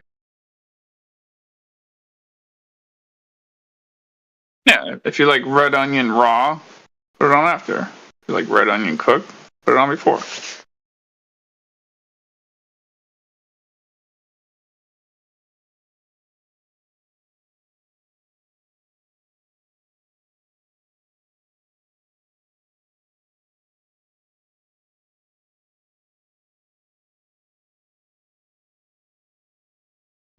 Maybe that's where I was going wrong. Sorry, go on. Yeah, another trick the restaurants use is the butter. Have some butter you can put all over the crust. Yeah, I usually just like brush a bit of olive oil on the crust.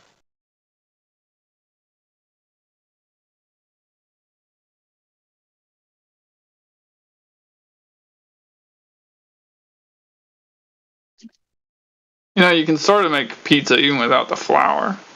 Like, just take a couple of eggs, blend them, mix them together like you're scrambling them with like some herbs and spices and salt. Put them in a circular pan, cook it so it's like a perfect circular little egg wafer thing with herbs and spices. Put it on a tray, put all the pizza ingredients on top of that, put it in the oven. You get like pizza without the regular crust.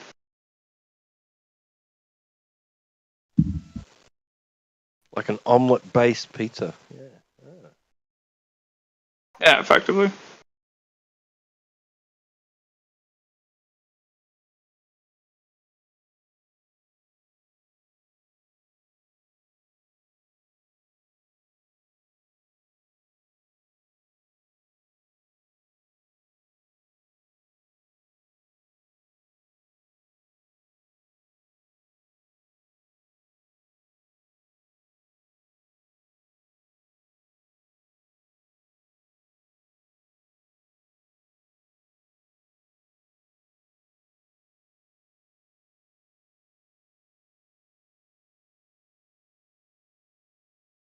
Jay, the only reason the politics room is increasing is because Trump is signing so many things. The Democrats' heads are spinning, and all they can do is fucking freak out right now.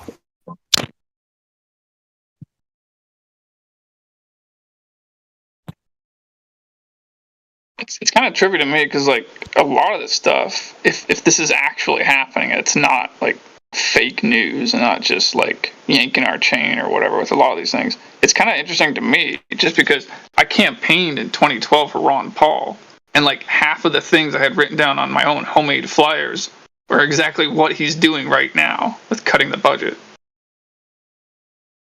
Yeah, and he's doing that, or there wouldn't be people fucking freaking out and already putting in their resignation so they can collect their. They're doing it whether they like it or not. There's no judge stopping it right now. So too bad.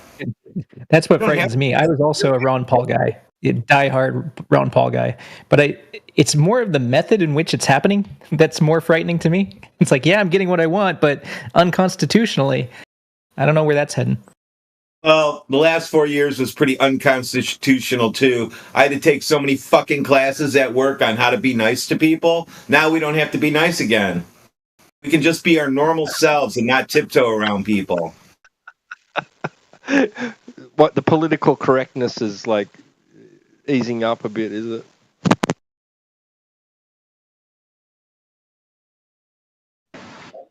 Yeah, they're throwing the woke stuff in the garbage.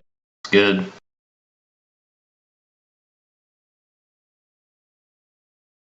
So we have to go drastic the opposite way. We just rename shit, take over shit, clean it up, start drilling, all that fun shit that we should have been doing all along.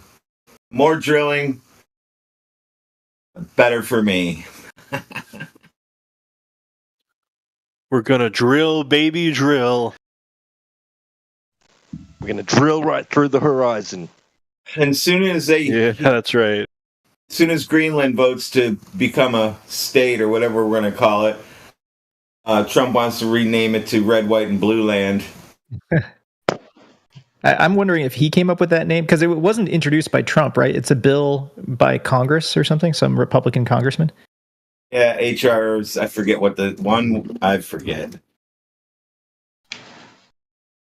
Like the name sounds dumb enough to have been come up by Trump, but I don't know. That's because these people are getting trolled. They're getting trolled so bad, it's ridiculous right now. It's laughable at this point.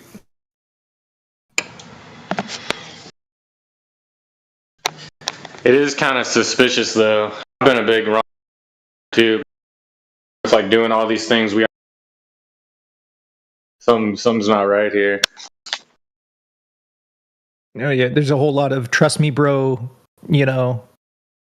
Without any sort of oversight. It's like, hey, I found X, Y, and Z fraud, so we shut it down. Okay, well, how do I verify that?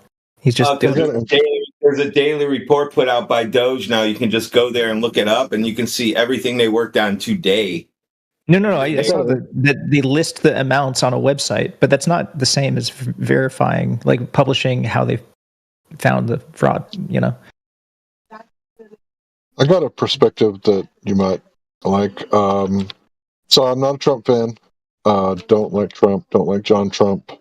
Don't like what they did with Tesla's information. But what if he's just acting like a real estate guy? What if he's like, oh, Israel, like you thought you were just going to get to keep that land?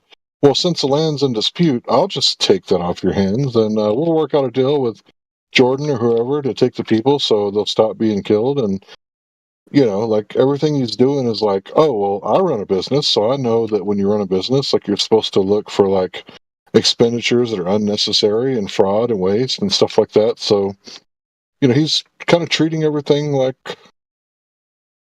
a slumlord. Like he said he would, like a business.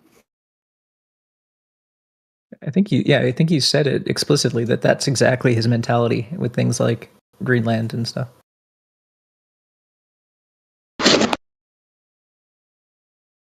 Yeah, that would be a good thing if it is how it seems, but it seems like too good to be true. Like they're buttering us up or something. If you think that, people are mad that he's all right, shit. I mean, go ahead. Oh, go ahead.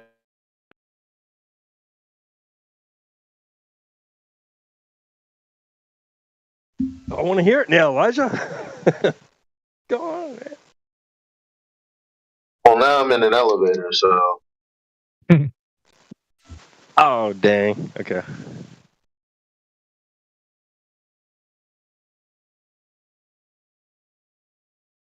Don't you think they'd want to know too?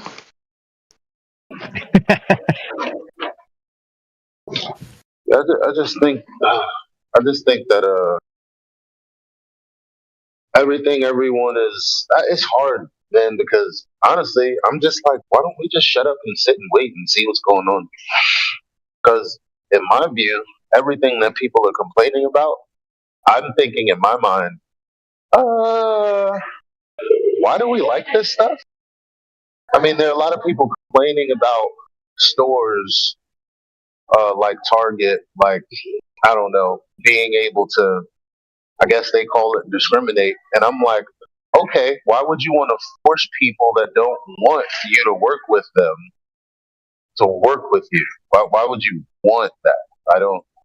Don't you have anything better as far as making money? Why would you want to work with people that don't want to work with you anyway? I don't see the, I don't know. I don't need protection. It's freaking America. Okay.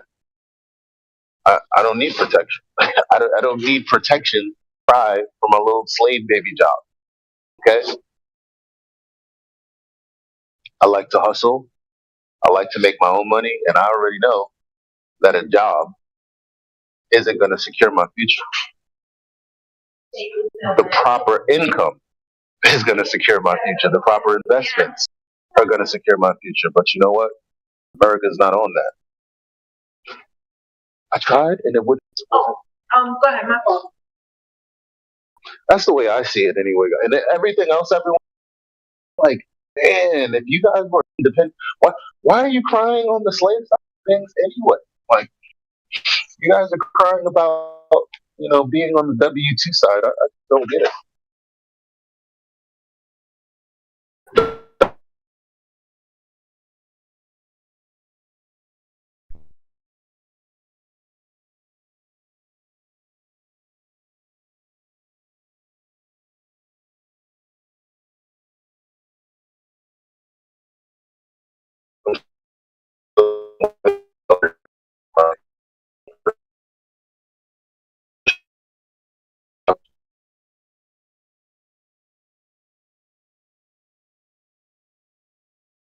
You're definitely in the elevator now.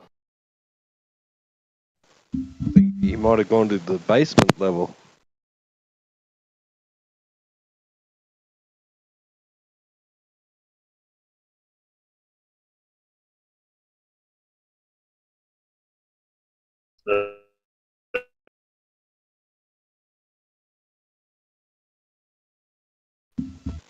Yeah, we're not hearing you now, Elijah, if you're trying to talk.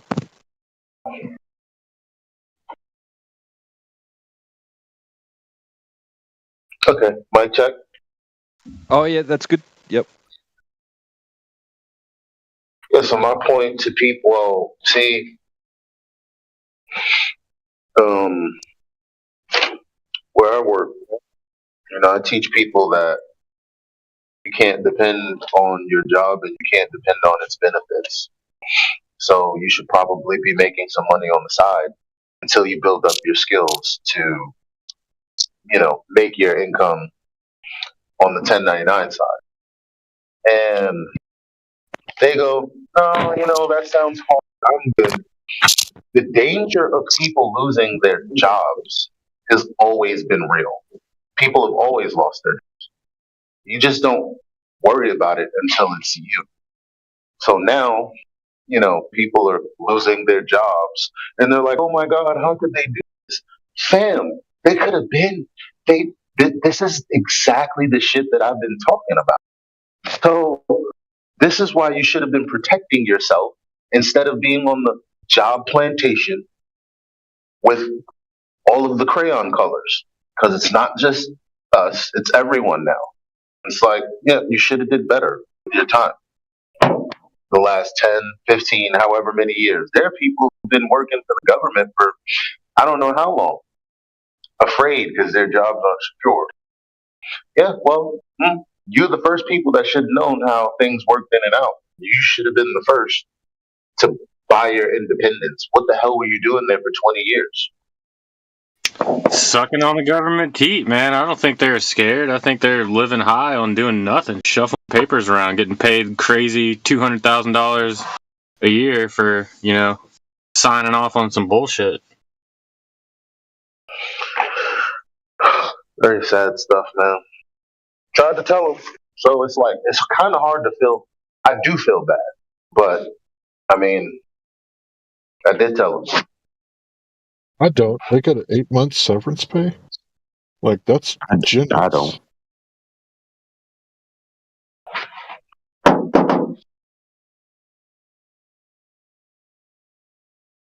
Most people still have a certain type of mentality where they are so dependent on the system, they'll hear information like this and either deem it impossible or say it's unnecessary because they have that belief in the system.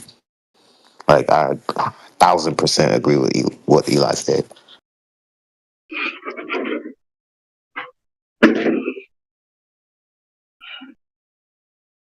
I would have one message to all people we're talking of. McDonald's is literally always hiring. Yeah, that's like the opposite of what we're talking about. We're trying to get out of the jobs, independence, like working for yourself. Like me, retired. Like Eli hustling for himself, making his own money where you don't have to depend on the job or something. Oh yeah. I'm not contradicting that. I was just talking about the job part. And what Yeah, is you your can best still suggestion to doing this? to doing what? Escaping a form of economic slavery. Well, step number one is literally getting your taxes down to a legal minimum. So the first thing you should probably do is read that booklet because it's going to tell you that you shouldn't be on the W-2 side because it's a big ass hole in your pocket. That's the first thing people don't do, but you should do. So start there. Read the book that teaches me how to scam the scammers.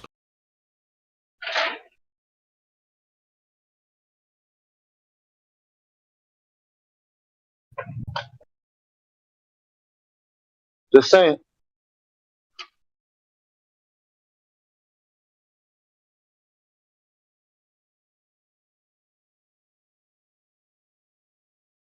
Literally step number one. Get your taxes to a legal minimum. That's the last thing, Americans. I'll tell you how.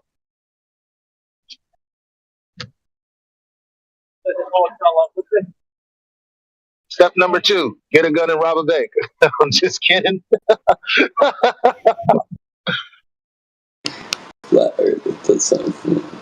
Tax evasion is a crime, but tax avoidance is what everybody does, that's educated. So, like, if, for example, if you buy gasoline, you're automatically paying a tax. But if you never buy gasoline, you're avoiding that tax. That's not illegal.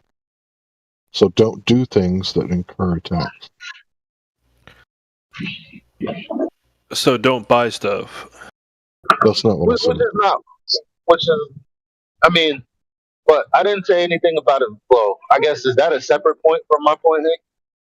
It is. I'm just saying that we're not talking about tax evasion because that's a crime. What we're talking about is cutting down the actions that you do that incur a tax. So if you never incur the tax, you're not evading that tax, you're avoiding that tax. It's completely legal to avoid buying gasoline in order not to pay the gasoline tax or tobacco for the tobacco tax. So I'm just pointing out that we're not saying tax evasion here. That's all I'm saying. Please continue. Well, I work construction and I actually do cash jobs. So, what I could technically say is I did a favor for somebody and he gave me a cash gift, and cash gifts are non-taxable. Yeah, that's one of the old school ones, yeah. Or you could get them to write a check to your phone company. What? And pay it to your bills. I guess what I'm talking about is like, if you have like, I mean, these days you can call damn near anything a home-based business. So even if you do work a job, if you get yourself a home-based business, you can now write off a boatload of stuff that you couldn't before. So there's a lot of money back right there because most people just aren't profitable till like what? January, February, March. I don't know if it was March or May 15th or something like that. But if you're a corporation, well, you get taxed on the back end after all your expenses are accounted for. So that's way different than getting taxed before the money even touches your pocket.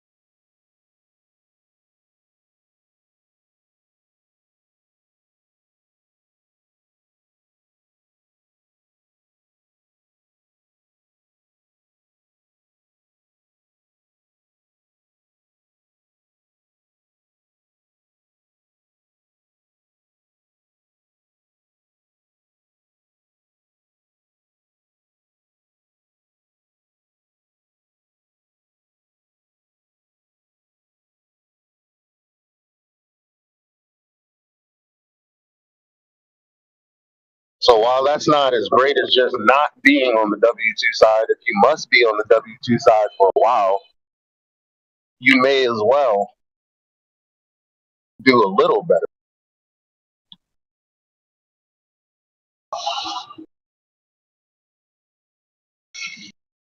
But anyway, yeah. You know what?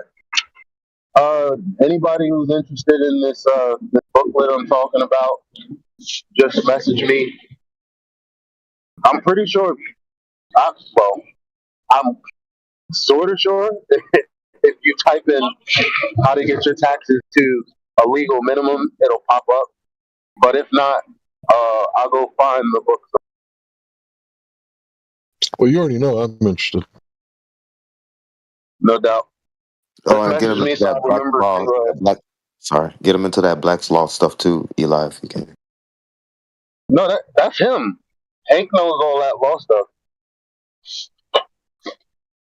Yeah, I got, I think, about 2 gigs of documents. I'm not sure that I understand it all, but I did about 6 months worth of collecting.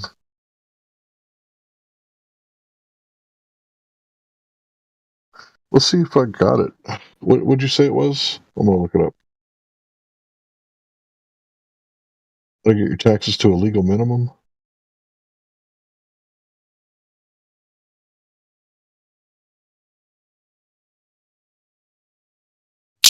You know what? Let me see if I look down in my notes, which I probably did.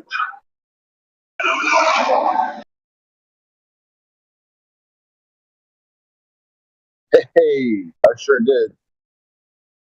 Oh damn, no, I didn't. Yeah, I'll go find it.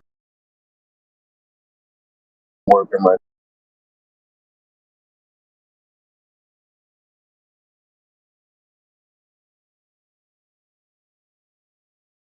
Man, I got so much stuff in here. It's ridiculous.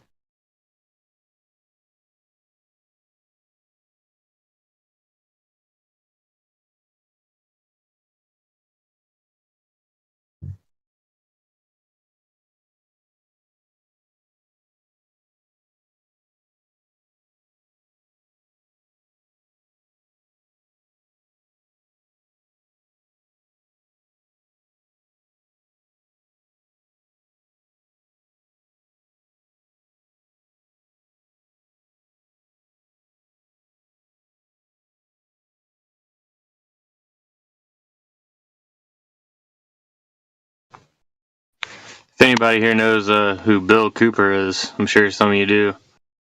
That's what brought him down. Taxes. Government came and killed him. What happened to him? Yeah, Bill Cooper. What? How did he wrote, avoid taxes?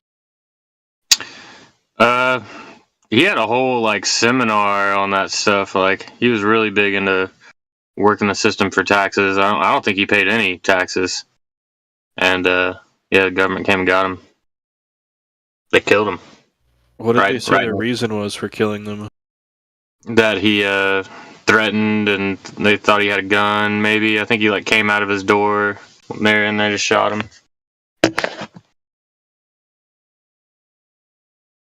Sounds like a nice government.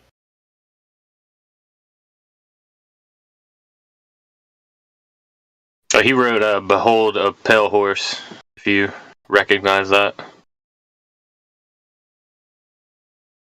I'm pretty sure everyone here knows about Bill.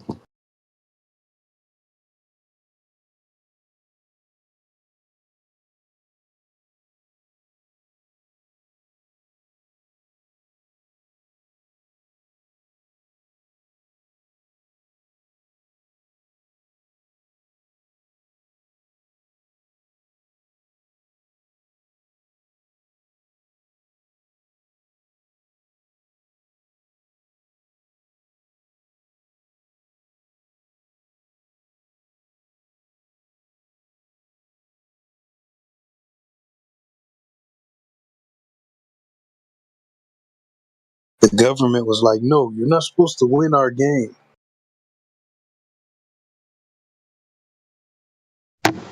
Yeah, something like that.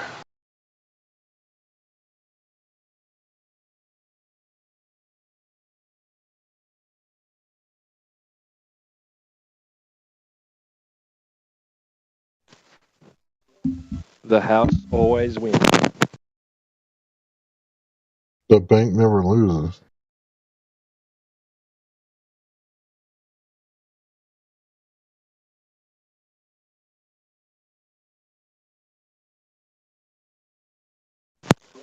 Yeah, my grandfather used to say it. Boy, the house always wins, and there's no such thing as a free beer.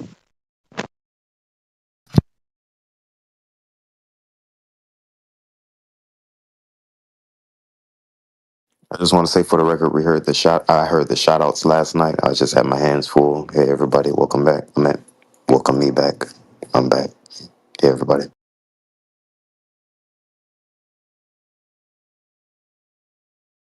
You.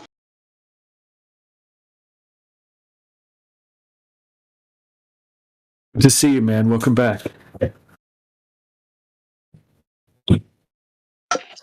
Yeah, I cracked open that Culligan bottle, man. I think everybody should try it.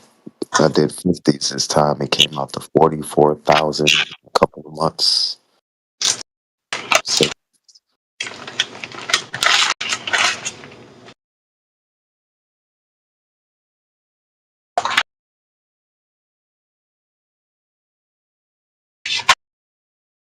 or start investing in gold before it hits 35 later this year. So you came back with a crypto scam? No, I'm just. Yeah, no. I actually started getting gold when it was like 1,200 an ounce, and it's going on 3,000 an ounce. So yeah.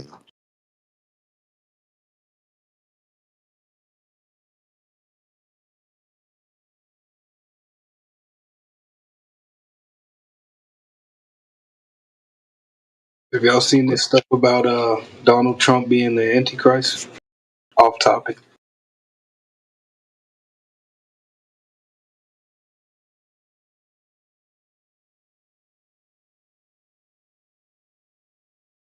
Yeah, they say that about every president. Obama was the Antichrist. Everyone.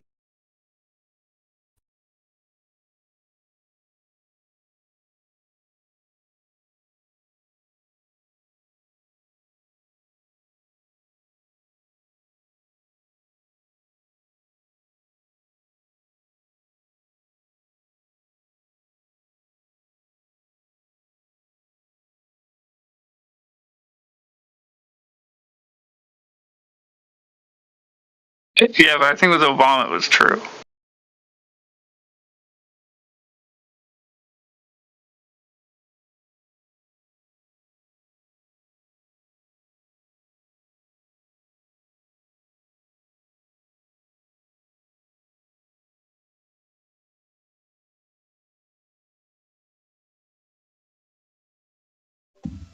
Yeah, I'm not going to take the fucking bait, Rich Evans. I want to say so much to you.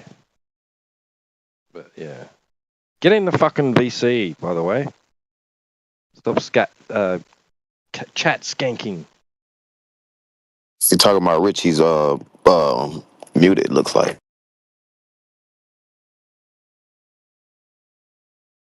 He just popped out. I don't see his name in here. Yeah, he just popped out. He was in the chat skanking, yeah.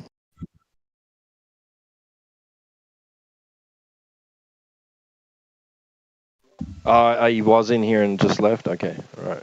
Fair enough.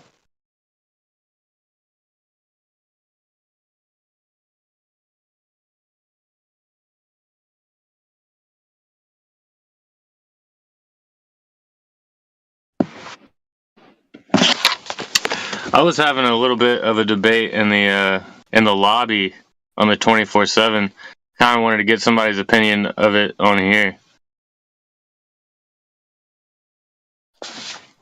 Yeah, okay, go on. Shoot.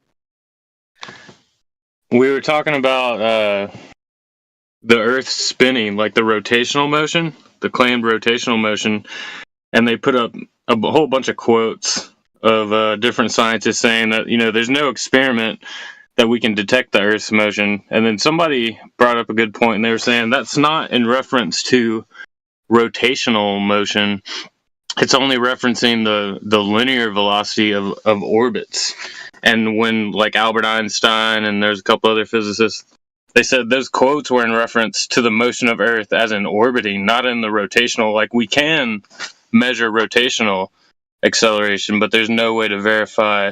What they're saying is there's no optical experiment to verify the motion as in, you see what I'm saying? Orbit around the sun and all that.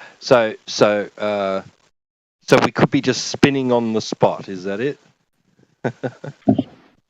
Well, we're just saying that when they're referencing, there's no experiment to prove the motion of the Earth. What they're referencing is the orbit. That's what they're talking about, is the orbit, and that's why I came up with relativity and all that. But that doesn't that quote doesn't encompass Foucault, and that they weren't saying that he wasn't measuring Earth's acceleration.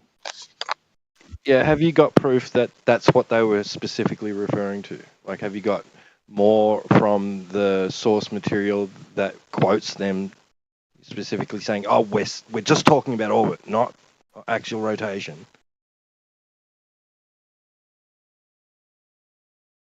I think it's like just context, the context in which the phrases were uttered. I'm gonna go back and look and see. I'll bring something. Hold on. Yeah, because you'd have to show that that's the case. I mean, like, well, not really. I guess they're putting it. Well, they would. I guess they'd be just saying it just says motion, dude. Where does show me where it says specifically the motion in a particular form? First of all, they wouldn't be experiments because you would be trying. If it was an experiment, you'd be trying to find out the cause of the motion, whether something's in motion or not. That is not an experiment. That's a what is question. So it's really doofus. The way it sounds doofus. Follow? Oh, yeah, it does, doofus. Yeah, so so please demonstrate how the Earth is rotating. I can't wait for this.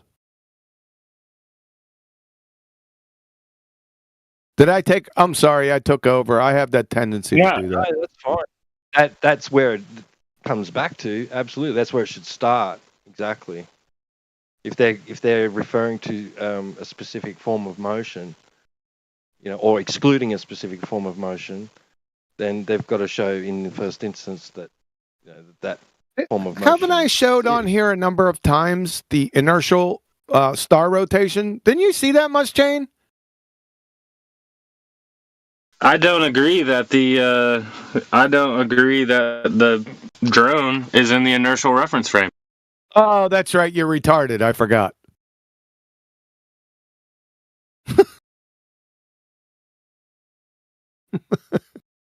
Yeah. And by the way, it's not an agree-disagree genre. Yeah. Well, the question was more about what these physicists were actually referring to, and they were referring to the motion of the orbit. Well, go ahead. Not the rotational motion. I'm gonna go grab the quotes. I'll post. Yeah, grab those citations. Bring them back over here. Let's take a look.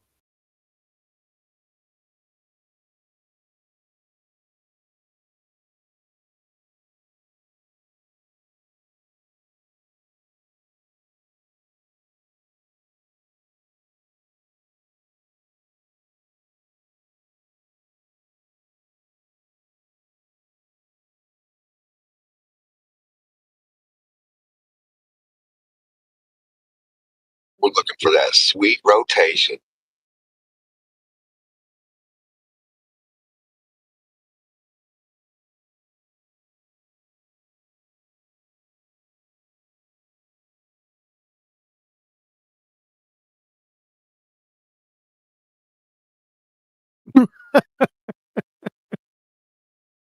I'm sorry. I thought I was on mute.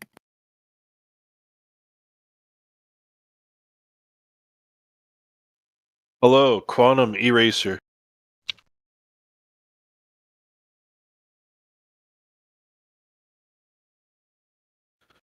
Sorry, hello? Hello, Quantum Eraser. Hello? What's up? Sky? Are you sure? Yeah. Then what's under us? I have no idea. However, I can't empirically verify this, but my epistemology stretches beyond those limitations. So what's under us? The abyss.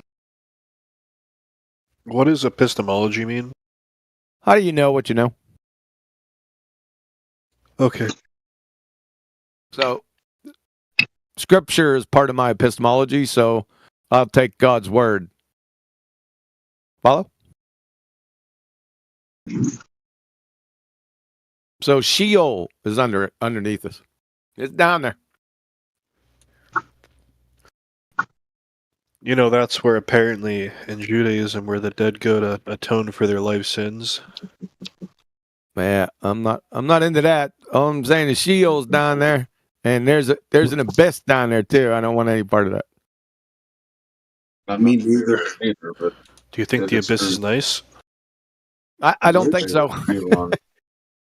But we also have exposing corruption, so. I want. Hey, Larry, your mic's back feeding.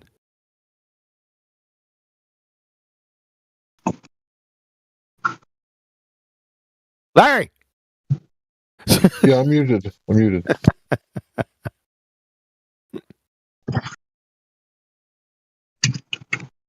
Neil.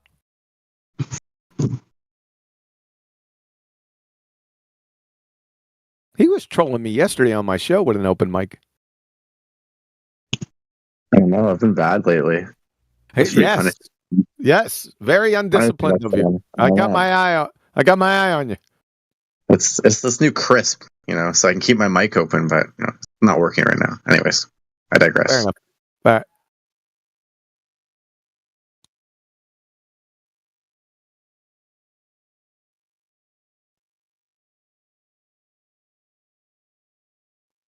Epistemology. Yeah, epistemology. How do you know what you know?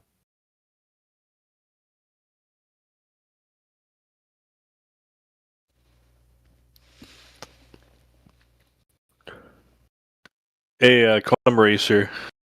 Yes, sir. Robert Utah came in earlier today and he was not happy. Why not, brother? Because he doesn't like how he gets talked to in here, so he was raging. Yeah, well, he just carries his ass over to the land of misfit toys and stay there.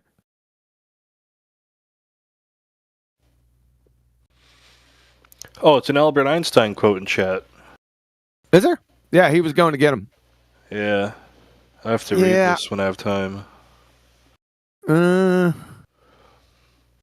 I seen this is from Witsit.duh.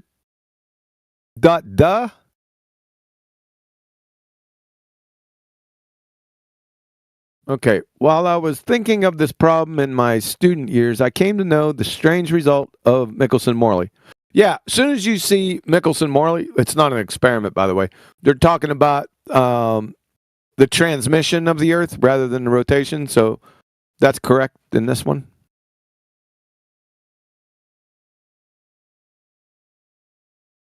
Yeah, they're talking about like linear velocity. They're not talking about detecting acceleration or like rotational, because that's two different reference frames: the inertial and the non-inertial.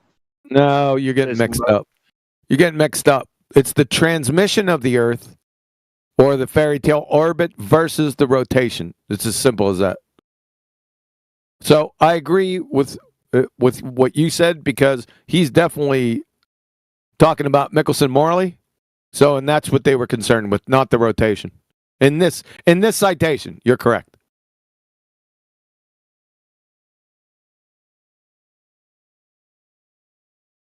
Yeah, well, it's actually somebody else that pointed it out, so they were correct. Yeah. Is there another one? Yeah, I'll go get some more. Okay. All right, so when Einstein in that quote says the word motion, he's only referring to orbital motion. Yeah, that was poor wording by him. The context of it, though, is the transmission of the Earth, or the fairy tale orbit of the Earth around the sun, not the rotation. Right. Because that's what Mickelson and Morley were concerned. Exactly. You got it. Yep.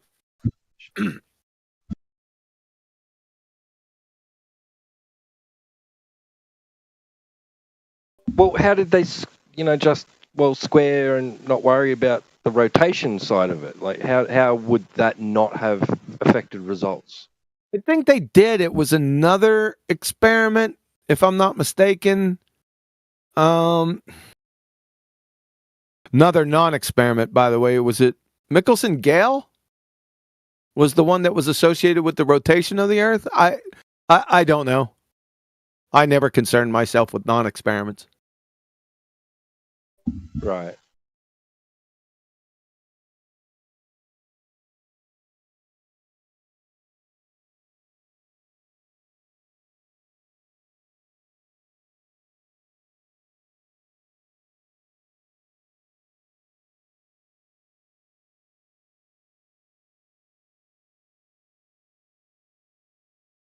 Oh, it's more. Is this from the same paper or no? Albert Einstein relativity, the special and general theory. This is okay. Nope. All right. Yeah, it's a whole different thing. Yeah, it's just the same, motif. That's what threw me. Okay. To the question whether or not the motion of the Earth in space can be made perceptible in terrestrial experiment, it wouldn't be an experiment. We have already remarked in section 5 that all attempts of this nature led to a negative result. Before the theory of relativity, it was difficult to reconcile. I'm thinking he's still talking about transmission here.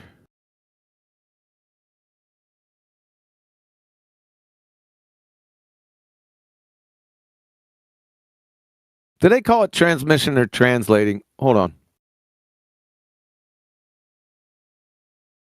Instead of rotation, the Earth transmits.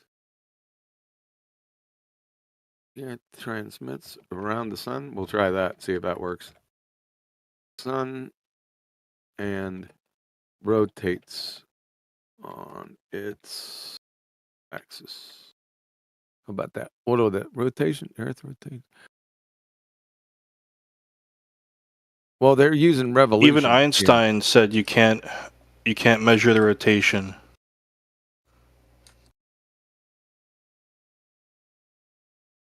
Einstein said you can't measure the rotation? Where did he say that?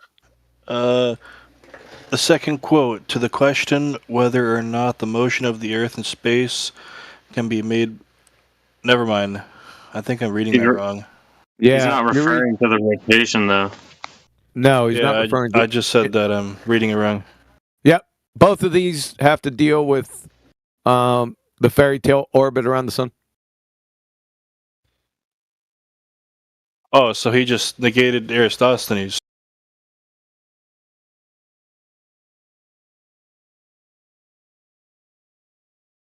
Oh, Eratosthenes negated Eratosthenes. Well, that too, yeah. Transmit.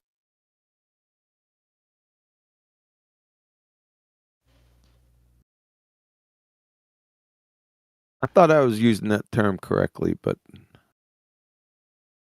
I still think I am. Doesn't have it here.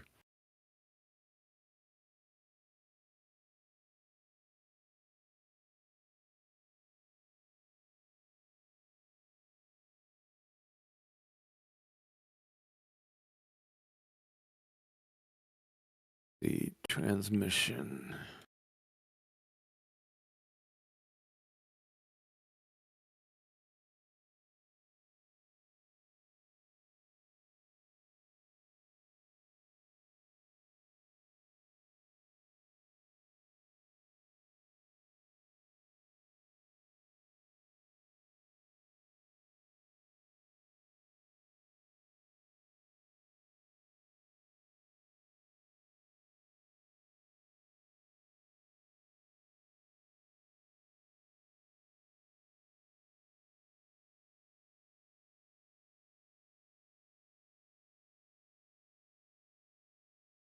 Why am I even looking this up like this? Oh, we got another one. DJ. Yeah, I'm kind of questioning the source now because the same person that posted those other two posted the one that I just put, and it's the same quote but a different attribution. It's to like Stephen Hawking now. So who knows if these are even worded right. Oh, I got you.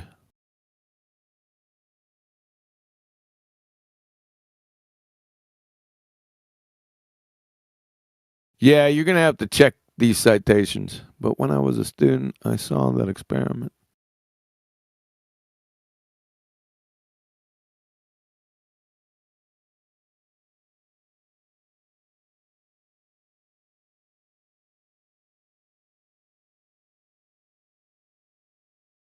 One's quite troubling. The one that DJ posted, that would make the Earth the inertial reference frame because he said the state of rest. That would be problematic. Because you have to be precise in your language, and if we're taking that this is precise and he said this, then that speaks to not only transmission but rotation. It says state of rest. Yep. You can't be accelerating and at rest at the same time. Exactly. Yeah. So this is problematic right here. If you can confirm he said this in here, then it's another contradiction. Follow?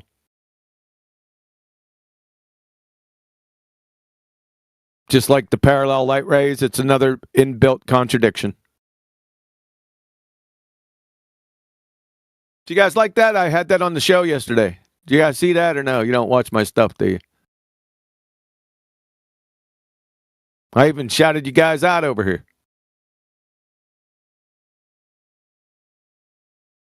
All right, DJ. Yep. Yep. That one that you posted, that's the one. That's pretty clumsy. Go ahead. Sorry. Why is there two examples of the same quote? One's credited Einstein having said it, and the other's Stephen Hawking. Yeah, that's a problem. Unless Hawking said it also. What, and quoted Einstein in his book?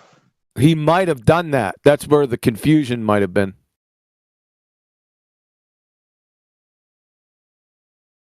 You should, in the bibliography of that book, is it a book cited in Stephen Hawking's? Yeah, that's a book.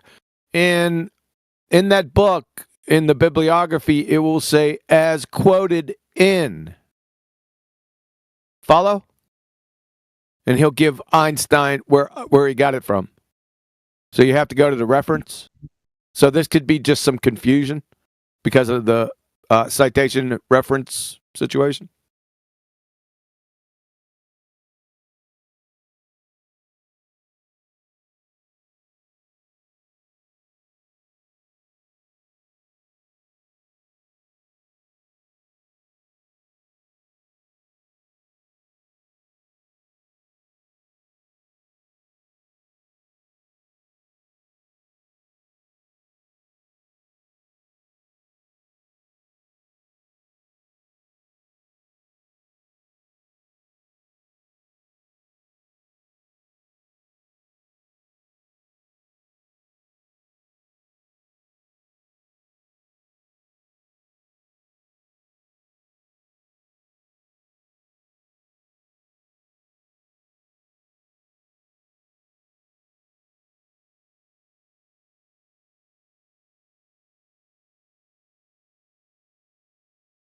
Yeah. We got DJ. Even though he says in particular by your compatriot Mickelson, he proved that one does not notice anything on Earth that it moves. Right? Even though he's referring to the transmission of the Earth or the orbit of the Earth, this last statement screws him. But that everything takes place on Earth as if the Earth is in a state of rest. That was very, very clumsy to say that if you're a spinning ball space monkey guy. Because even though he's saying that we can't prove that it's transmitting, it's still rotating. That wouldn't be in rest. It's clumsy.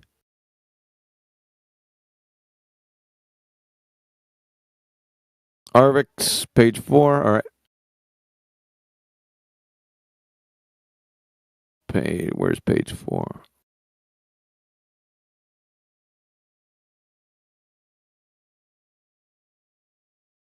I guess I'm going to have to count the pages, right? 1, 2, 3, 4. Presumably on March record.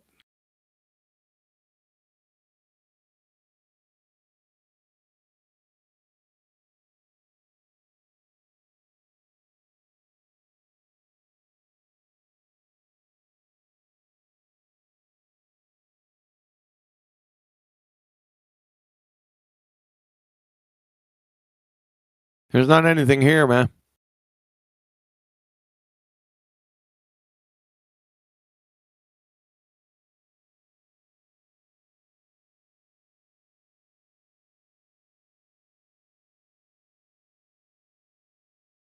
Start at page 5.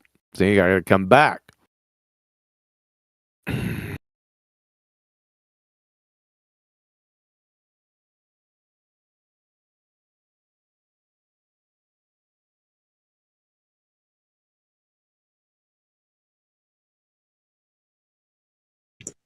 Okay, there it is.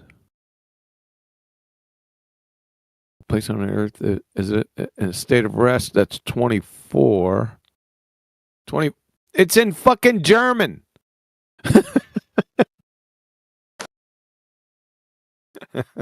The citation's in German, man. I can't. I can't. I can't read that shit. Can you just click translate on the page? From the page, is there a translate on here? I'm sorry.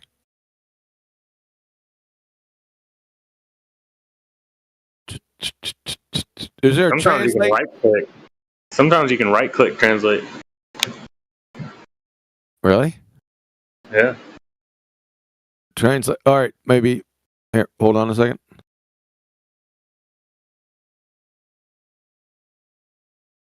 All right, let's try it. Look at that shit. As a young person, I was interested in the question of nature.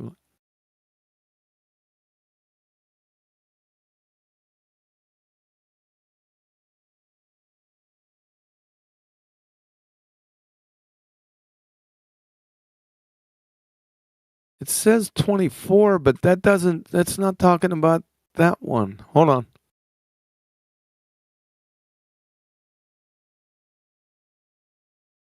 It says 24. But then that's not 24.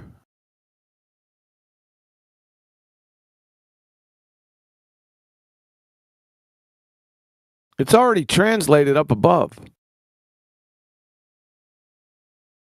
This is strange.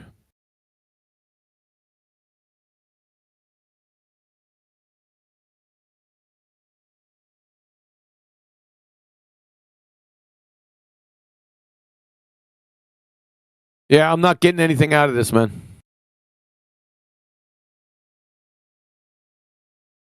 I'm out of there.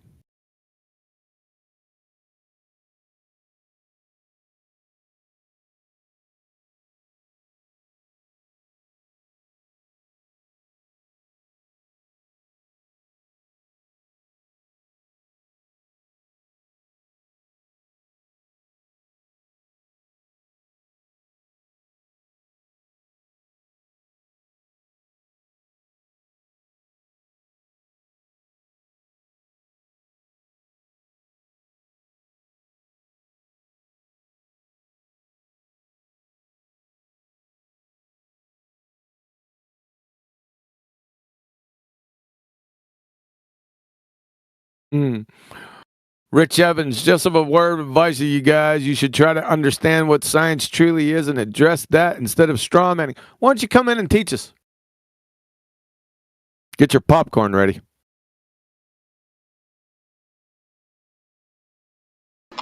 Yep. Later on, DJ.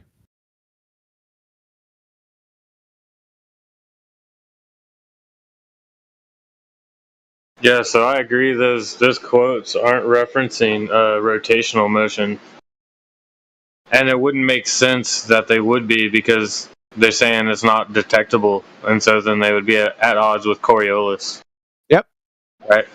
So That last statement that Einstein made that we're trying to confirm, that where he says it's a state of rest, that's not a good look for I him. just read it in that PDF that DJ posted.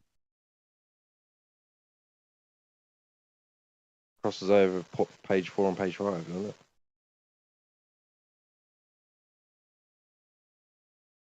Well, if he said that, like I said, it's not a good look. Yeah, it's in this PDF. I saw it. I saw it in there. Yeah. Okay. Right. Yeah.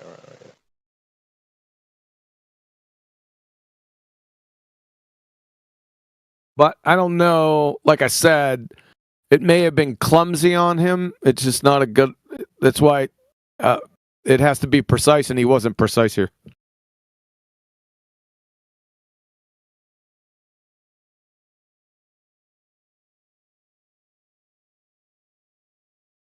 Why would he make that last statement? He should have cleaned that up. Well, it says that Michelson proved that everything occurs as if it's at a state of rest. Yeah, up top he's referring to transmission, but the last statement is it encompasses the Earth as a whole. You follow where I'm going with this? Yeah, that's right. That's Yeah, why. even Is this? Sorry, go on. No, even if it's not transmitting, if that's the message that he was trying to relay, that last statement is baloney in his paradigm because it would still be rotating. So it's not at rest. You follow what I'm saying? Yes, and Yeah. I'm just thinking, is this why he had to come up with relativity to cover that?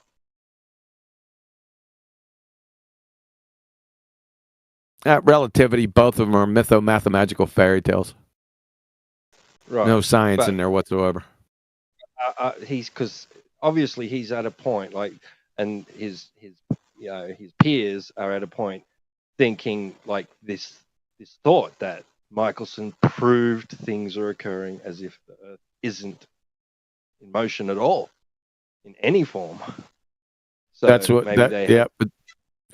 It's clumsy. So they had to square that somehow, I guess. Square the circle? Yeah, square the circle, yeah.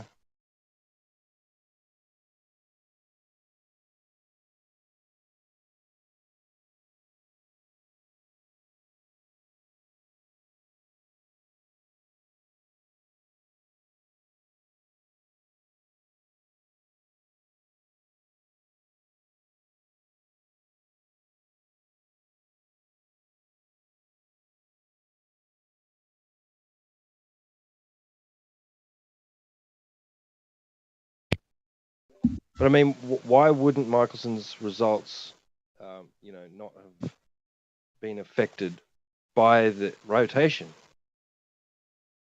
You have to ask them. Right.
Have you read the one from Hoyle QE, where he talks about how astronomers aren't scientists in the sense that they can't go to a star and peel back the layers and find out how it works and what it's made of?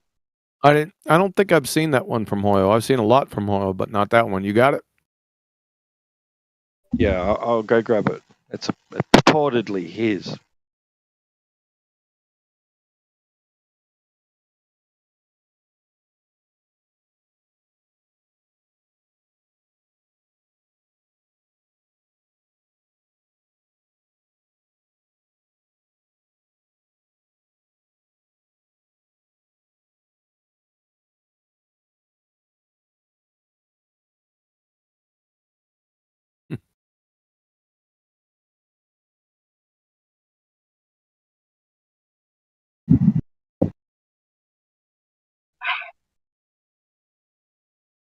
Hey, you ever asked Matthew Learns about pitch data? Talking to me? Yeah. I don't ask Matthew Learns about shit after I jung around by his short hairs for 5 years after everything that come out of his blowhole. I'm not asking him anything. Damn, man. Matthew gets no respect. Why would he? After that debacle. Dang, 5 years, man. It's been a while. 5 years, everything that he said, I just fucking flambasted. So, no, I'm not asking him about shit. I wouldn't ask him about the air pressure in his tricycle tires.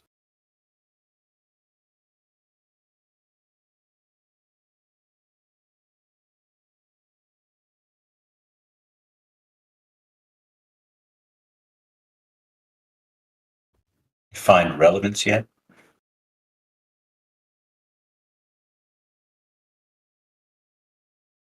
Huh?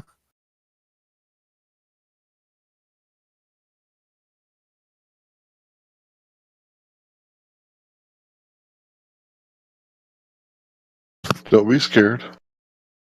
Ask your doctor if grow pair is right for you. Speak up. You find relevance yet? Relatives? I got relatives everywhere, man. And pick them out of your bed.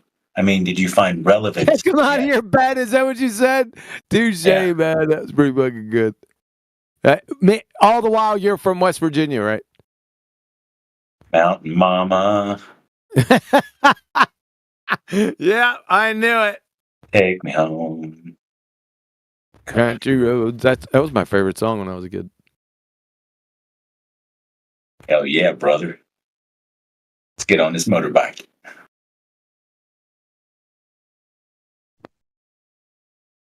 Find relevance yet? Relatives and kick them out of your bed.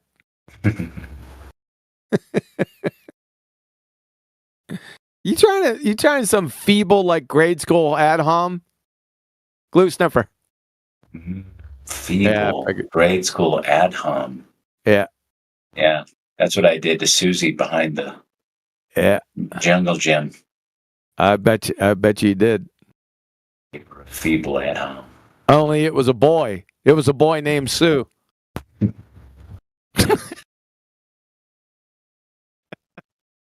Oh, that the modern twist. Yeah, it is. Glue sniffer. No, they had dudes look like a lady back in the day, man. They've been working on it for a while. This is pretty good. In the Nature of the Universe, 1950. From Fred Hoyle. Yeah, he's got some good ones. Fred does. The astronomer is severely handicapped as compared with other scientists. Yeah, because the astronomers aren't scientists, Fred. He is forced into comparatively passive role. Got him. Shut up.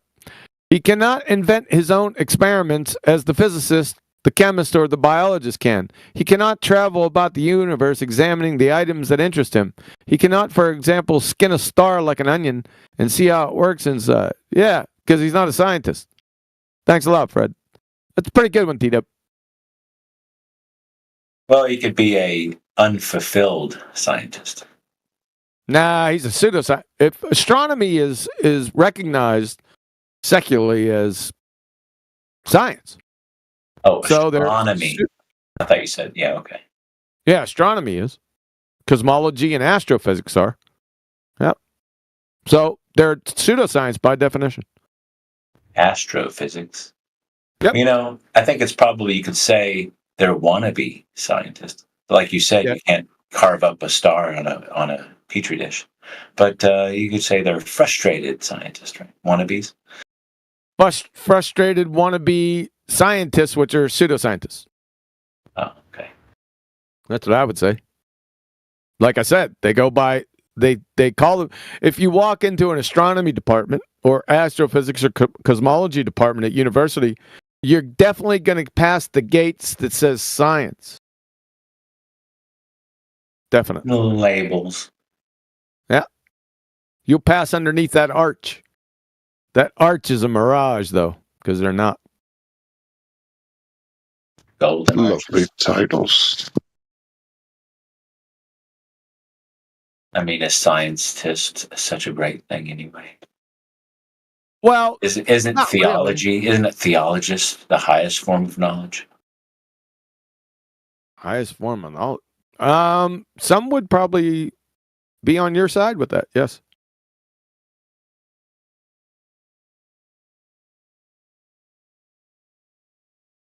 Truth that instantiates all things can't come from science. Yeah, it's a little wishy-washy. Science is pretty limited. Natural science is pretty limited in its scope. So you're not gonna get the full story from it. That's for sure. I saw some guy who said science can't verify itself. Oh man, shit! Never thought about that. How are you gonna use science to verify science? So you have to have something else outside of it to wrap it up. Science can't verify itself as a reification fallacy. Science is not a self. Okay. I can see you love to argue about words. No. Yeah. Yeah, because that's the Socratic method. Yes, I do. Is Socrates your hero? No, but I understand what he was trying to put forth, and it makes perfect sense.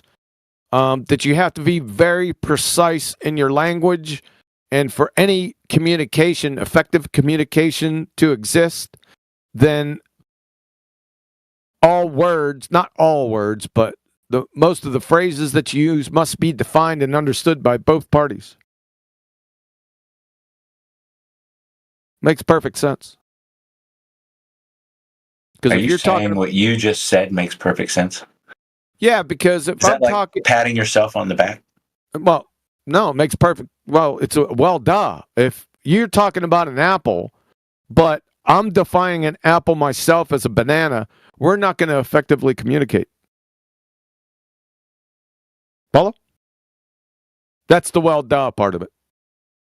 So I think the point of the video I said is that science uses tools to measure, and the tools can't measure themselves. Something like that. Actually no.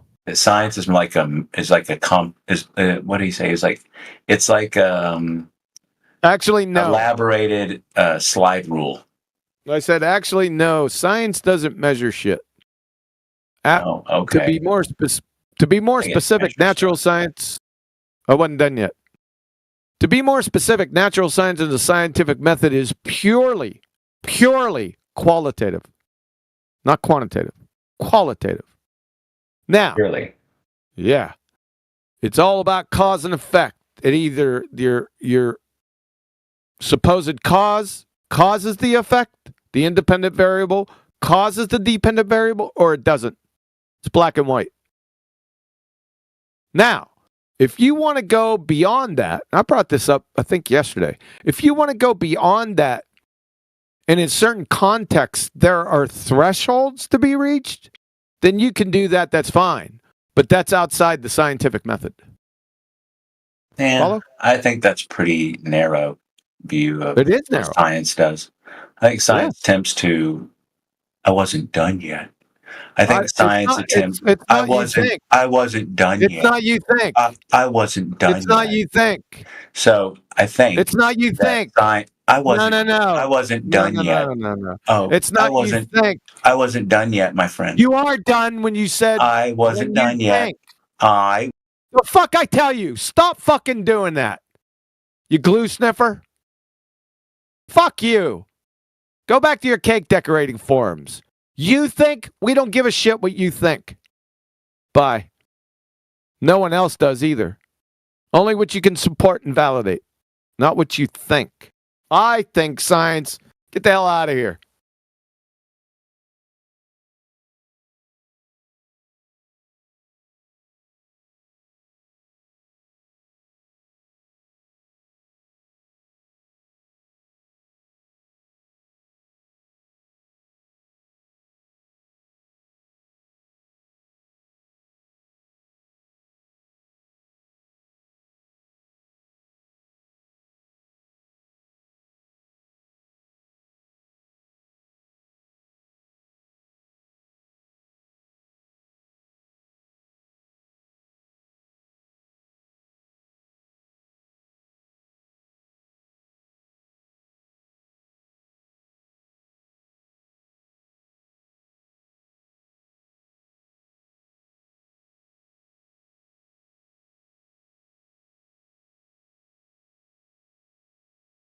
He left the chat, dude.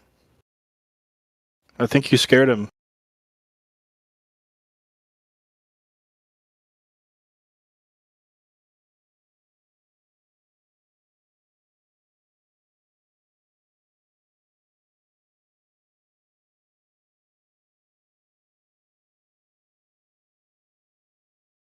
Hello, Scarlet King. You want to unmute that mic, Scarlet King? We have questions that need to be answered.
Hot mic, Larry.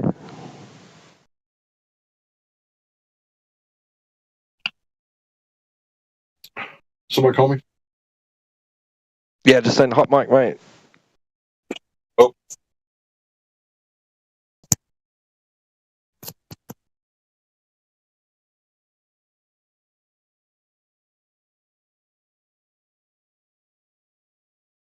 Sorry about that. My headphones came unplugged. All right, nobody was talking anyway. 24/7 Flat Earth Discord live. Looks like I put the shebang on